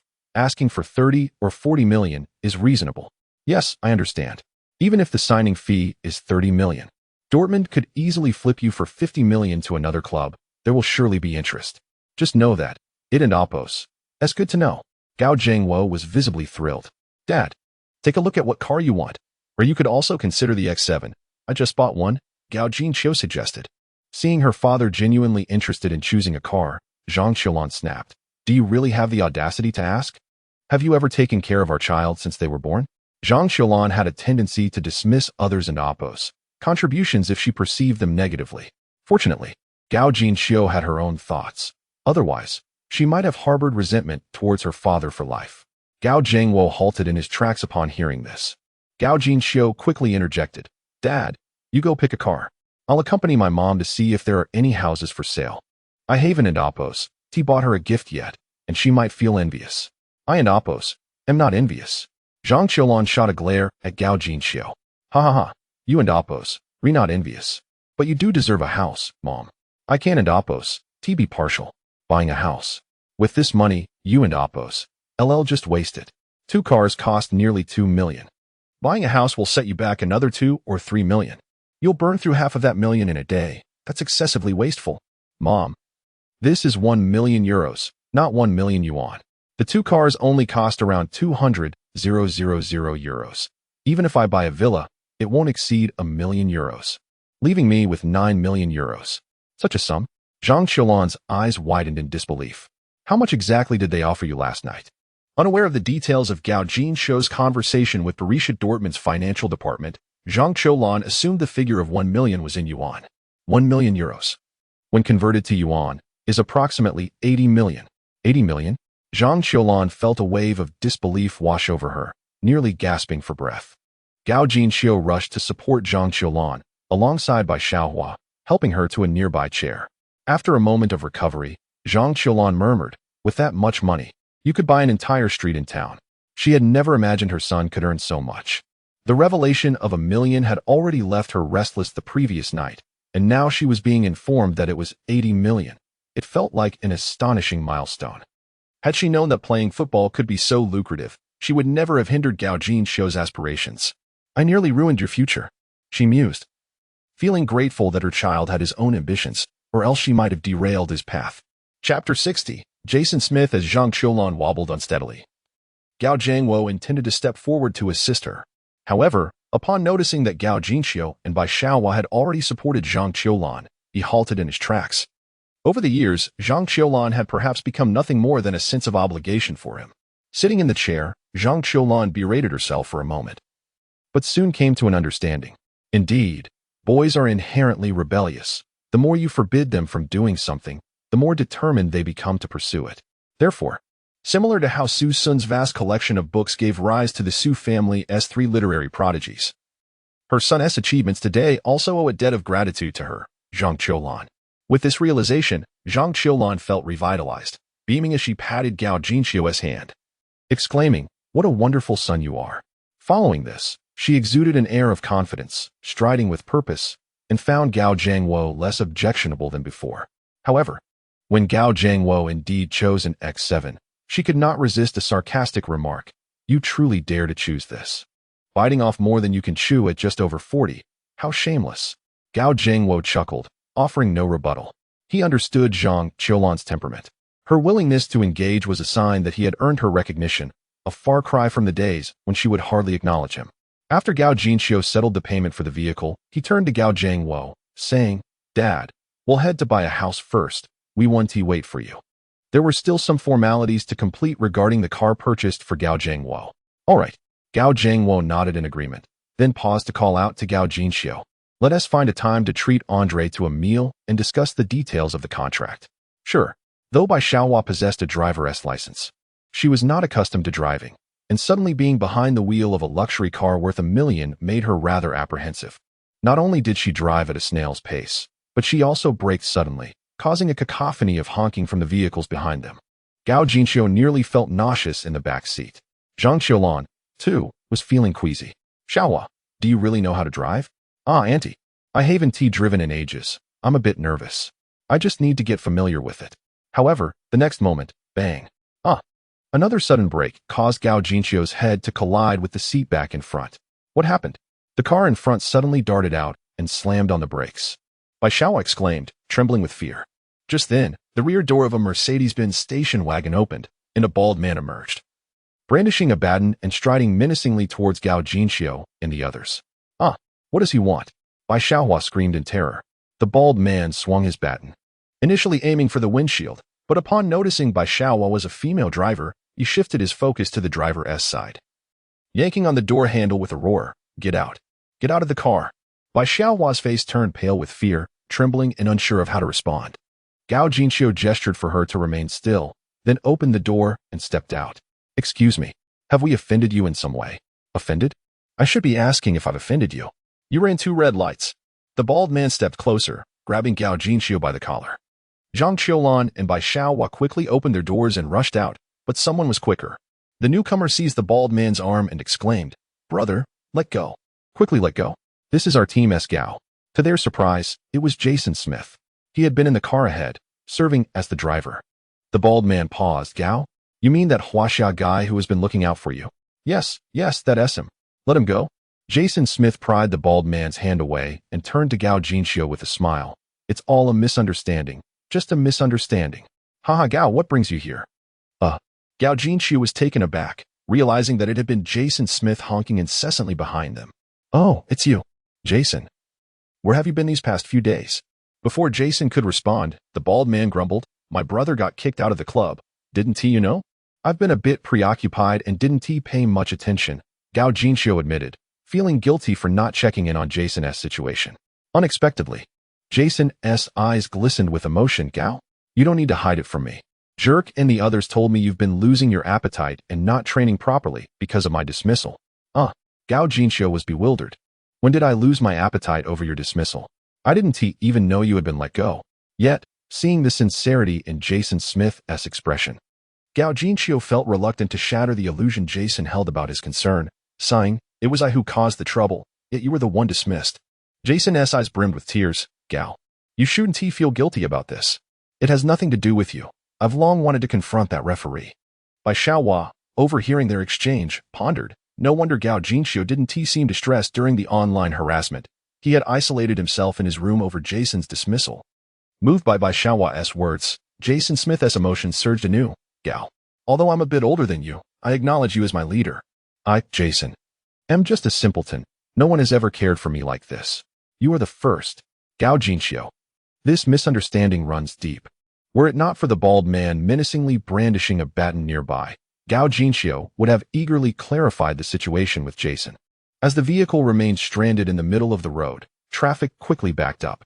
The group decided to relocate to a nearby CAF to continue their conversation.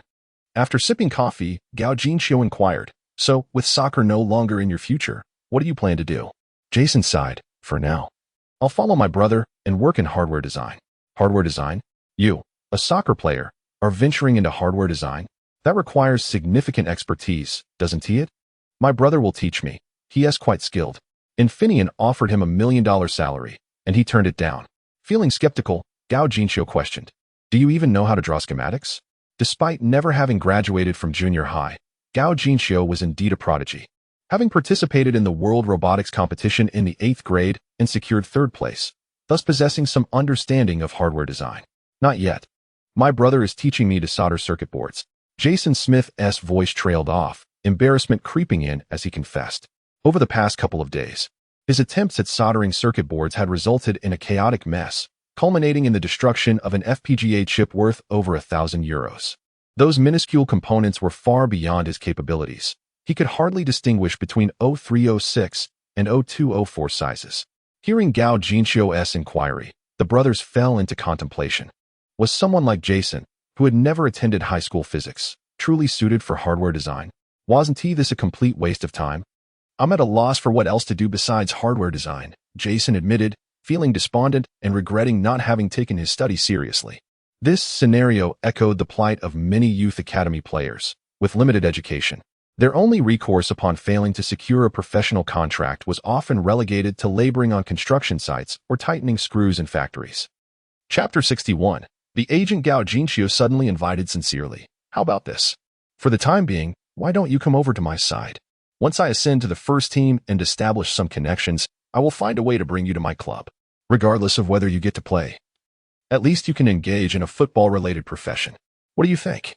He had a faction system, and it was a perfect opportunity to see if he could persuade Jason Smith to become his subordinate. Moreover, Jason could also serve as a part-time driver.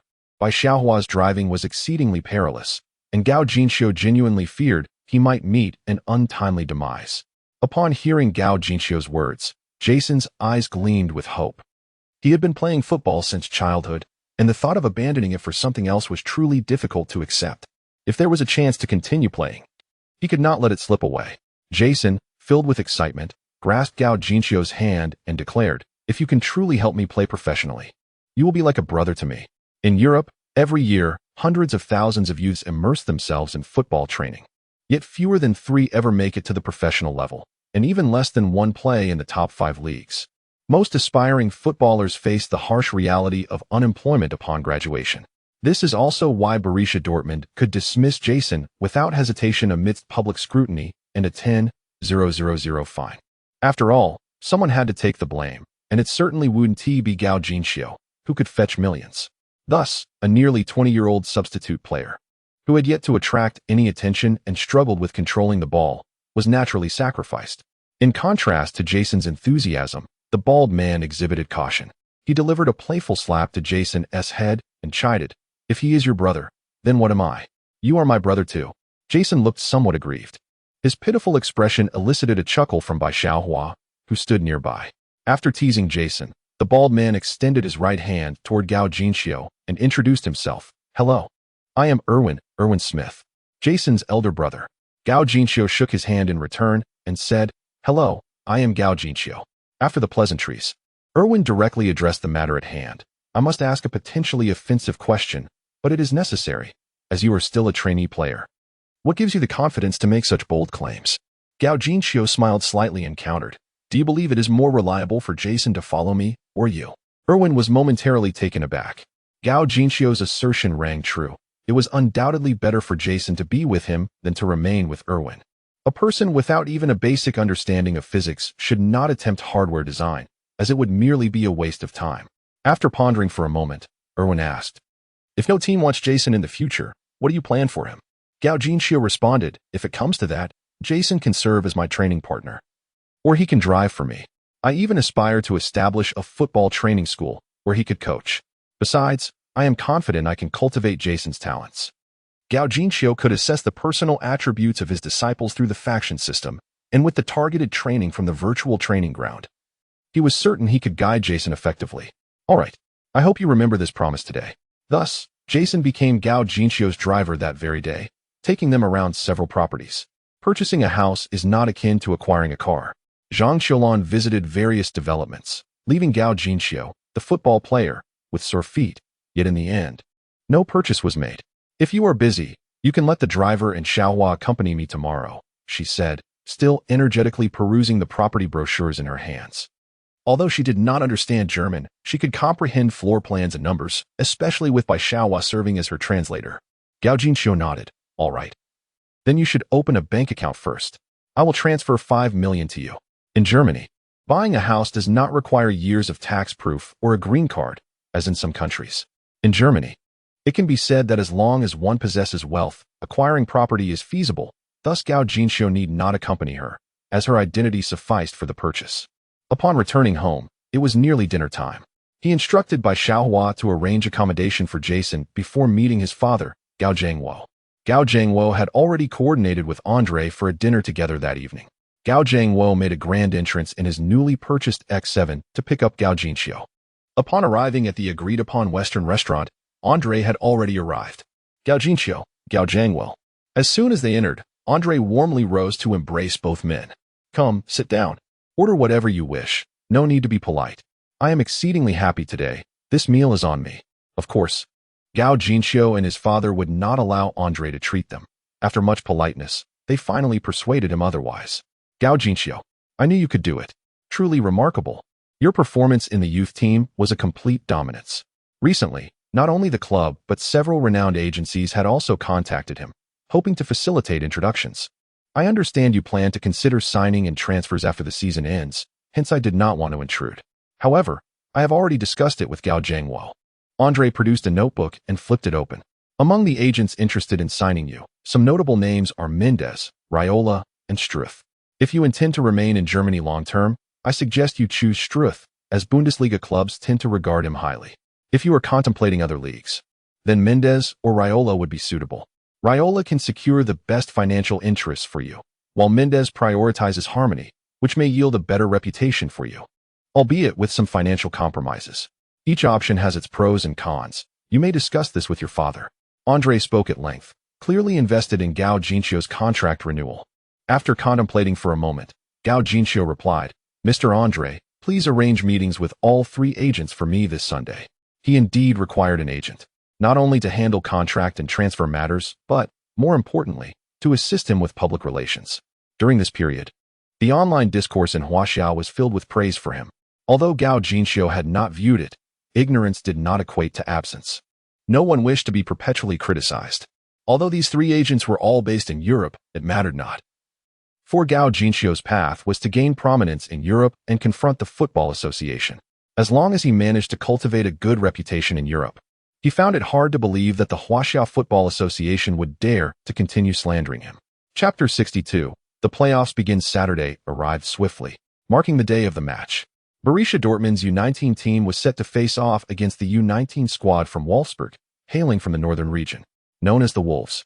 Wolfsburg is wholly owned by Volkswagen and is considered a mid-tier team in the Bundesliga.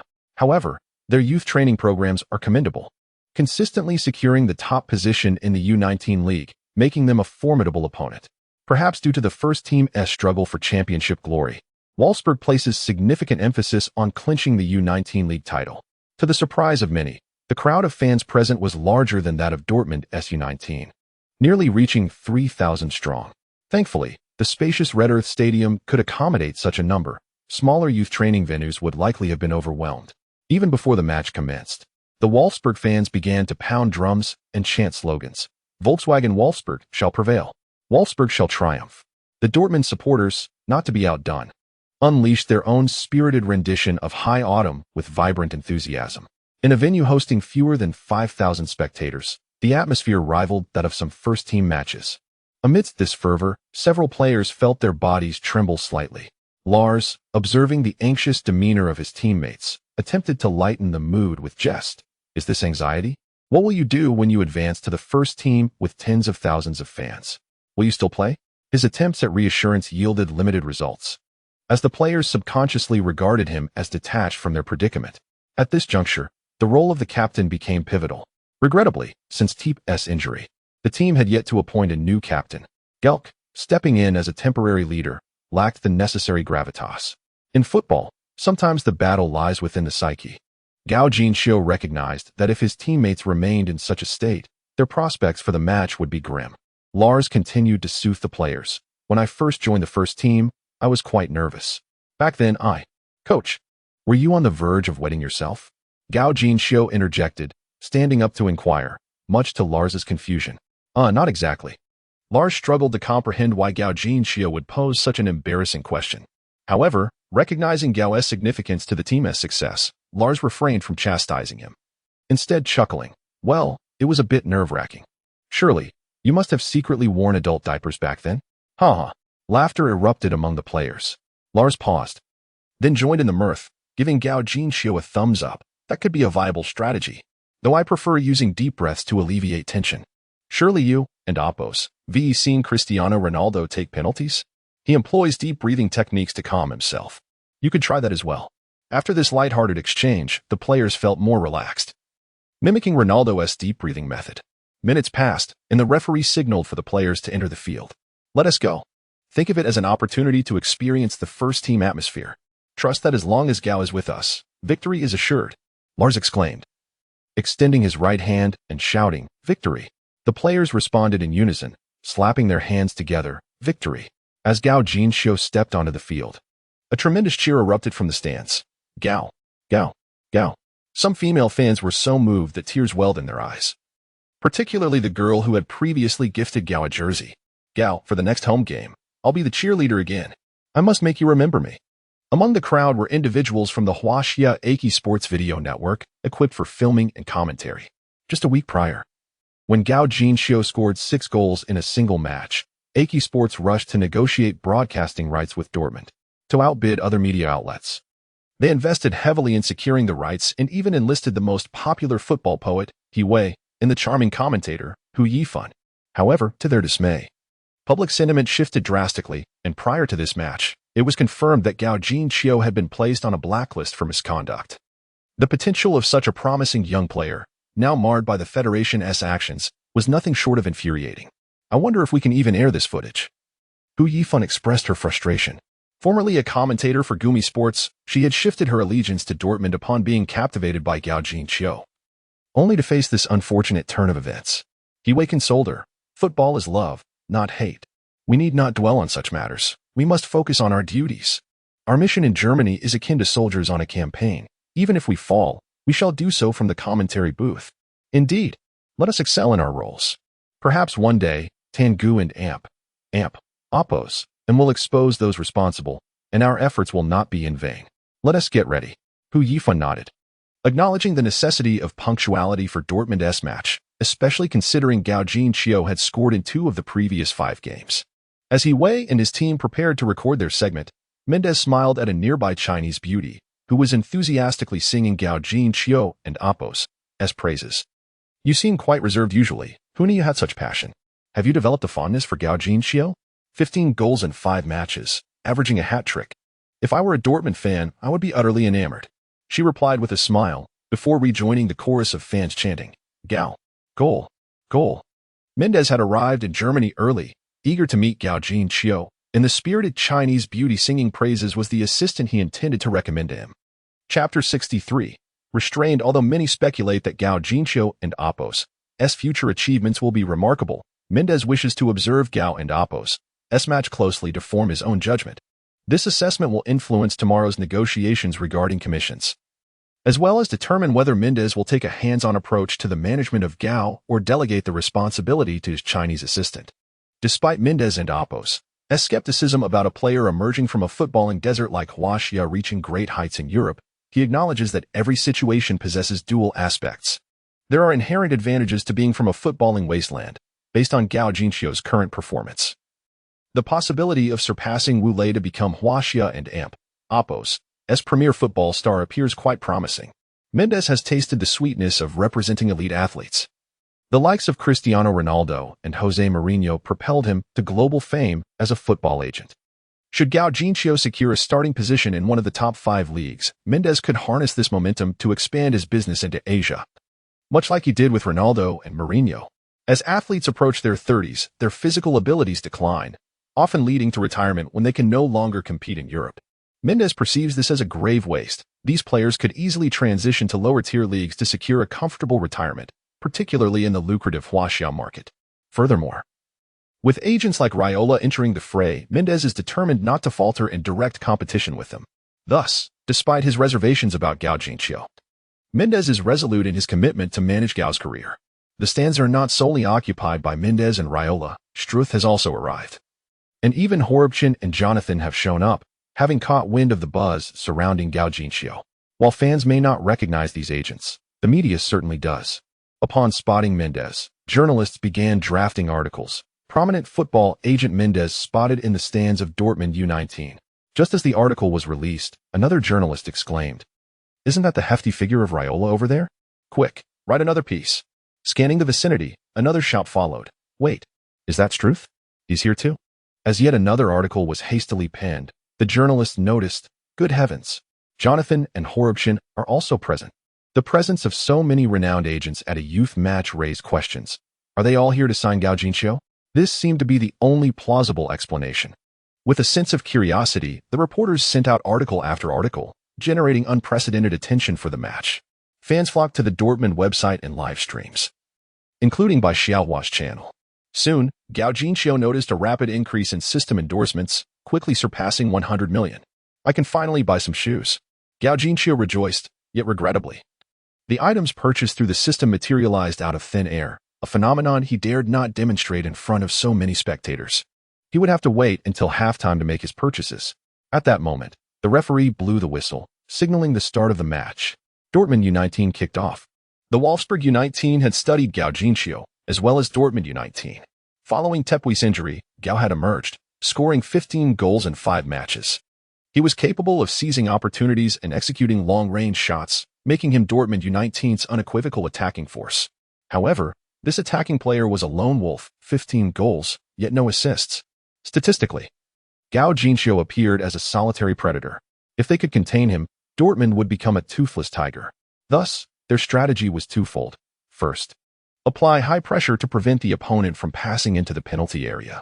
Second, restrict Huaxia Gao that could allow him to receive the ball.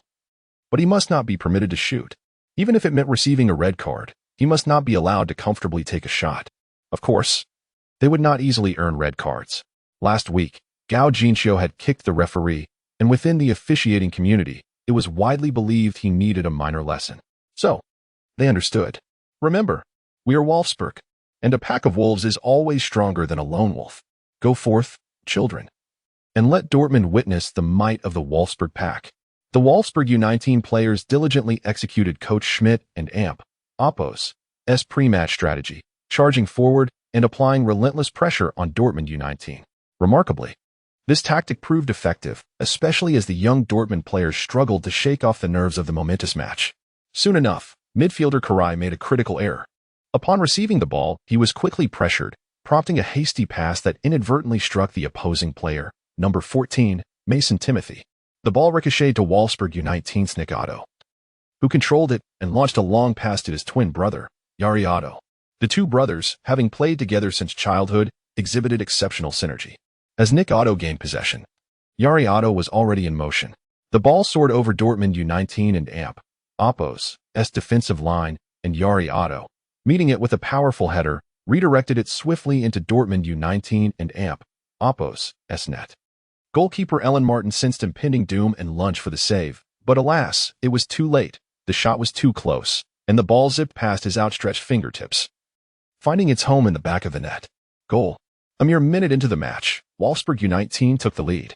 The goal was scored by Yari Otto, with an assist from his twin brother, Nick Otto. Their coordination was impeccable. They had just executed Dortmund and Amp Oppo's signature goal-scoring method against them. Trouble was brewing for Dortmund. Youth can be a double-edged sword, and it was evident that Dortmund U19 and Oppo's players were struggling to adapt to the intensity of such a high-stakes encounter. All eyes were now on how Gao Jinqiu would respond. This sentiment was shared not only by He Wei but also by Lars. Unfortunately, the defensive level of Wolfsburg U19 against Gao Jinqiu was exceedingly high. Whenever he received the ball, the Otto brothers swiftly closed in. Their height, speed, and seamless cooperation made it exceedingly difficult for Gao Jinqiu, who found himself tightly marked, resembling a suspect cornered by law enforcement, leaving him no opportunity to break through. He was completely restrained. Chapter 64. The diminishing value Gao Jinxiu felt particularly frustrated as he played, repeatedly lamenting to the referee about his opponent and Oppos's fouls, only to be met with indifference as the referee deemed the encounters to be reasonable collisions. However, his spirits lifted upon noticing that the own goal decision skill had been activated. Fair play, own goal decision, Nick Otto, 1 own passes, Yari Otto, 0. 3 own passes, Mason Timothy, 0. 1 own passes. Gao Jinxiu was taken aback by the decimal points. System, what does this 0, 1 signify? It indicates that the opponent's fouls are still in the warning phase. Continued infractions will result in cards. Is it possible to stack the 1 instances? Indeed. The skill can accumulate infinitely without cooldown, but only for this match. Elated, Gao Jinxiu pondered the potential of this skill. A single own goal may not create an opportunity, but multiple own goals certainly would. He could even coordinate with the opposing team. Lost in this thought, Gao Jinxiu felt a wave of satisfaction. Meanwhile, others remained oblivious to his extraordinary own goal decision skill. The Wolfsburg Unite team continued their aggressive play against him, inciting the ire of the Dortmund fans in the stands. Hu Yifan nearly exploded with indignation. Is this not a foul? They are practically lifting Gao Jinxiu off the ground. Teacher He, I have only recently begun to understand football. Are those two from Wolfsburg Unite team truly not committing fouls? He Wei replied, fouls are certainly being committed, but for the sake of continuity and entertainment in the game. Football allows for reasonable collisions and appropriate pulling. There exists a balance. What constitutes a foul depends on the referee and Oppos's discretion, and they often have their own standards. However, the recent double team on Gao Jinxiu received no warning, indicating a biased officiating against him. How can he continue to play then? He Wei sighed. Ultimately, it is the lack of support from his teammates. With 2 players from Wolfsburg Unite team focused on Gao Jinxiu, it is as if Dortmund Unite team is 1 player short. If someone from Dortmund Unite team could step up, the game would be much easier. Unfortunately, the others seem to have developed a dependency on Gao Jinxiu and have forgotten how to shoot. The 2 hard-won shooting opportunities ended up as wild misses. As the first half neared its conclusion, Wolfsburg U19 scored again. 0-2. In the 42nd minute, the visiting Wolfsburg U19 netted another goal, extending their lead to 2 o'clock. The 3,000 Wolfsburg fans erupted in thunderous applause. The drums began to beat in unison. Wolfsburg shall prevail. Gao Jinxiu attempted to console his teammates, but the noise made it nearly impossible for anyone to hear him except for Makoko, who stood beside him. At that moment, Gao Jinxiu finally understood why substitutions in football often yield remarkable results. It is not merely about the prowess of the incoming player, but rather the ability of that player to effectively convey the coach's real-time adjustments to the rest of the team. Gao Jinxiu glanced at the skill statistics again. Fair play, own goal decision, Nick Otto, 3, 1 own passes, Yari Otto, 1, 3 own passes, Mason Timothy, 1 own passes, David Jerome, 0, 7 own passes. The accumulation speed of this skill was disappointingly slow. With a resigned shake of his head, he thought to himself that he would address it after purchasing new shoes for the second half. In the stands, Mendes, believing he had discerned the underlying issue, shook his head with a wry smile. Gao's market value is likely to plummet after this match. The Chinese assistant, perplexed, inquired, Gao Jinxiu is attracting 2 defenders. How could his value diminish? Mendes burst into laughter. Do you know how many footballers have dazzled all of Europe in youth teams, yet failed to even make the first team roster? Take, for instance, the 18-year-old on the pitch now, Makoko. At 12, he became a mainstay for Germany and Oppos's U16 team. And by 14, he scored an astounding 50 goals in 28 matches in the U17 league. In the 17-18 season, he netted 37 goals in U17 and 46 goals in 18-19, breaking the record for the German U17 league. Yet, this prodigious talent, even with Dortmund having an advantage of an extra player, is utterly ineffectual. This transition from U17 to U19 is not a significant leap. The jump from U19 to the first team is where the true challenge lies. The youth teams and first teams represent 2 entirely different worlds, especially in the fiercely competitive European football landscape. For young players, even if they excel in youth leagues like Makoko, it does not guarantee a smooth journey in the first team. To illustrate, consider Boyan, who once rivaled Messi in Barcelona and Oppos's youth ranks, now struggling to even find playing time. Football is a sport where minor discrepancies can lead to significant failures. Gao Jinxiu may find success against physically inferior opponents, But when faced with the Otto brothers, who match his speed, he is entirely stifled. Not to mention the world-class defenders in the top 5 leagues. In such circumstances, he will find himself rendered ineffective. I believe the clubs pursuing him should reassess his market value. Should we still sign him? Absolutely. Even the smallest mosquito is still meat. Besides, Gao and Oppo's style of dominating weaker teams should still yield respectable statistics. Many shared Mendes and Oppo's sentiments, including Thomas Tretsch, the CFO of Dortmund. At that moment, in a luxurious box at the Red Earth Stadium, Thomas was filled with indignation. He coldly confronted Watzke. Is this the player for whom you advanced 10 million euros in signing bonuses? Watzke replied, let me reiterate, that 10 million signing bonus was set by the chairman, as he has informed you. Ah, so all the good decisions are yours, while the bad ones are the chairman and Oppo's. You certainly play your cards well. In 2006, Thomas Tretsch, along with Robel and Watzke, took over a beleaguered Dortmund, and through years of collective effort, elevated the club to its current stature. The bond among the three should have been strong. However, since Watzke began his campaign for the vice presidency of the German Football Association with Robel's support, Thomas and Oppo's grievances toward Watzke have only intensified. 2 years ago, Thomas expressed his desire to enter the German Football Association, but what was the outcome? He was left out, while Watzke succeeded. Thomas believed his contributions to Dortmund's ascension were no less significant than those of Robel and Watzke. Yet, why was it always Watzke's name in the media? Watzke, that shameless opportunist who only seeks to take credit for others and Oppo's efforts.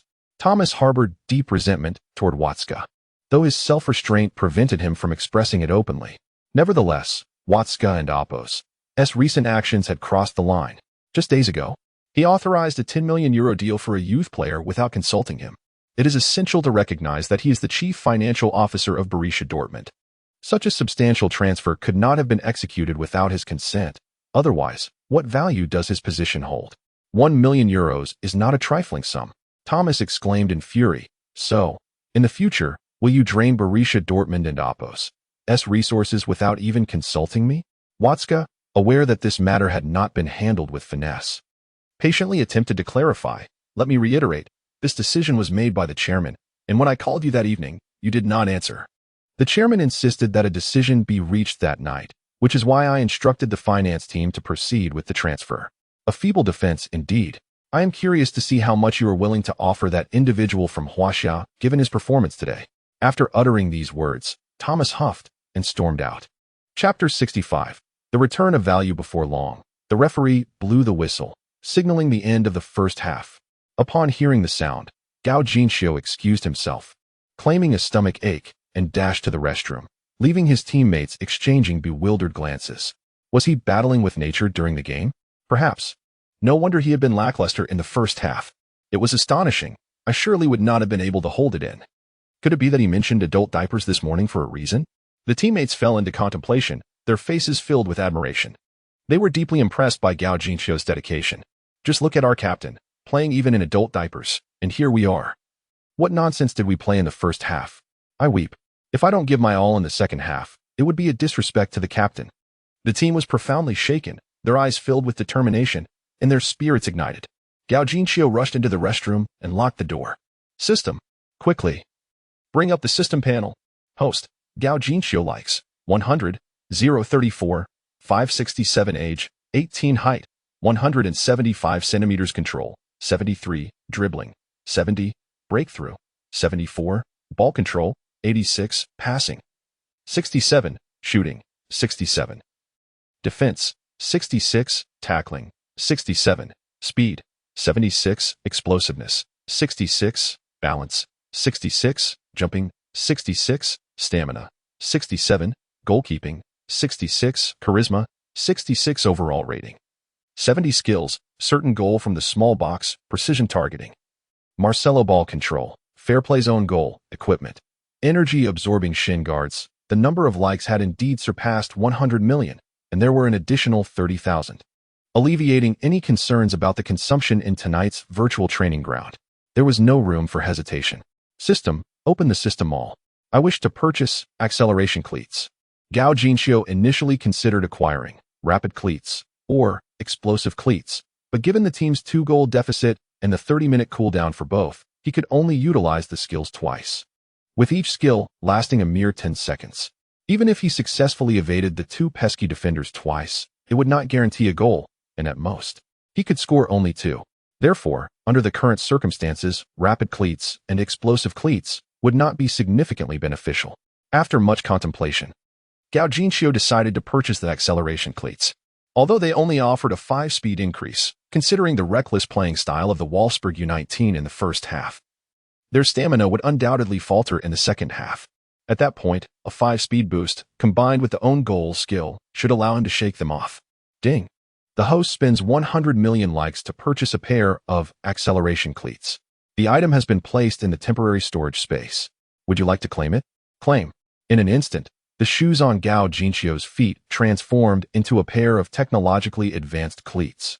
Wow, they change instantly? Gao Jinxiu was taken aback. Yet he quickly became enamored with the shoes. Unlike ordinary cleats, they featured a short boot design. As football is a sport reliant on the feet, cleats are typically designed as low-cut shoes to avoid hindering ankle movement. The lower the cut, the easier it is for the shoes to slip off. Hence, to ensure a snug fit and prevent slippage, football shoes often require a high degree of wrapping, which can become uncomfortable over time. However, these shoes fit impeccably, providing comfort without any pinching or lack of breathability. They felt as though his feet had just enjoyed a massage, and walking felt as light as air. Moreover, the studs on the soles were cleverly concealed, only emerging under pressure. Not only did they exude a sense of technological sophistication, but they also felt comfortable on hard ground. Gao Jinxiu found it hard to part with them. After all, he had spent a fortune of 100 million likes on these. At that moment, a voice called from outside, "Gao, are you alright? Can you still play in the second half?" "Coach, I'm fine. I'm heading out immediately." He had to make a grand impact. Being substituted would be unacceptable. After a quick visit to the restroom, Gao Jinxiu swiftly opened the door and stepped out. "Captain, are you alright?" His teammates expressed their concern. Recalling how Gao Jinxiu had played in adult diapers during the first half touched them deeply. "I'm fine. Just a slight stomach ache, but I'm good now. Watch me shine in the second half." Gao Jinxiu smiled, extending his right hand. His confident grin instantly instilled a sense of reassurance among the others, who eagerly placed their hands atop his. This scene mirrored the one from the first half. Yet this time, it was infused with something different, an unwavering confidence imparted by their captain, along with an indomitable spirit. Victory is ours. The second half commenced swiftly. This time, it was Wolfsburg U19 who kicked off. As the number 9 forward, Taji, passed the ball to Ali Otto, Gao Jinxiu charged in swiftly. Seeing Gao Jinxiu approaching, Ali Otto kicked the ball aside, but to his dismay, he slipped, mishitting the ball. It curved unexpectedly, landing at Gao Jinxiu's feet. With a deft touch, he maneuvered past Ali Otto, taking both ball and defender in his stride. "Stop him. Quick, block him. We cannot allow him to pass." Ali Otto exclaimed in alarm. Should Gao Jinxiu score, he would be deemed the villain of Wolfsburg U19. In perfect synchrony, Nick Otto and Ali Otto reacted, as Ali shouted. Nick charged towards Gao Jinxiu with ferocity. "Come at me. The ball's yours." Gao Jinxiu deftly passed the ball to Nick Otto's feet and instantly accelerated, maneuvering around the oncoming Nick and slipping past him. Nick was caught off guard, momentarily stunned as the ball rolled past his lower leg. Hu Yifun erupted in excitement. Gao Jinxiu had just effortlessly bypassed 2 defenders. He was now at the edge of the penalty area, well within his shooting range. The opportunity was ripe. Yet, although this distance was within Gao Jinxiu's capabilities, his confidence was not as robust. Under normal circumstances, he would shoot immediately, but this time was different. He had used the own goal skill twice, and failing to score would be a significant loss. The pitch was a whirlwind of action.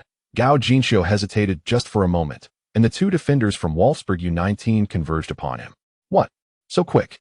He regretted not making a decision sooner. However, upon noticing that one of them was the number 14, Mason Timothy, inspiration struck him. He pushed the ball forward and charged ahead. Too far. Mason Timothy, seeing the ball roll towards him, was elated and prepared to clear it. Yet, just as his foot made contact, Gao Jinxiu's foot shot up in response. Thud. Thud. The ball ricocheted between their feet, curiously bouncing through the space between Mason's legs. Without a moment's hesitation, Gao Jinxiu squeezed through the 2 defenders, making his way forward. The goalkeeper of Wolfsburg U19, in a state of alarm, rushed forward, but alas, it was too late. Gao Jinxiu leaped forward, executing a magnificent header that sent the football soaring into the net. A goal. The ball has found its mark. Chapter 66. Gao is the belief of the team 1. 2. Dortmund U19 has pulled one back. Just as the second half commenced, Gao Jinxiu executed a brilliant interception, completing an astonishing solo goal. His dribbling appeared somewhat unsteady, with the ball being touched by opponents on 2 or 3 occasions. Yet he consistently regained possession. I could almost envision Ronaldo. At times, Ronaldo's dribbling also seemed unsteady, with defenders frequently making contact but failing to dispossess him, as if in a challenge. Moreover, Gao Jinxiu's ball control seemed even more remarkable. He successfully maneuvered through the legs of 2 defenders, accentuating the provocative nature of his play. There's a saying that goes, "I relish the fact that you cannot stand me, yet you cannot take me down."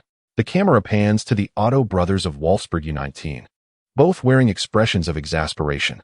Hu Yifan has already risen, singing the Gao Jinxiu anthem with the fans. Here we go. Ole Yi. Ole 3. Ole. Gao. Goal. Goal. Ole Yi. Ole Yi. Ole. Gao Jinxiu. You are magnificent. I adore you. Yes. Lars excitedly pumps his fist. I knew Gao could do it. His performance in the first half was hindered merely by a pressing need. Otherwise, no one in the youth team could possibly stop him. Lars seems to have witnessed the same Gao Jinxiu from their last internal match.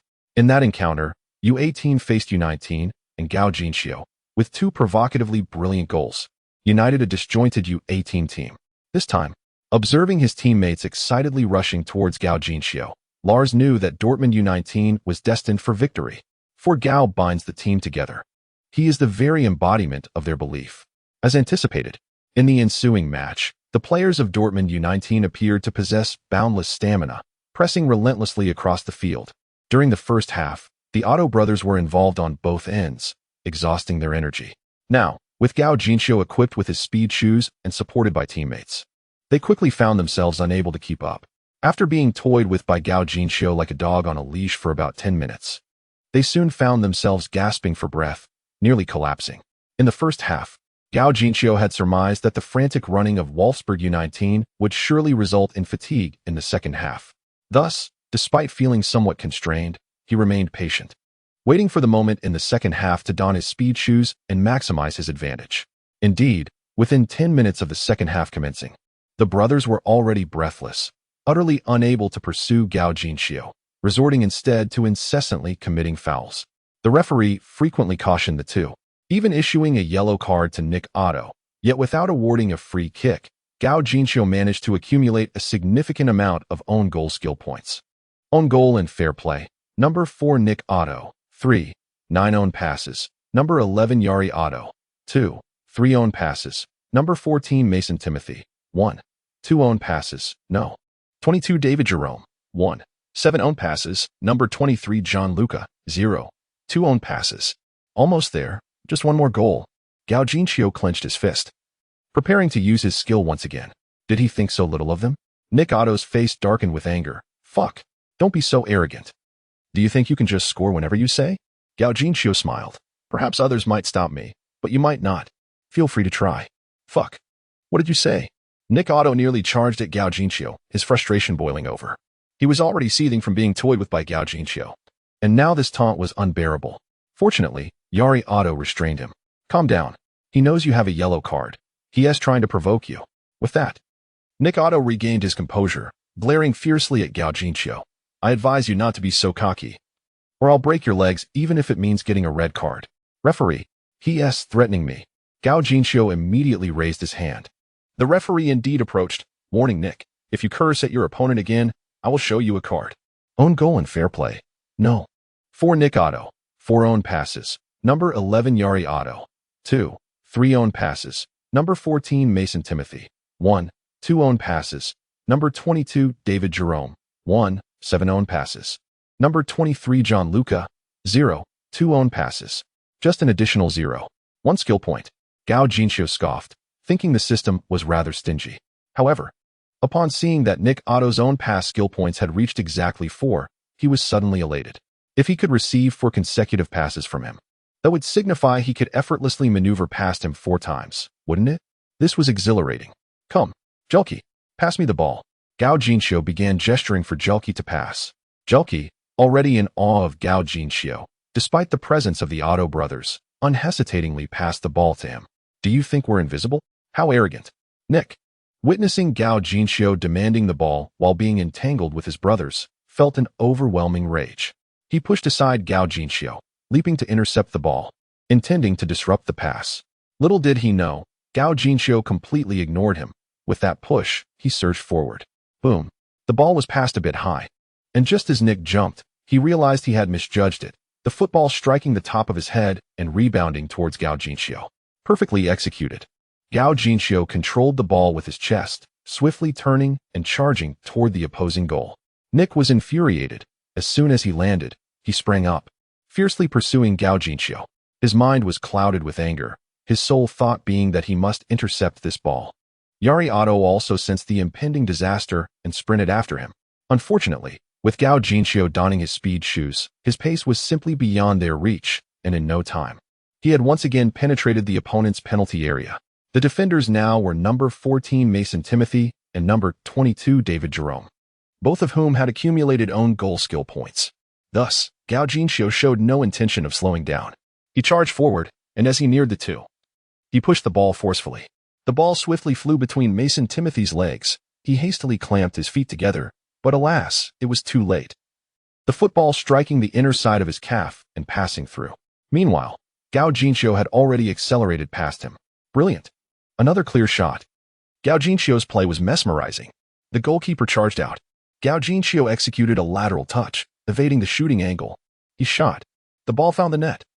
Dortmund U19 equalized, and Gao Jinxiu scored his second goal. The Dortmund fans leapt to their feet. Goal! Goal! Just moments ago, as Gao Jinxiu was dribbling, they held their breath. Now that the ball was in the net, their emotions erupted. Goal! Goal! The fans waved their streamers with exuberance. The anthem of the vibrant autumn was sung with fervor. Go! Go! Go! Oh! Lei! Oh! Lei 3! Oh! Lei! Hi! Goal! Goal! Oh! Lei! Oh! Lei! Ole!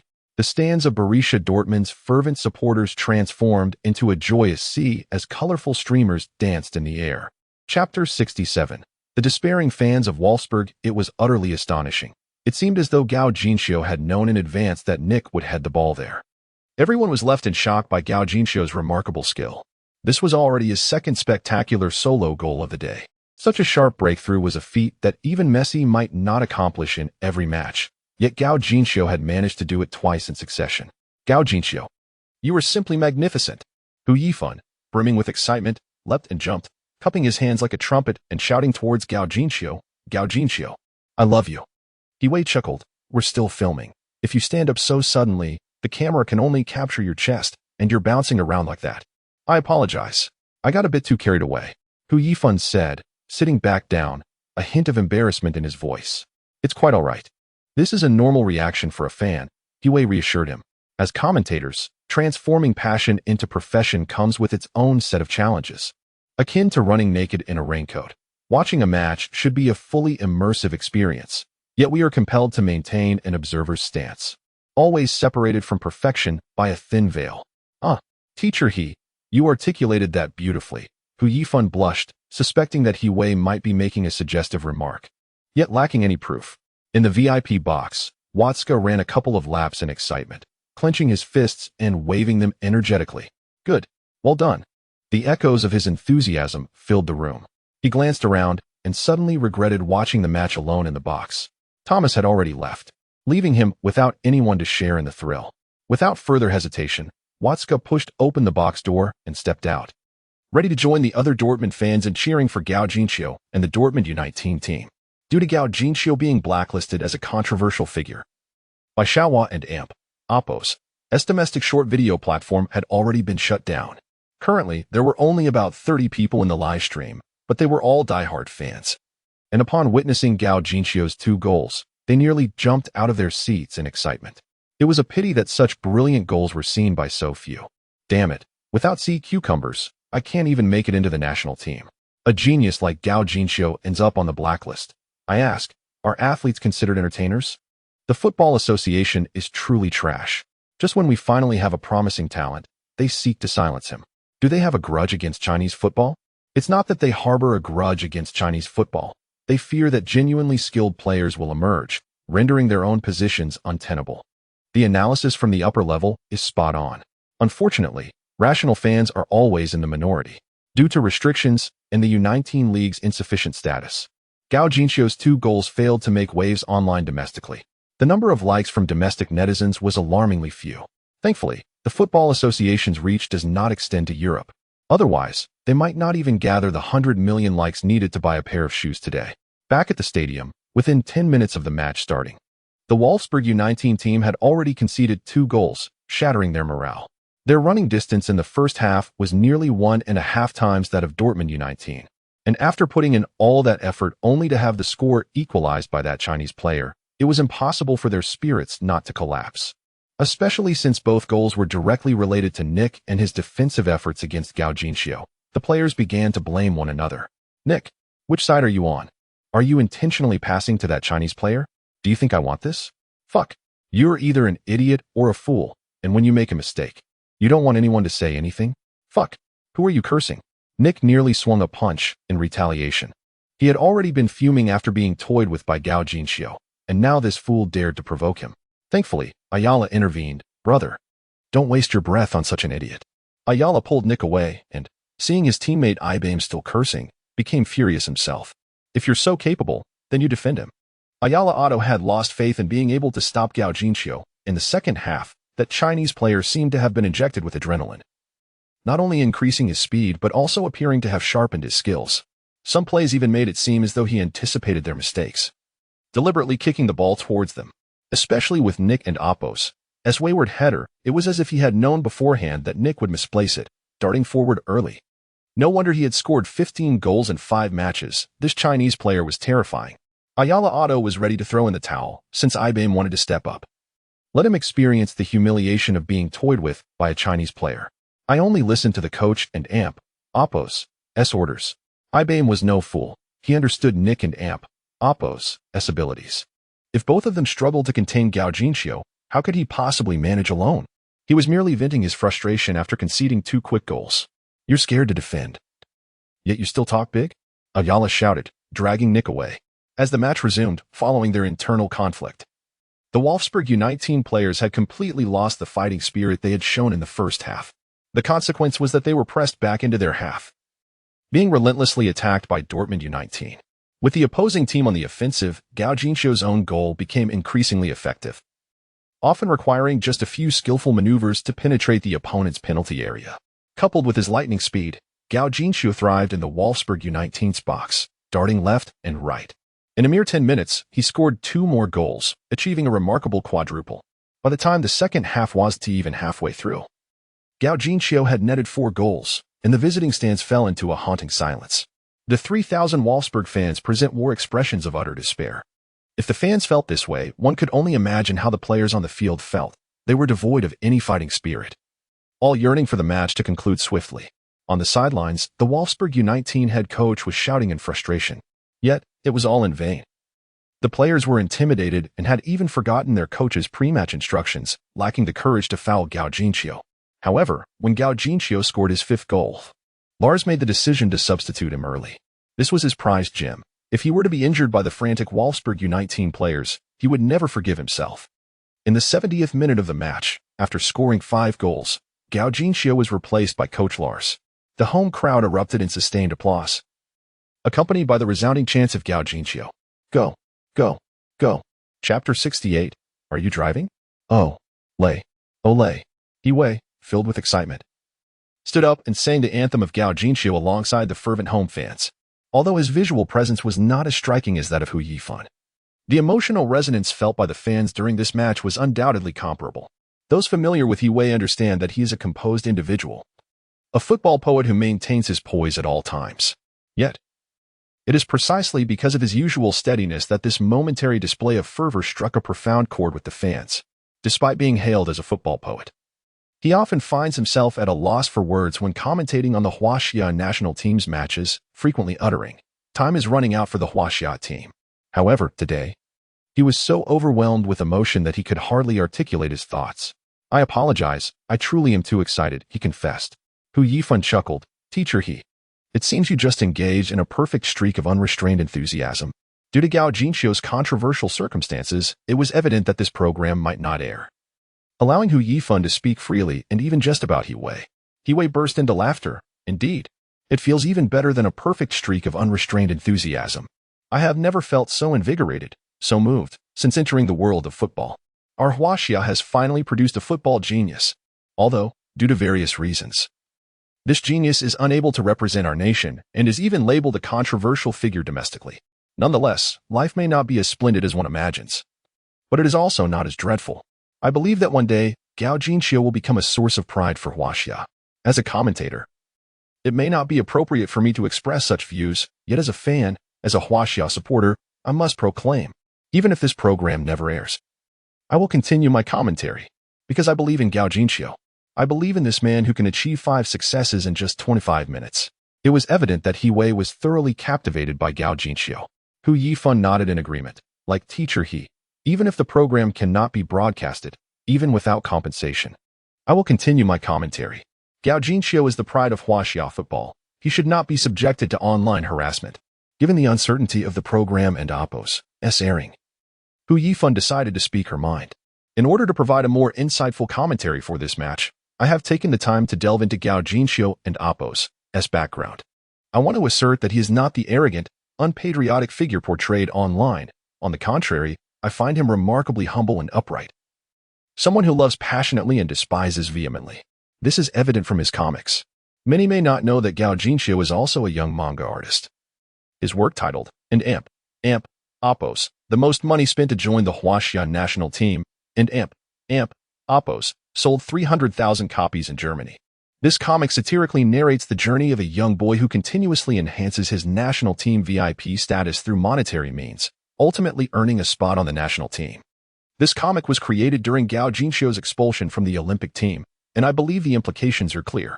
Furthermore, the critics have recently seized upon Gao Jinxiu's statement, "The Huaxia Football Association will not disband, and I will never join the national team," and Amp, Oppos. This was uttered during his second expulsion from the national team. Did Gao Jinxiu rush back to Huaxia just to make this statement? I believe that no one would utter such words unless they had suffered a great injustice. Therefore, I wholeheartedly believe in Gao Jinxiu and support him unconditionally. As long as the Huaxia Football Association remains intact, I will forever stand by Gao Jinxiu and Oppos' decision to refrain from joining the national team. Hu Yifan spoke passionately.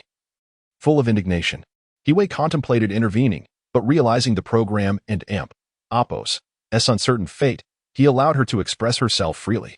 Once Hu Yifan finished, He Wei applauded enthusiastically. Such heartfelt sincerity. Absolutely brilliant. What a pity that such a remarkable commentary cannot be aired. If I wear an and Oppos' tied to my position at Central Television, I would also like to declare that as long as the Huaxia Football Association remains, I will never commentate on domestic matches. Hu Yifan laughed through her tears, but, Teacher He, you just said, did I? I think not. Perhaps I misheard, haha. As Gao Jinxiu exited the field, Watsuka approached him, offering a warm embrace. Well done. You performed exceptionally well. Such a good lad. Thank you. No need for thanks. You played brilliantly. Are you interested in playing a match with the first team? Mr. Watsuka, I wish to secure the championship with my teammates. Rest assured, it won't interfere with your participation in the youth team. The first team's next match is tomorrow afternoon in the DFB Pokal. Timing is not an issue. Can I really play with the first team without a professional contract? Gao Jinxiu inquired, surprised. Of course, the German Football Association has a regulation specifically for talents like you. As long as you have played in 3 or more matches for the club's U19 or higher teams, you are eligible to represent the first team in domestic competitions. Really? Even though I train daily, I haven and Amp, Oppos, investigated this. Absolutely. You can confirm with Lars. Lars, standing nearby, nodded with a smile. Indeed, there is such a rule. You can confidently participate in a first-team match to gain some experience. Great. I and Oppos am willing. Gao Jinxiu felt a surge of excitement.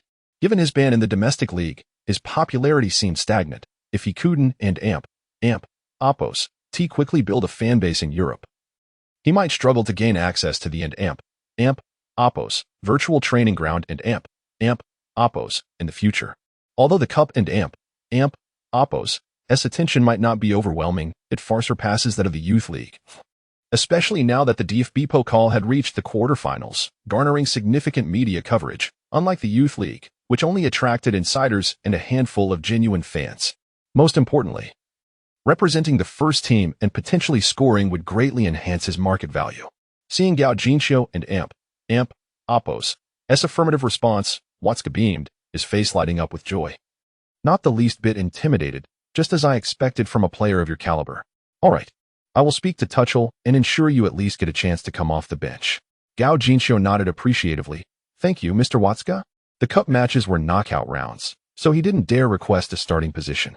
Rest well tonight. I will do my utmost to secure you more playing time. Perform well tomorrow. I have high hopes for you. In truth, Watzke and Amp, Oppos, as spontaneous suggestion for Gao Jinxiu to participate in the first team match was largely to counter Thomas and Amp, Oppos, as skepticism. Thus, his promise to advocate for more playing time was sincere. If Gao Jinxiu failed to deliver a noteworthy performance, it would undermine Watzke and Amp, Oppos, as intent to prove a point. Thank you, Mr. Watzke. I will. After Gao Jinxiu left the field, the pressure on the Wolfsburg U19 team significantly eased, allowing them to engage in a competitive match against the Dortmund U19 team. Unfortunately, they had exhausted themselves in the first half. Although they matched Dortmund U19's strength and scored a goal, a few minor errors led to conceding another. The final score was set at 7-3. In the first leg of the DFB U19 League playoffs, Dortmund U19 triumphed decisively over Wolfsburg U19 by 4 goals. After the match, several German football media outlets reported on the event. Although it was merely a match between youth teams, it had reached the final stage of the championship race, garnering significant attention from fans. Chapter 69. Entering the first-team roster, Hua Xiaogao has once again achieved a remarkable feat, scoring 5 goals in 6 matches. With a total of 20 goals, he may have the opportunity to compete for the Golden Boot of the Youth League. Multiple prestigious clubs are showing interest, and 5 renowned agents have arrived simultaneously. What is the allure of Hua Xiaogao? According to insider information, in a bid to secure Hua Xiaogao, Borussia Dortmund has preemptively disbursed €10 million as a signing bonus. Reliable sources confirm that Hua Xiaogao will represent the Borussia Dortmund first team in the DFB Pokal tomorrow. This news has rapidly elevated Gao Jinxiu's profile in Germany, with many comparing him to contemporaries Messi and Ronaldo, believing that Gao's future achievements may well be limitless, as neither Messi nor Ronaldo exhibited such dominance on the field during their early careers. While few in China can bypass the Great Firewall, many media professionals have the means to do so.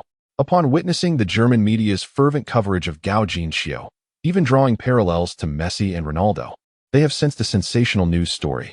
Despite the recent crackdown on errant celebrities due to tax evasion scandals, which has granted authorities the power to blacklist individuals, the truth remains elusive. Gao Jinxiu, despite his past indiscretions, has garnered some sympathy among media insiders who can discern the true nature of events. With Tanguyen, the individual Gao insulted, now facing consequences, the media is once again stirred. Is it conceivable that Gao Jinxiu might be removed from the blacklist? It seems unlikely, as he was only recently added to it. However, if Germany is willing to forgive him, why shouldn't China? If the allegations against Tanguyen regarding player selection and sponsorship could be substantiated, I believe the nation would not overlook a talent like Gao Jinxiu. Chinese football has languished for years, and with such a prodigy emerging, it would be illogical to suppress him. If I were in a position of authority, I would endeavor to rehabilitate his image, regardless of his past missteps. But you are not a leader. Consider the implications if Gao Jinxiu were to join the national team. How would it affect the opportunities for the leader's offspring? Football is a team sport. Even if Gao occupies one position, there are still 10 others. Surely, you do not believe that Gao Jinxiu is the only football prodigy in China? Incorrect. Even in a neighboring country with a fraction of our population, they have produced an abundance of football talent. I would wager that if Gao Jinxiu were to join the national team, it would hinder the leader's ability to secure placements for their own children. This is undoubtedly not a scenario they wish to see. Thus, I speculate that for Gao Jinxiu to have his ban lifted, he must reach the caliber of Son Heung-min. Otherwise, it is an impossibility. Your analysis holds some merit. Yet I still feel we must prepare for both outcomes and continue our coverage of Gao Jinxiu. I have heard that a rival media outlet has acquired the broadcasting rights for the U19 Bundesliga and even dispatched commentators. We should send a reporter as well. It wouldn't cost much. Consequently, many sports media outlets that had initially planned to forego coverage in Germany have reignited their plans. Returning to Germany on Sunday, Watzke, despite it being a day off, decided to drive to the club to advocate for more playing time for Gao Jinxiu and summon Tuchel to discuss the matter. This is too risky. Tomorrow's match against Werder Bremen, although they have been hovering near the relegation zone, is still a Bundesliga team. Upon hearing that Watzke wanted Gao to start, Tuchel and Oppos' hand instinctively gestured in disbelief. We have reached the quarter-finals of the DFB Pokal, with a chance to contend for the title. Allowing someone who has never played in a first-team match to start would be akin to playing with fire. If he cannot start, perhaps he could play a half? The club has high hopes for Gao. If he performs well in tomorrow's match, numerous clubs will be eager to loan him. At that point, even if we wish to keep him in the first team, the club would find it easier to loan him out. Given Mr. Watzke's insistence, I can include Hua Xiaogao on the roster for tomorrow. If there is garbage time during the match, I will let him play. What do you think? How can he possibly make an impact during garbage time? Tuchel, do you realize that if Gao performs well, it could bring in tens of millions in profit for the club? That is incomparable to a cup championship. Furthermore, consider the current demands of the league, Champions League, DFB Pokal, and League Cup. Our team is competing on 4 fronts, necessitating player rotation. More playing time for Gao would also allow others more rest, wouldn't it? The Bundesliga and Champions League are our priorities. Mr. Watzke, this is not the case. Messi and Ronaldo both made their debuts in friendly matches as substitutes, with Messi coming on in the 75th minute. Tuchel, I do not know if you have seen Gao's matches, but his dominance on the field is something neither Messi nor Ronaldo possessed at that time. I am confident that if you grant him half a match, he will undoubtedly exceed your expectations. Mr. Watzke, I recognize your optimism regarding Hua Xiaogao, but to be frank, I advise you not to harbor excessive hopes. Players from Hua Xiao are simply not suited for professional football. In youth leagues, they may gain an edge through age manipulation, but once in the first team, their true capabilities are revealed. The example of Manchester United's Dong Fangzhua is illustrative. Tuchel, your bias against players from Hua Xiao is unfounded. Gao is not that kind of person. You could inquire with the U19 team. The players all regard Gao as an honorable individual. Even Chairman Lober shares this sentiment. Do you think I would believe such nonsense? Tuchel was momentarily speechless, but refrained from confronting Watzke directly, as he is, after all, the club's manager with the authority to determine personnel decisions. All right, Mr. Watzke, I will make a concession. I will grant Gao 10 minutes of playing time. Whether he seizes the opportunity will depend on him. 10 minutes is insufficient. How about you send him on in the 70th minute? If Gao does not perform, I will treat you to a lavish meal as an apology. 75 minutes. That is my final offer. Agreed. Observing Watzke's beaming smile and triumphant expression, Tuchel suddenly realized this cunning fox had intended for 75 minutes from the outset. His insistence on half a match was merely a negotiation tactic. He could not help but smile ruefully. When it comes to negotiation skills, it is indeed those in leadership positions who excel. You wouldn't consider backing out, would you? Rest assured, Tuchel never reneges on his promises. Chapter 70. Interviewing agents while Watzke was assisting Gao Jinxiu in negotiating playing time with Tuchel. Gao was occupied with meetings with several agents. With a midday departure scheduled for Werder Bremen, the morning felt particularly rushed. Each of the 5 agents was allotted a mere 30 minutes for their meeting. Gao calculated that starting at 8:30 would allow for approximately 2.5 hours of discussions, accounting for potential delays, thus concluding before noon. This timing would not only prevent any disruption to the afternoon and Oppos' plans, but also afford him a chance for a brief nap. However, upon hearing the arrangement, the agents expressed their discontent, voicing their opinions vehemently. They deemed the 30-minute slot too brief and insisted on being the first to meet with Gao Jinxiu. This left Gao perplexed. Shuden and Oppos' those with later slots have the advantage? After all, they could adjust their strategies based on the earlier discussions. Andre explained. If only 2 agents are present, the order doesn't matter. With 3, a simple ranking is manageable. However, to have 5 world-class agents vying for priority is bound to spark comparison. Moreover, if earlier meetings exceed 30 minutes, the latter ones will suffer due to time constraints, leading to a rushed and potentially superficial engagement. This reasoning made sense, but how should they proceed? Perhaps we could invite all the agents together for a morning tea in the spirit of fairness? What do you think?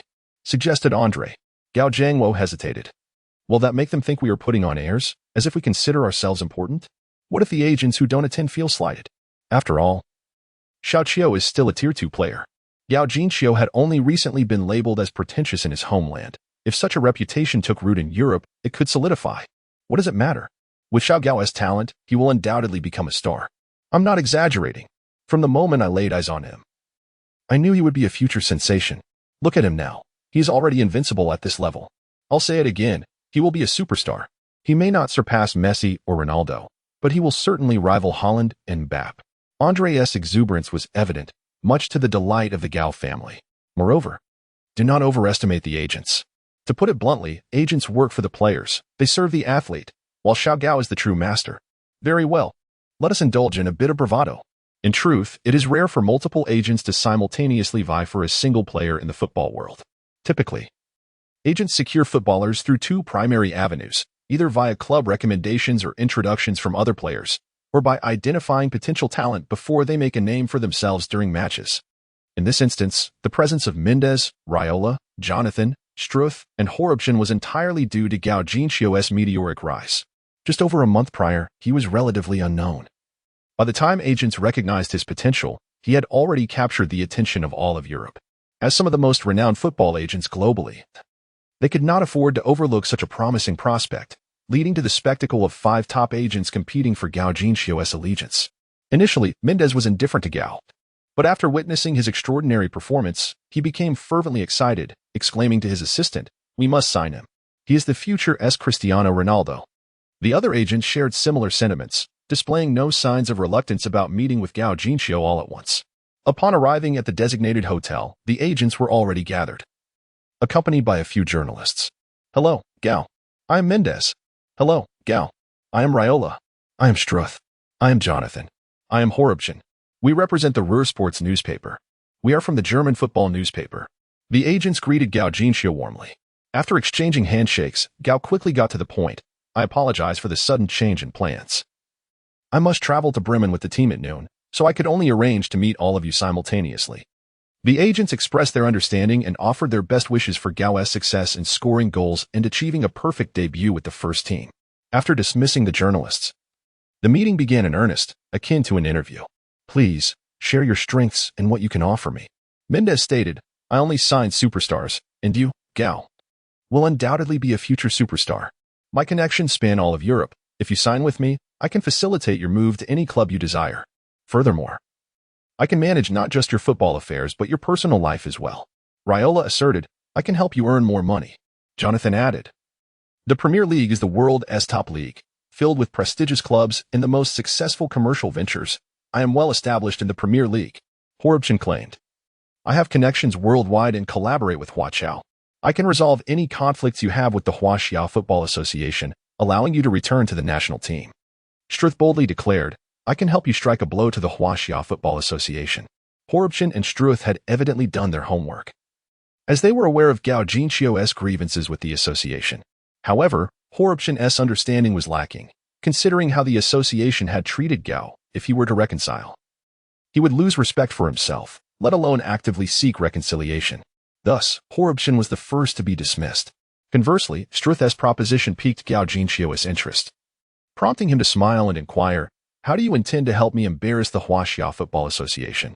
Struth glanced around before refraining from suggesting a private discussion and instead proposed, "I can help you join the German Olympic team for this year's Olympics." Joining the German Olympic team would indeed be a blow to Huaqiao, but it would also bring Gao Jinxiu substantial criticism for being a Huaqiao national. "No.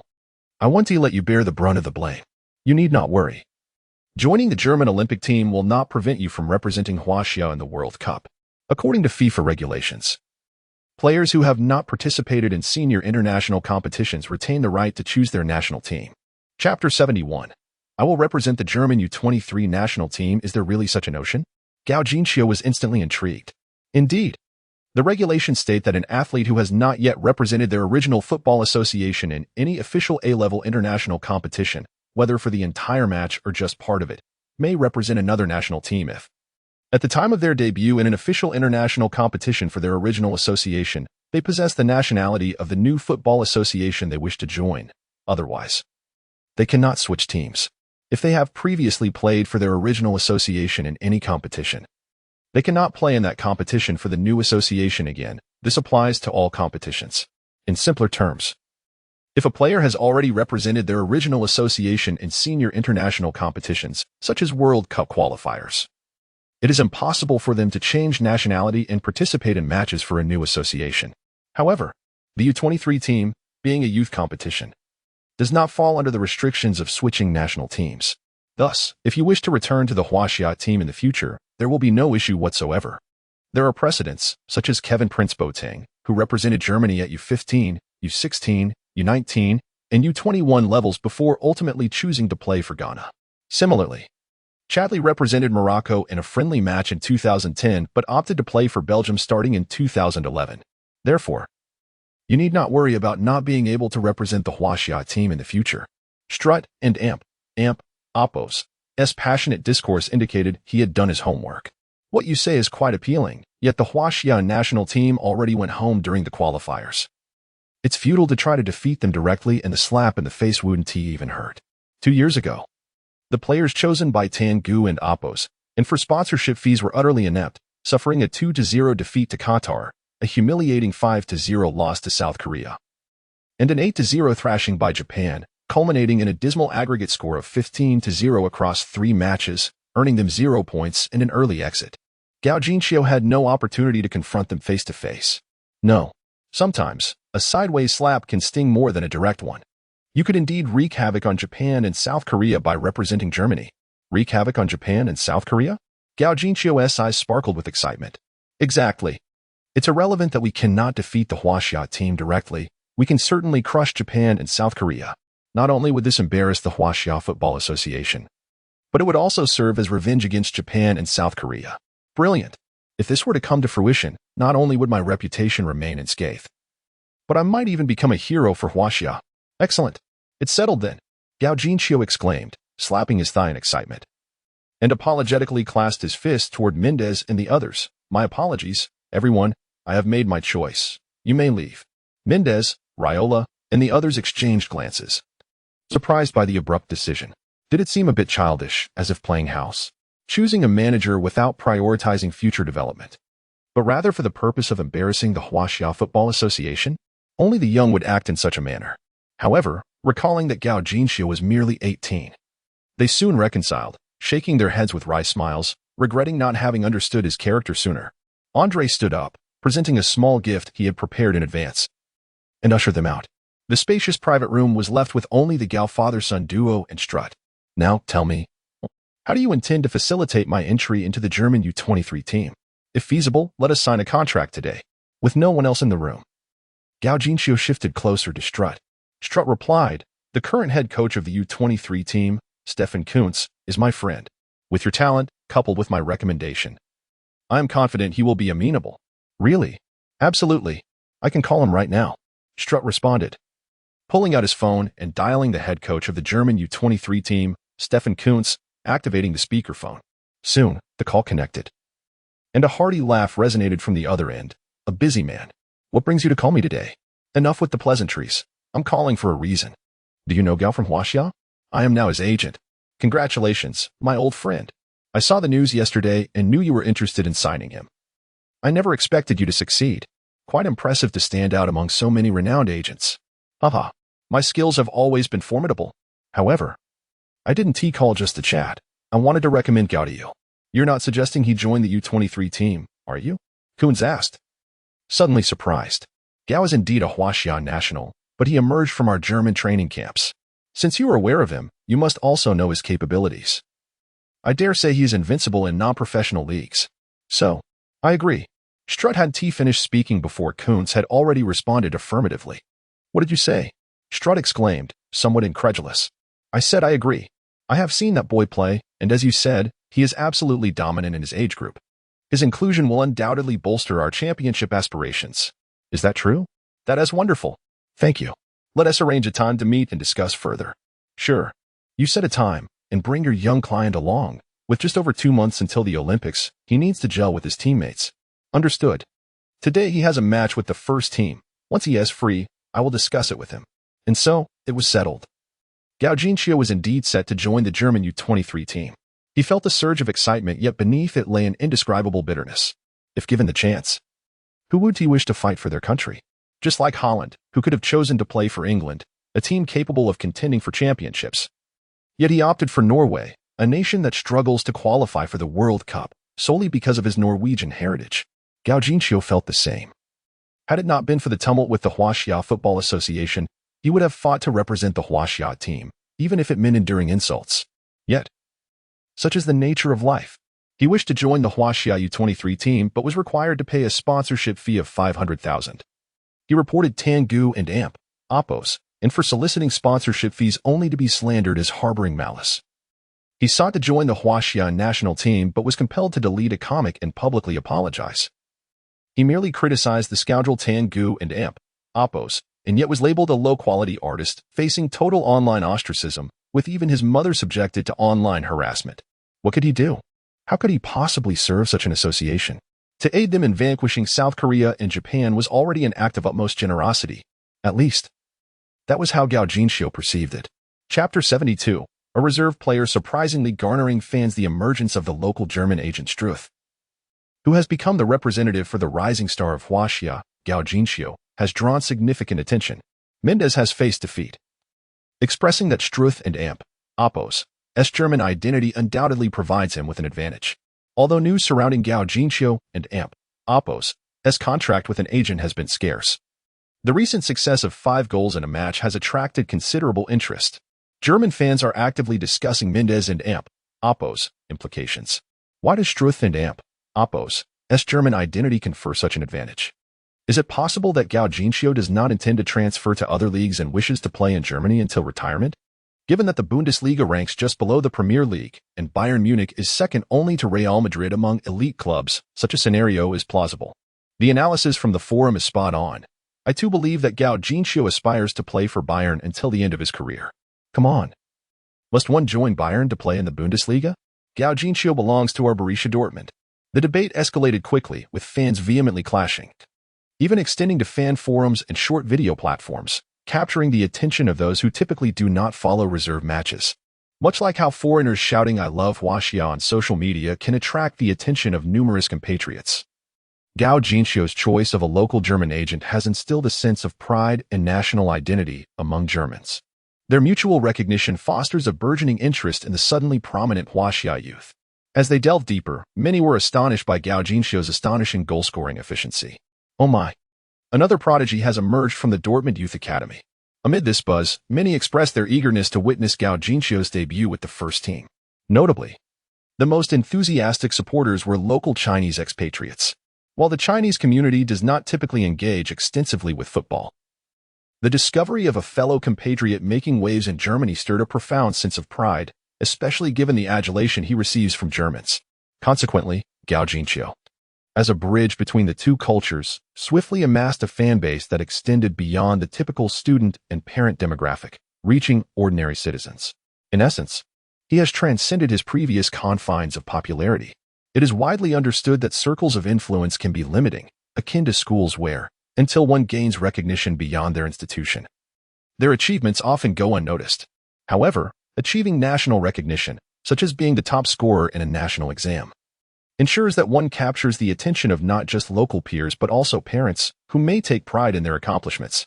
Thus, transcending one and Oppos' circle signifies popularity and devoted fans. Overnight, Gao Jinxiu has emerged as a football star, evidenced by the surging number of likes on social media and the chants dedicated to him in the stadium, alongside banners emblazoned with his name and the words "Goal, Goal." It is noteworthy that this is a first-team match, and Gao Jinxiu is merely participating for the first time. Such fervor typically accompanies established stars, but here is an 18-year-old reserve player. The fervent support for Gao Jinxiu soon drew ire from others. While the home fans from Werder Bremen remained indifferent due to their rivalry, the away supporters from Borussia Dortmund found it intolerable. With the away fans already at a disadvantage in numbers and spirit, the emergence of unexpected supporters was too much to bear. Enraged, the Dortmund fans began singing their team anthem and the Holland chant to assert their presence against these perceived bandwagon fans. The commotion in the stands caught the attention of the players on the field. Rainier Jesus pointed to the section of fans waving red banners and remarked to Nico Schultz, "Do you think those people are here for that Huaxia kid?" Nico, glancing at the stands, scoffed, "A football desert is a football desert. It's absurd for a substitute player, who has even proven himself, to inspire such excitement." Deep down, Nico felt a mix of envy and resentment towards Gao Jinxiu. who, despite his limited experience, seemed to attract a following that Nico had never experienced in nearly 2 decades of playing. Rainier chuckled. What can you do? It and Oppos, it's rare for a Huaxia player to show such promise. In truth, Rainier also harbored feelings of envy, as he had signed a professional contract with Flamengo at 16 and transferred to Real Madrid at 18 for a substantial fee, enjoying a much higher starting point than Gao Jinqiu. Unfortunately, being from a nation brimming with talent meant he struggled to gain domestic recognition. Notably, even Real Madrid and Dortmund failed to fully appreciate his potential, as opportunities to showcase his skills remained scarce. Had it not been for Today and Oppos' rotations, he might still have been languishing on the bench. Meanwhile, Gao Jinqiu, with only a few commendable performances in the reserves, was amassing fans from both Huaxia and Germany. Such is the privilege of a strong nation, as many flocked to praise him. Rainier attributed Gao Jinqiu and Oppos' chance on the field to the strength of Huaxia and the attention from Dortmund, largely due to the indelible impression left by Gao Jinqiu and Oppos' earlier performances. Chapter 73, Away Challenge against Werder Bremen. At this moment, Holland approached while cradling the football. Nico nudged Rainier Jesus and remarked, "Look, Holland and Oppos' expression is grim. That Chinese player is truly courting disaster by stealing his thunder." Rainier glanced at Holland, blinking in confusion as he asked, "Is that so?" "Of course. Just look at him. It feels as if he is ready to devour someone. Isn't he always like this? You don't understand. Holland typically preys on children, but now it seems he set his sights on adults as well. Think about it. Previously, fans would only chant and Oppos, Holland and Oppos' song, and Oppos. But today, a new tune, and Oppos, go, go, go, and Oppos, emerged. One even more captivating than and Oppos, Holland and Oppos' song, and Oppos. Do you think Holland is pleased? You have a point. It seems that Chinese player will struggle to establish himself in the first team. Nico leaned closer to Rainier's ear and suggested, "Why don't we do a good deed and help him realize his situation early, so he doesn't end up like us, with no chance to play in the first team?" "Brother, you truly consider the newcomers. What do you propose we do?" "If the Chinese player comes on as a substitute, we can." Nico babbled on about his plan to Rainier. Before long, the referee and Oppos' whistle signaled the start of the match. On May 17, 2020, at 6 in the evening, the DFB Pokal quarterfinals commenced, with Werder Bremen, ranked 16th in the Bundesliga, hosting Borussia Dortmund, who stood second. As the quarterfinals approached, both teams harbored aspirations for the trophy, yet their league commitments hindered them from fielding their strongest lineups. Dortmund aimed to secure their place in the Champions League, while Werder Bremen fought to escape the relegation zone. This match was particularly fraught for Werder Bremen. As an underdog, their bench depth could not compete with the Bundesliga giants like Dortmund. Even a handful of their substitutes might not match the worth of a single Dortmund player. Fortunately, the DFB Pokal rules favored weaker teams with home advantage and the possibility of drawing, prompting Bremen and Oppos' coach, Marcus Anfang, to exploit this to his advantage. He immediately adopted a 5-4-1 defensive formation, practically surrendering offensive play. In truth, the 5-4-1 formation had long been discarded by modern football, which favors attacking styles due to its lack of visual appeal. Winning might be acceptable, but losing would invite scorn from both the opposing fans and their own supporters. Nevertheless, Marcus prioritized victory above all, aware that with Bremen and Oppos' limited bench depth, a semi-strong lineup against Dortmund would likely result in a rout. Thus, he opted for an alternative strategy, aiming for a draw while hoping for a win. On the Dortmund side, the strategy was to conclude the match swiftly with a 4-3-3 attacking formation. They even fielded their key forwards Holland, Sancho, and Akraf all at once. Initially, Coach Tuchel intended to deploy a fully substituted lineup, considering a league match loomed on Wednesday. However, the unexpected inclusion of Gao Jinqiu disrupted his plans. Despite excelling in the youth teams, the disparity in intensity between youth and first-team matches meant that his prior success did not guarantee performance at a higher level. Moreover, football is a team sport. Gao had not trained with the first team, making any hope for synergy with his teammates unrealistic. Thus, when Watzke forced Gao upon him, Tuchel prepared for a 10-man effort.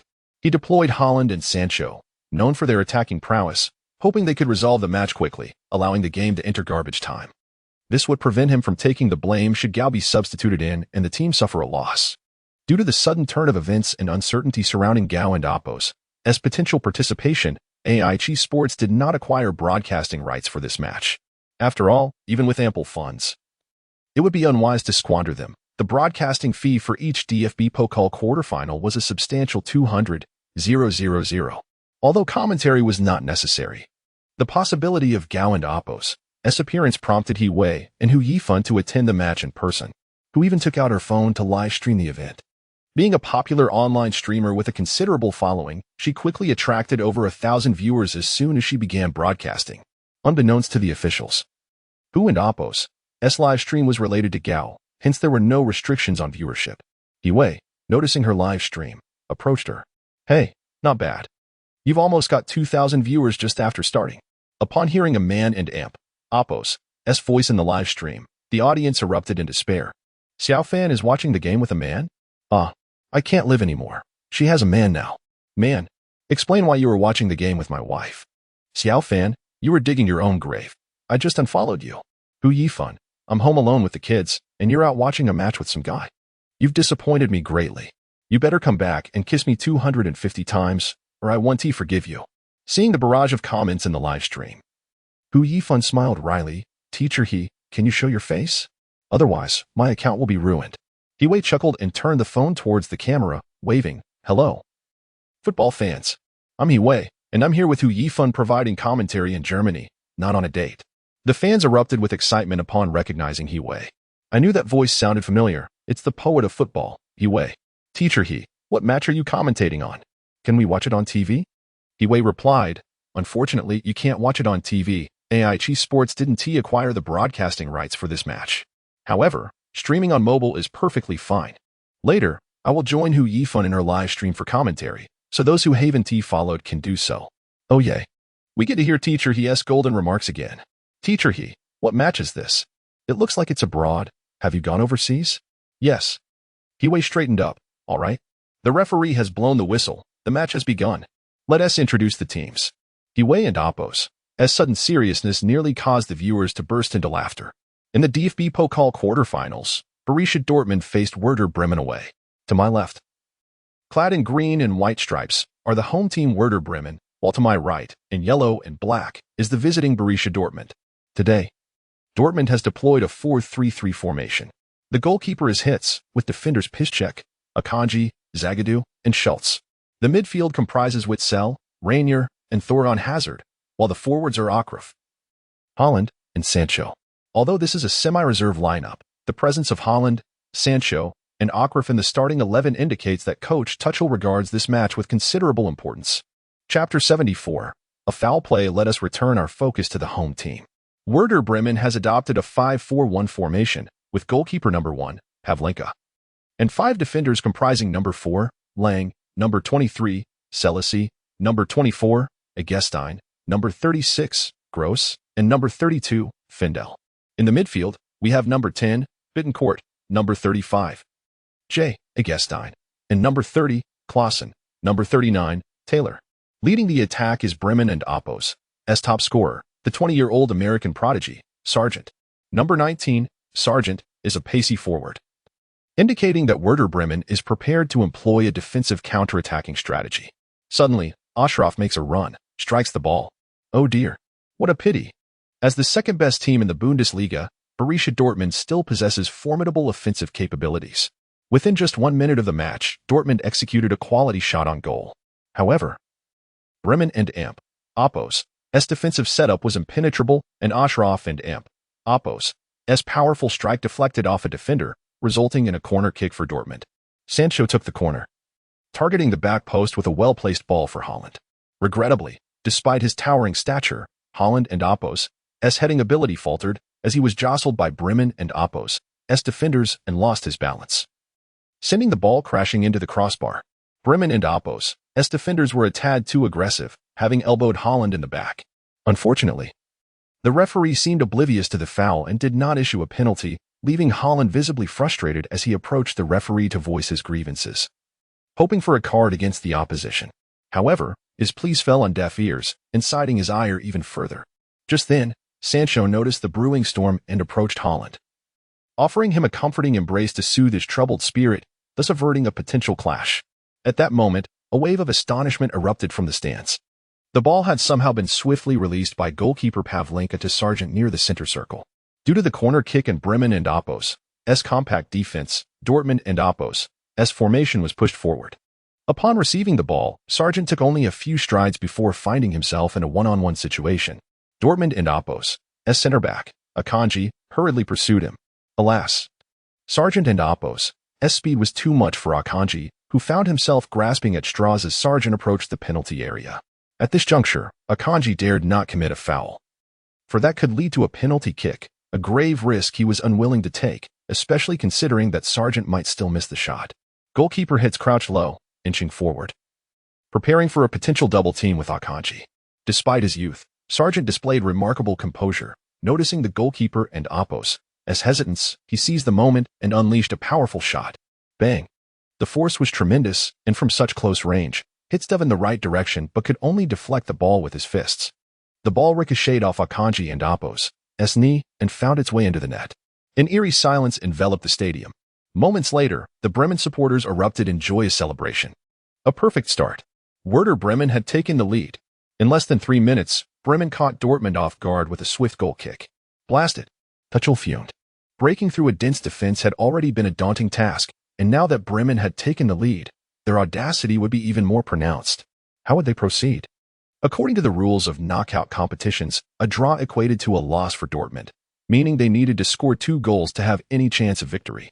Yet, against such a resolute defense, scoring twice was no simple feat. Tuchel had hoped to wrap things up quickly to substitute his key players. But the unfolding events appeared to deviate from his strategic blueprint. Meanwhile, Dortmund's players were equally disheartened, as they held the upper hand in both possession and prowess.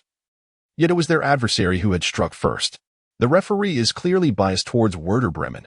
I clearly saw those 2 defenders elbowing Haaland. Though complaints were futile. They had conceded a goal and now needed to devise a plan to score 2. Haaland raised a clenched fist, rallying his teammates. Right. It's just 1 goal. Let them think they can take it all.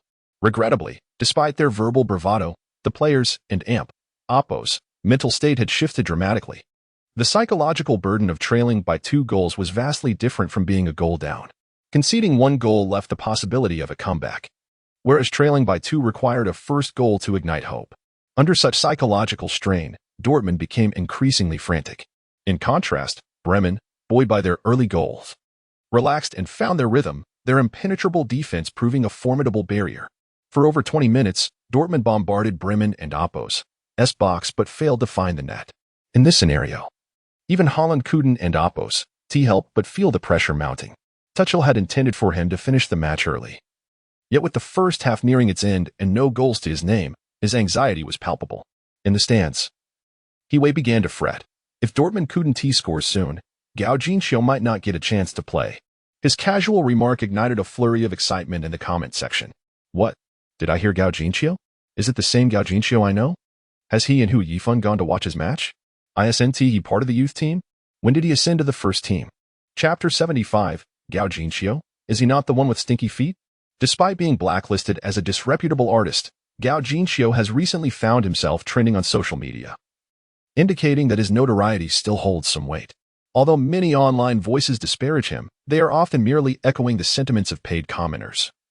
Indulging in a fleeting moment of mockery, the truly resentful are far fewer in number, much like the phenomenon surrounding Jean Good, where the majority of netizens ridicule him yet continue to engage with his basketball antics and humorous videos. The undercurrent of genuine disdain is not as prevalent as it appears. There is a saying that rings true. Sometimes, it is the so-called haters who are the most fervent admirers. On the surface, it seems that Gaugincio is being subjected to a torrent of online abuse, with even his mother, Zhang Cholan, caught in the crossfire. However, this is largely orchestrated by the Football Association, and many of his detractors are simply swept along, expressing their dissatisfaction with Chinese football through their disdain for him. Thus, when these critics were suddenly confronted with the news of Gaugincio's promotion to the first team of the prestigious Bundesliga club Borussia Dortmund, they were left utterly astonished. This revelation was akin to Jean Good being named in the NBA starting lineup, igniting a frenzy in the comments section. Isn't he supposed to be bad at football? I thought he was only in the youth team. How could he possibly play at this level? What connections does he have? He never got banned for arguing with the referee? Aren't disreputable artists supposed to be actors? How can he also play football? Due to the malicious smear campaign by the Football Association, the impression painted of Gao Jinxiu among these critics was that of an incompetent player who pretended to be talented. Yet, today, this stinky foot has made it to Dortmund's first team, which left them incredulous.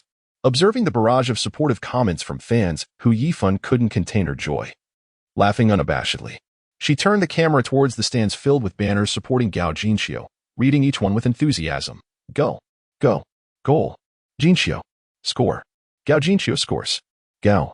You score more than Gao Qiao. Gao Jinxiu. Pride of China. We will always support you. These vibrant slogans completely shattered the critics' preconceived notions of Gao Jinxiu.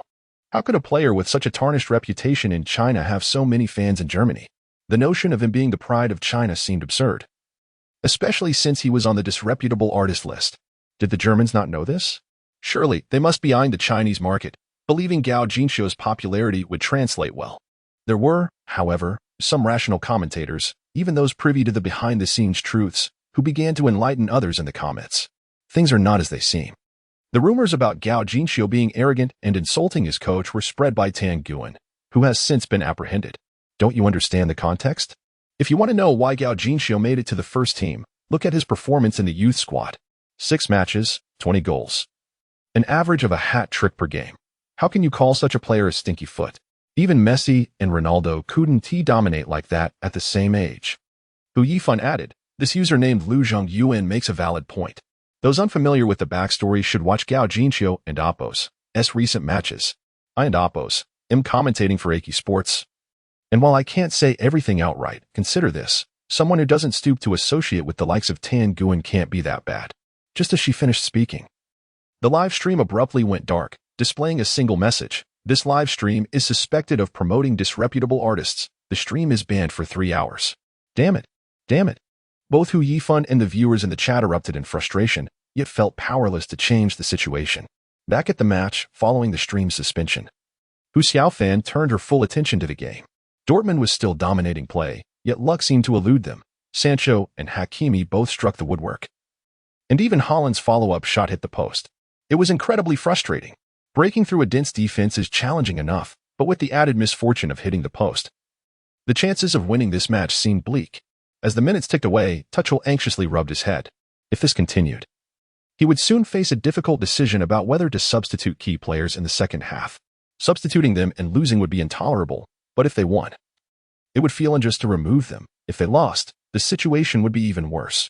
At that moment, the assistant coach leaned in and whispered, since manager Watzke wants us to focus on the league and the Champions League, making some sacrifices might be acceptable. Tuchel shot him a glare. You don't understand. The ability to shift blame is not something we can match. In the end, we're the ones who will take the fall. Hasn't manager Watzke already found someone to blame for us? The assistant coach gestured subtly towards Gao Jinxiu. Tuchel understood immediately and nodded slightly. Let him come on at the start of the second half. It'll give Watzke some face. After a moment's thought, he lowered his voice and instructed the assistant. Let Haaland feign an injury as soon as the second half starts. I understand. If they lost in the second half, they could pin the blame on Gao Jinxiu. But if they were trailing at halftime with all their main players on the field, it would be hard to shift that blame onto him. Therefore, it was necessary to place the onus on Haaland and Oppo's supposed injury. It would serve as a plausible excuse. Otherwise, the decision to substitute key players while already behind would undoubtedly draw the ire of fans, and Tuchel would face scrutiny as a coach. Thus, placing the blame on Haaland was a regrettable but necessary strategy. On the field, Dortmund continued to press against Werder Bremen's defense. As the saying goes, a defense that holds too long will inevitably concede. And finally, in the second minute of stoppage time in the first half, Haaland latched onto a lob from Hakimi and struck the ball into the net with a powerful kick. 1-1. In the second minute of stoppage time, Dortmund equalized. With Haaland scoring, the Dortmund fans breathed a collective sigh of relief. A halftime score of 1-1 was acceptable. Another goal in the second half would mean victory. However, Tuchel was left in a quandary once again. Should he substitute Haaland and the others? It had become a challenging dilemma. It was no wonder that in such inconsequential matches, most coaches would prefer to keep their main players on the bench rather than starting them, for situations like this were fraught with difficulty. Before long, the referee blew the whistle to signal the end of the first half. Both teams retreated to their locker rooms. Chapter 76. Debut of the first team. As soon as Haaland, Sancho, and Akraf entered the locker room, They were summoned aside by the assistant coach. Given the current circumstances, if we fail to score quickly in the second half, the match will become increasingly challenging. At that point, Werder Bremen will undoubtedly defend with all their might, significantly increasing the likelihood of injuries for you. Coach Tuchel has stated that you will only have 20 minutes in the second half, and regardless of the outcome, you will be substituted thereafter. Make the most of these final 20 minutes. Do you understand? The assistant coach relayed Tuchel's message. In truth, such words should have come from Tuchel himself, but he preferred to keep this information from the other players, as some might become complacent. Now that we are in the quarterfinals, Tuchel still hopes to fight for victory. At this stage, every step forward is a testament to our achievements. Similarly, Werder Bremen is equally determined. At this juncture in the match, they yearn for victory even more than Dortmund.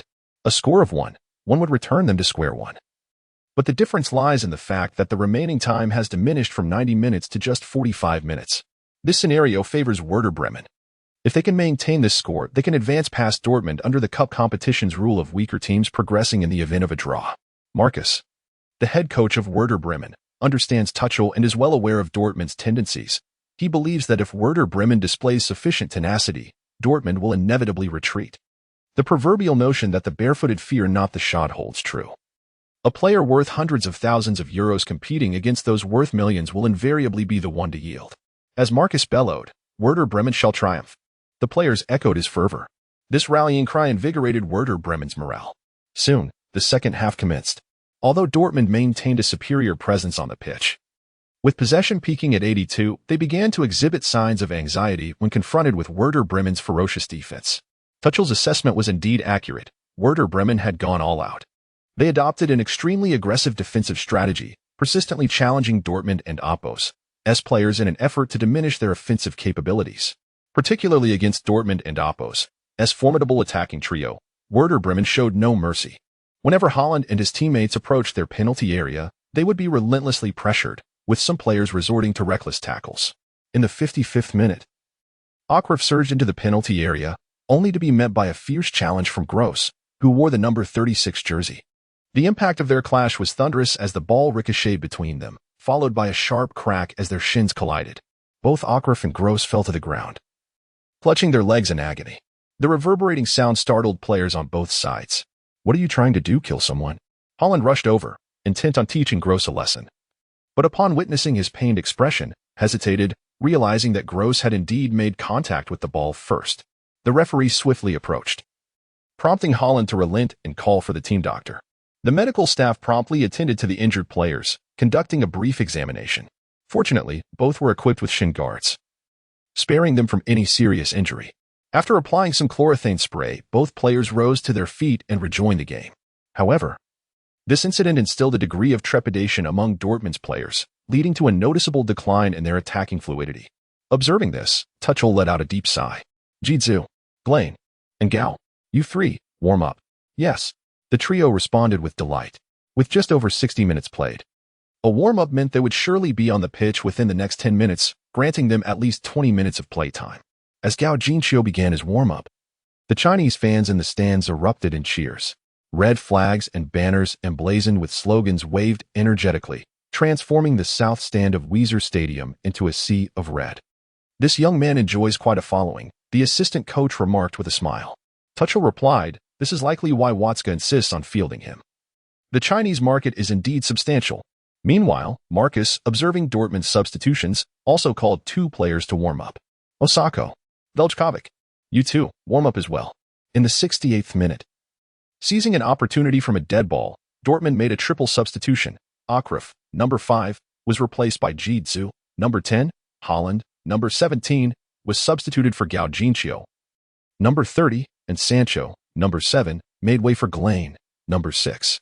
Werder Bremen followed suit with two substitutions. Gross, number 36, exited for Veljkovic, number 13, and Sargent, number 19, was replaced by Osako, number 8. This large-scale change ignited fervent discussions among the fans. Werder Bremen's decision to substitute the forward who scored in the first half was clearly aimed at bolstering their defense, yet Dortmund's rationale remained perplexing. Was Tuchel conceding defeat? It seemed likely, especially considering that the League and Champions League were of paramount importance. If Bremen continued to play aggressively, injuries could lead to far greater losses. While the logic was understood, the notion of being defeated by Werder Bremen was deeply unsatisfactory. What options were available?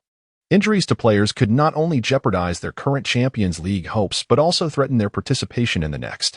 At this point in the Bundesliga, with 26 rounds completed, Dortmund had amassed 54 points, holding second place. Meanwhile, Bayer Leverkusen, ranked fifth, trailed closely with 49 points, just 5 points behind. This indicated that Dortmund's Champions League position was precarious, and a moment's inattention could see them drop out of the qualification zone. Furthermore, RB Leipzig and Borussia Mönchengladbach, ranked third and fourth, were only 2 points behind Dortmund with 52 points each. Thus, while the fans expressed dissatisfaction with Tuchel's apparent retreat, they refrained from directing their frustrations towards him. As Gao Jinxiu took to the field, Hiwei leapt up in excitement. Gao Jinxiu is on the pitch. In the 68th minute, he marked his debut for the first team, joining Ji Zhu and Glane. Many fans would be familiar with Ji Zhu, renowned for his decisive goal against Argentina in the Brazil World Cup and the tent incident that made him a global sensation. Gao Jinxiu's entry alongside him was bound to attract worldwide attention. Upon hearing Hiwei mention the tent incident, Hu Yifun's face flushed with embarrassment. Teacher He, my live stream was shut down, there and oppos, as no need for commentary. Chapter 77. An unrestrained shot as Gao Jinxiu entered the field. He moved with fervor, diligently seeking opportunities. In a match played deep within the opponent and oppos' half, scoring should have been relatively effortless for him, especially given his prowess for headers in the small box. Regrettably, his teammates seemed to lack confidence in him. The ball was consistently passed to Ji Zhu, to Hazard, or even to Rainier and Schultz, while Gao Jinxiu remained overlooked. Despite being well-positioned, this neglect left him feeling quite disheartened. After all, even the most skilled artisan cannot create without the proper materials. He needed someone to assist him in scoring. He darted around the penalty area for nearly 10 minutes, accumulating only a few insignificant own goal calls and achieving little else. He hadn't an oppos to even manage to touch the ball, let alone create a threat. Left with no choice, he ventured outside the box, preparing to attempt a long-range shot. To his surprise, just as he reached the edge of the area, a teammate passed the ball to him. It was Rainier, number 20. The speed and power of the pass were remarkable, akin to a shot on goal. Gao Jinxiu felt a rush of apprehension. It was no wonder they said playing in the first team was a completely different experience from the youth squad. A pass delivered with such velocity was something he could hardly imagine receiving if he weren't and oppos on the pitch. Fortunately, his ball control was commendable, enhanced by skills reminiscent of Marcelo, allowing him to successfully bring the ball down. He deftly flicked it past the approaching defender before he could make a tackle. It was fortunate that Rainier's pass was so swift. Had it been a moment slower, Gao Jinxiu might not have managed such composure. Eichstein, who had just attempted a slide tackle, was left astounded. He had seen Rainier and Schultz frequently glance at Gao Jinxiu, predicting they might pass to him, and thus launched his slide tackle the moment Rainier released the ball. However, he had not anticipated the speed of their passing. Rainier was equally astonished, his mouth agape. How could Gao Jinxiu's control differ so starkly from what he had observed in the training cage? Just prior to the match, he had discussed with Schultz the desire to deliver a forceful pass to embarrass Gao Jinxiu. But this was not an embarrassment, it was a moment of brilliance. Gao Jinxiu not only controlled the ball but also elegantly evaded the defender's desperate lunge, executing a series of movements as fluidly as if rehearsed repeatedly. Rainier believed that of all the players in the team, fewer than half could manage such a touch, and perhaps only 3 could do so with such grace. After eluding Eichstein's challenge, Gao Jinxiu took a couple of strides forward and swung his right foot high. No way. Is he really going to shoot? Don't waste it. Pass me the ball. The players from Dortmund exchanged glances of concern, all demanding that Gao Jinxiu relinquish the ball. However, after finally receiving his first touch in 10 minutes, he was reluctant to pass it to anyone else. Who knew if he'd have another chance? Seizing this opportunity seemed paramount. Besides, a long-range shot was a viable strategy against a packed defense, especially with his skill of precision guidance. This could hardly be deemed a reckless attempt. With his body drawn taut like a bow, he struck the ball with great force. Bang! The football soared, arcing over the crowd, heading straight for the Werder Bremen goal. Incredible! He actually shot. If memory served correctly, this was indeed his first touch. Shooting at every opportunity? It was no wonder he scored so many in the youth squad. Given the caliber of youth goalkeepers, a few shots were bound to find their mark. But this was the first team. His first touch resulting in a shot drew discontent from the other players, who felt that Gao Jinxiu was being excessively reckless. Schultz even shouted, "You fool. This is the Bundesliga, not your personal showcase." The fans also voiced their disapproval, believing Gao Jinqiu was being overly audacious. Alas, they could do nothing as the ball flew towards the net, their eyes following its trajectory across the field. Wait, what is this trajectory? Inside the goal frame? Suddenly, excitement surged through the crowd, time seeming to freeze as only the Werder Bremen goalkeeper, Pavlenka, moved swiftly, leaping high. Bang! Pavlenka managed to deflect the ball out of bounds. Yes, the home fans exhaled in relief, waving colorful streamers in jubilation. Ah, what a shame, Dortmund supporters lamented. The so-called weak team goalkeeper, Pavlenka, demonstrated his worth, correctly predicting the direction of the shot and executing a diagonal leap to keep the ball out of the net. As he rose from the ground, he pounded his chest in excitement, shouting several times. He felt a twinge of fear. The angle of that shot was particularly challenging. And had it not been for the ball's speed and trajectory, he might have faltered. Keep an eye on that young Chinese lad. His long-range shooting is impressive. Pavlenka warned his teammates.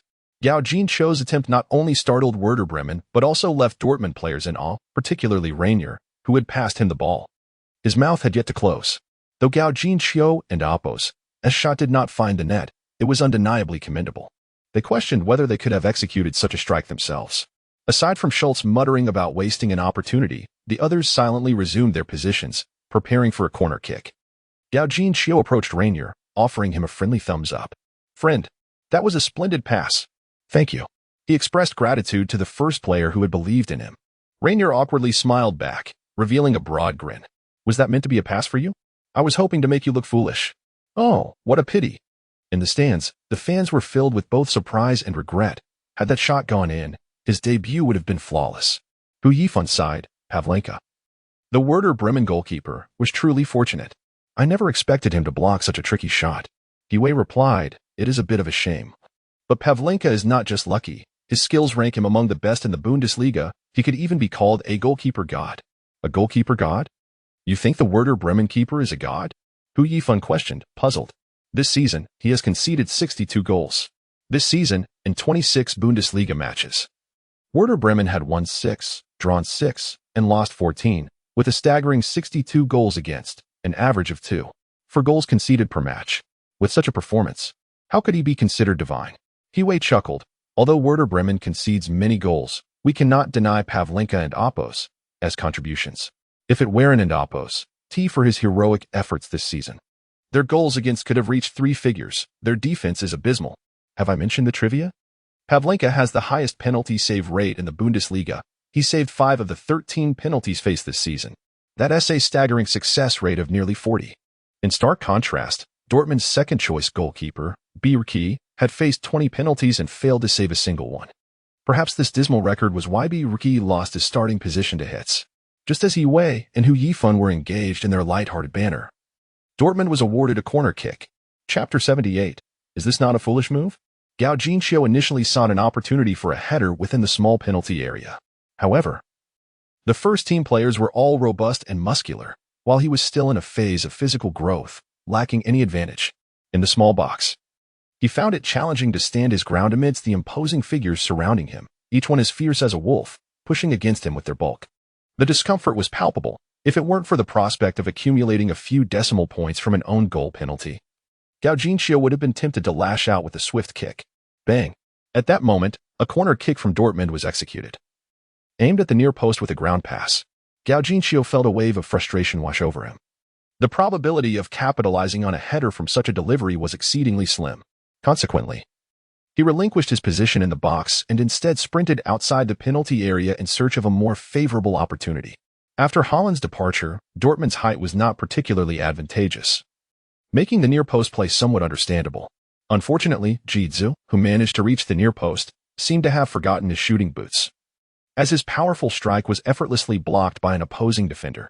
By the time he attempted a follow-up shot, the ball had already been cleared by a defender's long kick into the opposing half. On the other side, Bremen's forward, Daisen Maeda, had already set off. As Gao Jinqiu exited the box, he observed the ball soaring high into the air, landing right in front of the quick-footed Maeda. It was a scene reminiscent of the first half. Maeda had already caught up to the ball, with a clear path ahead and not a single defender in sight. Even Gao Jinqiu, who was closest to him, was at least 10 meters away. Damn it! Gao Jinxiu cursed under his breath and took off in pursuit. Maeda, being an international player from Japan, possessed commendable technical skills and speed.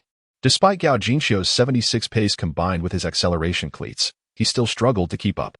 Nevertheless, he gritted his teeth and chased with all his might. This goal absolutely could not be conceded. He could not afford to lose this match. A draw would be acceptable, but a defeat would likely paint him as the scapegoat for the loss. The repercussions would be dire, potentially causing his market value to plummet and relegating him to the ranks of youth players within the Chinese Football Association, with little hope for redemption thereafter. Gao Jinxiu's eyes burned with determination as he relentlessly pursued Maeda. In this lifetime, have you ever fought with such fervor for someone? Ah, Gao Jinxiu roared, accelerating his sprint once more. On the sidelines, Tuchel seethed with frustration, nearly cursing at the repeated errors. Were these fools and oppos, heads filled with nothing but nonsense? Yet, witnessing Gao Jinxiu's relentless effort to chase back stirred a sense of admiration within him. It was precisely this indomitable spirit that made him consider granting the young player a chance. On the field, Gao Jinxiu continued to sprint, but alas, Maeda's speed was overwhelming. By the time Maeda entered the penalty area, Gao Jinxiu was still at least 4 meters behind. He couldn't even commit a foul. In such circumstances, all that remained was to rely on the goalkeeper's performance.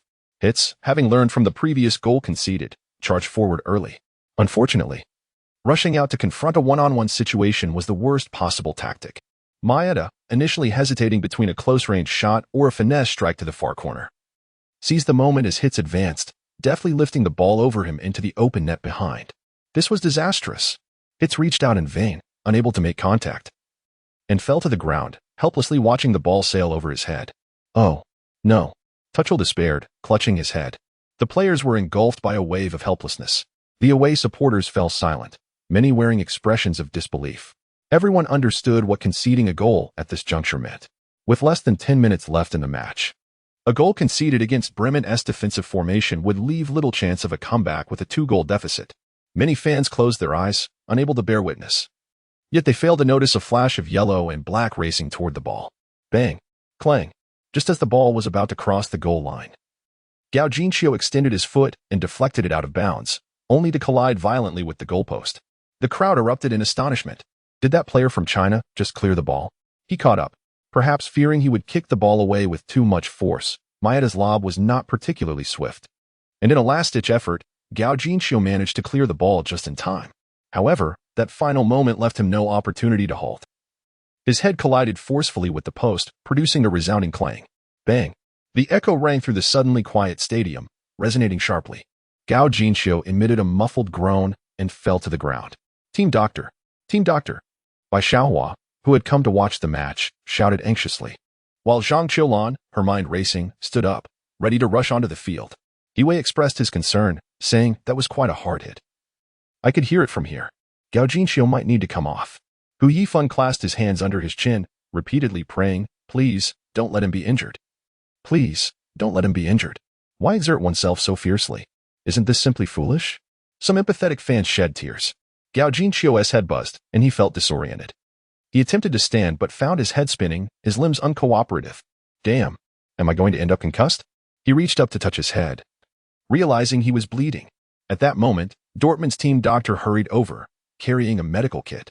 After some basic first aid, the bleeding was staunched. However, the doctor advised Gao Jinxiu to exit the match for rest, suspecting a concussion that would render him unfit for further vigorous activity. Sitting on the ground for a moment, Gao Jinxiu felt the dizziness subside. At this point, he was unwilling to leave the field and, swaying slightly, declared, I'm fine. Just let me rest for a moment.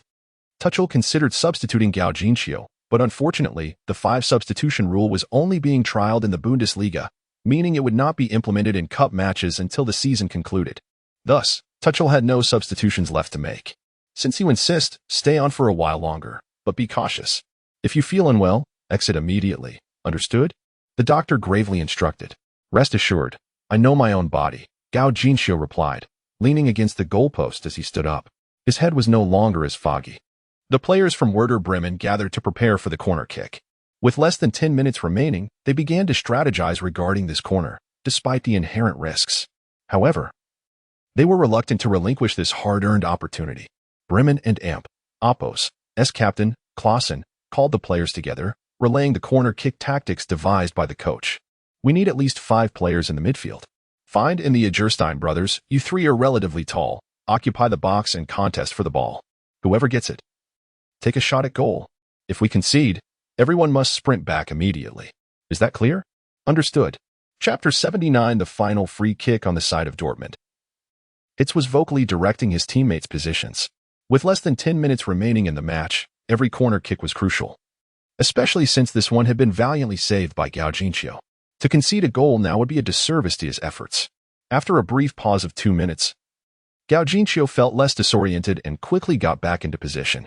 Although not particularly tall and lacking the skill to score headers in the small box, he focused on marking the outside player, Osako Yuya. Osako, being the sole forward for Werder Bremen at the moment, stood at 182 centimeters, which was not insignificant.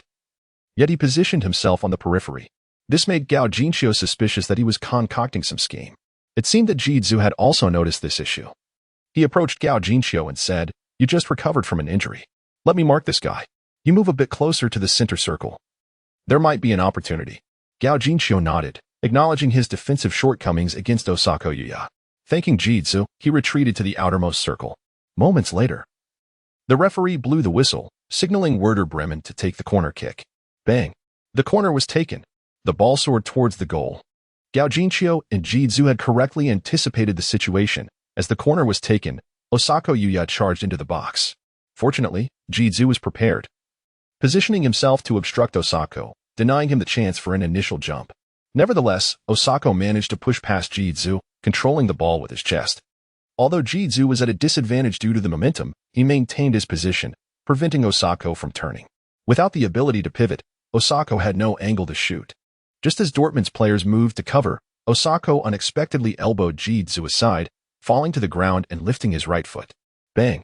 Osako executed a bicycle kick, sending the ball towards the goal. The sequence of actions, though not flawless, had the crowd on the edge of their seats. A roar of excitement erupted from the audience. The live commentator exclaimed, "What a star-studded display! An absolute showcase of talent." Osako Yuya seems possessed by the spirit of Cristiano Ronaldo. He first pushed Jidzu aside, controlled the ball with his chest, and then executed a stunning bicycle kick. Alas, what a pity! The shot was too straight, hitting Jidzu in the groin and being deflected away. It must be said, Jidzu was remarkably resilient, having blocked Osako's certain goal with his own body. But wait, there was still hope. The ball was cleared to Taylor's feet, who attempted a follow-up shot. Oh no, what a shame! Dortmund's goalkeeper displayed incredible reflexes, snatching the ball away. After securing the ball, Hitz quickly got back up, sprinting towards the less crowded sideline before launching a powerful kick forward. Gao Jinqiu had already started his run and successfully reached the first point of contact. Unfortunately, Werder Bremen's swift counter-defense was immediate. As soon as they conceded, 5 or 6 players scrambled back, and by the time Gao Jinqiu gained control of the ball, 2 defenders were already closing in on him. Before long, Gao Jinqiu was pushed off balance and fell to the ground, losing possession to the opposing defender. Damn, what a rookie. This is worse than before. Some Dortmund fans immediately began to berate him, forgetting that they had just praised his earlier defensive heroics. Gao Jinqiu felt utterly frustrated. Indeed, first-team players were far more formidable than those from the youth squad. Looking at the own goal penalty status, Gao Jinqiu felt even more disheartened. Not only did the referee fail to call a foul during the 2-player assault, but the own goal penalty had only symbolically increased by 0. 1. Own goal penalty details, number 4, Lang, 0. For own passes, number 23, Selassie, 0. 2 own passes, number 24, Egeston, 0.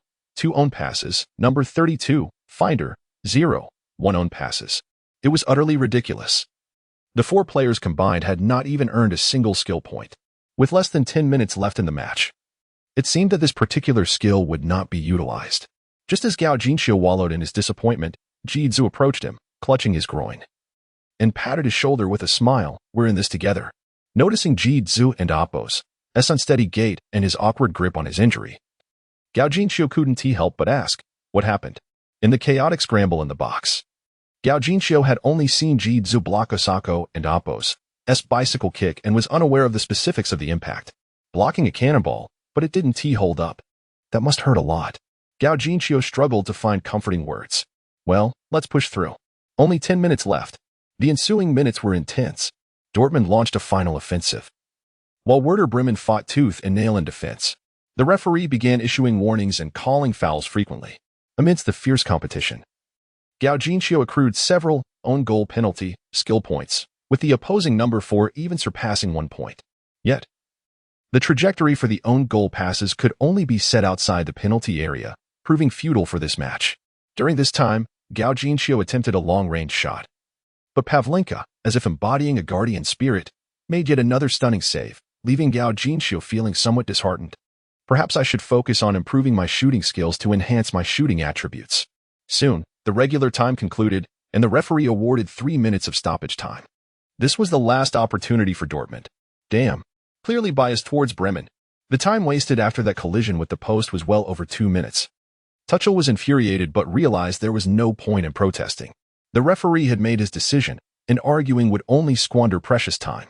The only thing left to do was to strive for a goal. Fortunately, in the final moments, Werder Bremen's aggressive fouls granted Dortmund a favorable position for a direct free kick. This should be our last attacking chance. I saw your technique earlier. You take this free kick. Giedza voluntarily passed the ball to Gaugincio. This gesture moved Gaugincio. Why don't you take it? I've already squandered 2 chances. Chapter 80. A corner kick remains. 2 players cannot be compared. The first team's goalkeeper is beyond the capabilities of the youth squad. Scoring just 1 out of 10 attempts is already quite impressive. Keep it up. I have faith in you.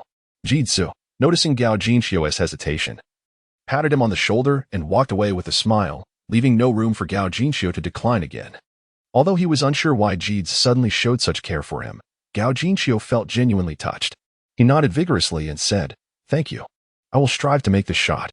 The referee approached, marking the line and determining the position for the free kick and the distance for the wall. Bittencourt, move a bit to the left. J. Agestein, you 2 to the left. Yes, just like that. Klaassen, shift slightly to your right. Werder Bremen's goalkeeper, Pavlenka, stood solemnly in front of the goal, arranging the wall.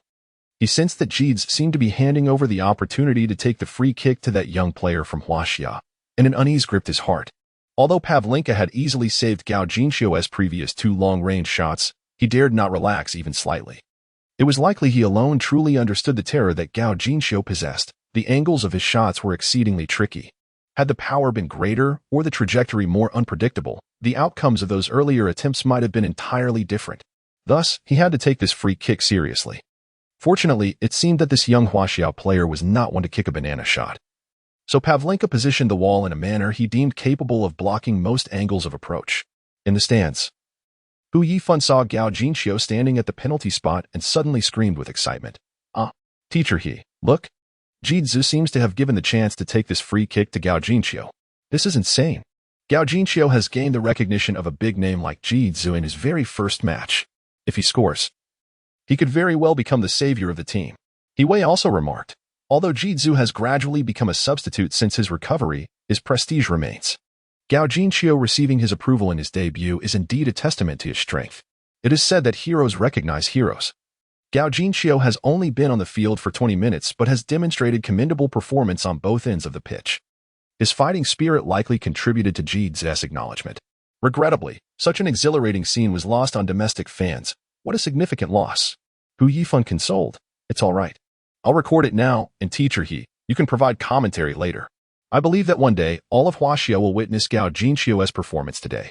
The wall for Werder Bremen took a bit longer to set up, but the referee understood this was the final opportunity and did not rush them excessively. Once the wall was arranged, 3 minutes of stoppage time had elapsed.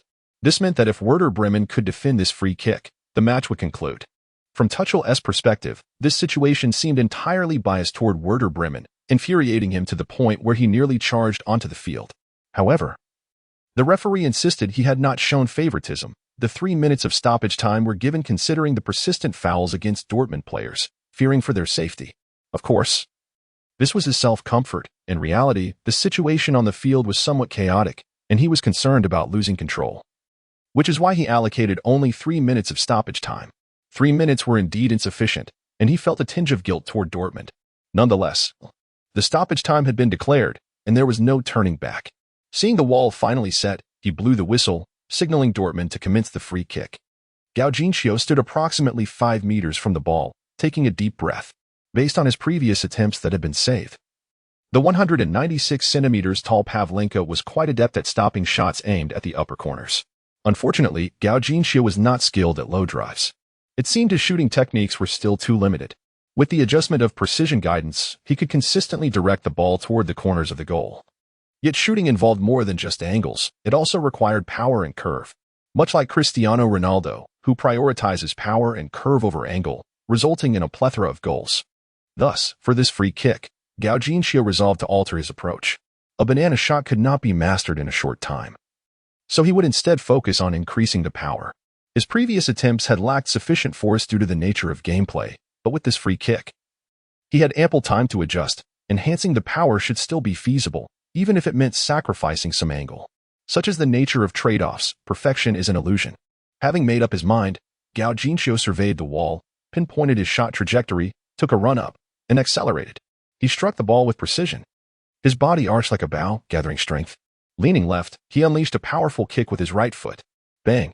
Gao Jinxiu, leaning his body, forcefully sent the ball soaring. The reason for his angle was to control the height of the ball. This time, he exerted all his strength, without controlling the height.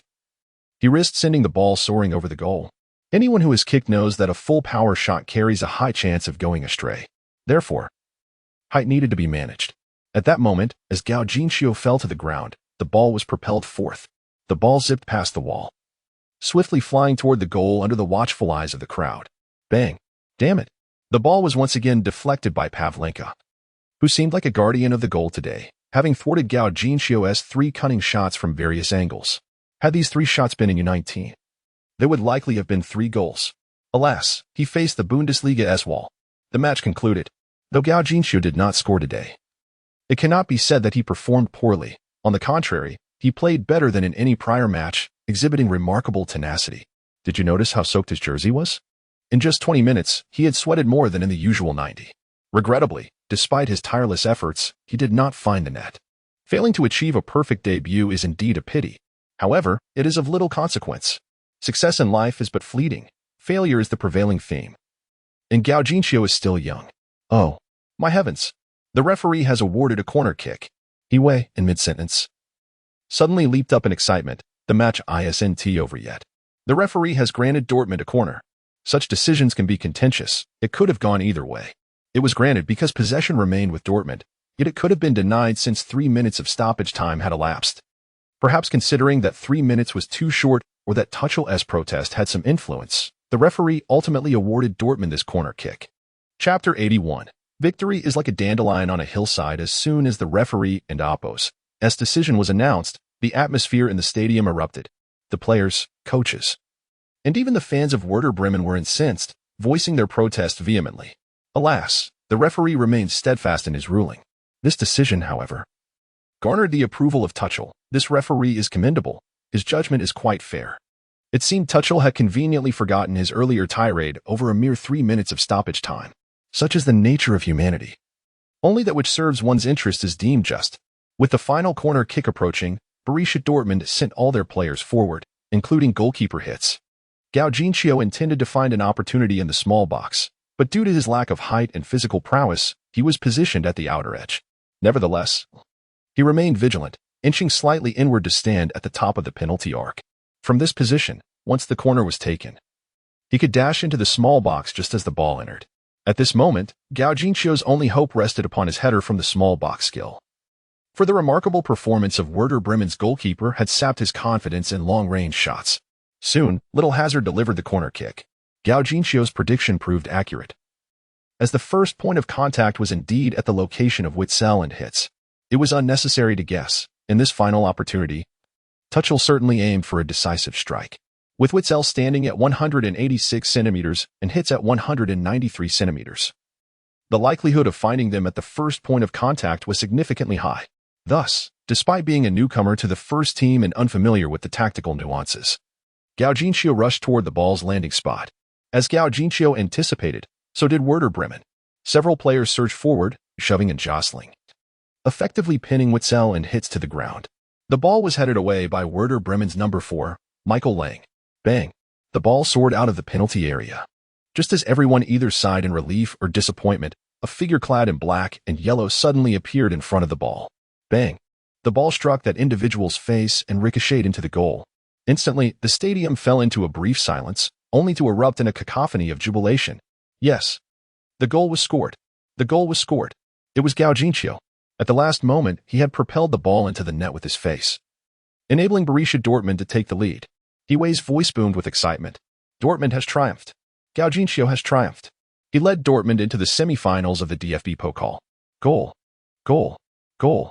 The fans in the away stand began to chant the Gao Jinqiu song. Though many Dortmund fans had initially harbored disdain for him in this moment, they joined in the chorus. In just over 20 minutes, Gao Jinqiu had completely won over the Dortmund supporters. From this day forth, I shall be a fan of Gao from Huaxia. Tuchel, quickly promote Huaxia Gao to the first team, with Haaland and Jadon Sancho. We shall form an unstoppable attacking trident for Dortmund. Pardon Gao? What about Reyes? He is the captain and cannot be sidelined due to his injury. It should be called Haro Gao-san. Haro Gao-san? Are you from the little days? Your country and Oppos, Daichi Y also plays for the other side. Shouldn't you support Werder Bremen? He actually came from Werder Bremen.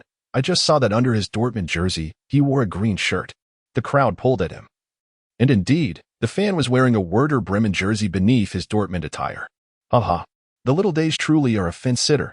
Gao Jinqiu knelt on the ground, his nose red and tears streaming down his face. He had indeed placed his bet wisely.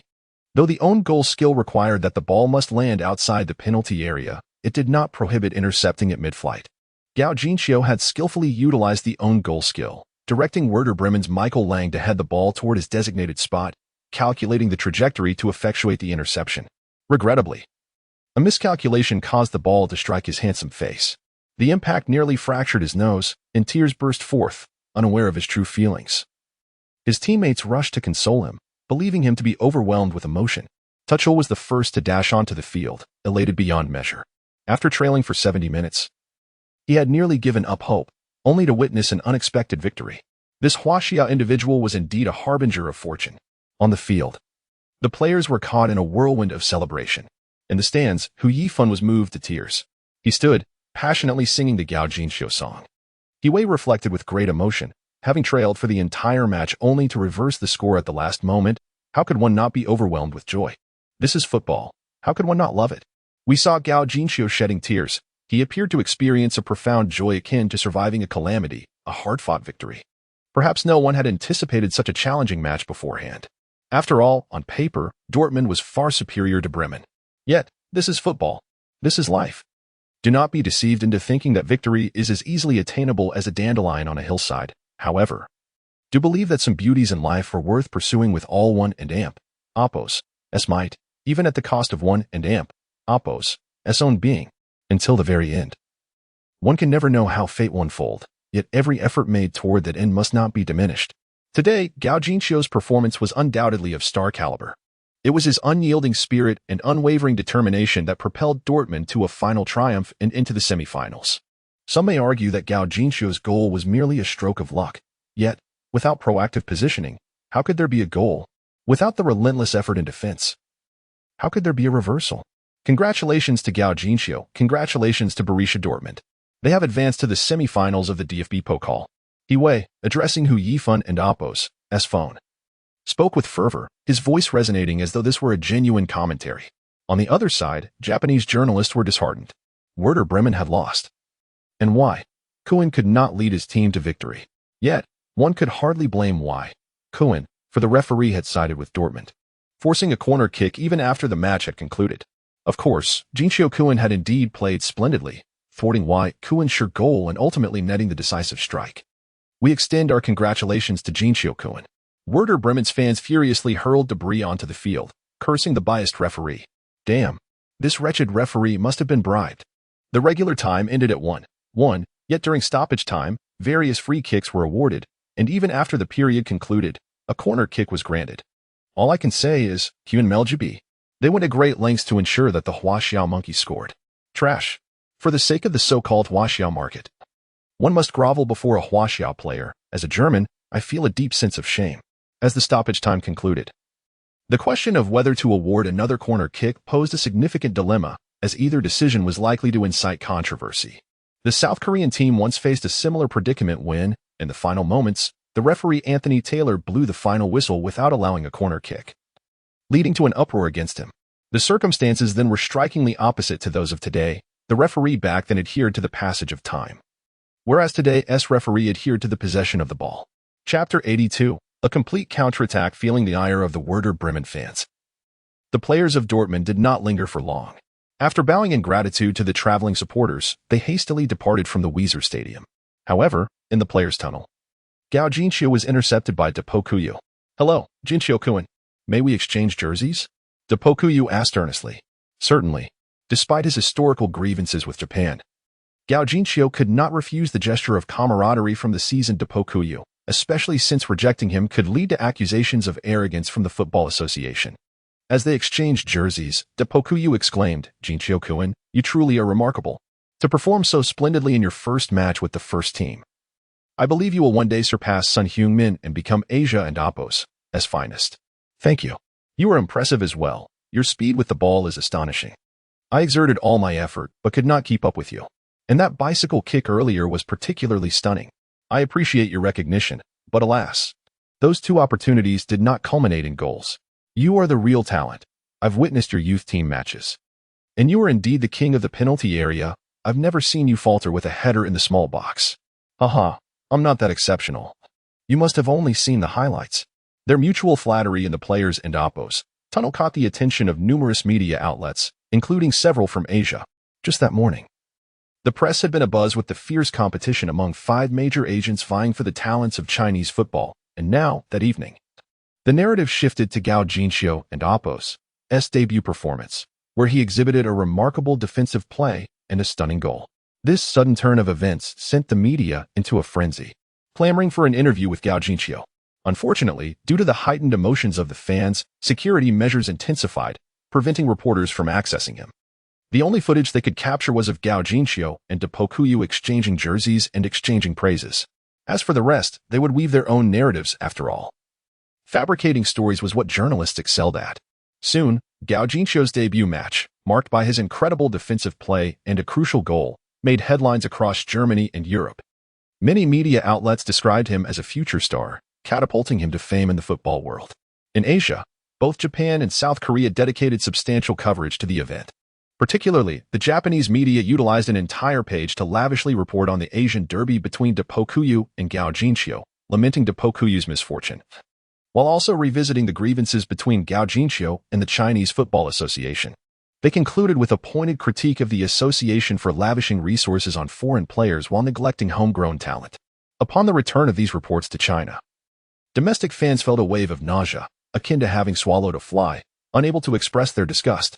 The Japanese media was not entirely wrong.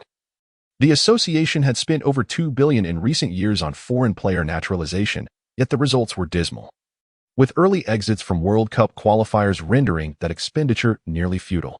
Meanwhile, Gao Jinxiu and Apos' conflict with the association stemmed from a mere 500,000 sponsorship fee for joining the team. To forsake a prodigious talent for such a sum, while willingly spending $2 billion to naturalize foreign players over 30, was a disparity that incited outrage among fans. Moreover, the true comparison revealed that the 500,000 was the association and Apos' extortion of Gao Jinxiu, while the $2 billion was taxpayer money squandered on foreign players, an 80 million-fold difference. Such a stark contrast in investment and outcome was bound to ignite the wrath of fans.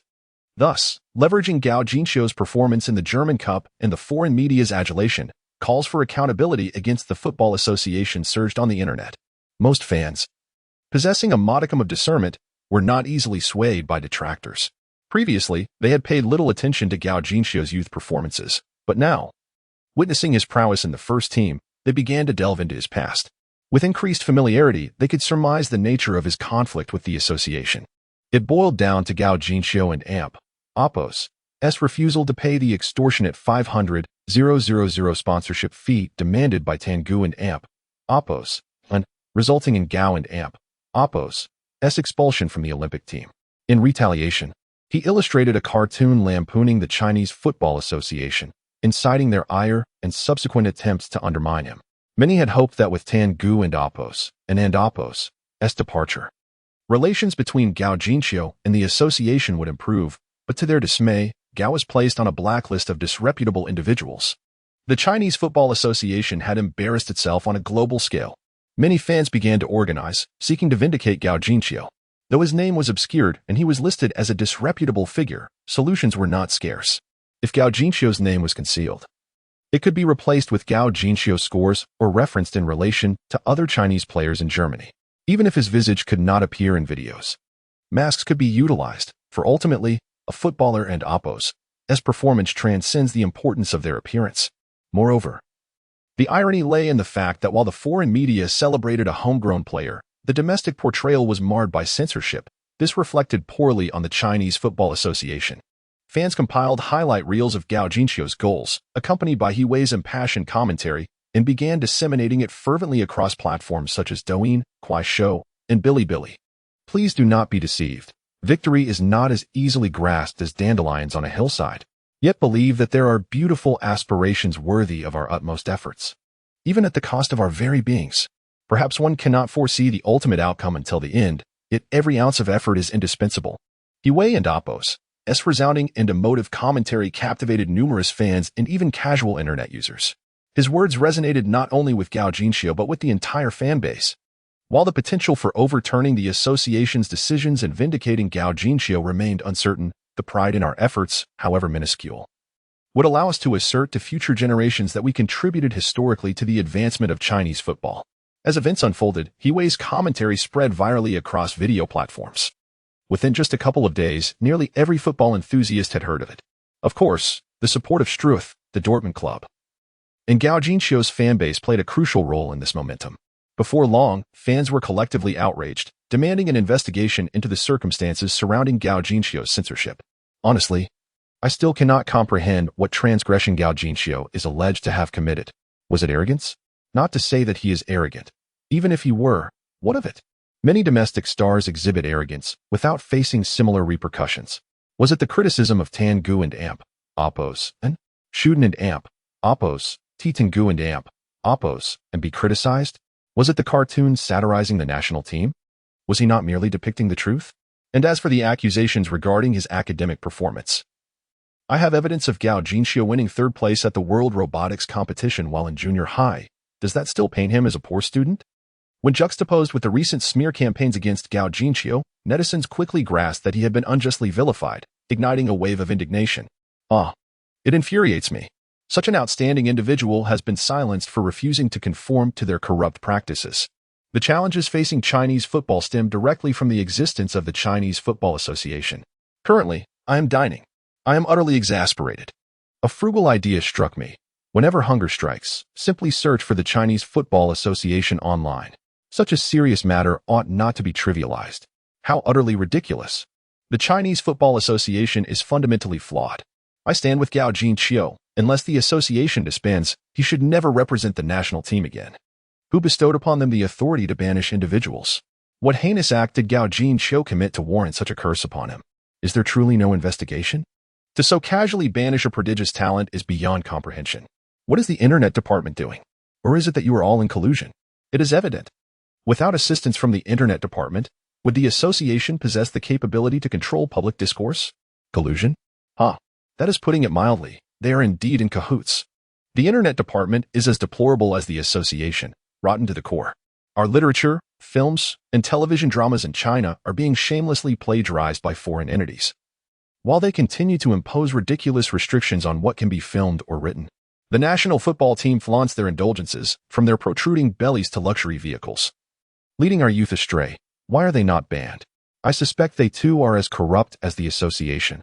I recommend a thorough investigation by higher authorities. In my opinion, Gao Jinqiu is simply naive. Does he not grasp the concept that wealth can be mutually beneficial? With his talent, a mere 50,000 investment could have yielded 50 million by now. Why antagonize money and end up facing such a dire fate? He deserves this. To the person above, I cannot possibly restrain my formidable sword. Be more mindful in your words in your next life. Chapter 83. Li Yifei. Due to the online backlash against the Huaxia Football Association, the internet has recently been inundated with a deluge of meaningless information. As the head of the National Cyber Administration and AMP, Oppos' review department, Li Yifei found himself working overtime. Despite harboring 1,000 grievances against the association, he felt compelled to betray his own conscience and assist in moderating the comments for the association once more, as ordered by his superiors. This time, however, the fans' ire was directed at the association, and the scale of the backlash made it far more challenging to suppress the discourse. They could not simply censor the term gaojinshio as they might with other trivial matters. The football association and the sport itself were far too integral to silence entirely. Damn it, these nuisances will eventually pay, Li Yifei muttered under his breath while working late.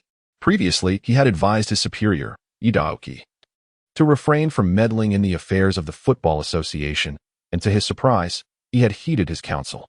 Unfortunately, within days, individuals from the association approached Yi's superior, Xiehe. With Xiehe's involvement, it became considerably easier to target Gao Jinqiu. Fabricating a few ambiguous charges, they could easily unleash a wave of online harassment. Once the charges were sufficiently substantiated, they would place him on the blacklist of problematic celebrities, denying him any chance to defend himself. After a series of such maneuvers, even the richest man in Huaxia would find himself in a precarious position. Li Yifei had executed such tasks numerous times, yet with each instance, his conscience grew increasingly troubled. The role of a national cyber reviewer may seem prestigious, being part of a governmental institution, yet the work itself bore little distinction from that of ordinary corporate reviewers. Daily, he was exposed to the most banal and crass content. Whenever he stumbled upon a miscarriage of justice, fueled by a sense of righteousness, he longed to rectify the situation, only to discover it was mandated by his superiors. Can you fathom such a sentiment? Fortunately, Gao Jinqiu and Oppo's focus was not primarily within the domestic sphere, and thus, these censorship efforts did not jeopardize his standing in the club. Otherwise, Li Yifei might have resigned on the spot, for the nature of this job weighed heavily on his conscience. After 2 grueling days of setting up keyword filters and self-review protocols for major news websites, Li Yifei finally exhaled a sigh of relief. Though it gnawed at his conscience, he had fulfilled the tasks assigned by his superiors, allowing the narrative to once again fall under the control of detractors, silencing the voices of justice. Yet, he sensed that the situation was far from simple. When a fire is extinguished, it often leaves behind stubborn embers, and while the flames may be hidden, the surface appears deceptively tranquil, as if no disaster had ever occurred. Such a phenomenon typically arises in these latter scenarios.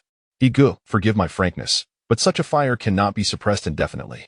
While we have managed to contain it this time, doing so again will not be so effortless. Given Gao Jinqiu's current trajectory, the likelihood of his ascendance is considerable. Unless we cease broadcasting Bundesliga matches, and possibly even the Champions League, there is no evading this issue. Upon hearing Li Yifei's perspective, Idaoki's expression grew grave. Yet he patted Li Yifei on the shoulder and replied, "That is a concern for the leadership to ponder. Well done these past few days. Take a couple of days off to rest." All right. After several days of relentless work, Li Yifei indeed felt fatigued. The weight of compromising his principles had left him feeling suffocated. Upon returning home, Li's mother, upon learning of her son's 2-day respite, beamed with joy and immediately began arranging a matchmaking endeavor for him. Due to his prolonged engagement with the online world, coupled with the peculiarities of his job, Li Yifei and Oppo's real-life social interactions were virtually non-existent. Having relied on his right hand for over a decade, he found himself less averse to the idea of an arranged meeting. Thus, despite the inexplicable weariness enveloping him, he did not object. After receiving his mother and Oppo's shared contact details, he even took the liberty of using his position to investigate the young woman online. The girl was a minor internet celebrity, possessing striking beauty, albeit enhanced by filters. Yet, who was Li Yifei? As a cyber reviewer, he had scrutinized countless images. Even pixelation could not deceive him, let alone modest beauty filters. Peering through the facade, he could discern that the girl had a solid foundation. Thus, he held a modicum of anticipation for this forthcoming rendezvous. In fact, under his mother's auspices, Li Yifei was quite the catch, an official with a stable position, and a supervisor at that. However, while he wielded influence online, in person he was rather awkward, often engaging in convoluted discussions about phenomena such as combustion and document suppression, making interactions with strangers particularly challenging. Most girls he met through matchmaking found him unremarkable. As he approached 30, his mother grew increasingly anxious, fixating on the daughters of others, plotting to have them as her daughters-in-law. Recently, she had encountered an old acquaintance who informed her about her beautiful 25-year-old daughter, who remained single. Instantly, Her eyes sparkled, and she began boasting about her son. Upon hearing that Li Yifei was a civil servant, the acquaintance beamed and agreed to sell her daughter to him. Thus, the two newly reacquainted friends hastily arranged a blind date for their children. The next day, Li Yifei took extra care to groom himself, even bringing a copy of A Brief History of Time as a conversation starter, arriving early at the designated tea house. After waiting for nearly 10 minutes, a slender beauty with a cherubic face stood before him. "Are you Li Yifei from the Huaxia Cyber Administration?" Li Yifei looked up, momentarily stunned by her beauty. She was even more captivating in person than in her photos. The girl's round face was brimming with youthful vitality. Unlike many who preferred the slender visage of a model, Li Yifei was drawn to a fuller face that suggested a delicate frame, igniting within him a fierce protective instinct. "Why you? Hello? I'm Li Yifei. You must be Zhang Xiaoxiao. I've seen your videos." He stammered, nervousness creeping in. "Videos?" Zhang Xiaoxiao frowned, then sat down across from him, her expression serious. "Your comment could easily lead to misunderstandings. One might assume you refer to the inappropriate content you review. And no, that is not what I meant." Li Yifei quickly waved his hands in protest. "I've never seen any inappropriate videos of yours. Are you implying that I have inappropriate videos? Just that you haven't seen them?" Zhang Xiaoxiao rose, scrutinizing him. "And no, I didn't mean it that way. I. Li Yifei stuttered, overwhelmed by anxiety. Suddenly, Zhang Xiaoxiao burst into laughter. "I was just teasing you. Nice to meet you. I'm Zhang Xiaoxiao, a web streamer." Watching her radiant smile, Li Yifei felt a wave of relief wash over him, even as his heart began to race with an unfamiliar thrill. "Hello, I'm Li Yifei, a civil servant." He introduced himself, feeling the weight of his occupation. Given his awareness of how his work often contradicted his principles, and the common perception of reviewers as mere consumers of questionable content, he seldom disclosed his true role. Alas, his mother often boasted about his profession, as if it were a noble calling. "A civil servant? But my mother mentioned you work in cyber review." Yes, I'm a supervisor, classified as a civil servant." "Well, what do you usually do?" "I enjoy reading, particularly in the realms of science and speculative fiction, like this book, A Brief History of Time." Zhang Xiaoxiao, in her heart, had already condemned Li Yifei to death. However, she smiled and said, "You truly possess a sense of humor. May I inquire what duties you, as an internet censor, typically perform?" "I am a supervisor." "Very well. What are your usual tasks? What content do you generally review?" "Is that question clear?" Li Yifei began to sweat profusely. In truth, the work involves monitoring certain undesirable information, such as explicit content and violence, as well as websites and statements that pertain to national security. Naturally, our department, being a government entity, primarily focuses on reviewing websites, issuing directives, and establishing blocked keywords. "So, are you implying that the suppression of Gao Jinxiu was carried out by your team?" Chapter 84, Lifting the Ban. Li Yifei never anticipated that Zhang Xiaoxiao would suddenly broach this topic, which rendered him somewhat awkward. Nevertheless, he mustered the courage to respond. "Gao Jinxiu has been placed on the blacklist of disreputable artists. Per the directives from our superiors, we are required to conceal any news related to these three characters and Gao Jinxiu himself." Deep down, Li Yifei believed in Gao Jinxiu's innocence, and this conviction filled him with guilt, making his words lack conviction. "Superior's orders? Is it fair to obliterate the career of a football prodigy merely on account of a single decree?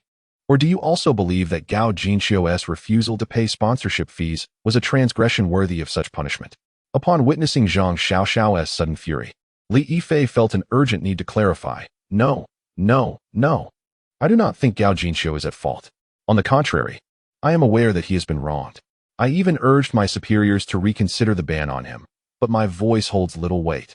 They simply do not heed my counsel. Little weight? You are nothing but a willing accomplice, a sycophant to those corrupt officials. Here I am, a proud citizen of Huaxia, blessed with one of the finest social systems in the world, and our leaders are supposed to serve the people. Yet you choose to align with a handful of greedy bureaucrats. Not only do you enable their tyranny, but you are also complicit. You, a mere wretch, dare to seek my company? In a fit of rage, Zhang Xiaoxiao splashed her tea directly into Li Yifei's face, rising abruptly to leave the tea house, all the while dialing her phone. Damn it. Today's blind date turned out to be a lackey. What a misfortune. Li Yifei stood there, stunned. He could hardly believe that the sweet and charming girl from moments ago had turned on him so fiercely. He wiped his face and sat in a daze for quite a while, until a server approached to inquire if he needed assistance. Only then did he vacantly settle the bill and exit the establishment. Instead of heading home, Li Yifei wandered aimlessly through the streets. He held a position as a minor leader in a public institution, and he considered himself reasonably handsome. Yet, he could not fathom why women seemed to overlook him. Perhaps he had committed too many wrongs? Li Yifei gazed upward, murmuring to himself. Many assume that the task of online censorship involves leisurely sipping tea while receiving a paycheck and watching adult content, but the reality is far grimmer. The information they encounter is often the darkest aspect of society: pornography, violence, vitriol, and a plethora of distorted opinions. Honestly, prolonged exposure to such material can lead to depression. And Li Yifei found himself in this very predicament. Being berated as scum by a girl he admired stripped his life of color. Li Yifei continued his aimless stroll, and before he realized it, he had arrived at the office building where he worked. He looked up at the large characters spelling out Huaxia Internet Department on the rooftop and was reminded of what his superior had said when he first joined the workforce. Our department's responsibility is to purify the internet, create a positive and healthy online environment, foster the growth and development of youth, promote social positivity, and enhance social cohesion. Promote social positivity, enhance social cohesion. Ha. Ha ha ha ha ha. Ha ha. Li Yifei gazed at the shimmering titanium letters above and suddenly erupted into uncontrollable laughter, tears streaming down his face. After a considerable time, when his laughter left him fatigued, he straightened his posture and strode purposefully into the office building. That afternoon, numerous major corporations in the country received an unexpected email from the Internet Department. Gao Jinxiu is to be completely unbanned. Just days prior, they had been relentlessly suppressing him. How could such a sudden reversal occur? The bewildered corporations recognized the email was indeed sent by Li Yifei of the Huaxia Internet Department, leaving no room for doubt. Perhaps other influential figures had intervened. In the realm of powerful individuals, we needn't concern ourselves with their rivalries. Just acknowledging the email suffices. The corporations, previously muttering their discontent over the Football Association's suppression of Gao Jinxiu, now rejoiced upon receiving Li Yifei's email. Within a minute, the entire internet was freed from the constraints placed upon Gao Jinxiu. The corporations tacitly agreed to funnel traffic towards videos and news concerning Gao Jinxiu. Some media outlets, undeterred by potential backlash, even aired previous investigations into Tanguan's acceptance of sponsorship fees, along with news detailing the Football Association's suppression of Gao Jinxiu. The online community erupted in fervor. Netizens were aware of the corruption within the Football Association but were taken aback by its depths. The notion of requiring sponsorship fees before joining the team, with threats of suppression for noncompliance. Was this the conduct of civilized individuals? This echoed the fate of Ning Zitao, a genius similarly destroyed. Now Gao Jinxiu faced the same plight. One cannot help but wonder why these sports associations exist. Without them, wouldn't fair competition and meritocracy in the Olympic Games suffice? Behold the true nature of the petty. Those who do not heed their interests are met with retaliation. When credit is due, they scramble to claim it for themselves. The sentiments echoed in the upper echelons were astute. Once Gao Jinxiu joins the national team, a so-called benefactor will inevitably emerge, claiming to have recognized his talent. Even if Gao Jinxiu were to lead the national team to the World Cup, the so-called benefactor would be quick to take credit. Huaxia does not lack for thoroughbreds, but they are overshadowed by these so-called talent scouts and experts. As public sentiment escalated, the fire spread from the football sphere to the sports arena, and then to the online realm, threatening to engulf the entire Huaxia internet landscape. The official websites of the Football Association, the Swimming Association, and even the Sports Association were rendered inoperative by the outraged netizens. Xie, the leader of the Internet Department, found himself in a quandary. He had just seen off a high-ranking official from the sports administration who had come bearing gifts when he received a call from above. The directive was clear: conduct a thorough investigation into Gao Jinxiu's ban. The very order to suppress had originated from him. How could he conduct such an inquiry? Xie was perplexed. He was entirely unaware of the unfolding events. Old E, come here for a moment. Xie summoned his capable subordinate, Idaoki. The higher-ups have instructed me to investigate the matter of Gao Jinxiu being placed on the blacklist. Do you have any insights? Idaoki was taken aback, thinking, wasn't it you who ordered the ban? Given the sudden and unforeseen nature of the situation, he He was oblivious to the email Li Yifei had dispatched to the major corporations, and thus he could not fathom why the higher-ups were suddenly interested in Gao Jinxiu.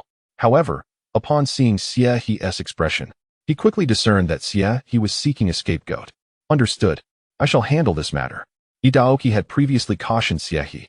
When the latter sought to suppress Gao Jinxiu, Idaoki had recounted Li Yifei's metaphor about extinguishing fires. Small flames can be fanned, medium flames can be smothered, but large fires only grow stronger when fanned and become uncontrollable when suppressed.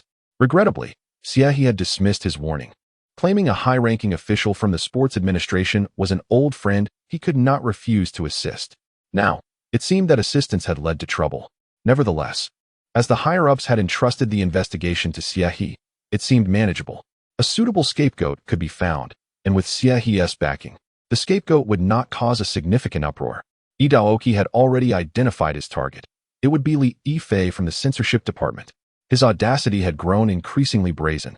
The previous incident involving Tengu and was tolerable, but this time, he had allowed public sentiment to spiral out of control, drawing the attention of the higher-ups. If he were not punished, who would be? Thus, that very evening, every major news outlet in Huaxiao featured a shocking headline. After being detained for half a month, Tengu finally reveals the bigger fish. Li Yifei from the Huaxia Internet Department received benefits from Tengu and aided in the suppression of Gao Jinxiu. Chapter 85. A flood of praise. The photograph of Li Yifei's arrest swiftly circulated across the entire internet. Netizens immediately spread the word, showering celebrations across various news platforms, forums, and short video channels. This day was nothing short of spectacular for the Chinese internet, filled with sensational news, one after another. First, the previously banned Gao Jinxiu was suddenly reinstated. Then, the official websites of the Football Association and Swimming Association were inundated with activity from netizens. Following this, it was revealed that officials from the Cyber Department were colluding with the Football Association. The excitement escalated continuously, while netizens reveled in joy. Foreign media also began to report on the scandal. The imperialist desire to undermine China remains unquenched. Such a significant scandal could not go unnoticed. Consequently, at the center of this storm, Gao Jinxiu became an overnight sensation, and not just within China. The media, while covering the scandal, could not overlook Gao Jinxiu's remarkable performance. 7 matches, 21 goals, 5 hat-tricks, and a stunning debut featuring a goal and a crucial assist. This surge of attention solidified Gao Jinxiu and Oppo's popularity, with the number of likes on the system backend skyrocketing to over 2 billion in the blink of an eye. Just as Gao Jinxiu had been overshadowed by Holland in front of Tuchel, he prepared to check the system to see if he could purchase something to enhance his abilities.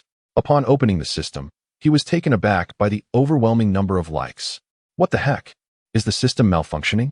He rubbed his eyes in disbelief and counted again. 2,222,222,222? No way. Gao Jinxiu found it hard to believe. Being on the pitch, he was still unaware that he had been reinstated. Nevertheless, having wealth was certainly a good thing. He quickly accessed the system mall, fearing that the system might retract the likes. At that moment, Tuchel approached him with a smile, saying, "Are you convinced now? Holland truly dominated every aspect of the game. Honestly, I have high hopes for your future.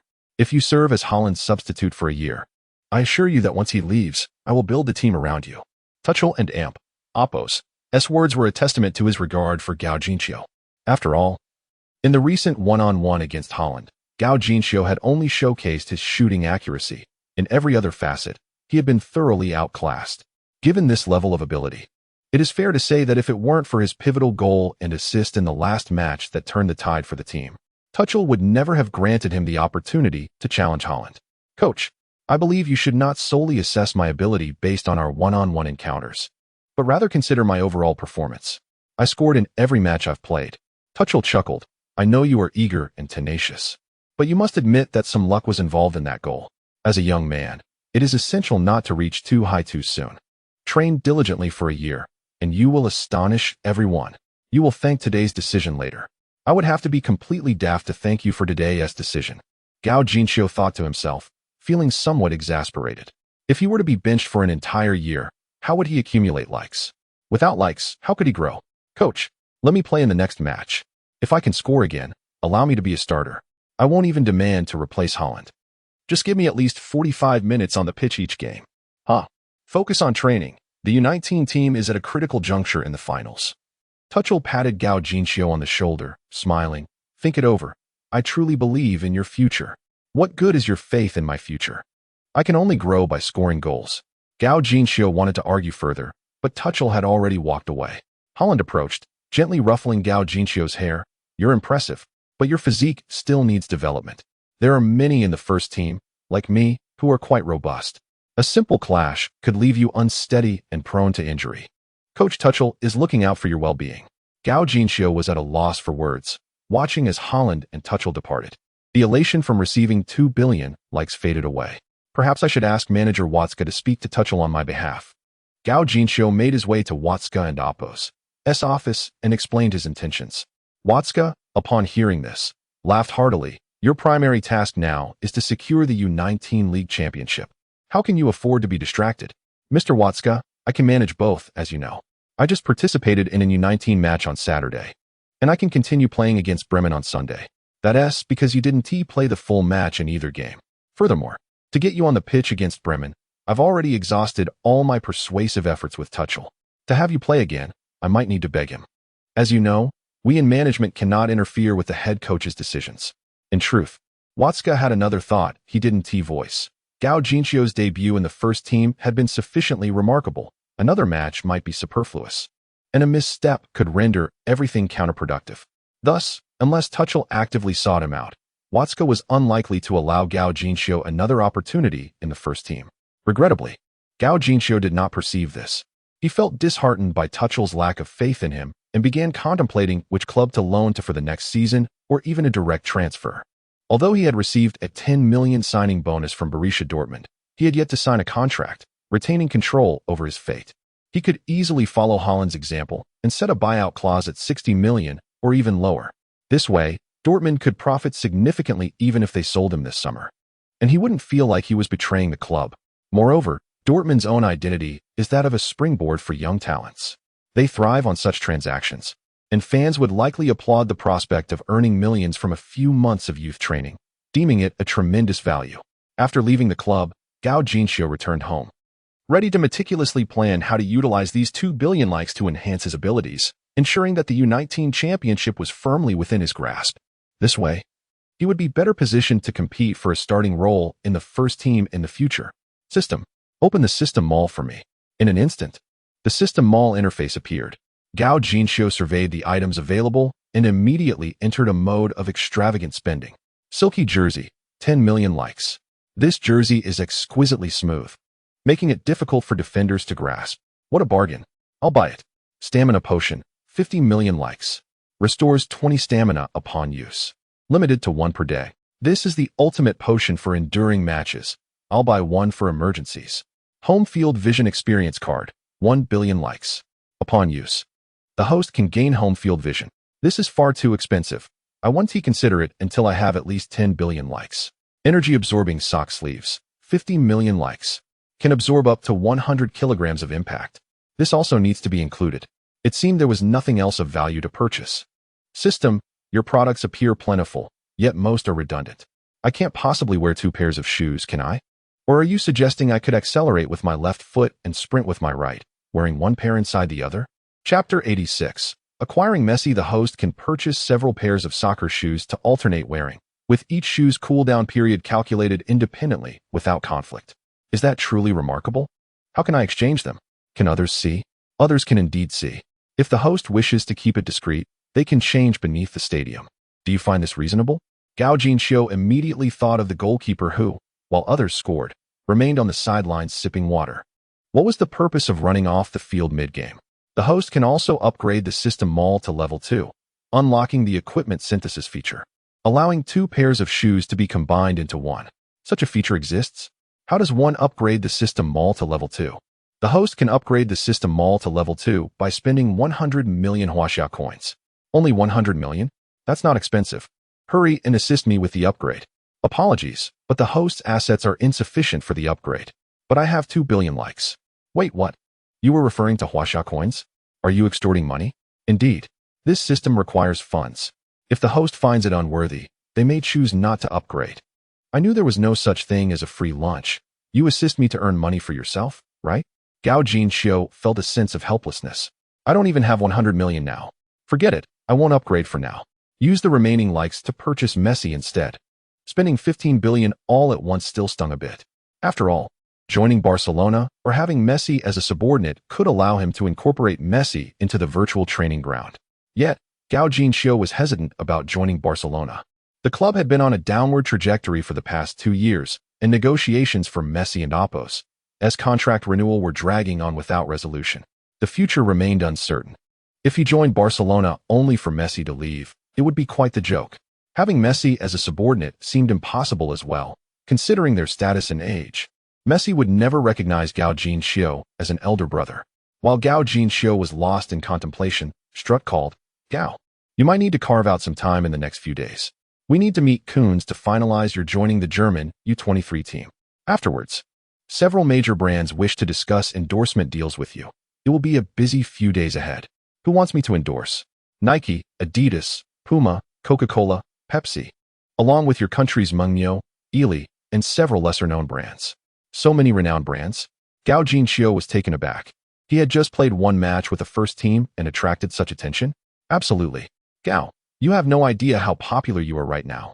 Your girlfriend manages a few accounts for you, amassing over 30 million followers combined. Even excluding fans from Huaxia, you have nearly 10 million followers on Instagram, surpassing most football stars.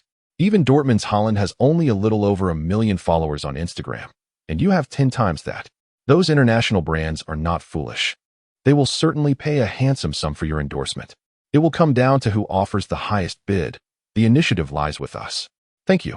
I understand. You can arrange the timing. I'm ready to depart at any moment. Great. After hanging up with Strutt, Gao Jinxiu felt exhilarated. No wonder he suddenly received so many likes. He had over 30 million followers already, and it had only been a few days. Without hesitation, Gao Jinxiu purchased Messi. With over 30 million followers, as long as his performance remained consistent, every goal could yield approximately 30 million likes. What was there to hesitate about? Money is infinite. Congratulations. The host has successfully integrated the new player, Messi, into the system. Would you like to proceed to view? Yes. In an instant, Gao Jinxiu found himself in the virtual training ground, where Messi stood quietly beside Chen Zhixing and Jason Smith. Impressive. Directly integrated into the system. This is fantastic. The players within the system could have their attributes checked, and there was a closeness level, clearly a step above mere teammates. Gao Jinxiu eagerly opened Messi and Oppos' attribute panel. Player, Lionel Messi preferred position, any position in the front-line relationship with host. Employee of the virtual training ground closeness, 40 age, 33 height, 170 centimeters ball control, 97 dribbling, 96 breakthrough, 92 ball stop, 90 passing, 92 shooting, 88 speed, 80 explosiveness, 80 body balance, 92 jumping, 55 tackling, 66 physicality, 71 overall rating, 91 an overall rating of only 91? This does not reflect peak Messi's statistics, and he is listed at 33 years of age. It was evident that the player's qualities in the virtual training ground were linked to reality. At 33, he was still valued at 15 billion likes. One could only imagine the cost to acquire peak Messi. Gao Jinxiu set a 10-hour sleep schedule, preparing to learn dribbling techniques from Messi. While Gao Jinxiu entered the virtual training ground to learn skills from Messi, the office of the Huaxia Football Association was shrouded in gloom, with several chain smokers puffing away in silence. Ahead, comments from netizens scrolled across a projection screen, yet none possessed the courage to look up. This was due to the fact that not a single comment was positive. A glance revealed only insults and derision. Spent 20 billion naturalizing a few players in their 30s. Yet demands a sponsorship fee of 500,000 from our homegrown talents to join the team. I fail to comprehend the operations of the FA. Can someone explain? How can the FA leaders have it so easy? They can spend 20 billion without results. I want to know if this 20 billion is their own money or ours. The taxpayers. 7 matches, 21 goals, single-handedly leading Borussia Dortmund into the DFB Pokal semi-finals. What kind of player is not qualified for the national team? Beer belly, dark circles. A 10-meter ball stop, feasting on sea cucumbers, adept at flattery and bribery, a weakling on the field, and a nightlife enthusiast. What criteria does the Huaxiao FA use for selecting players? I wonder which of these categories Gao Jinxiu fits into. Such high standards for selection? No wonder they can toss out 20 billion. Their performance must be outstanding. Of course, even Brazil has yet to defeat the Huaxiao national team on the pitch. Not to mention England and France, who are second-tier teams, and Haven T even had the chance to face Huaxiao football. Really so powerful? I have a beer belly and dark circles. I can only stop the ball 5 meters away. Am I eligible to join? Only 5 meters? You're falling short by half. It doesn't seem promising. Each sarcastic comment felt like needles piercing the hearts of the FA leaders. The head leader took 2 deep drags from his cigarette before extinguishing it. The public outcry can no longer be suppressed. Let us discuss what to do next. When Tan Nguyen entered, I suggested apologizing and putting on a show. But no one heeded my advice then. What good is it to say this now? Just state what we should do next. The issue now is that Gao is about to join the first team. With each goal he scores, we'll face the wrath of the fans unless we can recruit him into the national team. The question now is, who will be tasked with that? The individual surnamed Gao has made his stance clear, stating that the Football Association will not disband. If it remains intact, he shall never return to the national team. A profound silence enveloped the meeting room. After a considerable pause, the leader at the helm finally spoke with a languid tone. Let Tan Nguyen be released on bail, and have him don handcuffs whilst traveling to Germany to offer his apologies. Should the individual surnamed Gao still refuse to return, we shall persist in portraying him as a prima donna, lacking patriotism. The label of unpatriotism is not one that just anyone can bear. The leader's words dripped with a chilling undertone. Chapter 87. Finalizing the joining. Gao Jinxiu was oblivious to the machinations of the Football Association, as he was currently drenched in sweat on the virtual training field. He had Messi break through while he defended, learning Messi's dribbling techniques over and over again. It must be said that Messi's dribbling was exceptionally sharp, appearing almost instinctual, devoid of any feints. Often, he would break through from the left, restart, and then charge in from the right. This left Gao Jinxiu utterly frustrated. Why did your dribbling require no apparent technique? Messi inquired. What techniques? Such as the bicycle kick, Marseille turn, nutmeg, and others, Gao Jinxiu listed. Messi chuckled. I did use those techniques before. But why not now? Because there is no need. No need. Indeed, no need. As Gao Jinxiu observed Messi and Appos' confident smile, a flicker of understanding dawned upon him. Images of Zhang Sanfeng teaching Zhang Wuji the Tai Chi sword flashed through his mind. Zhang Sanfeng demonstrated the moves thrice, each time differently. Conversely, Zhang Wuji learned in a peculiar manner, first forgetting a small part, then a larger portion, and ultimately forgetting all the techniques, laughing heartily as he claimed mastery. Zhang Sanfeng later explained that Tai Chi sword focuses on intention rather than form, emphasizing the principle of overcoming speed with slowness and the concept of formlessness triumphing over form. ISN and Appos, Team Messi and Appos' dribbling embodying this very essence. A subtle shoulder drop could expose a defender and Appos' vulnerability, allowing him to choose the direction of his breakthrough without relying on any so-called technique. At Messi's level, techniques would only hinder his rhythm. I understand. Gao Jinxiu exclaimed joyfully, grasping Messi and Appos' hands with urgency. Please teach me the techniques. One might wonder, if the goal is to forget techniques and embrace formlessness, why seek to learn them? Why could Zhang Wuji grasp Tai Chi sword so swiftly while others remained bewildered? This was because Zhang Wuji had previously mastered various martial arts, including Wudong and Appos' essence, Tai Chi, and other legendary techniques, while others had not. Thus, one must first learn techniques to eventually forget them. Gao Jinxiu and Appos' current task was to master all of Messi and Appos' techniques before relinquishing them, returning to simplicity, and ultimately achieving the formless mastery of Tai Chi sword. You're a teachable soul. Messi nodded approvingly. Today, I shall teach you the nutmeg. The nutmeg was Iniesta's signature move, perfected to the extent that it became synonymous with his name on the football field. Many regarded Iniesta as the master of the nutmeg, but few realized that Messi, also hailing from La Masia, had long surpassed him. Not only did he flawlessly blend the nutmeg with a shoulder drop technique, but through extensive practical experience, he had seamlessly integrated the nutmeg into his dribbling, rendering it as simple and practical as any basic maneuver. With such a master of the nutmeg guiding him, Gao Jinxiu advanced rapidly. After an exhausting night of relentless practice, he successfully acquired the skill of nutmeg. Ding! Congratulations to the host for comprehending the dribbling skill, nutmeg. Proficiency 1. Ding! After 10 hours of training, the host and AMP, Oppos, S ball control attribute increased from 73 to 74, dribbling attribute from 70 to 71, and breakthrough attribute from 74 to 77. Host, Gao Jinxiu likes, 403, 456, 007 age, 18 height, 176 centimeters ball control, 74, dribbling, 71, breakthrough, 77. Ball control, 86, passing, 67, shooting, 67, defense, 66, tackling, 67, speed, 76, explosiveness, 66, body balance, 66, jumping, 66, physique, 68, goalkeeping, 66. Charisma, 66 overall rating, 71 skills, guaranteed header in the small box, precision guidance, Marcelo stop, fair play on goal, nutmeg 1. Equipment, energy-absorbing shin guards, speed-enhancing cleats, energy-absorbing socks, silken jersey, items, stamina potion. What a delightful night. Not only did his ball control, dribbling, and breakthrough attributes improve, but he had also learned the nutmeg. Gao Jinxiu was thoroughly satisfied with his training results, especially since he now understood the direction of his future learning. Spending 1.5 billion on Messi was truly worthwhile. Once he mastered Messi and Oppos, as formlessness, complemented by skills and equipment, he might indeed surpass the legends and become the singular deity of the football world. Gao Jinxiu brimmed with confidence for the future.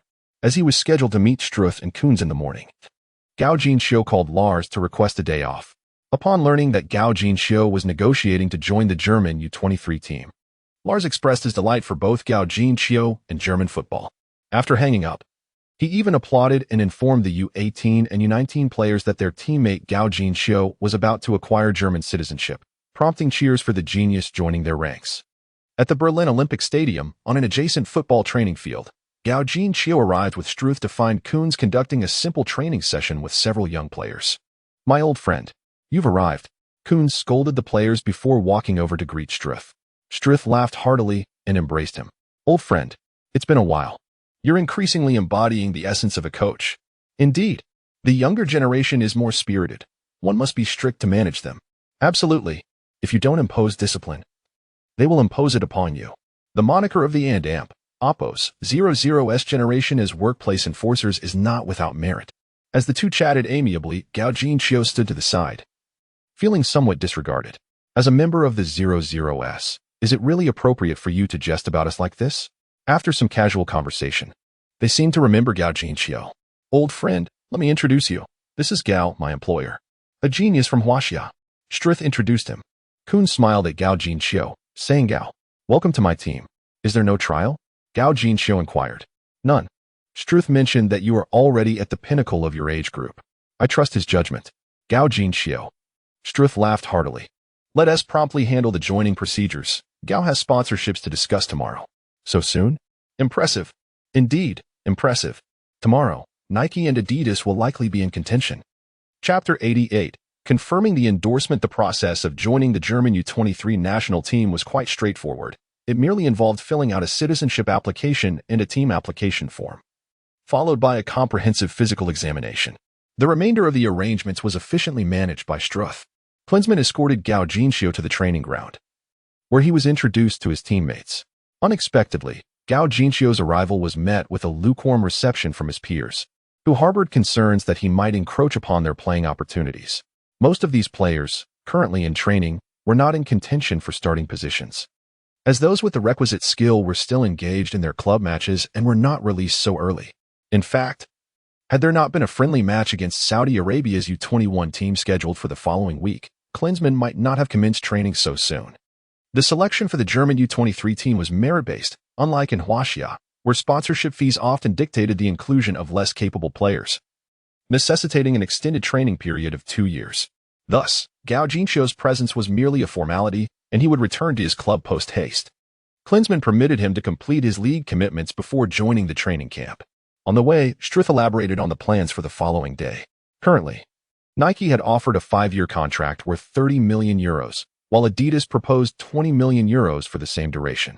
However, they guaranteed to release at least one signature shoe each year, offering a 5% cut of the sales revenue. Puma had yet to disclose their bid. but their representative had privately assured me that their offer would be the highest among the three. Tomorrow morning, representatives from Nike, Adidas, and Puma would convene for a multi-party negotiation, aiming to maximize our interests. You understand this better, so please handle the arrangements, Gao Jinxiu replied, initially indifferent. He was suddenly struck by a realization, sitting up straight and anxiously asking, are all three companies endorsing shoes? He belatedly considered that. Should he endorse a particular brand of footwear? Would he be restricted to wearing only that brand and unable to don his speed-enhancing shoes? Struth, unaware of Gao Jinxiu and Oppo's concerns, chuckled and clarified, of course, we can choose our own shoes. However, the jersey brand for Borussia Dortmund has already been secured by Puma. Gao Jinxiu ignored him. Focusing inwardly and inquiring of the system, can the speed-enhancing shoes I currently wear be transformed into the appearance of the shoes I endorse? No. The system and Oppo's response sent Gao Jinxiu and Oppo's spirits plummeting. Just as he contemplated asking Struth to cancel the endorsement negotiations, the system added, however. Once the system mall upgrades to level 2, it can fulfill the host and Oppo's request. Damn, Gao Jinxiu nearly exclaimed. It seems I have no choice but to spend that 100 million? Indeed. Upon returning home, Zhang Qiulan, upon learning that her son Gao Jinxiu had truly acquired German nationality, sat on the sofa in a daze, her eyes devoid of focus, as if she had lost something significant. Having divorced Gao Jiangwo when Gao Jinxiu was very young, her relationship with her family had soured due to Gao Jiangwo's inappropriate actions involving her sister-in-law. Gao Jinxiu was her only remaining kin, and the thought that he was no longer a citizen of Huaxia filled her with a profound sense of abandonment. Observing his mother's distress, Gao Jinxiu understood her feelings and embraced her, reassuring, Mom, rest assured, I will always be a Huaxia citizen, and I will forever be your son. The next day arrived. And indeed, representatives from Nike, Adidas, and Puma were present. Given the competitive nature of the meeting, it was clear that they had come well prepared. Nike presented an extensive PowerPoint detailing their brand and Oppo's history, emphasizing their support for athletes and passion for football, focusing on brand influence, market share, and product positioning, asserting that Nike is the world and Oppo's leading brand and that Gao Jinxiu, as Huaxia and Oppo's foremost star, would form a powerful alliance by collaborating with them.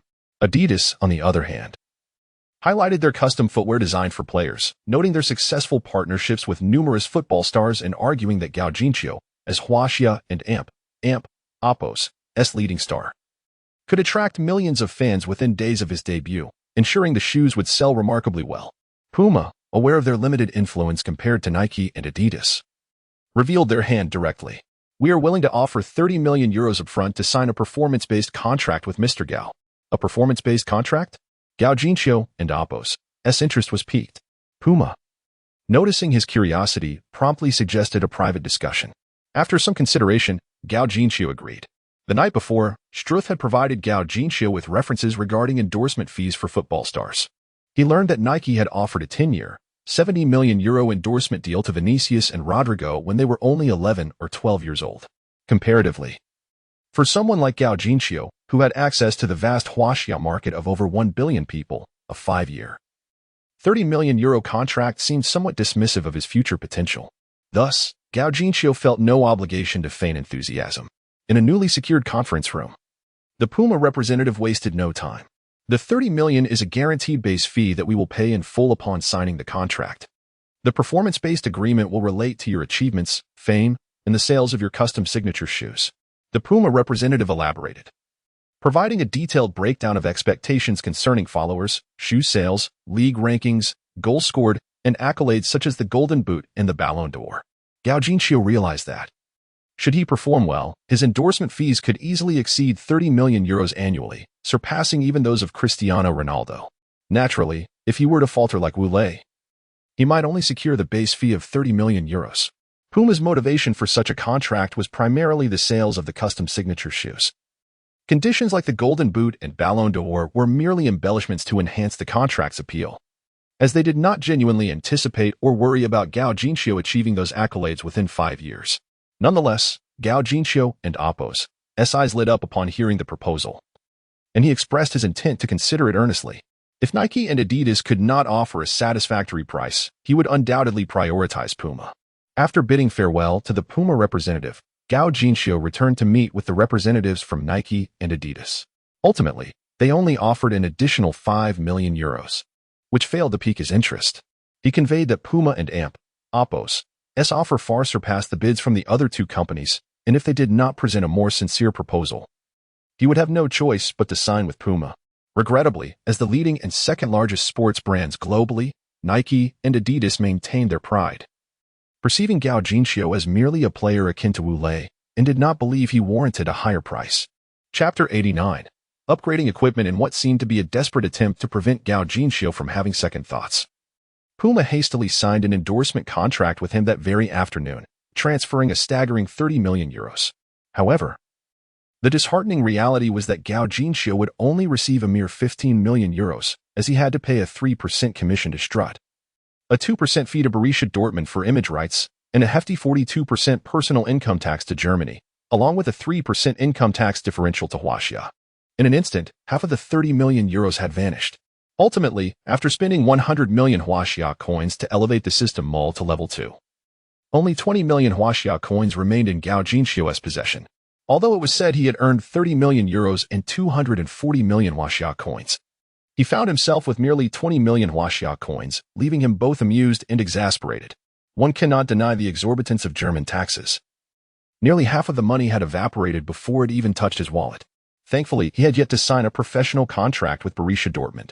Otherwise, he would have lost at least 20% of his image rights fees, rather than the meager 2% he was currently facing. The money certainly did not stretch far, and it was no wonder that tax evasion was rampant.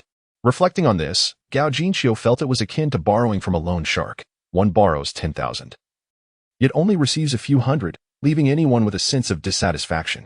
Nevertheless, Gao Jinxiu soon adjusted his mindset. With 20 million Huaxia coins, he was already ahead of 99 of the populace. With great power comes great responsibility. As a model citizen of socialism, it was unnecessary to risk tax evasion. System. Upgrade the system mall to level 2. Ding. 100 million Huaxia coins deducted. The system mall upgraded to level 2. Ding. System mall upgrade complete. A forging furnace has been added.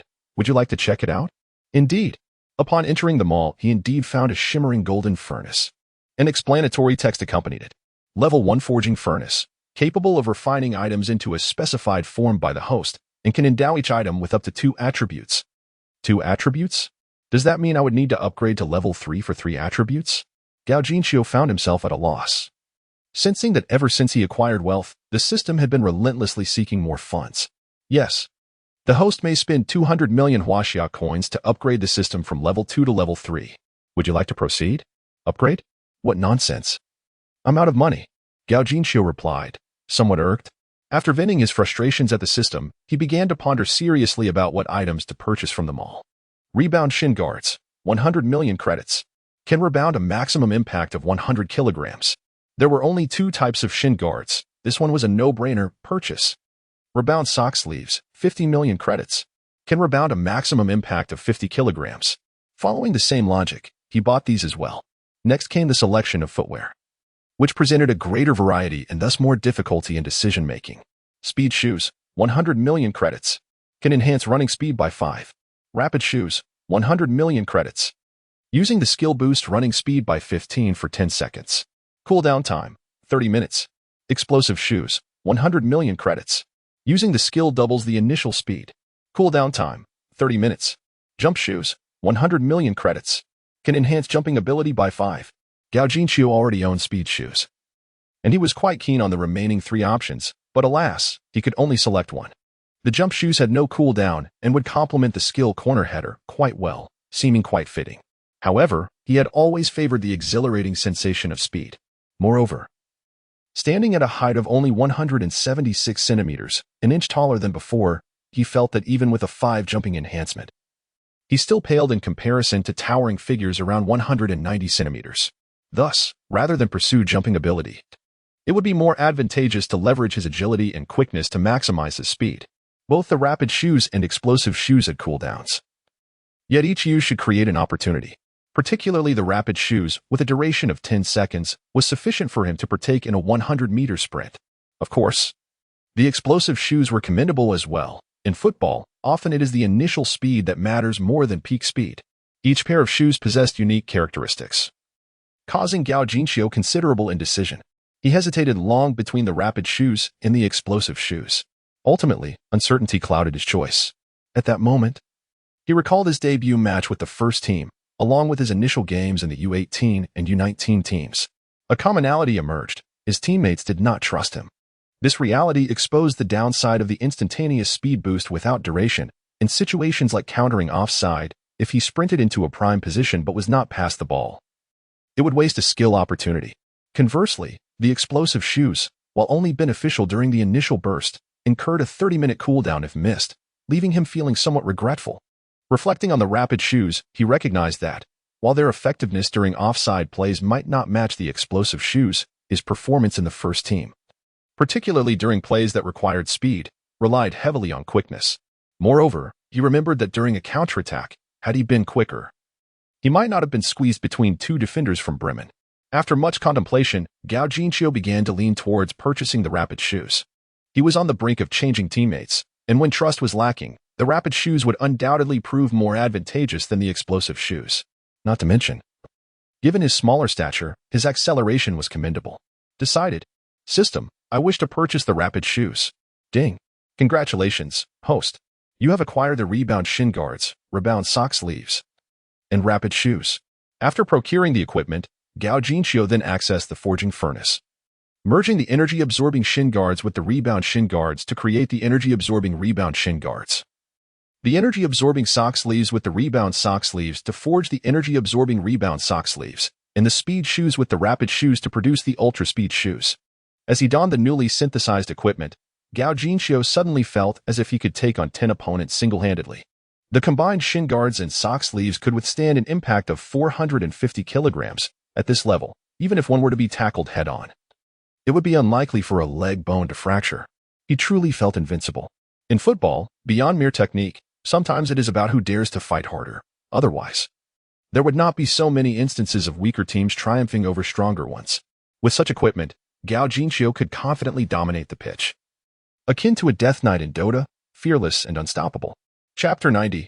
The unexpected kiss. Perhaps it was due to the nature of the rapid skill being an active one. But wearing the synthesized turbo sneakers felt quite unremarkable at first. However, when Gao Jinxiu arrived at the school's track and tested his 100-meter speed, he was instantly elated. A time of 10.2 seconds for the 100 meters. Do you grasp the significance of 10.2 seconds? A time of 10.25 seconds already qualifies one as an international athlete. Yet, Gao Jinxiu achieved 10.2 seconds, surpassing the international standard by 0.5 seconds. Although his notes might contain slight discrepancies, they were undoubtedly close enough. This meant that Gao Jinxiu's current performance was nearing, if not already attaining, the level of international athletes. Who knows, perhaps one day he could moonlight as a 100-meter sprinter. Gao Jinxiu lay on the track, laughing heartily. It is worth noting that, at present, only a handful of athletes in China, such as Su Bigtian, Xie Zhengye, Wu Jiqiang, and Tang Xingqiang, could reach an international standard in the 100 meters. Thus, with the advantage of the turbo sneakers, Gao Jinxiu could easily transition into a sprinter. Moreover, with a current speed attribute of only 76, should he elevate it to above 80, he would likely be unrivaled in the realm of 100-meter sprinting across the entire nation. Save for Su Bingtian. Beside him, Jason Smith was utterly astonished, racing over with admiration etched on his face. Boss, you are absolutely incredible. 10.2 seconds. With that speed, you could compete in the Olympics. Haha, perhaps. If I get the chance, I might just give it a try. Recently, Jason had been tasked with training alongside Shen Zhixing. And to his credit, his ball control had improved significantly. Although he occasionally still misjudged the ball by a few meters, under Gao Jinxiu's guidance, he had learned to chase after the ball immediately after receiving it, making his efforts appear commendable. It was said that just yesterday, he and Shen Zhixing had put on a dazzling display, scoring and assisting in a double hat-trick during a casual match, boosting his confidence tremendously. Thus, upon hearing that Gao Jinxiu was bringing them to school today, he eagerly brought along a soccer ball, insisting that Gao Jinxiu impart a few more tips. Thanks to the enlightenment offered by the sect system, every word from Gao Jinxiu felt like a revelation to Jason Smith. Shen Zhixing also rushed over, his face alight with admiration for Gao Jinxiu, exclaiming in a high-pitched voice, "Master, you are simply phenomenal. I am in awe of you. You are my idol." Gao Jinqiu rose and playfully punched Chen Jixing's shoulder, chuckling. Not bad. A few days with Jason, and you've even learned to flatter. Perhaps due to their shared affiliation. Chen Jixing and Jason Smith surprisingly got along well. Boss, you can't accuse me unjustly. Chen is such an innocent kid, it's impossible for me to lead him astray. So everything he says is the truth. Stop the banter. We have some time now. Go grab the ball and let me see your progress. Yes. Jason Smith scampered off to retrieve the soccer ball from the car. In Germany, schools typically lack fences and the playgrounds are adjacent to public roads. Gao Jinqiu and his companions had parked their vehicle a short distance away. Before long, Jason Smith returned with the ball. Unfortunately, just then, the dismissal bell rang, and students began pouring out of the school. Frank, a sophomore at the Dortmund Youth Training Academy, was also the captain of the school's soccer team. Though still in high school, the academy and Oppo's focus on soccer made it akin to a vocational training institution in China, with relatively light academic burdens, usually allowing students to leave by 4 in the afternoon. Due to the early dismissal, Frank and his teammates often opted to play soccer before heading home. However, they had recently encountered a particularly frustrating issue. A group of unknown soccer streamers had taken to invading their field every few days. To exacerbate matters, due to the open nature of German schools, the field was accessible to the public after hours, leaving them with no grounds to evict the intruders. When confronted, these streamers would suggest resolving the matter through a match. Naturally, Frank and his team would not back down, rallying the school team to take them on. Yet, the most disheartening part was that they couldn't manage to win. However, that was not their only grievance. The most infuriating aspect was that these streamers recorded their matches, editing the footage for social media, leading to ridicule directed at the Dortmund Youth Academy from netizens. This angered Frank and his teammates, who vowed to teach the intruders a lesson. That day after school, upon spotting the invaders on the field again, Frank and Oppo's temper flared. He stormed over with his teammates, seething with rage. Hey, you're back? Is it amusing for a bunch of adults to bully high schoolers? Why don't you challenge our Dortmund club team instead? Our Dortmund U17 would wipe the floor with you. Jason Smith looked bewildered at the encroaching students. U17 would wipe the floor with us? Our boss scores for the first team, and you think your U17 could defeat us? Your boss? First team? At that moment, Frank recognized the Chinese individual Jason referred to as his boss. He scrutinized him closely and, in an excited leap, exclaimed, Gao. You are Gao. The Gao from China. Though foreigners often see Chinese individuals as indistinguishable, Frank instantly recognized Gao Jinqiu and Oppo's handsome face. The other players quickly caught on, surrounding Gao Jinqiu with excitement, engaging him in enthusiastic conversation. Hello. Gao Jinqiu responded with a smile, relishing the admiration directed at him.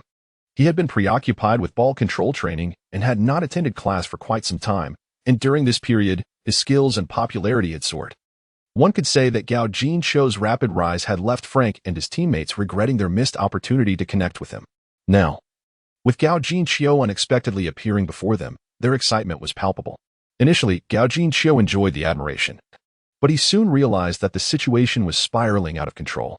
As time passed, more and more students approached him. At first, they merely sought autographs and photos. But with the arrival of female students, the situation became increasingly chaotic. Oh, Gao, you were so incredibly handsome. One girl, in the moment of taking a photo, cupped Gao Jinqiu's face and planted a kiss on him. Ah, you vixen. You did what I wished to do but dared not. The scene erupted into chaos, with a throng of girls surrounding Gao Jinqiu, groping and tugging at him, with some even attempting to pull at his jersey. Hey, stop it. I am your classmate, not a celebrity. Gao Jinqiu, frightened, scrambled to escape the crowd. Fortunately, just then, the cooldown for the turbo sneakers ended, and with his smooth jersey, they couldn't grasp him. Otherwise, he might have faced dire consequences. Jason, take Chen Jixing back. I'll head out first. Chapter 91. The away challenge against Wolfsburg U19. Are German women truly this fierce? As Gao Jinqiu sprinted home, a sense of dread began to settle within him. If his sneakers were swiped, the repercussions would be significant. It could even directly impact his abilities. System, what should I do if someone steals my sneakers? Will others uncover their secrets if they wear them? System items only possess relevant functions when in the host and Oppo's possession. If a system item is taken by another, the host has two means to retrieve it. 1. Retrieve it directly or purchase it back. 2.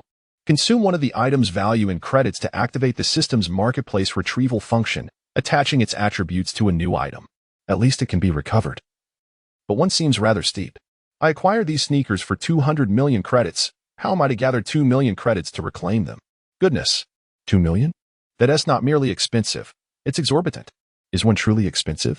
You all utilize credit cards with nearly a 20 annual interest rate. And mortgage rates often exceed the principal, yet you still borrow. If you find one too high, the host could readily resort to the first method of retrieval. Is it even comparable? That's akin to merely replacing a card. Does the bank not charge you a fee for card replacement? If you put it that way, I find myself at a loss for words. Upon returning home, Zhang Qiulan and Bai Xiaohua were present. Bai Xiaohua, noticing Gao Jinxiu and Appo's breathless entrance, inquired, "Why are you panting like that? Is someone chasing you?" Gao Jinxiu collapsed onto the sofa, gasping as he replied, "Women are terrifying. I almost didn't make it back. Terrifying women." Bai Xiaohua and Zhang Qiulan immediately surrounded him. Gao Jinxiu was taken aback, realizing he had nearly misspoken. Zhang Qiulan was a staunch feminist. Should he inadvertently offend her, it would spell unrest for several days. He quickly righted himself, pondering his choice of words.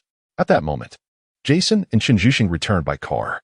Upon entering, Jason exclaimed, "Boss, you ran too fast. We couldn't keep up. What happened to your boss?" Bai Xiaohua asked. He was forcibly kissed by female fans, not just one, but a whole crowd. Jason raised an eyebrow, his expression a mix of mischief and envy. Forcefully kissed? Bai Xiaohua turned around, her disbelief palpable. Zhang Qiulan, not understanding German, fidgeted anxiously. What did that foreigner say? Auntie. Jason said Jinxiu was kissed by a group of female fans. Kissed by female fans? Zhang Qiulan shrieked. Gao Jinxiu felt utterly humiliated and retreated to his bedroom. However, before he could even close the door, he heard Zhang Qiulan urging Bai Xiaohua, "Quick, ask that foreigner for more details." Their gossiping demeanor left Gao Jinxiu speechless. His mother truly had a bold heart. He wondered if she would maintain such a casual attitude if it were her daughter in a similar predicament. Later that evening, Gao Jinxiu found himself even more exasperated. A video of his hasty retreat from an unsolicited kiss had gone viral, trending on the internet. This is outrageous. Hua Xiaogao's expression shifted dramatically. He accomplished what I wished to do, but never dared. Hua Xiaogao is simply too handsome. I adore him. Goodness, Hua Xiaogao is too cowardly. If it were me, I could assemble an entire football team by next year. 17 or 18-year-old female rascals, I fancy. I wish I could swap identities with him. I heard that men from Huaxia aren't particularly proficient in that regard. Ha ha ha. Hua Xiaogao has shown a lack of respect for female fans. I recall Messi being kissed by female fans too, yet he didn't flee like this, and the women who kissed Messi were less attractive than this group. What logic is this? Not allowing female fans to kiss is not respecting women? Then does a female celebrity denying me intimacy also imply a lack of respect for men? To those upstairs, have you never encountered women? Isn't it disgusting to be kissed by someone you don't fancy? Those upstairs are right. It's precisely because of those self-deprecating sycophants that women today feel emboldened. Are those upstairs truly foolish?